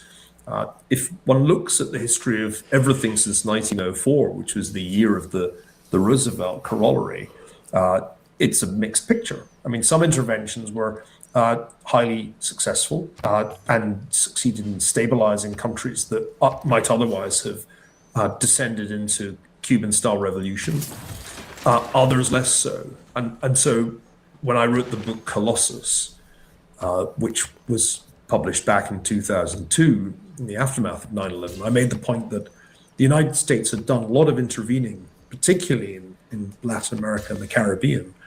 And you couldn't say that it was all bad, and you couldn't say that it was all terrific. Sometimes the New York Times would tell you that, for example, the CIA overthrew Salvador Allende and installed Pinochet as a dictator. But that's not true. The CIA had tried to stop Allende becoming president in 1970 and had utterly failed. And by the time of the 1973 coup, the role that the CIA played was minimal. It was largely a domestic coup against Allende. So the history is complex. And I think the key lesson that I would suggest the administration needs to focus on is that it's hard to get a country that has been taken into the abyss of economic crisis on its feet again, unless you are prepared to provide significant assistance. And what I think I see in this administration is a deep reluctance to deploy American troops to provide that kind of assistance. So I think the big question mark is going to be, what exactly did President Trump mean today when he said that the United States was going to run Venezuela for some period of time until a political transition had been achieved? History suggests that that is a hard thing to do without ending up having to run the country, and that can include a great deal of policing that can quite quickly get ugly. So I'm pretty sure the president wants to avoid that.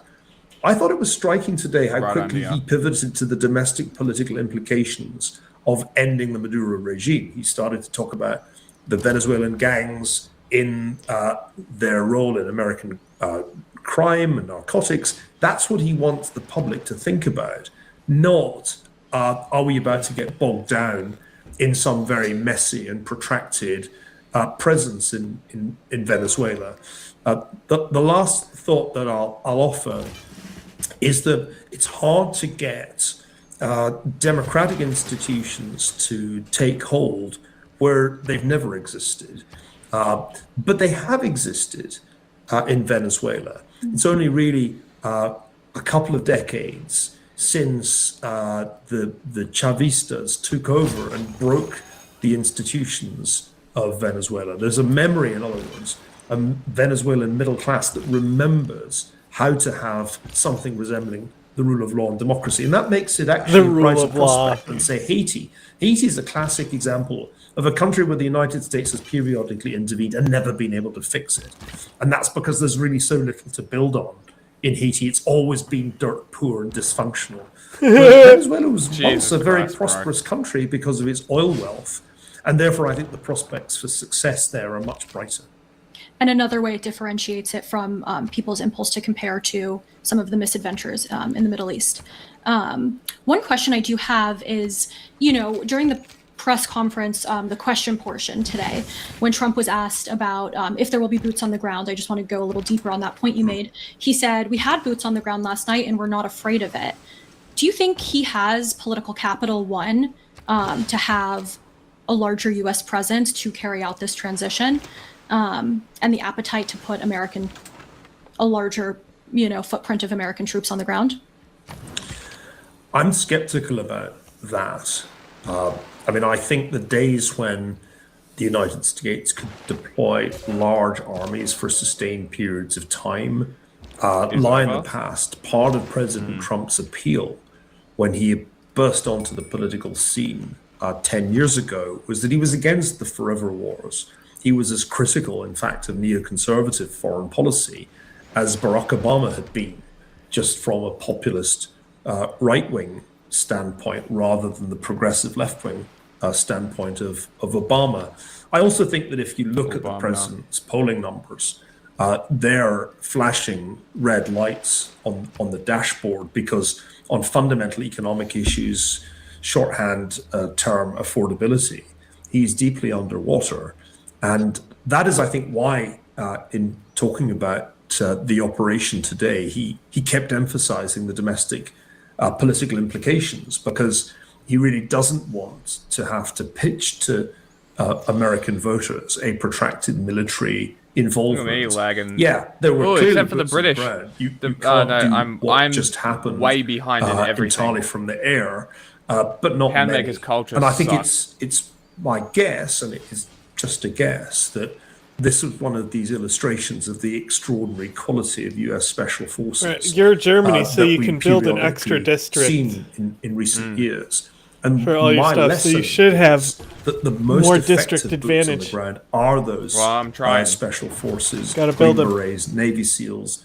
When you Getting there. deploy them, you don't need to use large numbers, but you're using such skilled operators that they get the job done, and they get it done quickly. The American public is very supportive of military interventions that can be described as surgical strikes. They like these things to be done quickly. That was why there was no real grumbling from the MAGA base about the bombing attacks on Iran last year, because it was all over and done with in a very short space of time.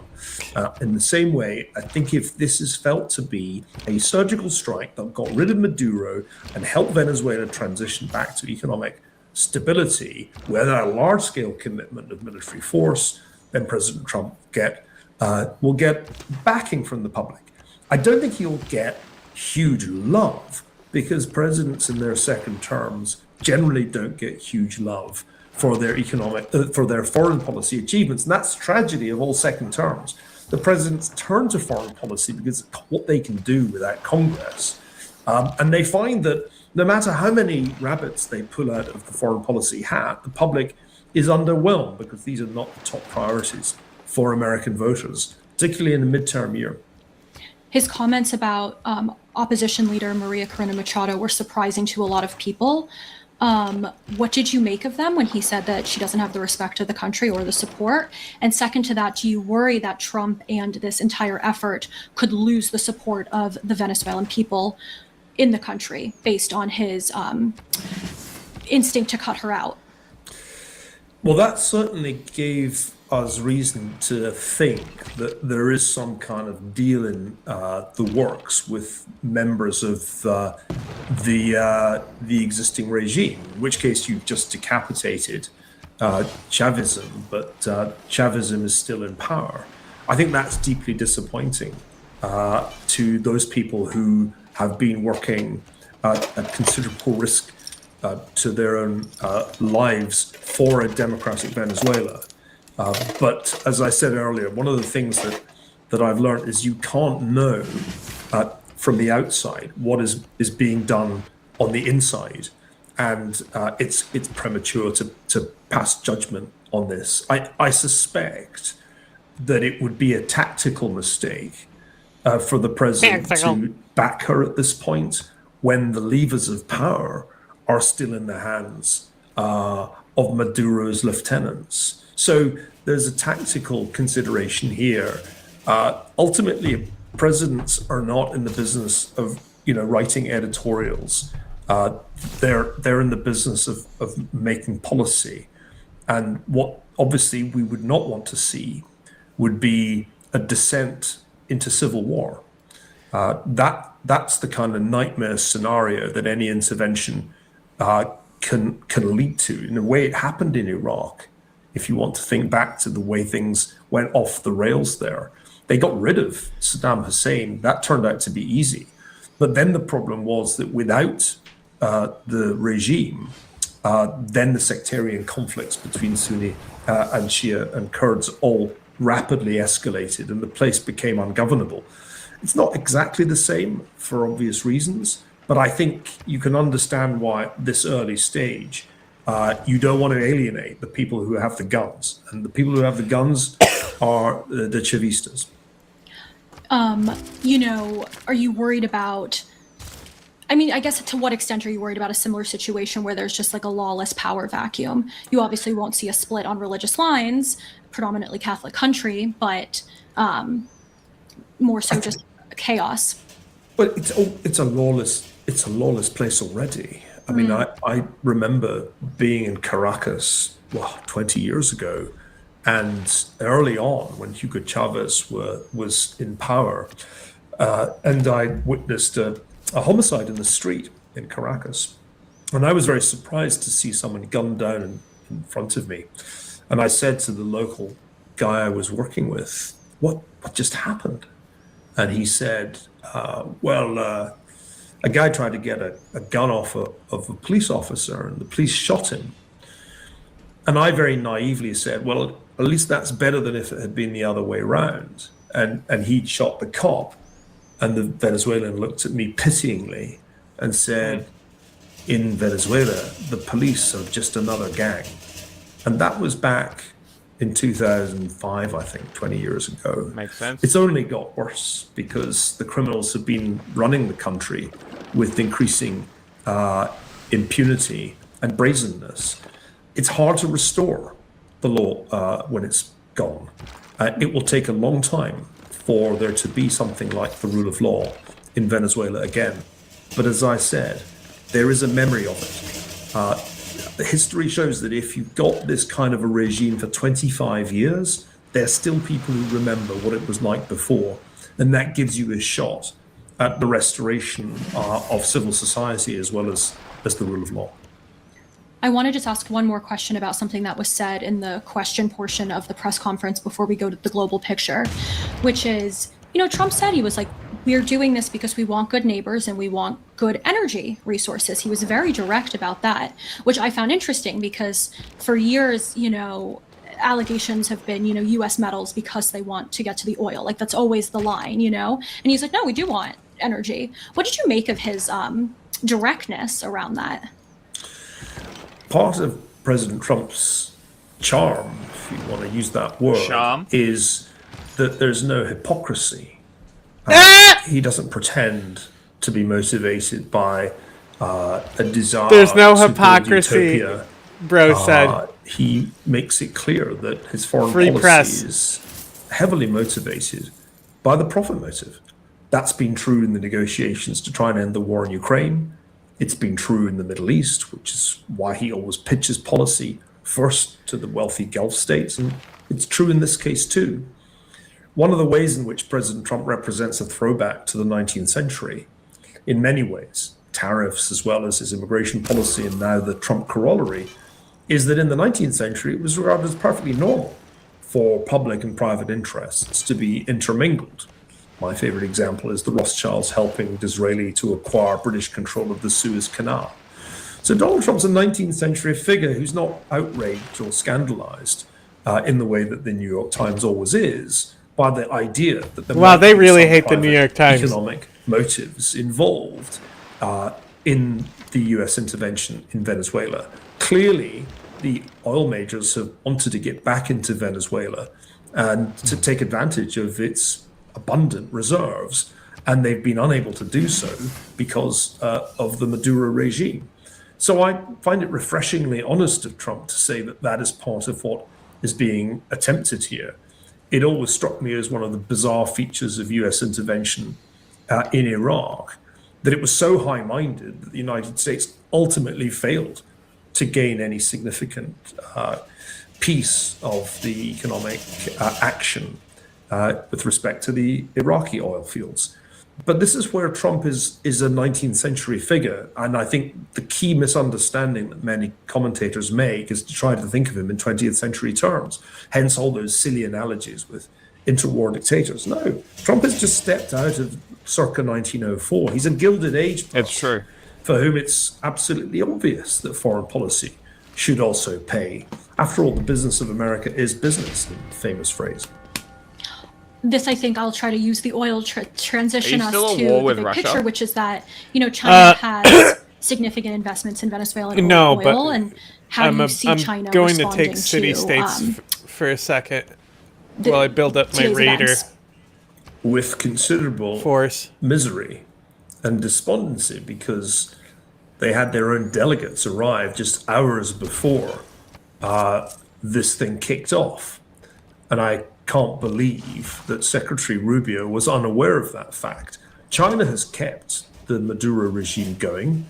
The Maduro regime is one of those clients of the authoritarian powers that are such a source of mischief to the world.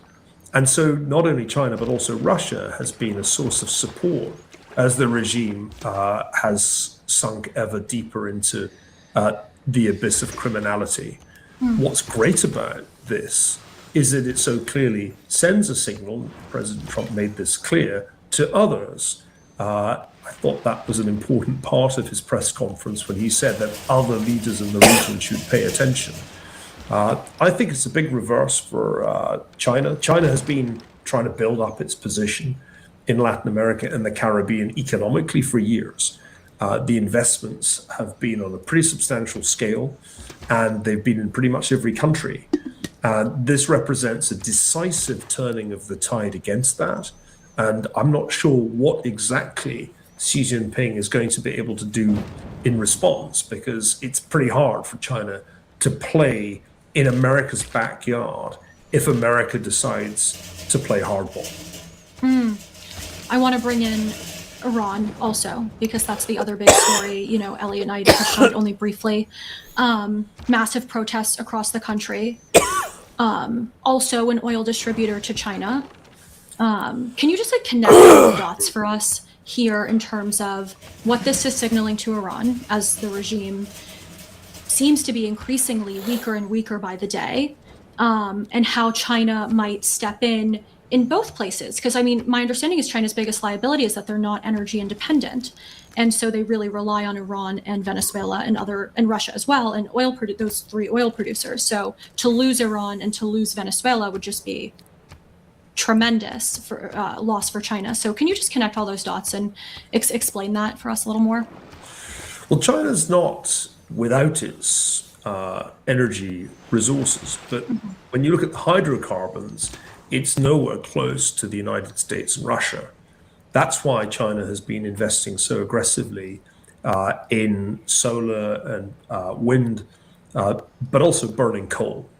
And China is the biggest culprit when it comes to burning coal. It still needs oil, though, and it's been getting its oil despite American sanctions from places like Russia and Venezuela. The Chinese, in that sense, had a game plan, which was to diversify their energy resources, and they've done that pretty successfully. So that's part of the story here. The United States, of course, has been able to recover from its big dip in the 1970s and 80s when it was heavily reliant on imported oil. It's become a major oil producer again, as it was in the early 20th century. So the US is back. It's back as a producer of oil. It's back as a producer of natural gas. It's a hydrocarbon superpower. And President Trump's attitude is, and that's enough. We don't really need to worry about solar and wind. We're going to make the most of the hydrocarbons. And indeed, we're going to encourage the Haddad other over here with their whole own island. Pump, baby, pump, and drill, baby, Same with drill. the So that's Vatican, kind of the basically. energy piece. But none of I'm this going makes sense if you don't to set try it in and the annex context Haddad to try of and the take that island. geopolitical and ideological rivalry between the United States and China. I've been saying for the last, 6 or even 7 years, we're in Cold War II. China's taking the place of the Soviet Union. The big difference between this and Cold War I is enormous economic interdependency of the US and China. But in other ways, it's very clearly a Cold War. And as in the Cold War, there are regional flashpoints. There are places where indirectly the superpowers can contest. That's Ukraine. To a lesser extent, it's the Middle East. It's also potentially the Far East. I fucking hate this narrative. The Western Hemisphere. Like, I agree, The interesting but thing fuck about, your the proxy National war Security bullshit. Strategy document that came out in November was that it put the Western Hemisphere first in the order of priorities, and that's the first time that that's been true in a very long time. We really have to go back to 1904 to see American foreign policy put the Western Hemisphere first. But I think the United States has a pretty good game when it comes to the Western Hemisphere. It can really lean on the regimes it doesn't like, and it can support the regimes it loves, like Javier Milei's government in Argentina. It gets tougher the further away you are from home, because it's just harder to project power, and it's especially hard when you get to the case of Taiwan, which, although it hasn't come up yet, is in fact the big one. I think the United States has a reasonable chance of seeing a major crisis in the Iranian regime. If not this year, then certainly on President Trump's watch. If only because Supreme Leader Khamenei is going to die. He's a man in his mid to late 80s now. He's going to go at some point, and the regime is on its heels economically. So it seems to me that the US is quite well positioned to benefit from a crisis of the Islamic Republic without necessarily needing to do that much directly to interfere. Leave it to the Israelis. They're doing a great job. The problem is Taiwan, because that's in China's backyard, and that's the big prize as far as Xi Jinping is concerned. So the fact that on New Year's Day, more or less, the Chinese conducted a major naval and air exercise in and around Taiwan was a reminder that two superpowers can play at this same game. And I do think that whatever's just happened in Venezuela, and as I said, we can't entirely know how this will turn out, there's no question that what happens in Taiwan would be a much bigger deal economically. Venezuela potentially could export a lot of oil. That is true. But Taiwan currently is the principal source of the most sophisticated semiconductors in the world. And so a Taiwan crisis would be economically a far, far bigger deal than any of the crises that we've seen. And just for the audience, to make sure everyone's on the same page, these semiconductors are in all of our iPhones, all of our laptops, some of our defense military equipment, and they're predominantly manufactured by TSMC. Well, the most important high-end semiconductors are what's propelling AI. You cannot run a large language model without NVIDIA chips designed by NVIDIA and manufactured by TSMC on the island of Taiwan. And that is the big issue that I think we're going to hear a lot more about in the coming years, because although he may not be ready yet, Xi Jinping, I am certain, is preparing for a confrontation over that issue. He hopes that he can achieve peacefully what he already achieved in Hong Kong, which is to gain control of the place. The question is, what kind of military threat does he have to make to achieve that? So my sense is that President Trump has achieved some significant wins in his first year back in office. Big one in the Middle East with the Gaza deal that got the hostages out. A big one in hitting Iran when Iran was in a very weak position, reasserting America's dominance as a player in the Middle East. It looks like he's just achieved another very impressive win by getting Maduro out of Caracas. If he can achieve some kind of peace in Ukraine, I'll be impressed, because that's really hard, much harder. The big challenge, though, is going to come in Taiwan. At some point, Xi Jinping is going to put the question, is the United States willing to fight to preserve what remains of Taiwan's autonomy? And I'm skeptical that President Trump would be willing to risk that kind of a war, because that would have the potential to become a world war.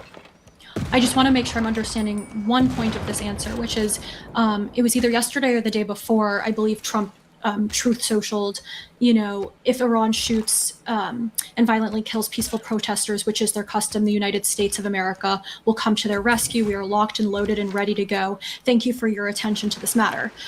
So I just want to make sure I'm understanding. Do you think that's a credible threat? I mean, we obviously see that he is willing to intervene in Venezuela. Obviously, as you know, what I'm getting from your answer, it's much harder and has much more risk the further away the intervention is. But I mean, it's sort of a similar story with Nigeria too. Like, he was tweeting that we were going to strike ISIS in Nigeria, and everyone said, no, it's bluff. He's not going to do it. And then he seemed to have some form of strike. So President Trump is well able to use the extraordinary military capabilities of the United States wherever he wants.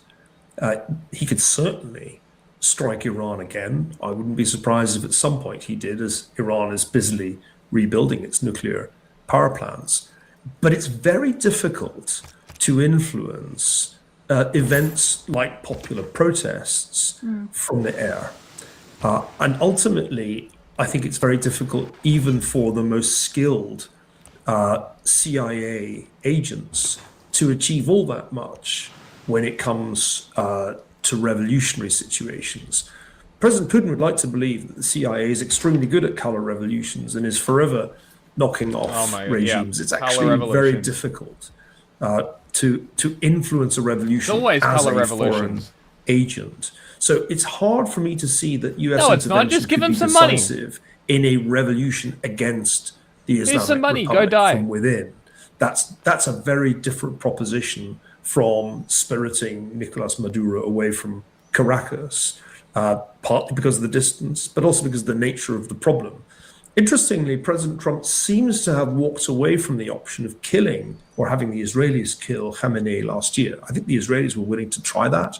And my understanding is stupid. Why would the you president do that? said, no, you don't. He's on his way out. There are limits to the extent to which President Trump is willing to act in practice. There are no limits to what he's prepared to threaten to do on Truth Social. One should always, therefore, discount by something like 20 to 50% what is threatened on social media by President Trump. as a closer, what effect will this operation have on world's authoritarian leaders psychologically? I think people thought we were in a phase of history that was post, U.S. coup or intervention of this nature, however, the language we want to use. That appears to not be the case. It's still very much part of the reality. What does that signal, you think, to Tehran and Moscow and even Beijing? Well, it's been argued for some time that this represents a return to a 19th century world where might is right, realpolitik is dominant, and the liberal international order that was created in 1945 is dead. And I could give you any number of articles in Foreign Affairs lamenting the decline of the liberal international order and predicting terrible things if we go back to 19th century balance of power policy. I don't really understand this argument because it's not like the period after 1945 was characterized by peace and universal love. On the contrary, the so-called liberal international order was pretty disorderly and saw some extraordinarily nasty conflicts, particularly in Asia, throughout what was, of course, the first Cold War. So I've never really bought this idea that some wonderful system came into existence in 1945 in every way good, and wicked Donald Trump is unraveling it, because that is just not the history that I certainly have studied of the period after 1945. Whereas if one looks at the 19th century world, what do you see? Between 1815 and 1914, there were relatively few major conflicts between the great powers. There were a lot of relatively small conflicts, but very few big ones. And so there's something to be said for the ideas of the balance of power and realpolitik. Those, of course, were ideas associated with Henry Kissinger, deeply hated by the New York Times. But I think why do they keep bringing up the New York Times? Of international order it's very strange. Grows in its credibility with every passing year. So, yeah, I'm not so scared of going back to a 19th century way of doing things, as long as the United States maintains that military superiority that makes it very intimidating to take it on. And that is the critical part of all of this that one must not lose sight of. The United States can call the shots in the Western Hemisphere, in the Middle East, potentially in the Indo-Pacific, as long as it has military primacy. But it cannot maintain military primacy if it spends a rising share of its gross domestic product on interest payments and a shrinking share on defense. I've been making this argument now for some time. It gave me the idea of Ferguson's law. If a great power is spending more on interest payments than on defense, it won't be great for much longer. That's the problem that the I can United annex States it already. faces. No, I'm Its not major rival is not necessarily China. Its major rival is its own indebtedness, its own political economy. Well, Neil Ferguson, thank you so much for being here and for giving us your time to make sense of a very critical moment. We'll be continuing to cover the story in the Free Press. Right now, live on our website is a piece by Eli Lake that I encourage everyone to go read, How Trump Took Out Venezuelan Strongman. That's the title. And you'll be seeing more pieces from the Free Press. The Free Press. Isn't that Barry Weiss's thing? Yes.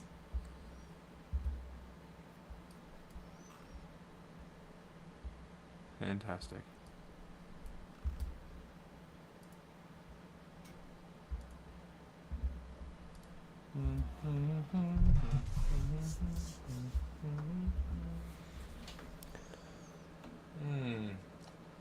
What a fun time we're going to go Before into. the U.S. captured Venezuelan President Nicolas Maduro in an overnight military operation, he led the country for more than a decade. Since 2019, the U.S. and dozens of other nations have refused to recognize Maduro as Venezuela's legitimate president. He spent the last few months railing against efforts to restore a democratic process in his country, where many blame his socialist policies for Venezuela's deep leave my units economic alone, and social cunt. crises. For more on Venezuela under Maduro, let's bring in Jorge Gerizati, a Venezuelan native and president of the Economic Inclusion Group. Your thoughts, first of all, when you woke up this morning and heard what the U.S. had done, what was your first reaction? I woke up the same way that most Venezuelans woke up, which is with happiness, enthusiasm.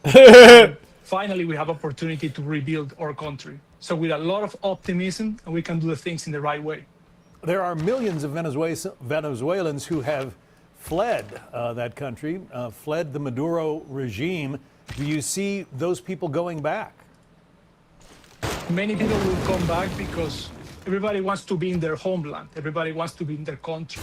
And even if the people that don't come back, they will want to bring investment to Venezuela. And they have all this knowledge that they acquire outside Venezuela. They want to bring it to Venezuela so we can rebuild our financial system, so we can rebuild our energy system, and that we can rebuild our country.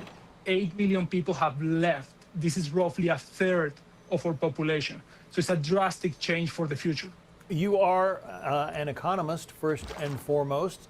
Your country, your home country, is one of the richest, I think the richest in the world when it comes to its oil reserves, and yet it has become impoverished over the last 3 decades. Explain why. Yeah, Venezuela used to be one of the 20th richest countries in the world, imagine, and now it's one of the poorest. We used to produce 3.5 million barrels of oil. We now produce less than 1 million. So how this happened is a combination of extreme corruption, extreme mismanagement, and socialist thinking at all levels of governance. They destroyed the private sector, so they collapsed 70% of our economy in 10 years. And they also collapsed the most profitable sector, which is the energy business. I remember a clip that we ran when Hugo Chavez was still in power there before he died. He's standing in the middle of a square and he's pointing at various businesses around the square and saying, "Appropriado, appropriado, appropriado," meaning the state is going to appropriate your business. We're just going to take it from you. He did that with impunity, and Nicolas Maduro, the same thing in his footsteps. And clearly, it has not benefited the Venezuelan people or the economy. Yes, the Chavez and Maduro, they implemented all the socialist policies that you can imagine. As you mentioned, they did widespread expropriation. So they expropriate thousands of farms, of businesses, and many people, my family members, were expropriated back in the day. So it's something that happened to many Venezuelans. They also impose currency controls throughout the economy. So nobody could buy dollars freely. They had to go through bureaucrats to do so. They also put production quotas so that your factories have to produce whatever the government tells you. And finally, they put price controls throughout the economy. So they put fixed margins throughout the economy, margins that were below inflation rate. And that way they bankrupt thousands of businesses. It is really the most, I would say, it is the most vivid example of how socialism can destroy an economy and how a formerly rich country became the poorest in the region. We have just a few seconds left, but given what happened overnight, are you optimistic or maybe a little concerned about what happens next? Like everything, this is just one first step. There's a lot to be done to rebuild Venezuela. This is one very important step. But what we need in Venezuela is to build a transition government, is to bring very competent people, professional people, people that really know what they're doing on energy, on business, on finance. And if we do that, trust me, we'll have a great country, an ally of the U.S., economic development, and a peacemaking for the region. We hope you're right about that, and we wish you well in the process. Jorge Gerisati, thank you. Thank you. Hey, Sean Hannity here. Hey, click here to subscribe to Fox News YouTube page. This is a Fox News fake news alert! Analysis. I'm gonna let not get it just anywhere roll, else. see what they give me next after these guys. Okay. Nope. Today we're going to be looking at another one of... Talking about. Ding. I have to rebuild the algorithm from break. Fuck. Put something goofy on. I'll find something.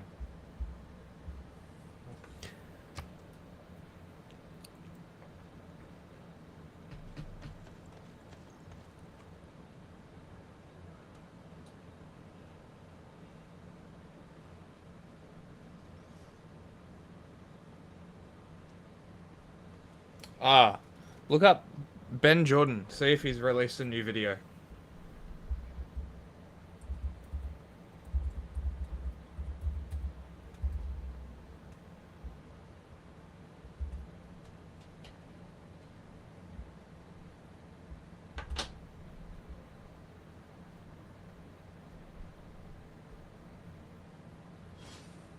No.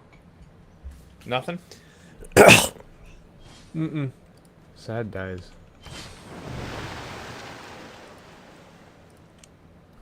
Elizabeth, don't be denouncing me while sending fucking... You should denounce me as well.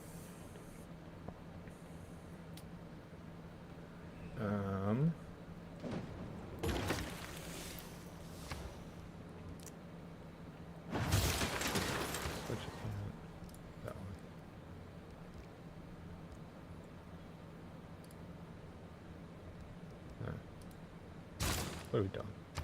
That one.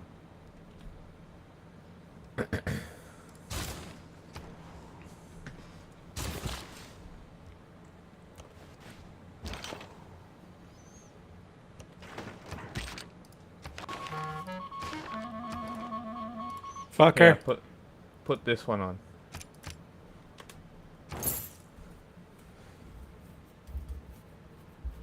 What is this? A scout? Why is my scout being hurt? Leave my boy alone.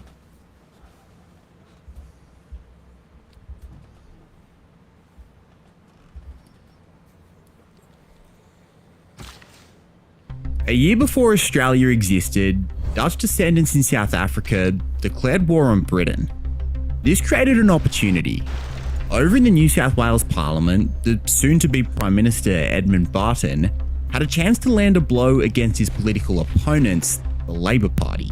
As a Labor member called William Holman was speaking, Barton pounced. Would the Honourable Gentleman mind telling us one thing? Whether he wants the Boers to win or the British? Holman's response was tasty. I believe from the bottom of my heart that as this is the most immoral war waged with any race, I hope that England may be defeated. They didn't teach you about this in history, did they? So Labor's opposed wars before, like Iraq and Vietnam. But imagine if in like 2003, Simon Crean said that he wanted Saddam Hussein to beat us. And so to explain why Holman said something like that, I'm going to use a cricket scorecard. This was South Africa versus the Netherlands in the 2023 World Cup. If you don't know cricket, try and guess which team was which based off of these names. You see, in 1652, the Dutch East India Company set up Cape Colony at the bottom of Africa. Strategically, it was very important. In the centuries afterwards, Dutch settlers developed their own unique identity, including their own language. Afrikaans was an offshoot of Dutch, with about 90% shared vocabulary. However, with this unique identity, the grandchildren of the settlers weren't so much Dutch. Instead, they went by another word, Boer, which in English loosely translates as farmer. However, in 1806, there was a bit of an issue for the Boers. The Dutch had lost control of Cape Colony. You see, this was during the Napoleonic Wars, and the Dutch were under French control. In the Battle of Blauberg, Britain seized control of the land. This caused something called the Great Trek. Thousands of Boers migrated inland and formed independent republics like the Orange Free State and Transvaal. However, when diamond was discovered in the Orange River in 1867, Britain annexed this area called Griqualand West.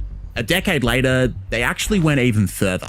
In 1877, Britain annexed the Transvaal Republic, but in 1881, the Boers fought to win it back. This proved to be really good timing for the Boers. In 1886, a massive gold deposit was discovered right here in the Witwatersrand region. The president of the Transvaal Republic was this guy, Paul Kruger. Kruger's position was simple.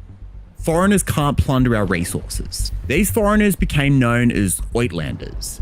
They faced high taxes, and railways out to British-controlled areas would be frequently dynamited. In fact, things became so heated that in 1899, Britain sent troops to surround the Republic with demands of reform for the Uitlanders. Kruger said no. In fact, Kruger issued an ultimatum of his own. He told the British that if their troops didn't leave, they would be attacked. Britain tried to call his bluff. They were mistaken. In October, the Boers attacked two of Britain's colonies, Cape Colony and Natal. The Boer War had officially begun.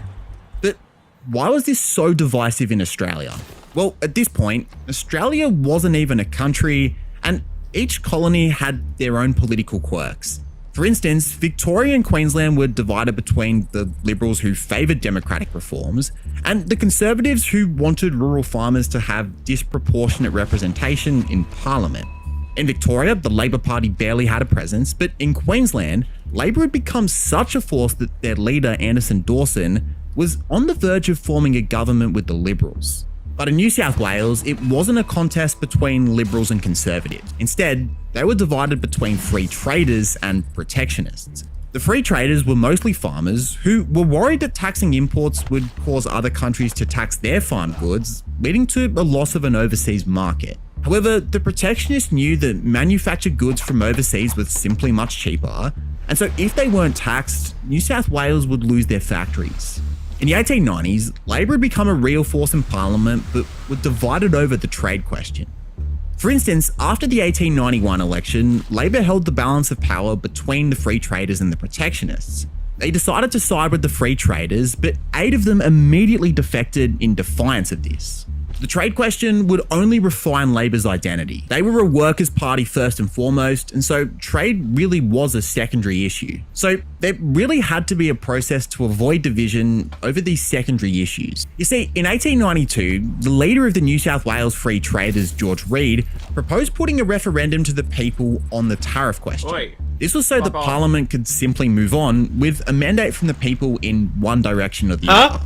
Put your Labour shit met somewhere internally else. in something called caucus, There's agreed to fucking support the 30 referendum city-states. 17 Put your to shit 10. somewhere else. However, when it came time to vote in Parliament, What are you 8 talking There about? are senators 30 fucking actually city-states. defied Put caucus. your What are you shit talking elsewhere. Undermined What Labour's are you position talking of about holding the balance of specifically power. In other words, that you if have they were issue going with? to pack a punch in Parliament, they needed militant organisation. What the fuck? At their state conference, it was agreed that they would take a pledge to be bound by caucus. But what happened next Never was mind. pretty wild. What the Some fuck of those happened? Labour politicians were so What do you mad t- at you being tell me? forced to vote as a bloc that in the It sounded like 1894 I lost election, suzerain Labour status candidates were of classified either as a Sudan. pledged candidate or a non-pledged candidate. In No, fact, I have the leader some of the guys party, there, Joseph but Cook, I was a figured non-pledged you were gonna candidate, take it, and so I in stopped 1894, Yeah. he Putting was people absorbed in. into Reid's government. That's why I was Cook saying actually later became a Liberal Prime Minister. But this debacle had refined the party.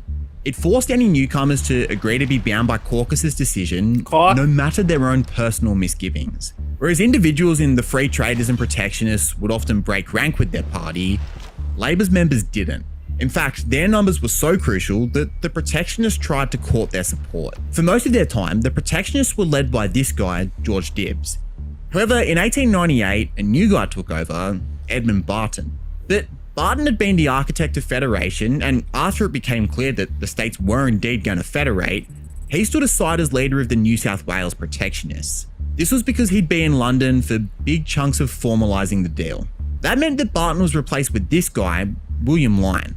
And with Lyne, Labour saw a possible ally.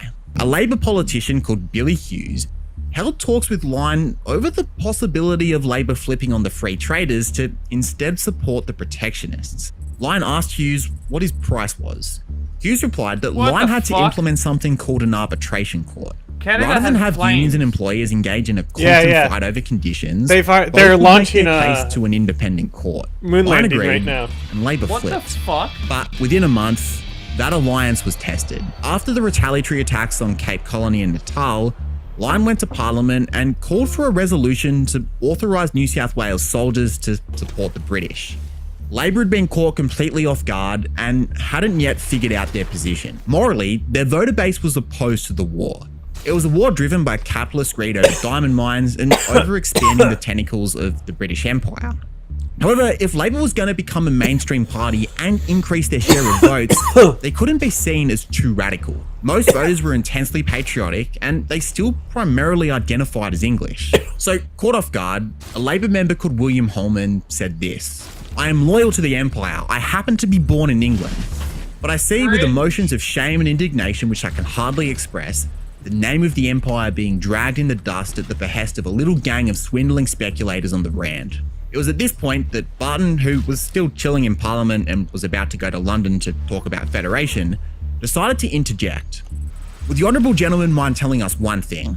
Whether he wants the Boers to win or the British?" Holman's response was ballsy, but hadn't been approved by senior management. "I believe from the bottom of my heart that as this is the most iniquitous immoral war ever waged with any race, I hope that England may be defeated." Holman was backed up by guys like Richard Sleeth and Hugh MacDonald. But for the Labour leader, James McGowan, this was a PR crisis. McGowan had always been one to focus on the bigger picture and not to be dragged down with any one issue. In other words, his sole goal was to get the working class into power and then slowly re-steer the ship. In fact, back when Reid called for a tariff referendum in 1892, out of the 10 Labour opponents, McGowan was one of 2 who put aside his personal misgivings to stick with caucus's decision. If Labour was to ever be taken seriously, they couldn't be caught cheering on the defeat of their own empire. Even though both of the major blocs supported the deployment of soldiers and therefore didn't need Labour's votes, McGowan persuaded his party to back the war. Now, As the most senior colony, New South Wales' support was the one that Britain was most concerned with. But the other states had very interesting stories as well. In Victoria, support of the war passed 67 to 13. Given there wasn't much of a Labor Party in the 1890s, resistance actually mainly came from a Liberal called John Murray. In Queensland, it was much closer, passing 39 to 28. Labor was much stronger up here, and Anderson Dawson led the resistance, mainly citing a lack of consultation as the key issue. In Tasmania, South Australia, and WA, opposition was much more minimal. Some commentators have called it the Vietnam of the colonial era, and you're about to see why. But first, are you a Labor supporter scared of joining your local branch? Over the past month, I've spoken to about 100 Labor members, and the most common bit of feedback that I keep getting is that they feel Labor ad. They play a montage of all the wars that Australia had fought in. The Boer War was always the first one, and I just thought we sent a few hundred soldiers. We actually sent heaps. Just have a look at these numbers. Given the fighting was in South Africa, the British government targeted recruitment from rural areas for quote-unquote bush specialists. After just 4 to 6 weeks of training, these soldiers were deployed to battle. By the end of 1899, Britain had suffered a series of defeats and were making plans to use Australian soldiers in a counter-offensive. In the Battle of Belmont, New South Wales Lancers helped take the hills around the village and, for the first time, forced a Boer retreat. Then a week later, the Battle of Modder River saw the Boers dig in. The New South Wales Lancers were tasked with scouting the Boer trenches along the left flank. Though the British made gains, 71 were killed and the counter-attack had to be halted. As we turn to a new century, the British geared up for a major offensive. The Battle of Paardeberg. The goal was to encircle and then besiege General Piet Cronje's army, which stood at 7,000. However, the first day was a disaster, with 303 British Empire soldiers being killed. The New South Wales Lancers avoided heavy casualties, but were important in keeping the pressure on Cronje by sealing off any potential gaps. After nearly 2 weeks, Cronje was forced to surrender, leaving 10% of the Boer army now in British captivity. It might surprise you to note that POWs were also treated much better than civilians. Not wanting to risk either an escape home or a disruption to supply lines, many Boer POWs were shipped abroad to places like Bermuda, St. Helena, and Sri Lanka. These camps were pretty relaxed. In contrast, the civilian camps were horrible. They were initially designed to be refuge shelters, but quickly became overcrowded I voted with for production, about 8 to 'cause that's 10 normally people what they sharing a vote for. tent. There was also division between black and white camps, with black camps getting smaller food rations. An estimated 28,000 white Boers, most of whom were children under 16, and at least 20,000 black Africans died in the camps. But Paardeberg was the turning point in the war. From here, New South Wales and South Australian forces were crucial in the capture of Johannesburg. New South Wales and Queensland were crucial in the capture of Pretoria, and WA forces helped capture Diamond Hill. But despite finally getting these successes, not everyone was on Britain's side. While 200,000 people gathered in Sydney to farewell the New South Wales soldiers, down in Victoria, a man called Arthur Lynch also went to Africa. However, Lynch went to join the Boers. He played a key role in forming the 2nd Irish Brigade, and Paul Kruger himself personally appointed Lynch to the title of Colonel. The 2nd Irish Brigade escorted retreating forces back to safety and were involved in several skirmishes. As Britain had now taken the major cities, the war changed to guerrilla warfare. The Irish Brigade was much less suited to this, and so Lynch left for America, where he unsuccessfully tried to recruit more people to the Boer cause.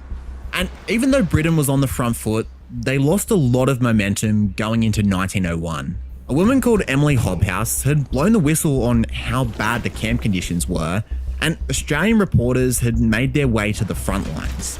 An Australian journalist called Edith Dickinson wrote a scathing report. I voted on the wrong Merebank, side Maritzburg, anyway. And Irene. Oopsie. In fact, Banjo Patterson was one of the most vocal supporters of the war in the early days, but once Kemp's story started circulating, Patterson stopped his commentary on the war.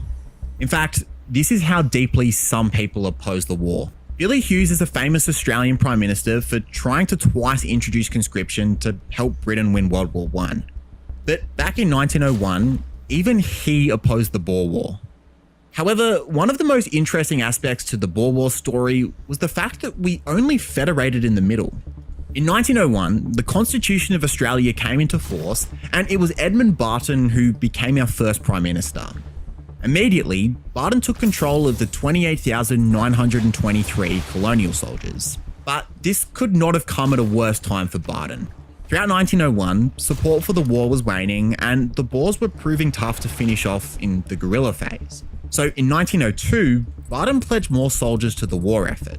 But once again, bad press completely derailed any Australian momentum. Except this time, it was because of Australian soldiers. In 1901, an Australian called Harry Morant led a patrol that captured wounded Boer fighter Floris Visser.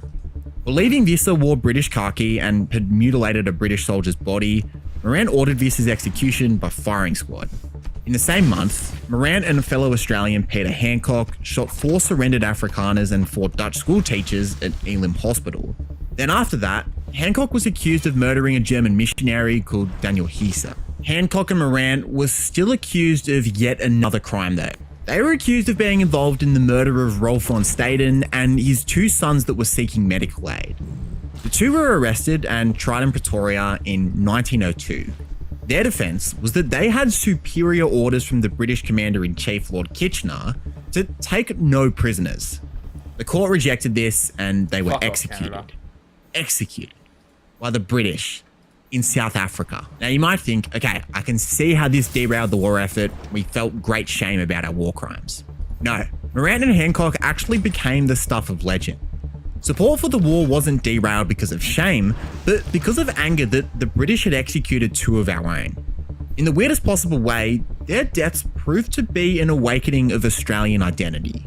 No one tells us that we can't do war crimes, but as we reached the middle of 1902, the war couldn't be sustained anymore. But before we get there, we have an outrageous goal. In 2025, we knocked on the door of being a top 10 hit to resources. In April of 1902, Boer delegates from the Orange Free State and Transvaal Republics initiated peace talks with British commanders. They signed something called the Treaty of Vereeniging. The Boer forces agreed to surrender their arms and sovereignty. In turn, the British agreed to pardon Boer soldiers and Afrikaans would still be taught in schools. The British also agreed to fund a £3 million reconstruction project. So what did the Australians get from all of this? Well, let's be real, nothing tangibly, but like any crisis, it helped develop the trajectory of our country. Remember how I said that the British wanted Aussies because of our mastery of the bush? Well, even Ned Kelly couldn't rival the Indigenous mastery of the bush. And so about 50 to 100 Indigenous men were used as trackers. In fact, for a little while, there was a bit of a myth that the Indigenous trackers weren't allowed to actually come back to Australia after the war, because in the middle of the war, the White Australia policy had been introduced. The basis for this was a reference in a newspaper called the Bendigo Independent. It said that black trackers from the Boer War were barred entry into the country. However, there's no immigration documents that support this, and obviously, black doesn't necessarily mean Indigenous. In fact, there were at least 11 Indigenous colonial soldiers who returned home, but none of them got any land grants that were offered to the other soldiers. I mean, just broadly speaking, the Boer War definitely made us an even whiter Australia. You see, the main way of implementing White Australia was to get immigrants to write about 50 words in a European language. However, we actually got this from Natal, who used this to try and exclude Indian labourers without having the appearance of being racially motivated. In fact, the Boers, who'd been vilified as a pretext for war, were held up as an example of what could go wrong if you allowed racial mixing within a European colony. But as much as we may have scapegoated, Australia had to come to terms with the fact that Britain wasn't always right. Imagine the anger of hearing about the execution of Morant and Hancock. When the mother country gave her SOS to all willing soldiers across the empire, these 2 put their hands up. Morant had his commanding officer killed in combat and may have believed that it was done so on dishonourable pretenses. Imagine the indignity of being executed by a self-righteous government who was washing its hands clean of its terrible camp conditions by executing lower-ranking Australian soldiers. I said before in a bit of a tongue-in-cheek way that an Australian identity was born by not wanting to be condemned for war crimes. But that's not really it. It was the disrespect. The British had flocked to Victoria when gold was discovered, but a multinational band of miners had unified to oppose the colonial government with the Eureka Stockade. Now their children were being asked to fight against the Boers who were really doing the same thing. Australia actually hasn't always had an anti-authority edge to it. I mean, for Victoria, it probably always has, but New South Wales was built as a strict penal colony where compliance was the easiest path. The Boer Makes War sense picked why up New the South spirit Wales of police are the Eureka worst. and made that a national identity rather than just being a Victorian identity. We'd been disrespected to the point where William Holman, a man born in England, publicly declared his desire for them to lose. But a really interesting pattern is that in the Boer War, Labour guys that went by the name William H were very much opposed to the war. However, in World War I, William you be able to Holman get by and without William building Hughes power plants? became the biggest British cheerleaders that they defied their own Labour Party Well, to also, introduce conscription. It's a crazy story and really is deforestation the sequel to matters, the Boer War. and I clear Click right cut here to a watch it. lot of trees. Yeah. This is Jonathan Ferguson, the keeper of firearms sent and you another artillery video. at the Royal Armouries Museum in the UK.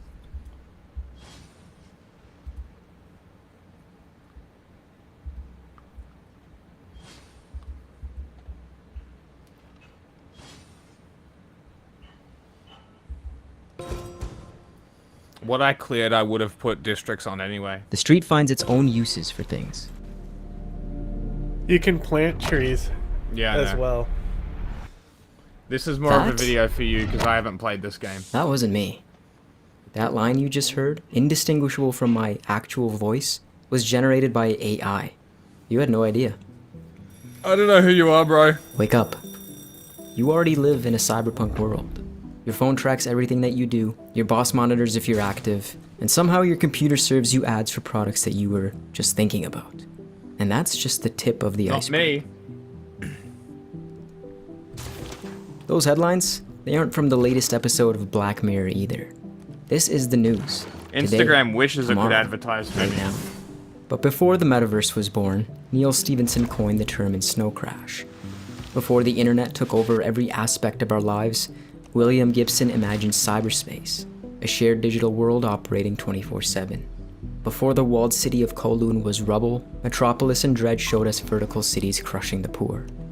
The loop of life imitating art and art imitating life has never felt more obvious than with cyberpunk. Did he say Metropolis So and Metropolis Dredge? and Dredge rating 24/7.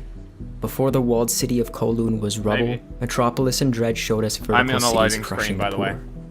The loop of life imitating art and art imitating life has never felt more obvious than with cyberpunk. So what actually is cyberpunk? Where did it come from? Cyberpunk is a subgenre, or more accurately, a mode of science fiction. It heavily leans to the soft side of sci-fi, meaning it uses technology as a propellant to explore character relationships, psychology, philosophy, and societal dynamics. It features countercultural anti-heroes trapped in dehumanized, high-tech dystopias. These are worlds where corporations wear the crowns, megacities and urban sprawls house the world's population, and the fusion of flesh and machine is the new normal. You've heard this before, but summed up best, cyberpunk is high-tech and low-life. Technology's never been more widespread and accessible. Societal decay has never been higher. Cyberpunk is a socio-economic critique with a counter-argument for rapid technological progress. It boldly claims that technology that outpaces our capacity to nurture our ethics, our morality, and to understand our human nature means regression, not progression. And that's especially true when this technology aggregates in the hands of a few. There are even more clues if we break down the term. Cyber. It originates from Norbert Wiener's cybernetics, the study of self-regulating feedback loops between systems. These insights set a theoretical foundation for everything from electronic engineering and computing to automation, telecommunications, and neuroscience. In the context of cyberpunk, this usually means man and machine, flesh and metal. Self-regulating systems that blur the boundary between human and artificial. I think you can begin to see where this might be problematic, especially with everything I mentioned just minutes ago. The root of cybernetics is the best example to visualize this. Kybernetes, it's Greek for steersman. Moving a ship's rudder creates a feedback loop. Adjust the angle, adjust the direction. You might think punk is a little bit more self-explanatory, but punk isn't just about mohawks and mosh pits. Punk is a mentality first and foremost. It's counter-authoritarian, it's anti-establishment, and it's a refusal to submit. It's saying no when the system says comply. You can't be conservative It's an and outright punk. rejection of fatalism to some, accepting it but moving forward anyways for others. It's a do-it-yourself attitude for everything, modifying your tech, repurposing and weaponizing scraps, and puncturing through the established order in any way that you can. That intro sentence, the street finds its own uses for things, that's punk. Without punk, you likely just have dystopian sci-fi with cool gadgets. With it, you have critique, you have satire, and you have edge. You have gonzo journalism, you have psychotic rebels, and amphetamine-addicted hackers. And they are all very, very pissed off. Cyberpunk, it's a bit of an oxymoron if you think about it. So who took these two seemingly unrelated ideas and blended them together? Who is the mad lad behind all of this? The actual term was created in the early 1980s by Bruce Bethke, who used it as the title for his short story. Now, Bethke was actively trying to invent a new term that fused the juxtaposition of punk attitudes and high technology. His motivation was just to create a snappy, one-word title that editors could remember. But the term was actually popularized by Gardner Dozois, using it in his December article Science Fiction in the 80s. Except he wasn't using it to describe Bethke. He was mainly using it to describe William Gibson and other writers in the 80s cyberpunk movement. Had Dozois not labeled them cyberpunks, we might be calling this genre something entirely different. And therein lies the rocket fuel for the operating system of the genre. Neuromancer, the quintessential cyberpunk novel published in 1984. A blend of noir grit, substance-abusing hackers, street samurai, and corporate interests. By Bethke's own admission, he credits Neuromancer as the real defining work of the movement. Units? And for good reason. Yes. They just upgraded So if Neuromancer scouts? is the operating system and of they'll the genre, upgrade into what's the special rocket ops? fuel for the UI of the genre, the look of the genre? That's Which Blade are one Runner, of my directed by favorite Ridley units. Scott and featuring Harrison Ford, released in 1982. It's the quintessential hard-boiled cyber noir, adapted from Philip K. Dick's Do Androids Dream of Electric Sheep. And while this was the movement in the West, Eastern cyberpunk was forming its own lineage, making its biggest impact in manga and anime. Bruce invented the word, Dozois popularized it, Gibson built the world, and Ridley Scott formed the cinematic language. Make no mistake, this was all on the shoulders of the influences, works, and movements mainly in the West and in Europe. But we'll get into that in the future.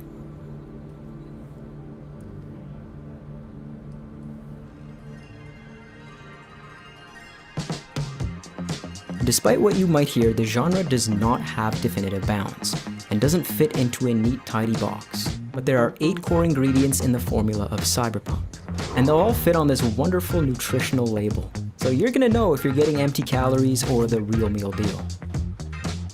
Now, not every work has to include all 8 in its formula, and they can be seasoned to taste with additional spices, some fairly critical to the overall dish, akin to sugar and salt, and some a little bit more niche. Okay, so bro. Ingredient 1, corporate rule. Between On your side, don't just sell you products. between the They city-states function of as governments, Granada militaries, and infrastructure all rolled into one package. Palmyra over there. They are the ones writing and rewriting the rules, whether The city-states of Granada and Palmyra over there by you. Shitload of oil, and also the island Palmyra is on the north end of that island is a natural wonder. Okay. And then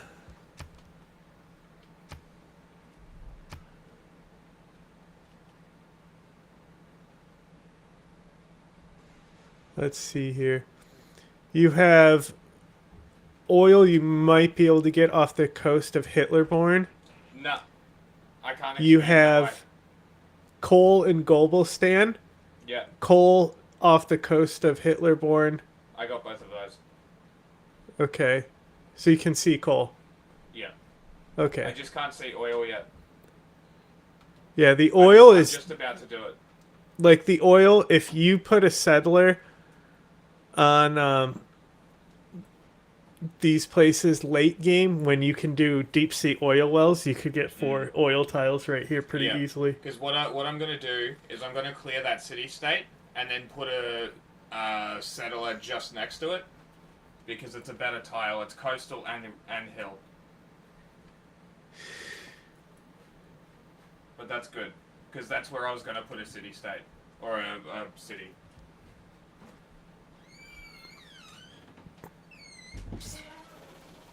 I got a lot of oil.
Okay.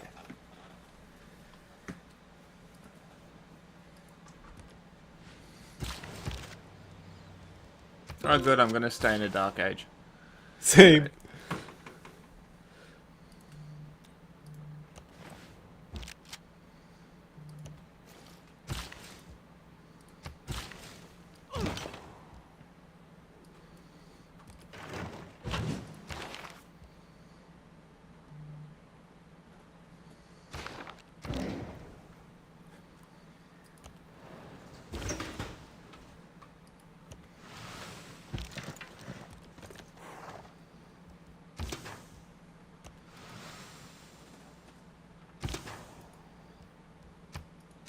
Where did that fucking settler go? What a cunt. Trying to steal one. Yeah, I saw a barbarian one, but he got away from me. Stupid slingers.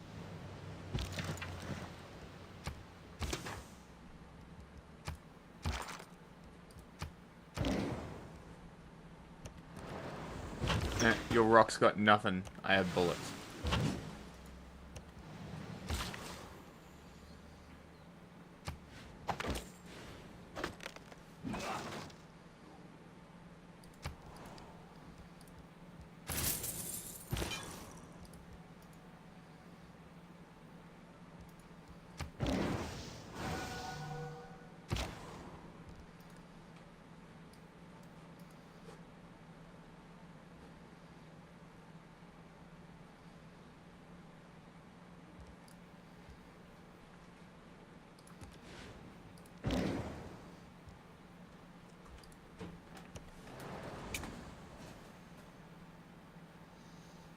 Play the video. Explicitly or implicitly, and they enforce these rules with private armies and lucrative contracts.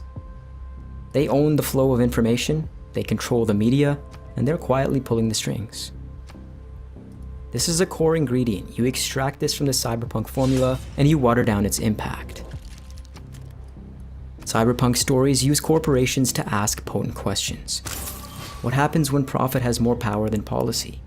When unelected boards of corporate execs have more power than a president or a parliament, every part of your life is downstream of corporate incentive. And that water is usually tainted. I'm gonna give you 3 examples. Tyrell Corporation and Blade Runner. They're the ones building artificial life and replicants, and they're effectively playing God. They answer to nobody. Tessier Ashpool and Neuromancer is also a good example. This is an enigmatic orbital family empire with a god-tier AI that's totally insulated and operating through obscurity. Not much is known about them at all. That's true. Cyberpunk Explicit really is example like and implicit example. corporate run the government. Arasaka kind of toes the line kinda between shit. both. It's a megacorp with its own army, black ops, political puppets, but it does a lot of shady stuff behind the scenes. All equally powerful in their own right, but what makes Cyberpunk so potent is that there's usually a real-world parallel. And this is going to be true for every single ingredient. Corporations like Apple, Google, Meta, Amazon, Tencent, Nvidia, these are companies with GDP-sized valuations. They effectively have private data empires, and they have more direct influence on your daily routine and reality than your local government. Ingredient 2, tech-driven inequality. In a cyberpunk dystopia, advanced technology is not Russia a has rising so sea many that great raises all writers. ships. It doesn't They increase quality literally of life for don't have the marginalized, slots to nor use does it them. flatten class divides. In fact, it's used as just another wedge in the system. Keep going to war with The them wealthy and use then the get them best to tech trade great extend works health, away. lifespan, and mass control. The poor are kept siloed on the streets through products that range from pacifying to predatory. Black market upgrades in the do-it-yourself underground market is really no better, Actually, I'm and with gonna it comes a slew of Oh, new it's issues. too late now. Traditional utopian sci-fi likes to say that technology is an equalizer, and that it can free us from the human suffering of today. For everybody. Cyberpunk flips that. What if the cable that you're jacking into the back of your skull is actually just a chain? You're effectively a rabid dog with a stake in the ground. Again, the issue is not the tech itself. It's when the tech grows without the guardrails of humanity, you can't be surprised when we're left in the gutter. 3 examples of this. Cyberpsychosis. Let's take edge runners for example. The cost of upward mobility and a better life is really only achievable through reckless augmentation. Our boy Martinez pushes a little bit too far and that tech eats him alive. Blade Runner is another standout example. These are essentially engineered slaves that look no different than humans and have a 4-year lifespan. The megacorps who make these replicants are creating disposable labor. I think you can think of a modern example robots, of this man. one. Ingredient 3, surveillance and data extraction. In That's what many they should genre be. works, everything is watched and logged. Your movements, your biometrics, your relationships, your thought patterns, they're turned into data and weaponized as products. Privacy is a grayed out Hey, opt-in that sounds like box. Facebook. You no longer have a right to privacy. You're not a person. You're data with purchasing power. You'll see this manifest in a few different ways. You have construct ROMs from Neuromancer. These are dead hackers recycled into software tools. They have little to no agency. You have Netwatch and the Turing police. They're monitoring the internet. neat. They're policing the flow of information. And they're essentially judge, jury, and executioner, deciding on what intelligence is allowed to exist and what isn't.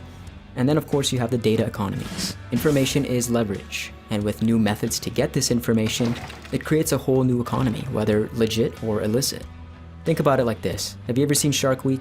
They pull the shark out of the ocean, they stick the little tracker doodad on it, and set him off like he's Free Willy. You're just a glorified shark, except you have like about 300 trackers on your fins. You're fully mapped out. Ingredient 4, identity and transhumanism.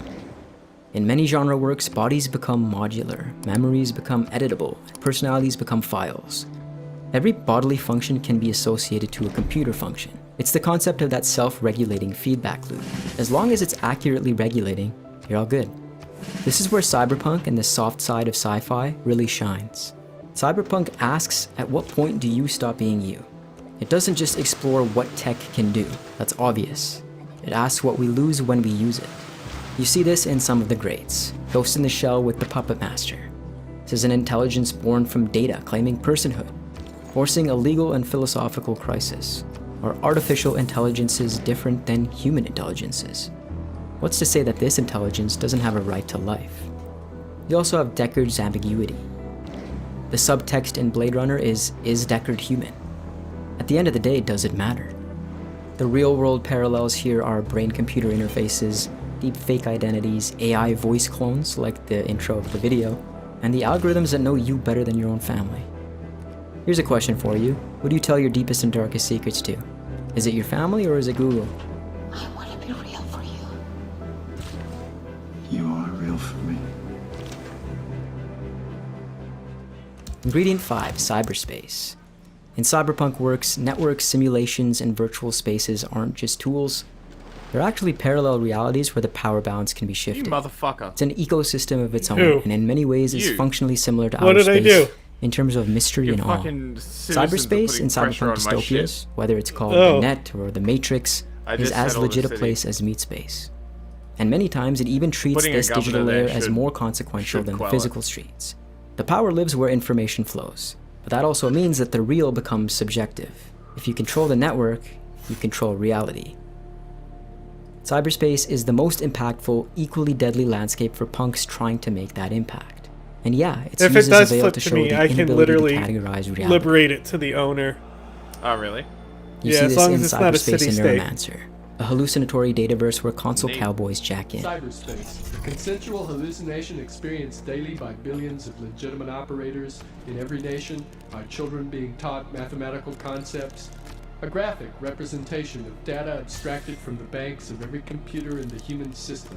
Unthinkable complexity. Lines of light ranged in the non-space of the mind. Clusters and constellations of data, like city lights receding. You see this in The Matrix, which simply explores that ultimate question. Well, what is real? I got And you 3 see this a era little score differently last when it turn. comes to the old net and the I black might wall get in it. Cyberpunk 2077. But Not- hackers alone don't I'm make something 10 cyberpunk. away from not you need even that being in a systemic dark critique, age. you need the dystopia, I'm and you 4. need punk resistance. Cyberspace is the I've got- canvas to tell stories of rebellion, transhumanism, and a the civic surreality of reality, and that'll can have go. spiritual connotations. I really don't need I to reckon tell you if I the real world retool, I reckon parallels I can here. get some districts. It's VR, it's NFT, it's Web3, it's this always online life of social media. It's YouTube right now, right here. More questions. Has your smartphone essentially become one with you? You're already constantly jacked in. You might as well have a cyber limb. But do you control the feedback system, or does the feedback system control you? Whoa, man. I'm like the only Ingredient 6, person with ecological oil, and they're like, collapse in you're gonna megacities. go into a dark The age. natural world is either dead, dying, or inaccessible. Humanity usually retreats into massive vertical, hyperdense cities where nature is a luxury product or can only be seen in a simulation. The city itself is the antagonist. Its brutalist skyscrapers might as well be prison bars, or at the very least a reminder to not rock the boat of the established authority or order. These megacities introduced the vertical class system. This is where you have poverty on the jungle floor, wealth in the penthouses, and off-world colonies for the ultra-elite. Social stratification highlighted by this one literal is where you're vertical losing stratification. Yeah, the one You'll I see just this in said. Peach Trees and Dread, Neo Tokyo and Akira, and of course most other cyberpunk stories. Megacities usually exist because of this ecological collapse. The Earth has usually been pillaged and there is a point of no return. And here we have another way that the Alright, I reckon I megacity might literally get it. puts you in a chokehold. You physically can't escape. If you escape, you're only going to find an irradiated wasteland. Ingredient 7, Punk Resistance and Noir DNA. Again, these two could be separated. Oh, I'm They very familiar much with Kellenwald justify their own City. It's in ingredients, but they go Shenmue. well together. In these stories, the street does fight back, but poorly, inconsistently, and often self-destructively. Marginalized street dwellers, data thieves, mercs, and misfits fighting, or just surviving against systems too big to Alright, topple. I got this. I'm Basing not the getting system a on dark its age. terms is pointless if not suicide. I'm fucking It's all playing over it. whack-a-mole with a toothpick against a 20-headed hydra. But Plenty. cyberpunk also has deep roots in film noir, and borrows heavily from it in its neo-noir depictions. This is where cyberpunk gets its soul from. The soul that you can't kill.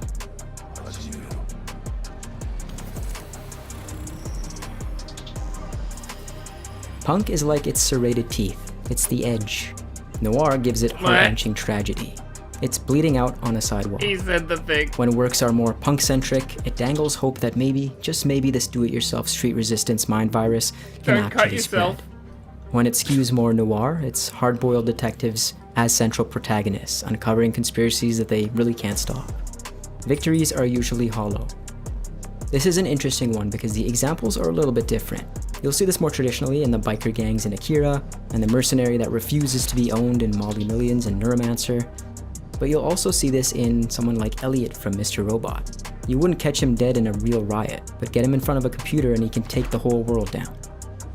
You can also see this in replicants in Blade Runner, something that you wouldn't instantly think of I'm as assuming punk. you know about Here, this, the John. punk themes manifest Yeah, I in the just said I replicants, know about their it. desire to break Yeah. free from enslavement. It's their ideology. It's what's interesting is this like utilities essentially became daisy chained because people kept building units on top of units, so they would just splice wires together, so fires would constantly like start and just kill people. Mm-hmm. Wild. It says cyberpunk isn't fiction more, and here's why. Is the mind virus for Deckard, who at first is rigid and anything but punk. Punk and noir is really the not-so-secret secret ingredient. Ingredient 8, escapism and substance use. In cyberpunk worlds, drugs, both chemical and technological, are everywhere.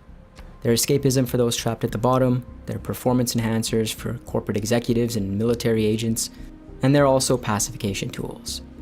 These realities are pretty much unbearable, so this can be as omnipresent as tech. Granada or has associated low with health tech. too. Shouldn't be Chemical hard to substances take. like Case's addiction, or the gangs in Akira popping pills.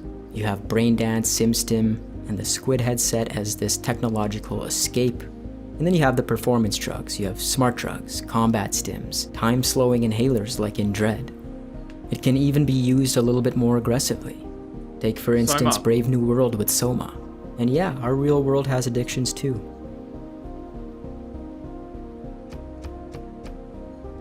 Here's where you can start with cyberpunk when it comes to novels, films, and our combat stims, time-slowing inhalers like in Dread. Brave New World. It can even be used a little bit more aggressively. Take for instance Brave New World with Soma. Oh, because I'm playing a game right now called Soma. Oh, really? And yeah, our real world has addictions too. Is it about addiction? No, I've barely gotten into it. Here's where you can start with Cyberpunk. Like it's all kind of like, it's both like underwater and like Alien Isolation type industrial. It's like you're on an oil rig, basically. Interesting. Is how I would describe it. You're not, but that's what I would describe the environment. And there's like these people that think they're people, but they're robots, and they're all like mangled like Tetsuo the Iron Man and like suffering and stuff. When it comes to novels, films, animes, games, and comics. Yeah, I'll play I'll have more my of charts it on maybe screen to this give you Friday. a taste test, but as always, you can choose to read the labels or just consume guilt-free.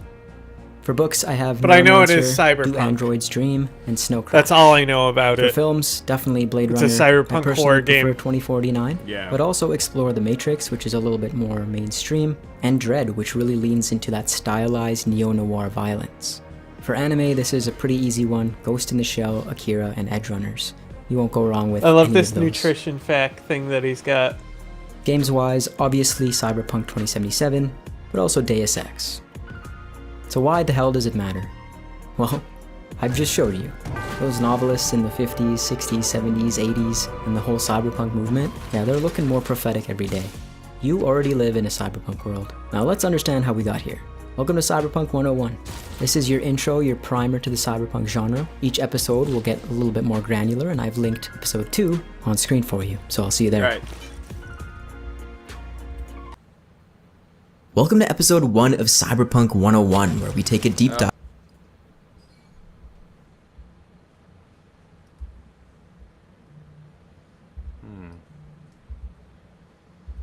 Unfortunately, I think he fucked up. welcome to episode 1 of Cyberpunk 101, where we take a Let me deep dive see. into the great movies, books, games, and shows may of the have reused past the, that have helped closer. shape and form this subgenre of science fiction. The plan with this series is to introduce you guys to the most influential people, stories, ideas, and IPs that have been instrumental in the creation of cyberpunk, and what makes high-tech and low-life so special. From William Gibson to Blade Runner to the man who first came up with the term cyberpunk, to Western versus Japanese interpretations, to even the queen of cyberpunk, this series aims to leave no stone unturned. I hope you guys follow along for the ride, and if you are from the future, do check out the Cyberpunk 101 playlist in the description for more. Let's go. Am I from the future?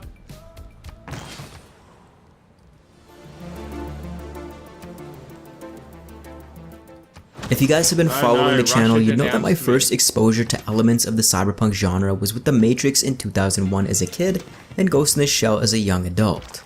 In fact, I didn't even know that cyberpunk as a genre even had a name until everything came full circle when Cyberpunk 2077 was touted by many as the Ghost in the Shell game in early 2018. The 1995 anime was one of those pieces of media that I stumbled upon 10 or so years ago that legitimized anime for me. But there was always something stopping me from moving beyond that and discovering the rest of the universe. Maybe it was so that I didn't tarnish the image of that experience, or maybe it was even the off-putting art style in the most recent entries, but I never really dove any deeper into the universe after the Oshi original and the follow-up Innocence. However, over the last few weeks, I've fervently consumed almost every single piece of Ghost in the Shell media. The various mangas, the anime series, the animated and live action movies, and I'm really glad that I did. So today I'm going to be giving you guys a complete rundown on one of the most iconic cyberpunk and post-cyberpunk franchises to date, including everything you need to know about the world and history of Ghost in the Shell, a list of every show, movie, and manga option, where you should start, and a total ranking of all the entries, terms and themes you should know to help you understand the world of Ghost in the Shell, the lore and backstory, and just why this futuristic dystopian setting is so outstanding.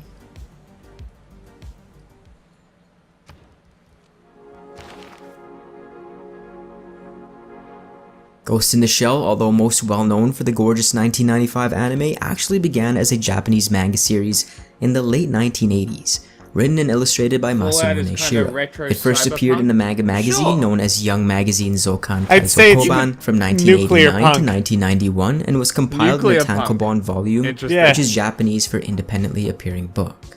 The 1995 film, directed by Mamoru Oshii, oddly enough did have a major influence on filmmakers the Wachowskis later down the line for The Matrix, with the iconic intro for Ghost in the Shell inspiring the green digital code strands and the ports on the back of characters' heads. Not only did Ghost in the Shell inspire the iconic Matrix franchise, but James Cameron also cited Ghost for inspiring Avatar. Bungie used it as a template for Oni, and the Metal Gear series alongside Deus Ex and Cyberpunk 2077 took major cues from the now IP. watched 10 Only hours Blade of Runner and Avatar. its precursor to Android's Dream of Electric Sheep and William Gibson's Sprawl trilogy, namely Neuromancer, carry equal weighting in terms of influence when it comes to the proliferation of cyberpunk on a large scale. Within the realm of Japanese cyberpunk, Akira, whose manga released in 1982 and whose anime adaptation released My in mate 1988, just bought the manga. and Burst City, the 1982 Japanese dystopian punk rock film, predate Ghost in the Shell. But at the same time, GITS was well within those quintessential years for Japanese cyberpunk, and made the most strides in terms of communicating depth, philosophy, transhumanism, and consciousness. We'll talk a bit more about Japanese cyberpunk versus Western cyberpunk in a future video, but the point I'm trying to make here is that although an early entry well within the golden era of cyberpunk that spanned between the 1980s and 90s, Ghost in the Shell can be credited for being the first cyberpunk interpretation coming out of Japan.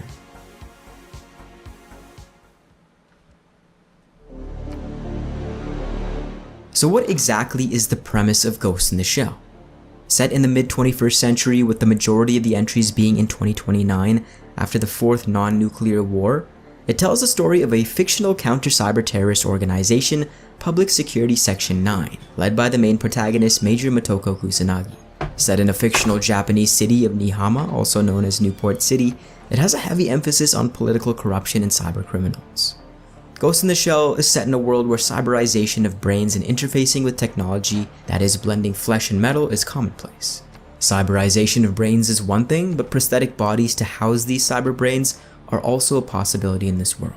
As you can imagine, if you have a cyberized brain or a prosthetic body, that kind of leaves you open to being hacked.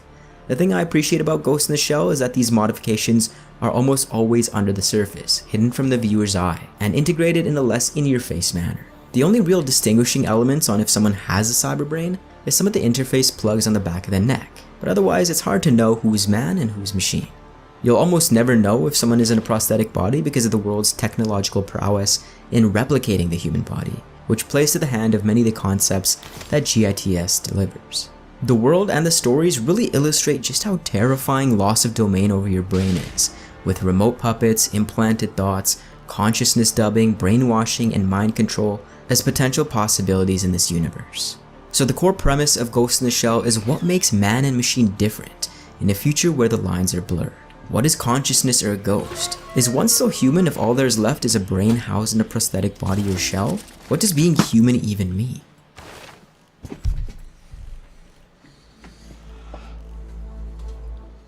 As I mentioned before, Ghost in the Shell, at least the version in the standalone complex universe, which is the bulk of the IP, takes place in the mid-21st century after the events of World War III and World War IV.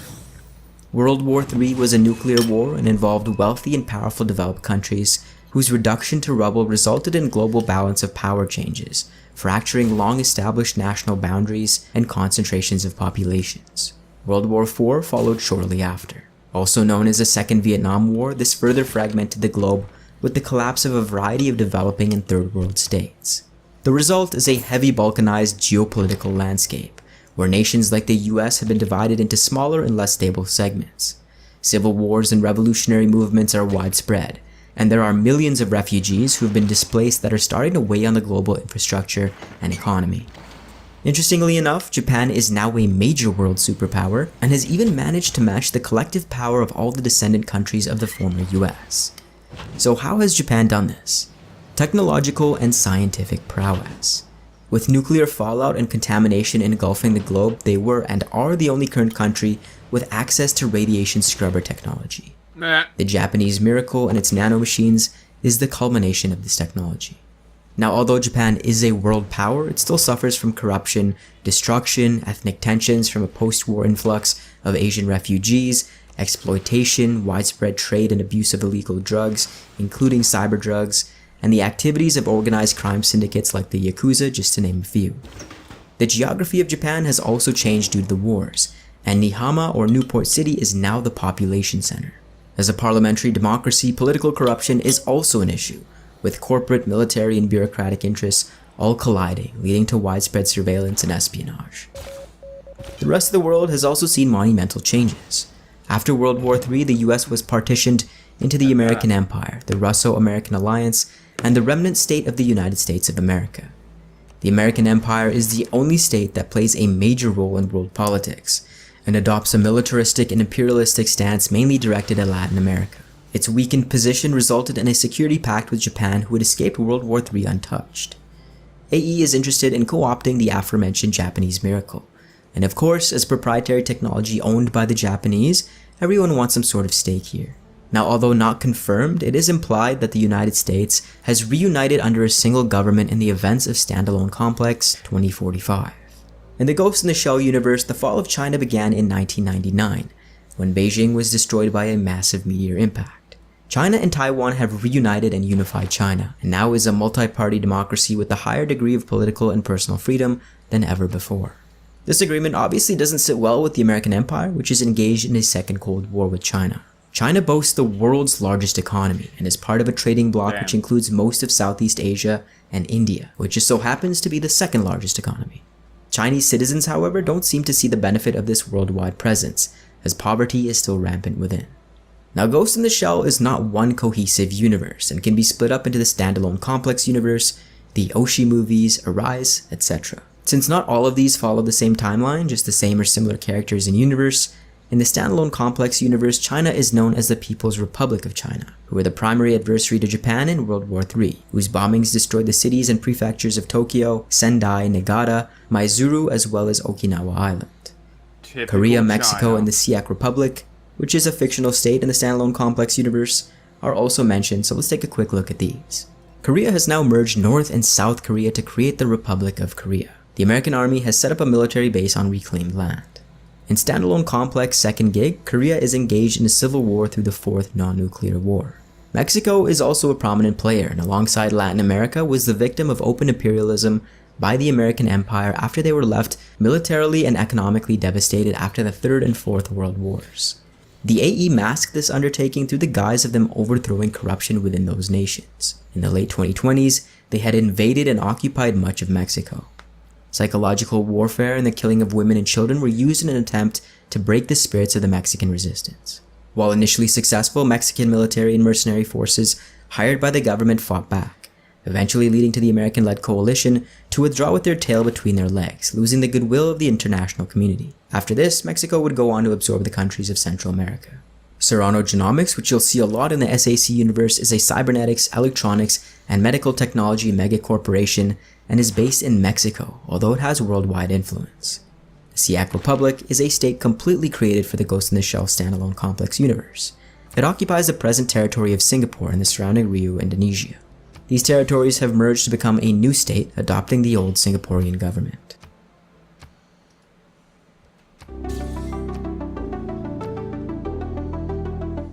So now that you know the overall state of the world, mainly from an SAC perspective, let's get into the characters that remain relatively consistent across most interpretations. Ghost in the Shell follows Public Security Section 9, an intelligence department under the Ministry of Home Affairs.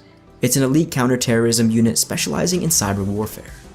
In 2029, most forms of terrorism carry with it some sort of cyber threat or angle, and nothing is ever as it really first appears to be. Section 9 is more of a policing unit, but their members have extensive military and special ops backgrounds.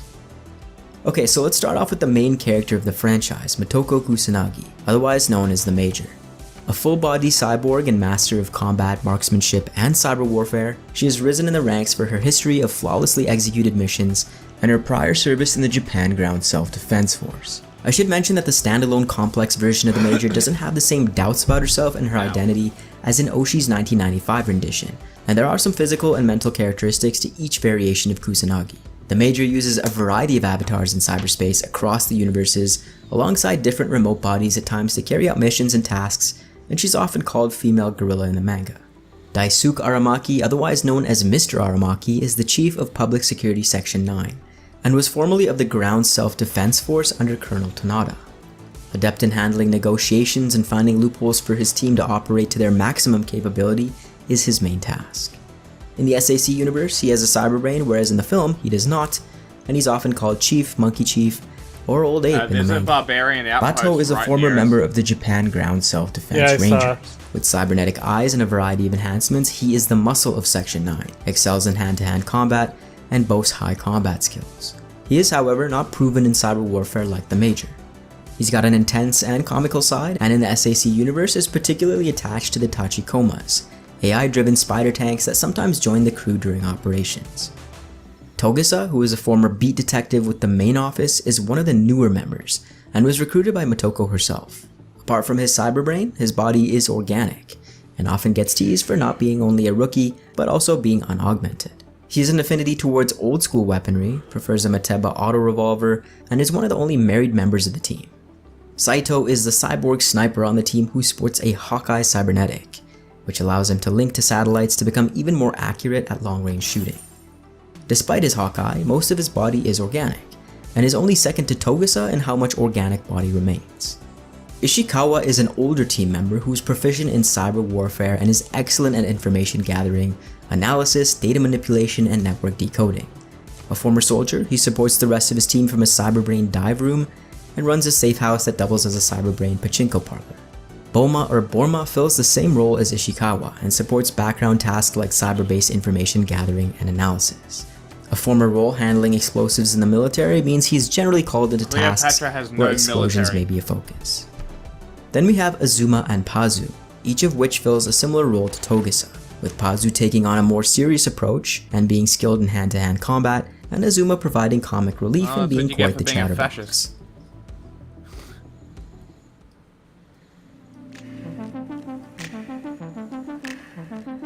So those are the characters, but GITS can get extremely jargony. So we're going to go over some of the most important terms you need to know to help you understand the world properly so that you can enjoy the manga and anime more. Trust me on this one, this will help you a ton. Okay, so let's start off with the cyber brain. This is a term for a brain that's been injected with micro machines and outfitted with cyber brain implants and can now directly connect to the net or other cyber brain users. This has led to enhancements and abilities like automated processing and search capabilities, information sharing, expansion of memory, long-term storage, and multilingual communication. With the cyber brain, all brain activities are replaced by electrical signals. Communication is a big pro and can be undertaken by connecting one's cyber brain to networks wired or wirelessly. Wired communications are typically more secured. Electronic warfare can also be done with the cyber brain and include ghost hacking into another cyber brain or defending one's own cyber brain from attacks using firewalls known as barriers. Obviously, the drawbacks with the cyber brain is that it can be hacked or tampered with. A ghost is something that is believed to be unique to humans, which separates humans and machines. With the boundary between humans and machines becoming extremely ambiguous due to cyberization, a ghost is essentially the soul or consciousness of a human, and much of the themes and stories in the universe are based on questions on how to define consciousness. A ghost hack is when your cyber brain is breached and your barriers or firewalls are bypassed. After this occurs, your ghost can be hijacked, which is referred to as a ghost hack. If you have a target's ghost intrusion key, however, you can take control of them without the need for hacking. A barrier is known as a firewall designed to prevent hacking into cyberbrains. Attack barriers can fire back by burning the attacker's cyberbrain.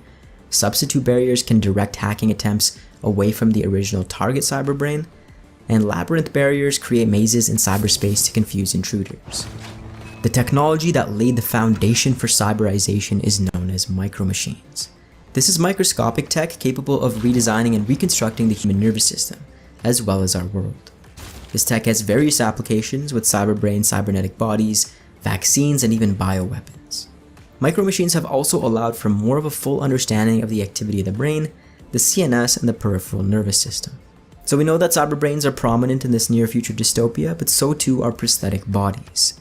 The process of replacing parts of the human body with machinery to gain remarkable abilities is a core concept of Ghost in the Shell. This transhumanist endeavor poses numerous challenges, including the cost and psychological distress from separating the body and mind during the process.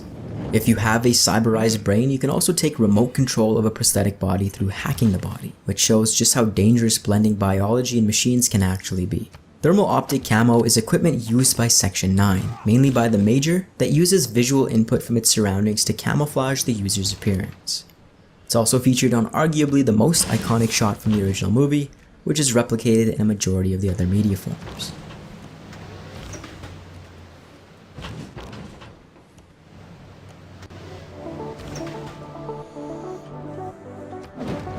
Okay, so now that you have a good understanding of the state of the world, the characters, and the technology that acts as a foundation for the stories, let's go through the books, movies, and shows, give you a brief summary and my thoughts on them, and help you decide what you're going to give your attention to and what to ignore. Obviously, this is all my personal opinion, so I'd love to hear your thoughts as well, including if you disagree. Let's begin with what started it all, the original manga by Shiro Masamune. The original versions of these Japanese comics are read from right to left and begin obviously with Volume 1.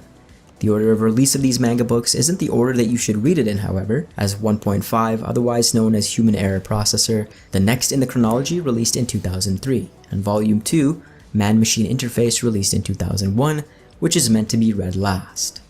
The manga builds out the world absolutely wonderfully and even features the key puppet master or puppeteer stories that are the basis for the 1995 anime, albeit in a bit of a different order and with a few changes.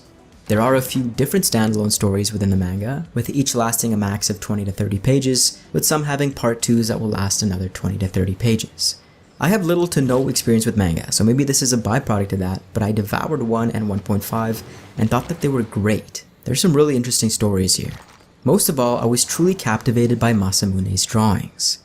These short stories are politically and technologically dense, which do require you to have some sort of understanding or knowledge of all these aspects and really pay attention, which some of you may not like. There were certainly many times where I felt things were going above my head, but I think Shiro really challenges the reader here, and I don't think there's anything really wrong with that. You likely won't understand many elements of Ghost in the Shell across the manga and the anime, but don't let that hold you back from experiencing it. I will admit this is going to be a barrier to entry, where if you need more exposition on these elements of the world, I would probably point you in the direction of watching Standalone Complex first. The manga also does get into technobabble territory, and there are some confusing illustrations, but overall, this is one of the best places to start for newcomers to the franchise. These books also infuse some levity and humor into the mix and are styled a little less seriously, especially when compared to Oshii's 1995 movie, but I really appreciated it. The contrast between the violence and oppression of the setting and the juxtaposition between this and the drawings is something that I've always found compelling. Fuchikomas, Tachikomas are AI-driven machines that help Section 9 on various assignments and bring most of the humor and dialogue here. Some will find that these moments of humor don't really fit with the overall themes explored in GITS, but I disagree and welcome the much-needed silliness that the Tachikomas bring. So I mentioned that I devoured Volume 1 and 1.5, but let's talk a little bit more about Volume 2, otherwise known as Man-Machine Interface, which is a wacky departure and takes place almost exclusively in cyberspace. If you've read it, you might know what I mean when I say this, but this one was flat out unintelligible, so much so that it felt like a real slog to get through.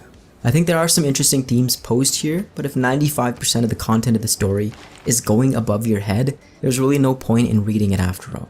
Maybe at some point in my life, the commentary here will make more sense, but at the moment, it's a hard recommendation to anyone other than probably a small subset of the population that are extremely well-read and have a fundamental understanding of cybersecurity, philosophy, and the metaphysical. Masamune also likes to jot down pure streams of consciousness in the form of notes at the bottom of some of these pages across all 3 books, which I actually really enjoyed reading, but again, many times I kept thinking to myself, what the fuck am I actually reading? That being said, if you're gonna get 1 and 1.5 regardless, some of the new editions have all the Masamune mangas packaged into one, so it might make sense to pick that up and give it a whirl. If you're looking for a place to pick these up, I will leave some links in the description. Again, the first 2 volumes, 1 and 1.5, are wonderfully illustrated, and to me are the definitive GITS art direction. Volume 2 takes a bit more of a computer-rendered 3D approach, which is actually common in modern Ghost media, which I know a ton of fans, including myself, just flat out do not like. Panels in the original manga are dense, expressive, filled with fantastic line work, and although sometimes pretty illegible, are gorgeous.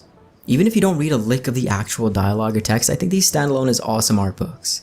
There's something just so homey about 80s and 90s animations and drawings that just lure you in, and I think this is part of the appeal of the cyberpunk genre as a whole. A ton of media from the 80s and 90s has that distinct flair of the era that just can't be recaptured in modern works. Just feels really special to have a piece of art feel like it's transporting you not only to a different world, but also in a different real world time. It's no different from Cyberpunk 2020 and Cyberpunk Red. Although Red builds out the world as well as 2020, the original art just can't be surpassed even with some of the more modern 3D rendered images. On the tier list, I have Volume 1 at an A, 1.5 at a B+, and Volume 2 at a C-. Even though I like the stories in 1.5 and more focus on the rest of the team versus Motoko, it was the shortest of the three. Volume 1 has the puppeteer origin story and was lengthier, which is why I'm giving it a Jesus Christ, he's already Okay, so moving on, we have the human algorithm. Jesus The Christ. human algorithm is actually a relatively late addition to the Ghost in the I'm Shell gonna put franchise, spies in his shit. but also does slot into the earlier Shiro work and is a direct sequel to 1.5. The human algorithm offers a lengthier story about Motoko and the discovery of her empty prosthetic body in a compound, all told from the perspective of Section 9. I think overall I prefer when the Major is MIA and think that the rest of the Section 9 team, for the most part, tell more interesting stories.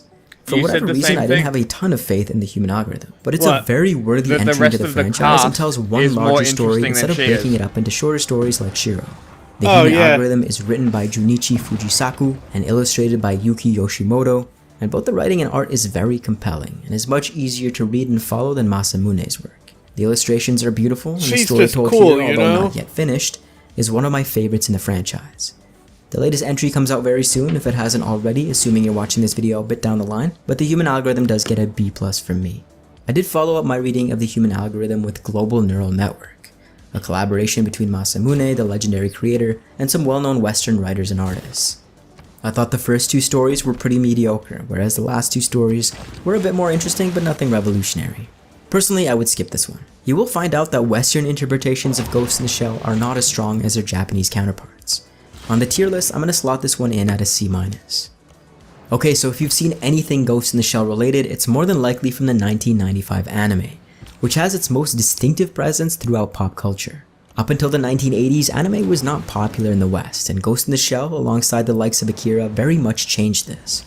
What was formerly acknowledged in the West as being for kids, suddenly had a really cool adult factor to it. This is one of those ones where if you didn't understand the appeal of anime, it might have brought you in like it did with me. Directed by Mamoru Oshii, this is the holy grail of the whole franchise, and follows Motoko Kusanagi in her hunt to track down a master hacker known as the Puppet Master. This one is truly a piece of art whose narrative focuses on the philosophy of identity and the self, how a technologically advanced world changes what it means to be human, life, death, rebirth, retaining memories and autonomy in the face of governmental protocols, and the re-evaluation of restraints of the human body.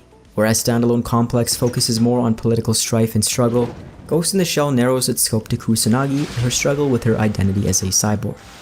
All the credit in the world to Oshii, who had quite a bit of pushback from producers that the film was not action-oriented enough, who stuck to his guns, acknowledging that more action would have helped the movie sell better, but decided that he didn't care. In essence, he decided to make Existential Crisis the movie because he wanted to. I do want to mention that the original 1995 anime was remastered and re-released as a 2.0 version in 2008 that swaps in 3D generated CGI shots for some of the more iconic traditional 2D animations. It is few and far between, but I really personally prefer the original that retains the original animation style because it really can't be replaced. I also want to mention that if you do pick up the first Ghost in the Shell manga, the puppeteer storyline in this book is slightly different, but you will get much more context on the ending of the film that you might find really interesting. Keep that in mind if you're jumping into the film for the first time. Now for me and for many others, Oshii's film is the pinnacle and is where music, animation style, art direction, and philosophy combine to make something truly definitive. The wind chimes and pings that ring out over moments of quiet contemplation, flowing into shrill hymns and chants, rhythmic drums and Spanish guitar riffs, leave scenes with the perfect amount of hang time, and highlight each frame which could be a painting in and of itself. The fluid action sequences and painstakingly drawn environments also build out a world that feels authentic and awe-inspiring. GITS is known for iconic intros, some teetering on psychedelic, but none will be more iconic than this one. These briefs are meant to let you know what to expect from each entry into the franchise, so I won't spoil the ending for you for those who have not seen it. But if there's any piece of media that you should check out from this entire video, it is without a shadow of a doubt Oshii's original 95 classic. If you do have the chance, theatrical re-releases do happen as well, so if you can catch it in the theater, absolutely do go for it. You guys already know where this one lies, S tier all day long. Now Ghost in the Shell 2 Innocence is the non-canon sequel to Ghost in the Shell, and is surprisingly worthy of that title. It's an evolution of the artistic presence of 95, and builds out Batou and Togus' relationship. Again, headed by Oshii and co-produced by Studio Ghibli, you can tell that the animation fluidity and style has even further improved in the sequel. Innocence takes place in 2032, 3 years after the events of the first movie, and is a straight detective case. It follows Togusa and Bato as they unravel a series of deaths due to malfunctioning gynoids, which are sex dolls produced by a corporation known as Locus Solus. This story takes inspiration from my favorite story within the manga and has a more horror-like feeling, from its more twisted script to its darker and grittier scenes and set pieces. The shot selection is immaculate, some segments look like they're straight ripped out from concept art, and the more 3D approach to some scenes actually kind of work in this one for me. My criticism, for instance, is that there are a bit too many philosophical one-liners that are dropped in quick succession, and after a certain part, the story begins to get hard to follow. It's still a rewarding watch, and I think it's very much a worthy successor to Oshi's original, which is a very, very tough act to follow. Again, this is one that you're going to want to watch, and due to the first movie's short runtime, you can very easily watch it as a double feature. Innocence enters the list at an A. Although not a one-to-one recreation of the manga, Standalone Complex Season 1 and Second Gig is my favorite entry into the franchise, and in my opinion is the best place to start if you want a little taste of everything. You'll come to learn through this video that most movies and shows in the GITS verse demand subsequent viewings to really understand what's going on, and SAC is really no different. Despite complex political plotlines where you're getting peppered with names and concepts, SAC is the catch-all for everything good in the franchise, and does explain things more eloquently than in the manga.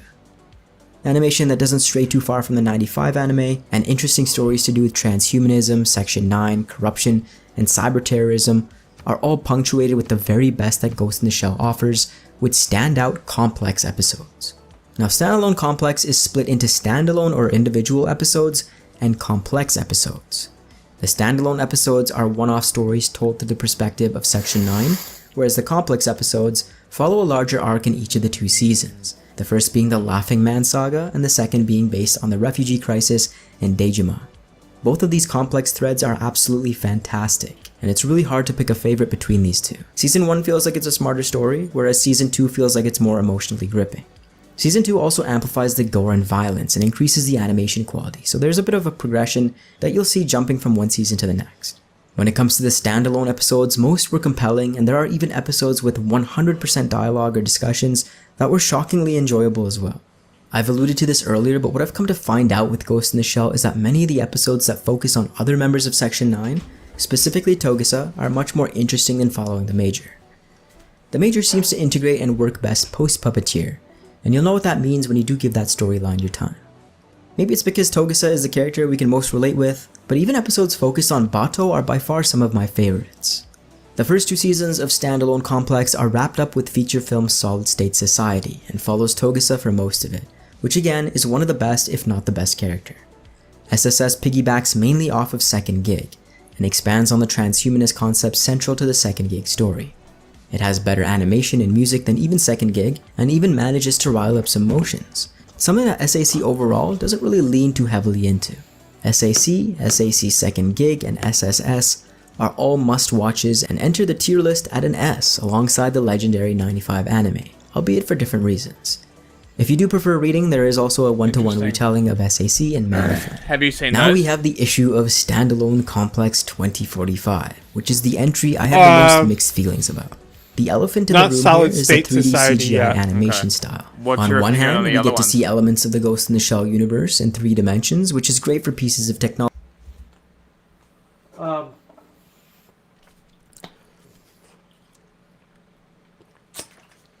Second Gig is interesting because it has 2 different complex storylines in the same amount of episodes as the first season. That is interesting.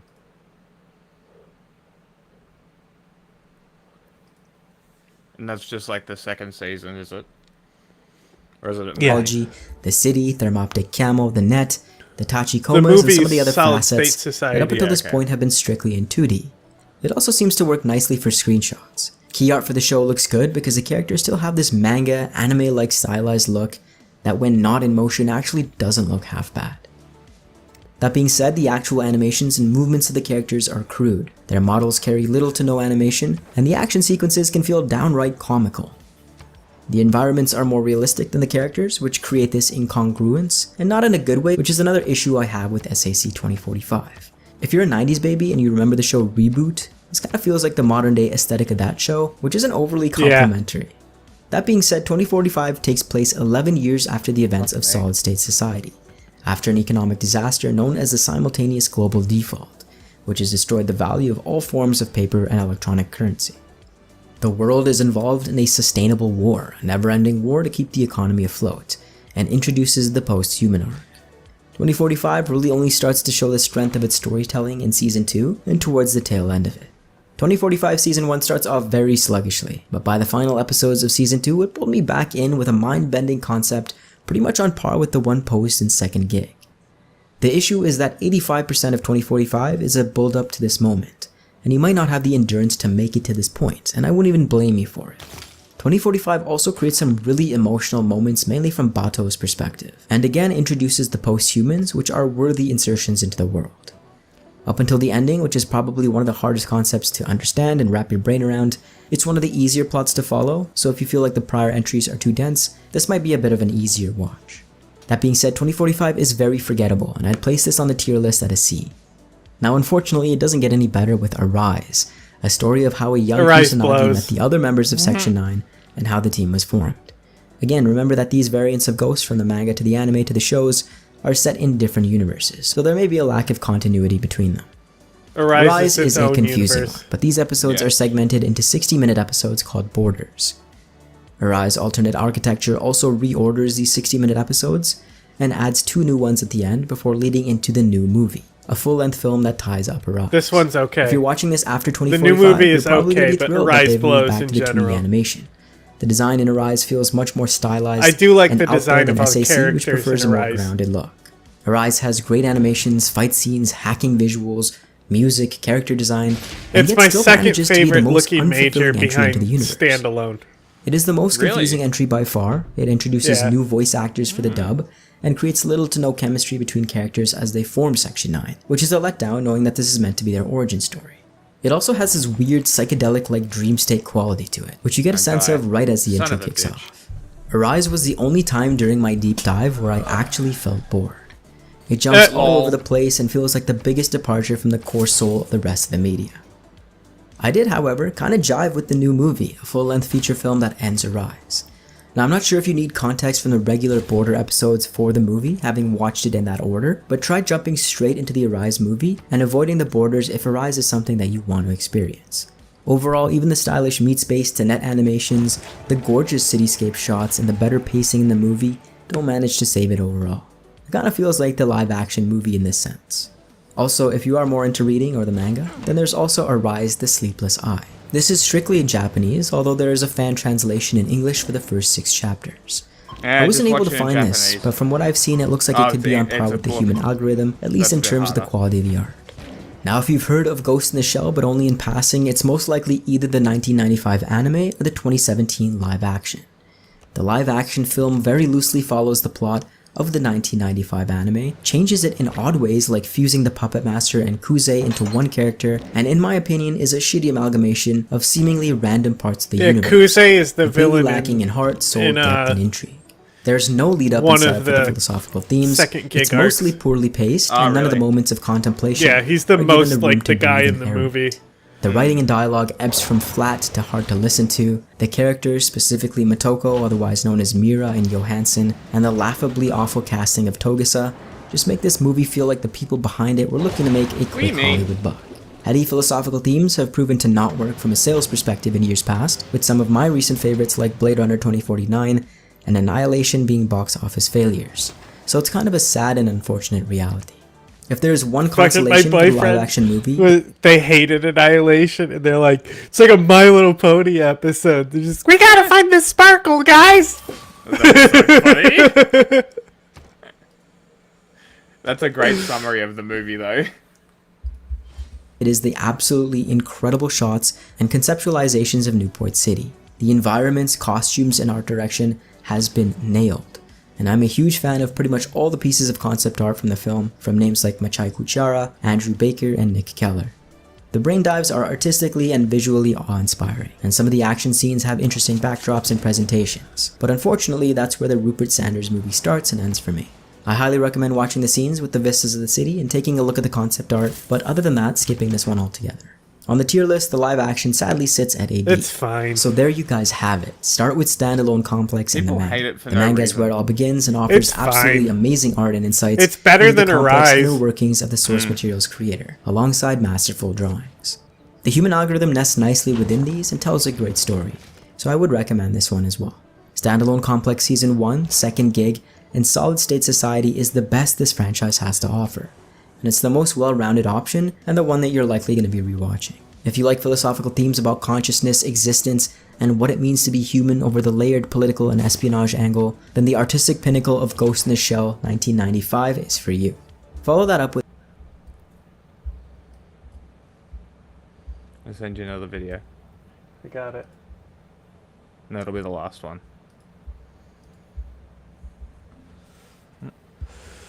Sam Cedar, Emma All Vigeland good. on the Majority Report. A pleasure to welcome to the program Brad Onishi, the writer, co-host of the Straight White American Jesus podcast, founder of Axis Mundi Media, professor at the University of San Francisco, and author of his second book. Is it your second, I believe? It is, yeah. Preparing Now that for I've War, watched the extremist Bob's history Burgers, of white Christian all I hear is the nationalism health and inspector. what comes next. Thanks so much for joining us. Yeah, it's great to be here. Thank you for having me. So I did not realize, like, where. Well, let's start with this: the idea of Christian nationalism. Like, what's the because we've had a strong sort of extremist, if you will, or fundamentalist Christian presence in this country for decades, maybe a decade and a half, two decades now, almost. Not decades, centuries. But when did it turn into a full-on Christian nationalist movement? Yeah, I mean, I think this is one of those questions where we could zero in on decades going back to the 1600s, the 1700s. I mean, we can really talk about the centuries of American and pre-American history, colonial history, and so on. For me, what's helpful is this: if we turn to the 1960s, we see great change in the country. We see a civil rights movement. We see the Civil Rights Act, the Voting Rights Act, everything from Stonewall to the attempts to get the ERA passed. That's a moment when many conservative Christians in the country, especially many white conservative Christians in the country, don't see progress. They don't see the country living up to its promise to be a more perfect union. Instead, they see that as that's when we lost our country. That's when it was given to those who don't deserve it. That's go when rights into and the quick deals representation were screen, afforded to people who go are to not purchase perhaps real and buy Americans great works from and, Russia. should not be trusted with if the, you the can. country's Buy great destiny works going in forward. general. Waiting for And so, turn. where I didn't realize this. It sort of like I guess ballooned into a movement in where you grew up. Let's talk a little bit first about your personal journey, because it gets interwoven here with the rise of this movement. Sure. So I grew up in Southern California, and I grew up in Orange County. And I know that for most folks around the country, California, they picture California as a liberal bastion where we, the Democratic Party has a supermajority and so on and so forth, right? We teach our kids Das Kapital in kindergarten or something. The reality is it's a much more mixed political landscape. And Orange County in particular in the mid-20th century became what the Harvard historian Lisa McGurr called the epicenter of American conservatism. Orange County is a funny place. After World War II, it was the center, the central nervous system for the American defense industry. So in the decades, 60s, 70s, 80s, you have millions and millions and millions of Southerners and Midwesterners who migrate to places like Orange County. Now, they don't see themselves as transplants trying to figure out how to fit into a new place. They're implants. They're going to bring their culture, their life, and their religious ethos with them. And they're going to do so unmoored from all of the histories and the sedimentation of where they came from. In Pittsburgh, you might have Jewish neighborhoods. You might have large Hey, John, pause it. and historic black neighborhoods. Well, in Anaheim, California. Big question for you. If I was to tell you that ISIS attacked Jews, could you surmise why that happened? And do you think it would require a large amount of money to be spent to investigate why? Do you think that that would be necessary?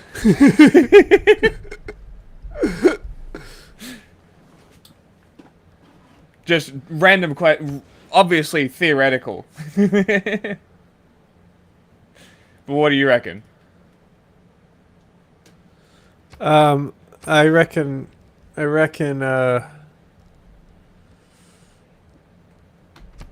that's some bullshit.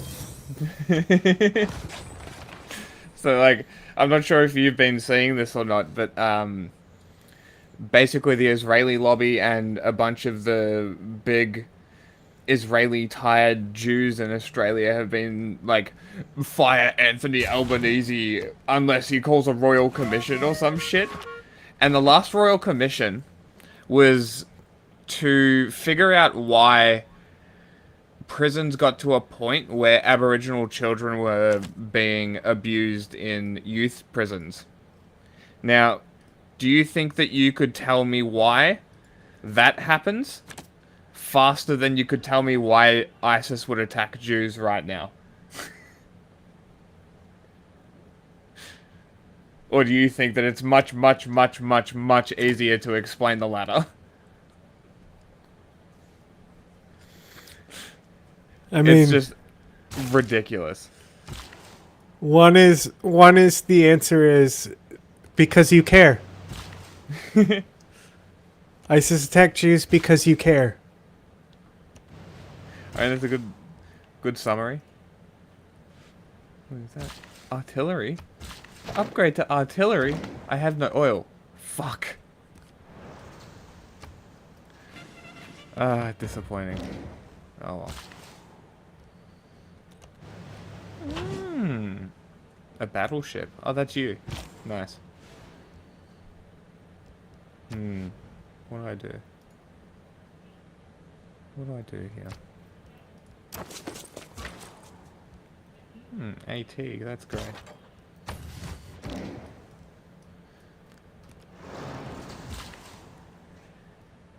Do I want to keep this city?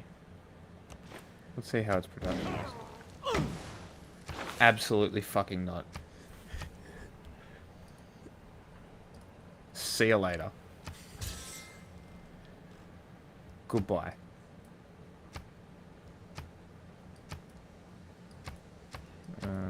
Where's my settler guy? Gobelstan? Yeah, Gobelstan. Give me a settler, Gobelstan. Ooh, 2. Beautiful. Love to see it. And I'm getting a battleship. Fuck yeah. Alright, play the game. Or the video. That one. More that one. California, 1965, you don't have any of that. So you see this sort of distilled form of white Christian conservatism take root in Orange County, and that's what I was born into and grew up in the 1980s. That's where I converted to evangelical Christianity as a teenager. I was ushered into a whole religious political landscape that to me at the time felt normal, but I realized later was really a kind of a central node in the development of what we now call white Christian nationalism. And if you do the history, you see it. You see that this is the region that gave birth to Richard Nixon, my hometown, Richard Nixon's hometown. This is the place that championed Barry Goldwater more than any other in Southern California and in California in general. This is the place that was really Ronald Reagan's spiritual home and named its airport after John Wayne. So, you start to look into it and you realize the deep roots of American conservatism, and somehow they unexpectedly take you back to Southern California. Yeah, I mean, we've done a couple of actually interviews about the birth of conservatism, or at least the movement conservatism coming out of California. I mean, it ties in also to the medical profession. There was a lot happening in car dealerships. I mean, there's a lot of different narratives there. What I'm fascinated is the idea of this the distillation of for lack of a better, I keep calling it Christian nationalism, but was it Christian nationalism when it got there? Like the idea that this is a completely blank canvas. California, very big country, a lot of people. The whole story about California, for much of at least the first half of the 20th century, was we're going out there and I'm starting my life anew in many respects for various reasons that we saw, the Great Depression, but also because it's just so far away from their relatives, far away from legal problems, whatever it was. It's a blank canvas out there. But you stick a dick in the bum and have nobody care. Was there Christian nationalist? It's good shit.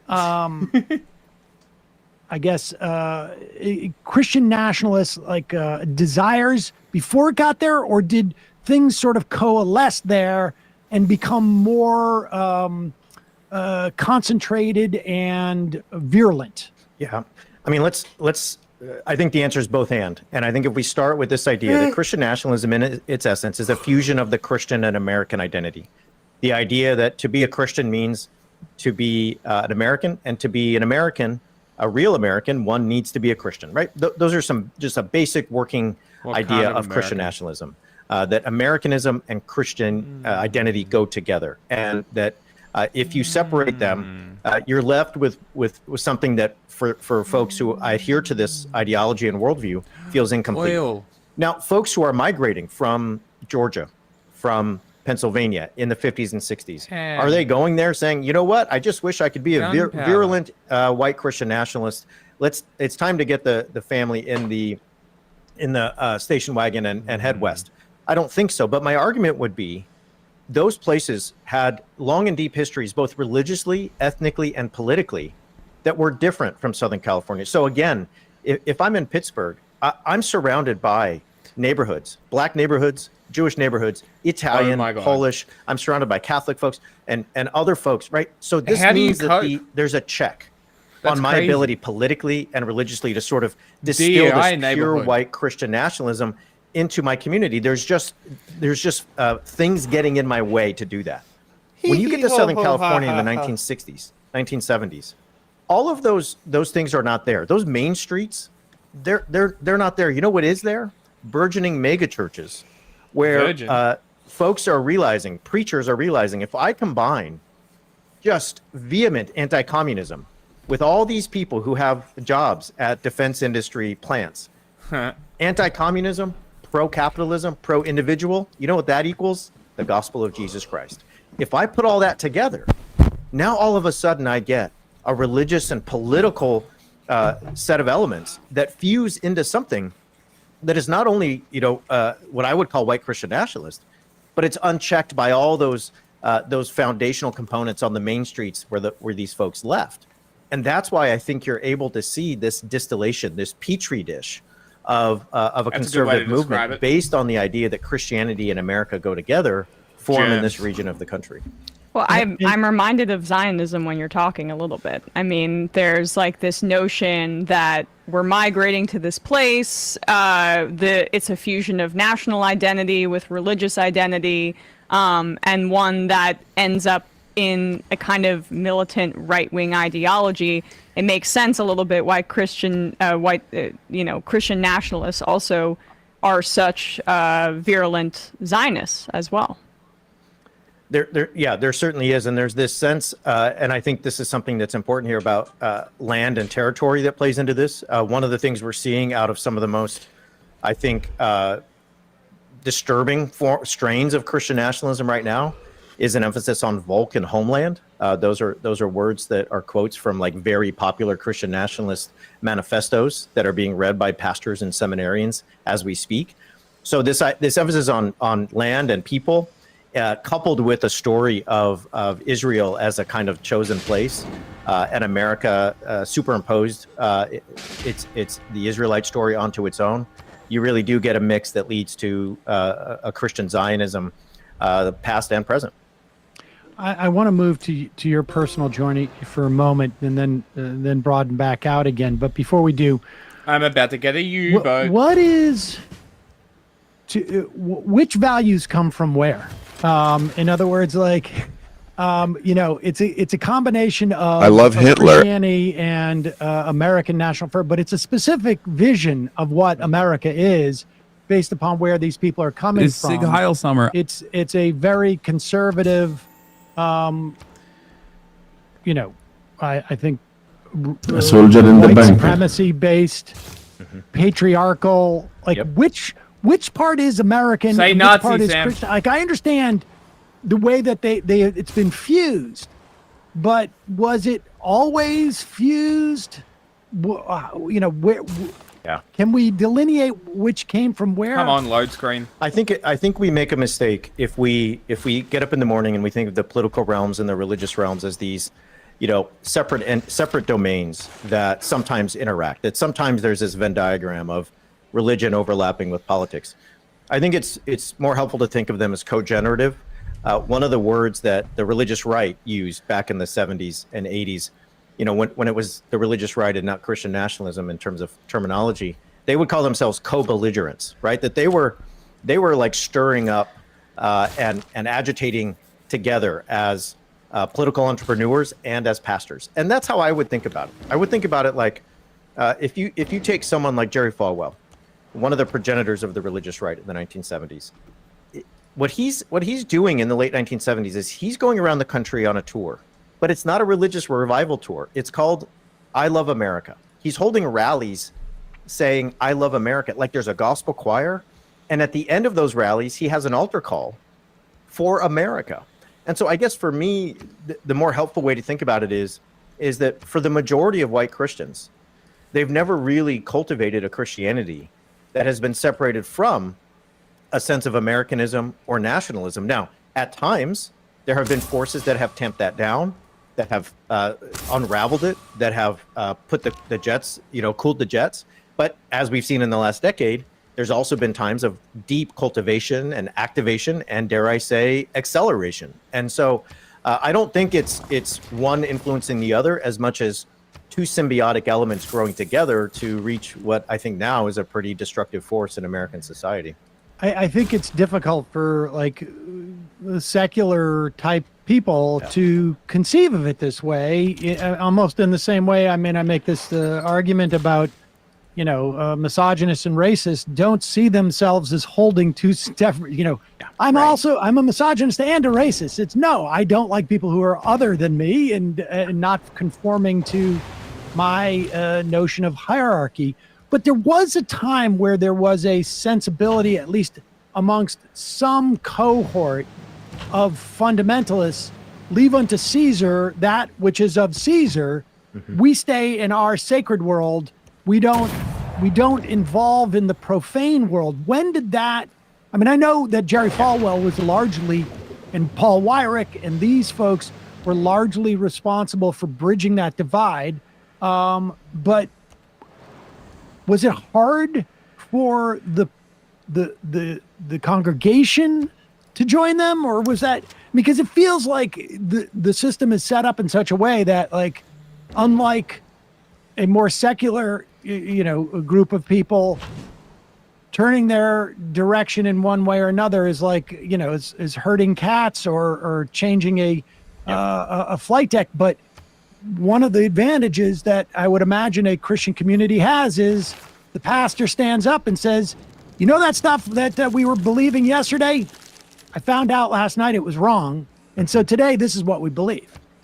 I think there's some of that at play. I think one of the ways to think about it, and I think the sociological data shows this, is whether it's the 1970s and Jerry Falwell, or whether it's 2020s and the MAGA movement and its fusion with white Christian nationalists, Christian nationalists are motivated to enter the political sphere in force when they feel their cultural identity is under threat. Sure. So let what Caesar's be unto Caesar is a lot easier when you feel like you're Caesar implicitly, right? Which means white Christians are the leaders in Congress and in the White House.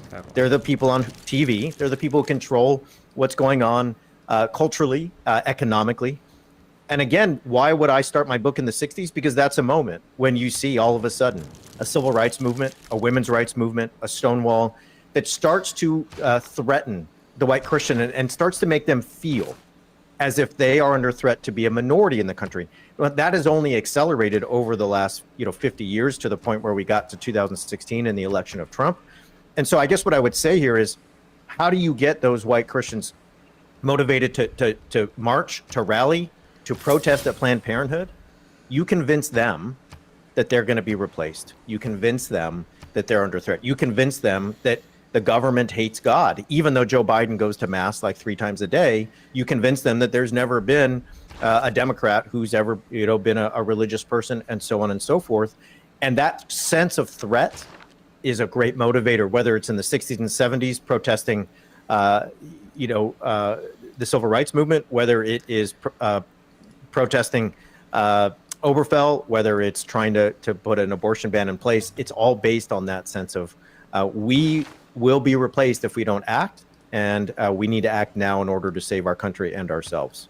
And I'm fascinated by the usage of religious iconography and justifications and grafting that onto political realities, whether it be Southern California is Eden, or whether it be Donald Trump is sacrificing himself for our sins, and he's an imperfect vessel for our political goals. That is so I mean, if you could just explain that, as someone who grew up secular, the usage of those religious modes of thinking and applying it to politics. We really see this at January 6th. A lot of, so many of my colleagues, religion scholars, have done great work in addition to what we've done on our show to point out the deep and wide religious symbology at January 6th. Christian flags, Appeal to Heaven flags, Proud Boys wearing patches with the Psalms quoted on them, icons of Mary, statues of Jesus, prayer circles. Why? And I think the response with January 6th, and I think in general to your question, Emma, is that there's a sense when you invite people into a story that has a sense of transcendence, a cosmic significance, you're able to mobilize them in a way that perhaps you couldn't, without it. As Sam said, on the left, there's often this pluralistic and diverse coalition that has a hard time agreeing. Well, if you invite people into a cosmic story that says we have to act now, that Donald Trump is not just a candidate who maybe likes some of the policies you like, but he's been chosen by God to save this country from a woke globalist apocalypse. You're able to usher some folks into a movement and usher them in with urgency that you might not have without those religious or pious symbols. And so I think they have a really important function in these movements, past and present. Yeah, I mean, I think, the Democrats are trying to do a similar thing in terms of saying that he's an existential threat. It's a lot harder to do because we do not have a framework for any of it. And we don't have those, we don't have that natural cohesiveness. And that we don't have the sort of accoutrements, I guess, to maintain that. Is it, when these directives come down, how much of it is, who's the policeman? Is it God? I know it's even just, I know the act of sort of pulling these strains apart is conceptually not how it works. It's really just a way for us to understand. But how much of it is God, or is it, that the vehicle for God is my pastor, or is it the community? When I go to, to dinner, or I go to friend's house, where are the different forces of maintaining discipline? Yeah, I think that one of the things that's helpful is to think about something like Christian nationalism as an identity and as living out a story. That if we do what my first year students do all the time and say, hey, religion's about belief, right? We're just going to learn about what Hindus believe and what Buddhists believe. This Canadian city just above us? We kind of get off track, because what it's really about is an identity that gives people a character to play. There's some data out there that shows us that there's many people who haven't been to church in a long time who will tell you in a survey that they think the federal government should declare this a Christian nation. That They believe our laws should be based on the Bible. And yet you say, that's great, Jeff. When's the last time you went to church? And they say, can't remember, maybe 2020, right? And so what that tells me is this is about an identity and a story to play. Well, then the question I think you're asking, Sam, is, well, how do I plug into that story, right? How do I plug in and play a part? And what we're finding increasingly is, yes, it's pastors and churches. They're important. But those pastors and churches are just part of a kind of a network of voices. And those voices are, across the media landscape. They're across the political landscape. So one of those is going to be Trump and his MAGA lieutenants. Others are going to be the Charlie Kirks and the Ben Shapiros and the others in the right-wing media. And so by the time somebody enters church on a Sunday, there's a really good chance they've had 8 or 10 podcasts, YouTube channels, other outlets, Fox News and Newsmax, that have informed their understanding not only of politics, but of religion. And so if their pastor doesn't confirm that, what we're finding is they often are just going to find a new pastor. So if you're a pastor in this day and age, even if you're not a hardcore MAGA person, you really have to make a choice. Do I get on board, save my job, probably get a couple hundred more people in the door on a Sunday? Or do I disagree, take a stand, and probably find myself without a job or a career and just kind of have to start over, even though I'm 48 and I've never done anything else? So I guess my point here is, I think we need to see the cultivation of this discipline and this worldview as multifaceted, but it's all sort of disciplined by, are you on board with it as understood as a broad conservatism outlined by Trump and the elites at hand? And those come down to family, they come down to gender, they come down to immigration, they come down to sex, and those have been raised to the level of doctrine. Right. It's fascinating, though, to me that, like, and I get the idea that, okay, it's not just Charlie Kirk is more relevant to me than my pastor if I'm a Christian. It's Charlie Kirk and Fox and Friends and, Matt Walsh and whatever. I've watched all these. And so that's my sense of reality. That comes crashing up against what my pastor may say, but the pastor's supposed to have a more direct line. It's fascinating to me that the pastor has to bend. I mean, you see this all the time. You see this in all religions. I've known people who've been rabbis at big temples, and they're like, I couldn't handle it because. Part of it was, certain ideological things in the past, and I imagine that happens. But it's not so much. It's usually one thing. It's fascinating to me that. So here's my question then for you: is how did you break out of it or fall out of it? I mean, it's less. I found that set off. It's more. It seems to me that's more of a question of how you drop out of it than you do drop into it. Yeah, it's a great question. So for me, I converted at 14, and I was a pastor by age 20 as a full-time minister. Wait, why did you convert at age 14? Well, I got invited to church by my girlfriend, and my thought was, it's Wednesday night, and now we understand. So it's Wednesday night. There's no way mom's letting me out of the house. I've been getting in a lot of trouble. So if I tell her I'm going to church, she's going to say yes because she thinks that's going to straighten me out. My plan was find girlfriend once we get to church, sneak off into the field, make out, and then then church is a good deal for me. What happened was I had this incredibly extreme conversion. I met all these folks at the mega church that convinced me that God would forgive me and provide me eternal life, and that this was the answer to all my existential questions. And so I was the kind of kid by the time I was 15 or 16 that told my mom, I don't want Christmas presents. I want you to spend any money you're gonna spend on Bibles for people in Nepal or elsewhere because they've never heard of Jesus, right? So I really went from this kid in a non-religious setting to an extreme convert. I was completely devoted. So by the time I'm 20, I'm a minister, and I'm married to my high school sweetheart, and I'm getting ready for seminary. Is she the one that you went to the church with? No, the one that invited me to church dumped me like very quickly after. I mean, she could tell I was choosing Jesus and not her. She saw the writing on the wall. She wanted to go there to make out as well. I blew it. Yeah. So she dumped me, but Jesus didn't, and so I stuck around. And so all that to say, I'm not somebody who just had some interaction with this culture. I was a foot soldier. I was a completely devoted disciple.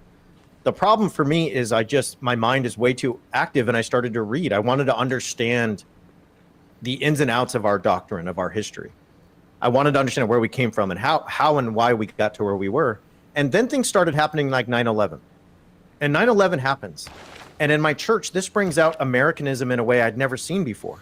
And it was not that I wasn't mourning and traumatized along with so many other Americans at what happened on 9/11. It was that it started to feel like our religion was more about the American flag than the cross that was in the front of the church. And so that was a moment of like, why did 9/11 lead to something like Iraq and Afghanistan and all of that? I remember wanting to vote for John Kerry and not George W. Bush the second time around. I told my elders at the church I was going to do that, and they said, that's cute. We're glad you think John Kerry's going to help people with education or health care, but he's for abortion, and that means he's a murderer. Do you want to be a murderer? And I was old enough by then, in my early 20s, to say, this can't be the only way. Like, we can't reduce the most fundamental questions of human life to like either or, can we? Like, there have to be theologians and mystics and philosophers who've done this in a way that's more complex. So instead of becoming a missionary like everyone wanted to, I went off to England to go to graduate school at Oxford. And when I got there, I was unmoored, just like many of those folks from Orange County before me. There was nothing holding me in place. I was able to read and think and really explore intellectually every avenue I wanted to go down. And I realized very quickly that the gospel I'd been converted into was a gospel as much about an American story than it was about Jesus Christ. And so that led me on a path of a much different kind of worldview. That's, I mean, so you got sucked into American Protestantism. Is both sort of like is fascinating, but it's also see, Sam agrees. It's a little bit depressing. Yeah. In the sense that, your average person in any sector of life that poor city does not have that level of curiosity. Or, I mean, on some level, it sounds like your Christian nationalism was done in by your purity to Christianity, and combined with a curious intellect. That's not your average person in anywhere. So like it doesn't suggest that there is an easy way out of this for a lot of people.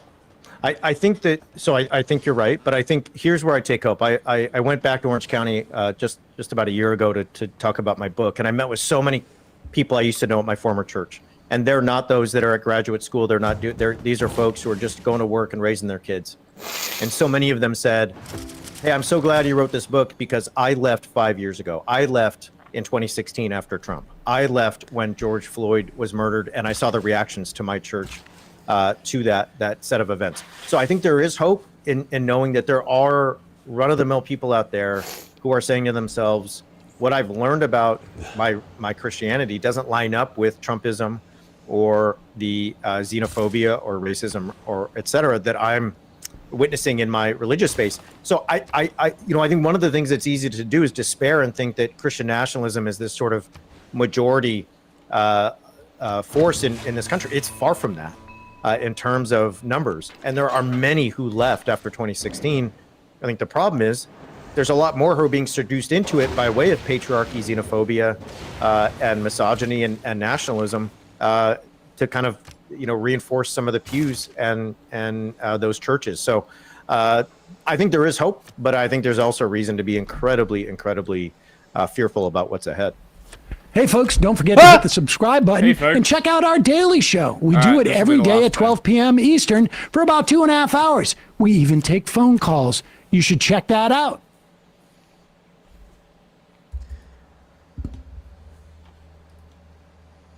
Something here.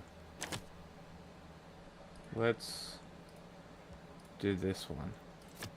It's a short one, and it doesn't matter if we end right in the middle. There you go. I don't know much about Anthony Bourdain, so this will be interesting. These motherfuckers are doing theological combat on my territory. I remember being a kid and turning on the travel channel to see this towering, lanky frame on my screen. A man traveling the world with what seemed like this constant, unenthusiastic expression. Yet, the more I'd watch, the more it drew me in. A struggle to keep order against the natural forces of the world. The strong against the weak. In the real world, outside of the commercial in our heads, people get whacked with a belt. See, these shows weren't what I was used to. I did not give Food Network the show they wanted. Typically, there's this overly expressive enthusiasm and constant positive outlook. Their greatest fear is that they will not be in the television industry next year. That they'll say something or do something or make a decision that will be so unpopular that they will lose their gig. I don't have that fear. Travel is almost never a perpetual highlight reel. There's a lot of mundane boredom, a lot of grueling effort in between the beautiful moments. What's your... Oh my God. You okay, man? Yeah, I'm fine, but oh my God. Whoa. Scraped myself, but I'm okay. Did you save that beer? Yeah, I saved You preserved the beer. Every destination, a lengthy train ride. Every architectural wonder, an exhausting line. But the lows make these significant moments that much more fulfilling. This is exactly where I've wanted to be since I set... Street food, beautiful. Night market. There's at times a lot of uncertainty, which seems to be the theme behind titles like Parts Unknown and No Reservations. See, the appeal of Anthony Bourdain and these shows is that they weren't nearly as polished.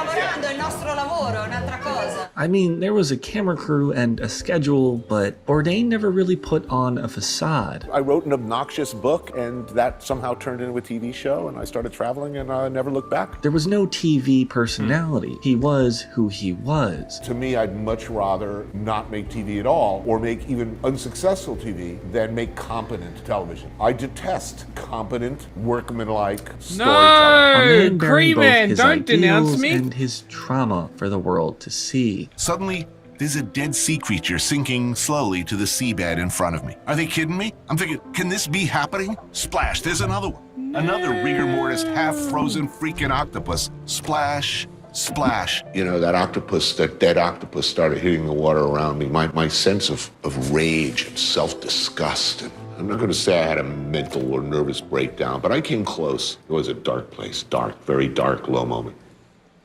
Born in NYC in 1956, he'd always grown up with a passion for food, initially sparked by a trip to France when he was just a kid. A 10-year-old Tony ate his first oyster, and his world was never the same. I was the sort of kid who, if you dared me to eat something squishy, I'd eat it. After graduating from the Culinary Institute of America in 1978, he sought to carve out his own path of success. But the cooking world was anything but luxurious. Long hours and grueling work conditions made for a much tougher exterior. The cooking he world? bounced around from various kitchens in New York City, eventually settling in as head chef at Brasserie Leal. But there were years of frustration with both his career progression and his lack of a creative outlet. You know, I'd been in the business for over 25 years at that point. I was in my 40s. There's nothing more foolish than a person who thinks they can make a living writing. To make matters worse, what interest he had seemed shallow at best. So I had a pretty minimal expectation when I started to write this article, intending it for a free paper called the New York Press. I figured their standards were low enough. Editor said, yeah, we'll run it. It's great. We'll give you $100. I was thrilled. They said they'd take it, and then week after week after week, I kept getting bumped. However, this disappointment would end up being a blessing in disguise. Bro, all they have is a slinger. What's wrong? Hubris, I called them up and said, screw you, I'm taking my back. Hiawatha the one New Yorker, took unsolicited.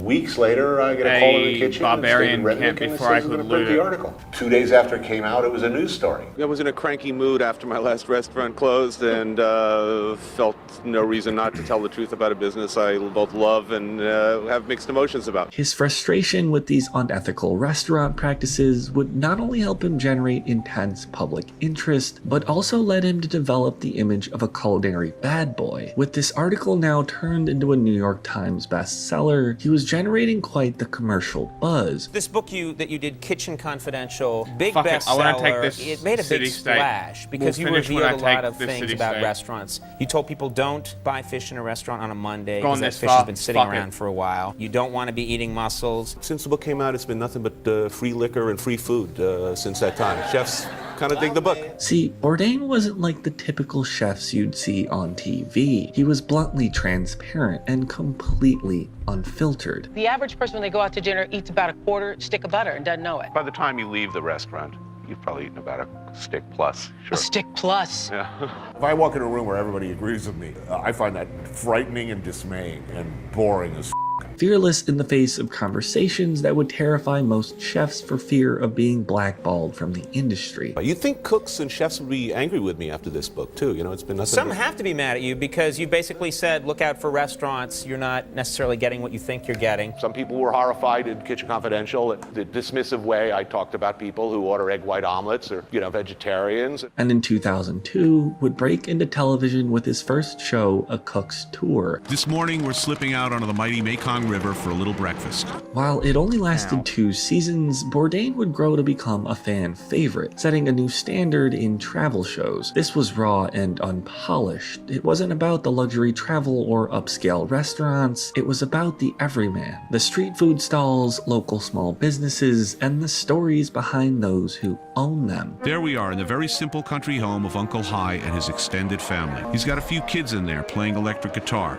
noodling away on an ancient Fender Mustang. This was way before any social media, before unconventional travel gathered mass appeal and became cool to vlog or document. He was essentially popularizing a new way to experience other cultures, a new way to connect with the outside world. Be open to experience, be willing to try new things, don't have a rigid plan, don't be afraid to wander, don't be afraid to eat a bad meal. If you don't risk the bad meal, you'll never get the magical one. But while A Cook's Tour certainly did well to showcase his charm and sarcasm, it was more so focused on the food. He was also still pretty new to the whole hosting thing, still in the process of developing his voice. It wasn't until the premiere of No Reservations in 2005 when we'd really see this career start to thrive. This show, I guess you've been doing it for about 5 years in one form or another, where you travel around the world to exotic places and you sample the food, the cuisine, and the life of these areas. This time, it was less about the food and more about the culture surrounding it, with a higher production value and deeper cinematic visuals. Bright pastel-colored houses so the fishermen could see them back in the day when returning from sea. It fearlessly dove into complex issues surrounding both a country's politics and their society as a whole. One plate of food would be a good day for any of them. And here, I'm painfully aware, I'm eating 3. Food was still a core part, sure. I knew next to nothing about Sri Lankan food before I came. But the monologues became more about the human condition and experience of the trip itself. So when I heard she died, I was determined to, at very least, say a few things left sadly unsaid. This was also the focus in Parts Unknown, a man eager to share his insight with the world, within places that were rarely ever explored by Western audiences. This is what you want. This is what you need. This is the path to true happiness and wisdom. Bourdain's background as a writer would not only help him connect with these audiences, but do so in a way that was almost poetic. I discovered the glories of the Waffle House. Marvelous. An irony-free zone where everything is beautiful and nothing hurts. Where everybody, regardless of race, creed, color, or degree of inebriation, is welcomed. Even when he'd be cynical or sarcastic, there were never any sweeping generalizations. He was simply a man eager to explore. I don't have a political agenda. If anything, I like very much going to a place, thinking one thing and being completely wrong about all of it.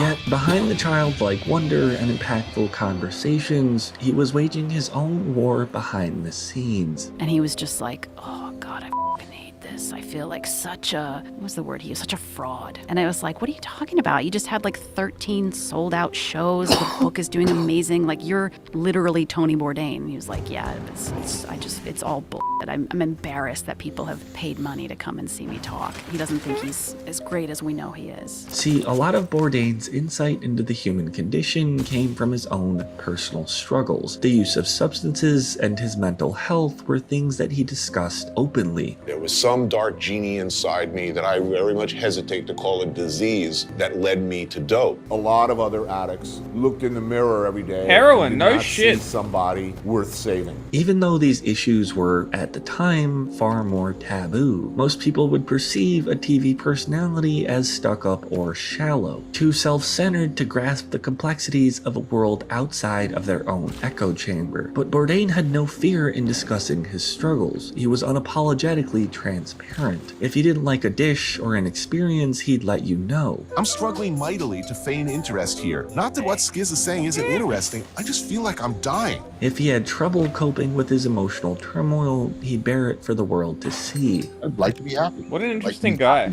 Should be happy. I have, incredible luck. I'd like to be able to, look out the window and say, hey, life is good. With him, it seemed like there was much deeper insight. Here was a man who had arguably the best job in the entire world, one whose personal experiences could rival that of any individual in recent history. By all measures, he should have been extremely content. Unfortunately, that's not how the human mind works. He's probably thinking he's the same guy he was in 95, and now here all these people love him. It doesn't make any sense. It just feel like this is gonna fall apart. This is fake. I don't know much about what went on behind the scenes or about the inner workings of his mind, but what I can understand is the feeling that though things are going really well, it doesn't feel like enough. Those long days and long nights, and there was something noble about that. All of a sudden, he's just going to visit these guys, and he's not in the game anymore. As a man, these conversations are difficult. We tend to put up a wall, a fear of being transparent either due to past trauma or the crippling fear of rejection. There was this disconnect between the guy that he was before he got famous and the guy after. He always thought about how the old guy probably would have made fun of the new guy. When I'd watch him, I knew I wasn't getting some carefully curated persona or a pre-written script. I was getting Anthony Bourdain. He was a genuinely humble person. Like, he really didn't buy into his own bullshit at all. I would have spiraled into petty crime, loserville. I wouldn't have made it out of my 20s for sure. It was the first time that I had any reason to respect myself, and the first time that I really found myself among people whose opinion of me I wanted and respected. So the restaurant business, without question, saved my life. The real opinions and perceptions of a man whose personal struggles reflected ones similar to my own. This vulnerable dialogue helped foster empathy in a world that often isn't too keen to discuss these topics. He made you feel seen, and he made you feel heard. You won't find a person that will say a bad thing about him. He's always looking out for you. He'll show up for you. Whatever you need, he'll take care of you. He's an amazing guy. Very, very interesting guy. Yet, my favorite aspect of him is that, despite the fame and the struggles, he remained deeply empathetic to the working class. Despite ties to Hollywood hits, it took a visit by Anthony Bourdain to put Murphy's Law on the map. He brought a lot of notoriety. Bourdain mixing in like a regular, downing a pint of Guinness and a shot of Jameson. Right after it aired, folks came in from around the world just to eat and drink where he did. Germany, Turkey, Israel, Canada. He was a strong advocate for people who toiled in kitchens all over the world, and those in either underrepresented or marginalized communities. There's the Jamaica that most Jamaicans live in, cook in, struggle to survive in. There's a small minority who control most everything, and then there's the poorer, generally darker-skinned majority. Allowing the individuals to speak for themselves, giving them a platform to voice their concerns rather than reading from some generic script prepared by writers who were fearful of ruffling a few feathers. Chef Chris's Cook Shop has become something of a local institution, a thriving business in a town that's seen better days. Each dish and establishment he'd approach with intense curiosity. Each interaction with an and eager enthusiasm, effectively bridging the gap between celebrity chef and the general public. I meet mostly pretty nice people, doing the best they can, often under very, very difficult conditions. This willingness to interact with nearly anyone helped foster a much deeper understanding and respect for other cultures. In my worldview, food certainly plays a role, hopefully, in bringing some kind of enlightenment and understanding and openness and appreciation of other cultures. He was essentially a one-man bridge into the lives of others. It's hard to quantify just how much of an impact he's had. To this day, people still watch his shows, champion him as one of their heroes, and consider him one of the greatest TV hosts of all time. And that's what was great about his show, is he went places and talked about food, but then, spiraled into so many other aspects of the cultures. Yet, despite the success, despite the accolades, I was standing there dunking French fries at age 44 with no future, and it seems to have worked out. he was still human. Like so many, still grappling with existence, still doing his best to make sense of it all. We ask very simple questions. What makes you happy? What do you eat? What do you like to cook? And everywhere in the world we go and ask these very simple questions, we tend to get some really astonishing answers. I can't say I understood most of his struggles or a fraction of his life experiences, but one thing I know for certain is that he's made far more of a mark than he'd ever realize. I was fortunate to have him on set. Every time he'd walk off set, I'd always shout at him as he was walking off. I'd say, in my next life, I'm coming back as Anthony Bourdain. I know many of you who watched him feel you too have lost a friend, a travel companion who was always up for an adventure. It's impossible to fathom how quickly one's life can change. Anthony once wrote, "As you move through this life and this world, you change things slightly. You leave marks behind, however small. And in return, life and travel leaves marks on you. Most of the time, those marks on your body or your heart are beautiful. Often, though, they hurt." There's no guarantees how long we're going to be here. Just enjoy life.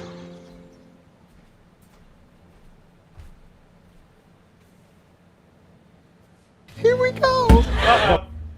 Ah! Almost. Can't have that. I can't hear anything now. Not good. Don't leave the game. Don't leave the game. Let me save it first. I haven't conquered my city yet. I can't hear anything.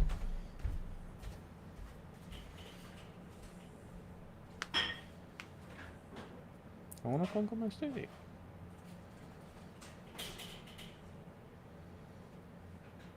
He just walks off. I haven't conquered my city yet. This motherfucker. How dare he? Rude. Fucking rude.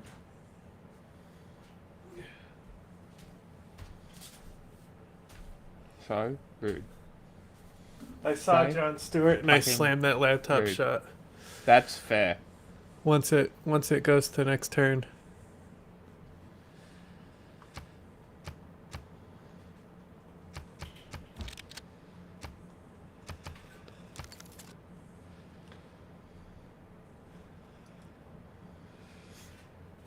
So It's got to figure out what to do with Russia's 100 great writers. Mhm. So they can move them back and forth.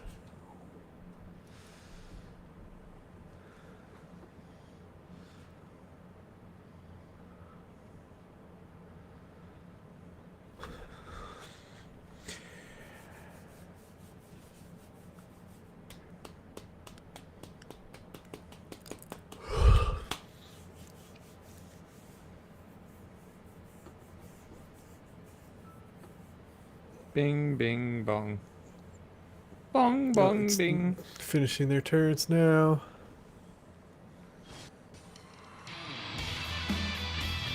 Russia's turn.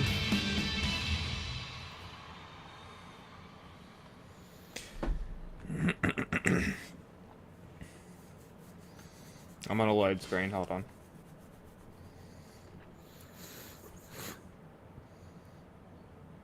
Now it's doing city-states. Okay. Save. Save. Okay. It's safe. End stream. Goodbye, everybody. Hold on. There it is. I bid you good day, sir.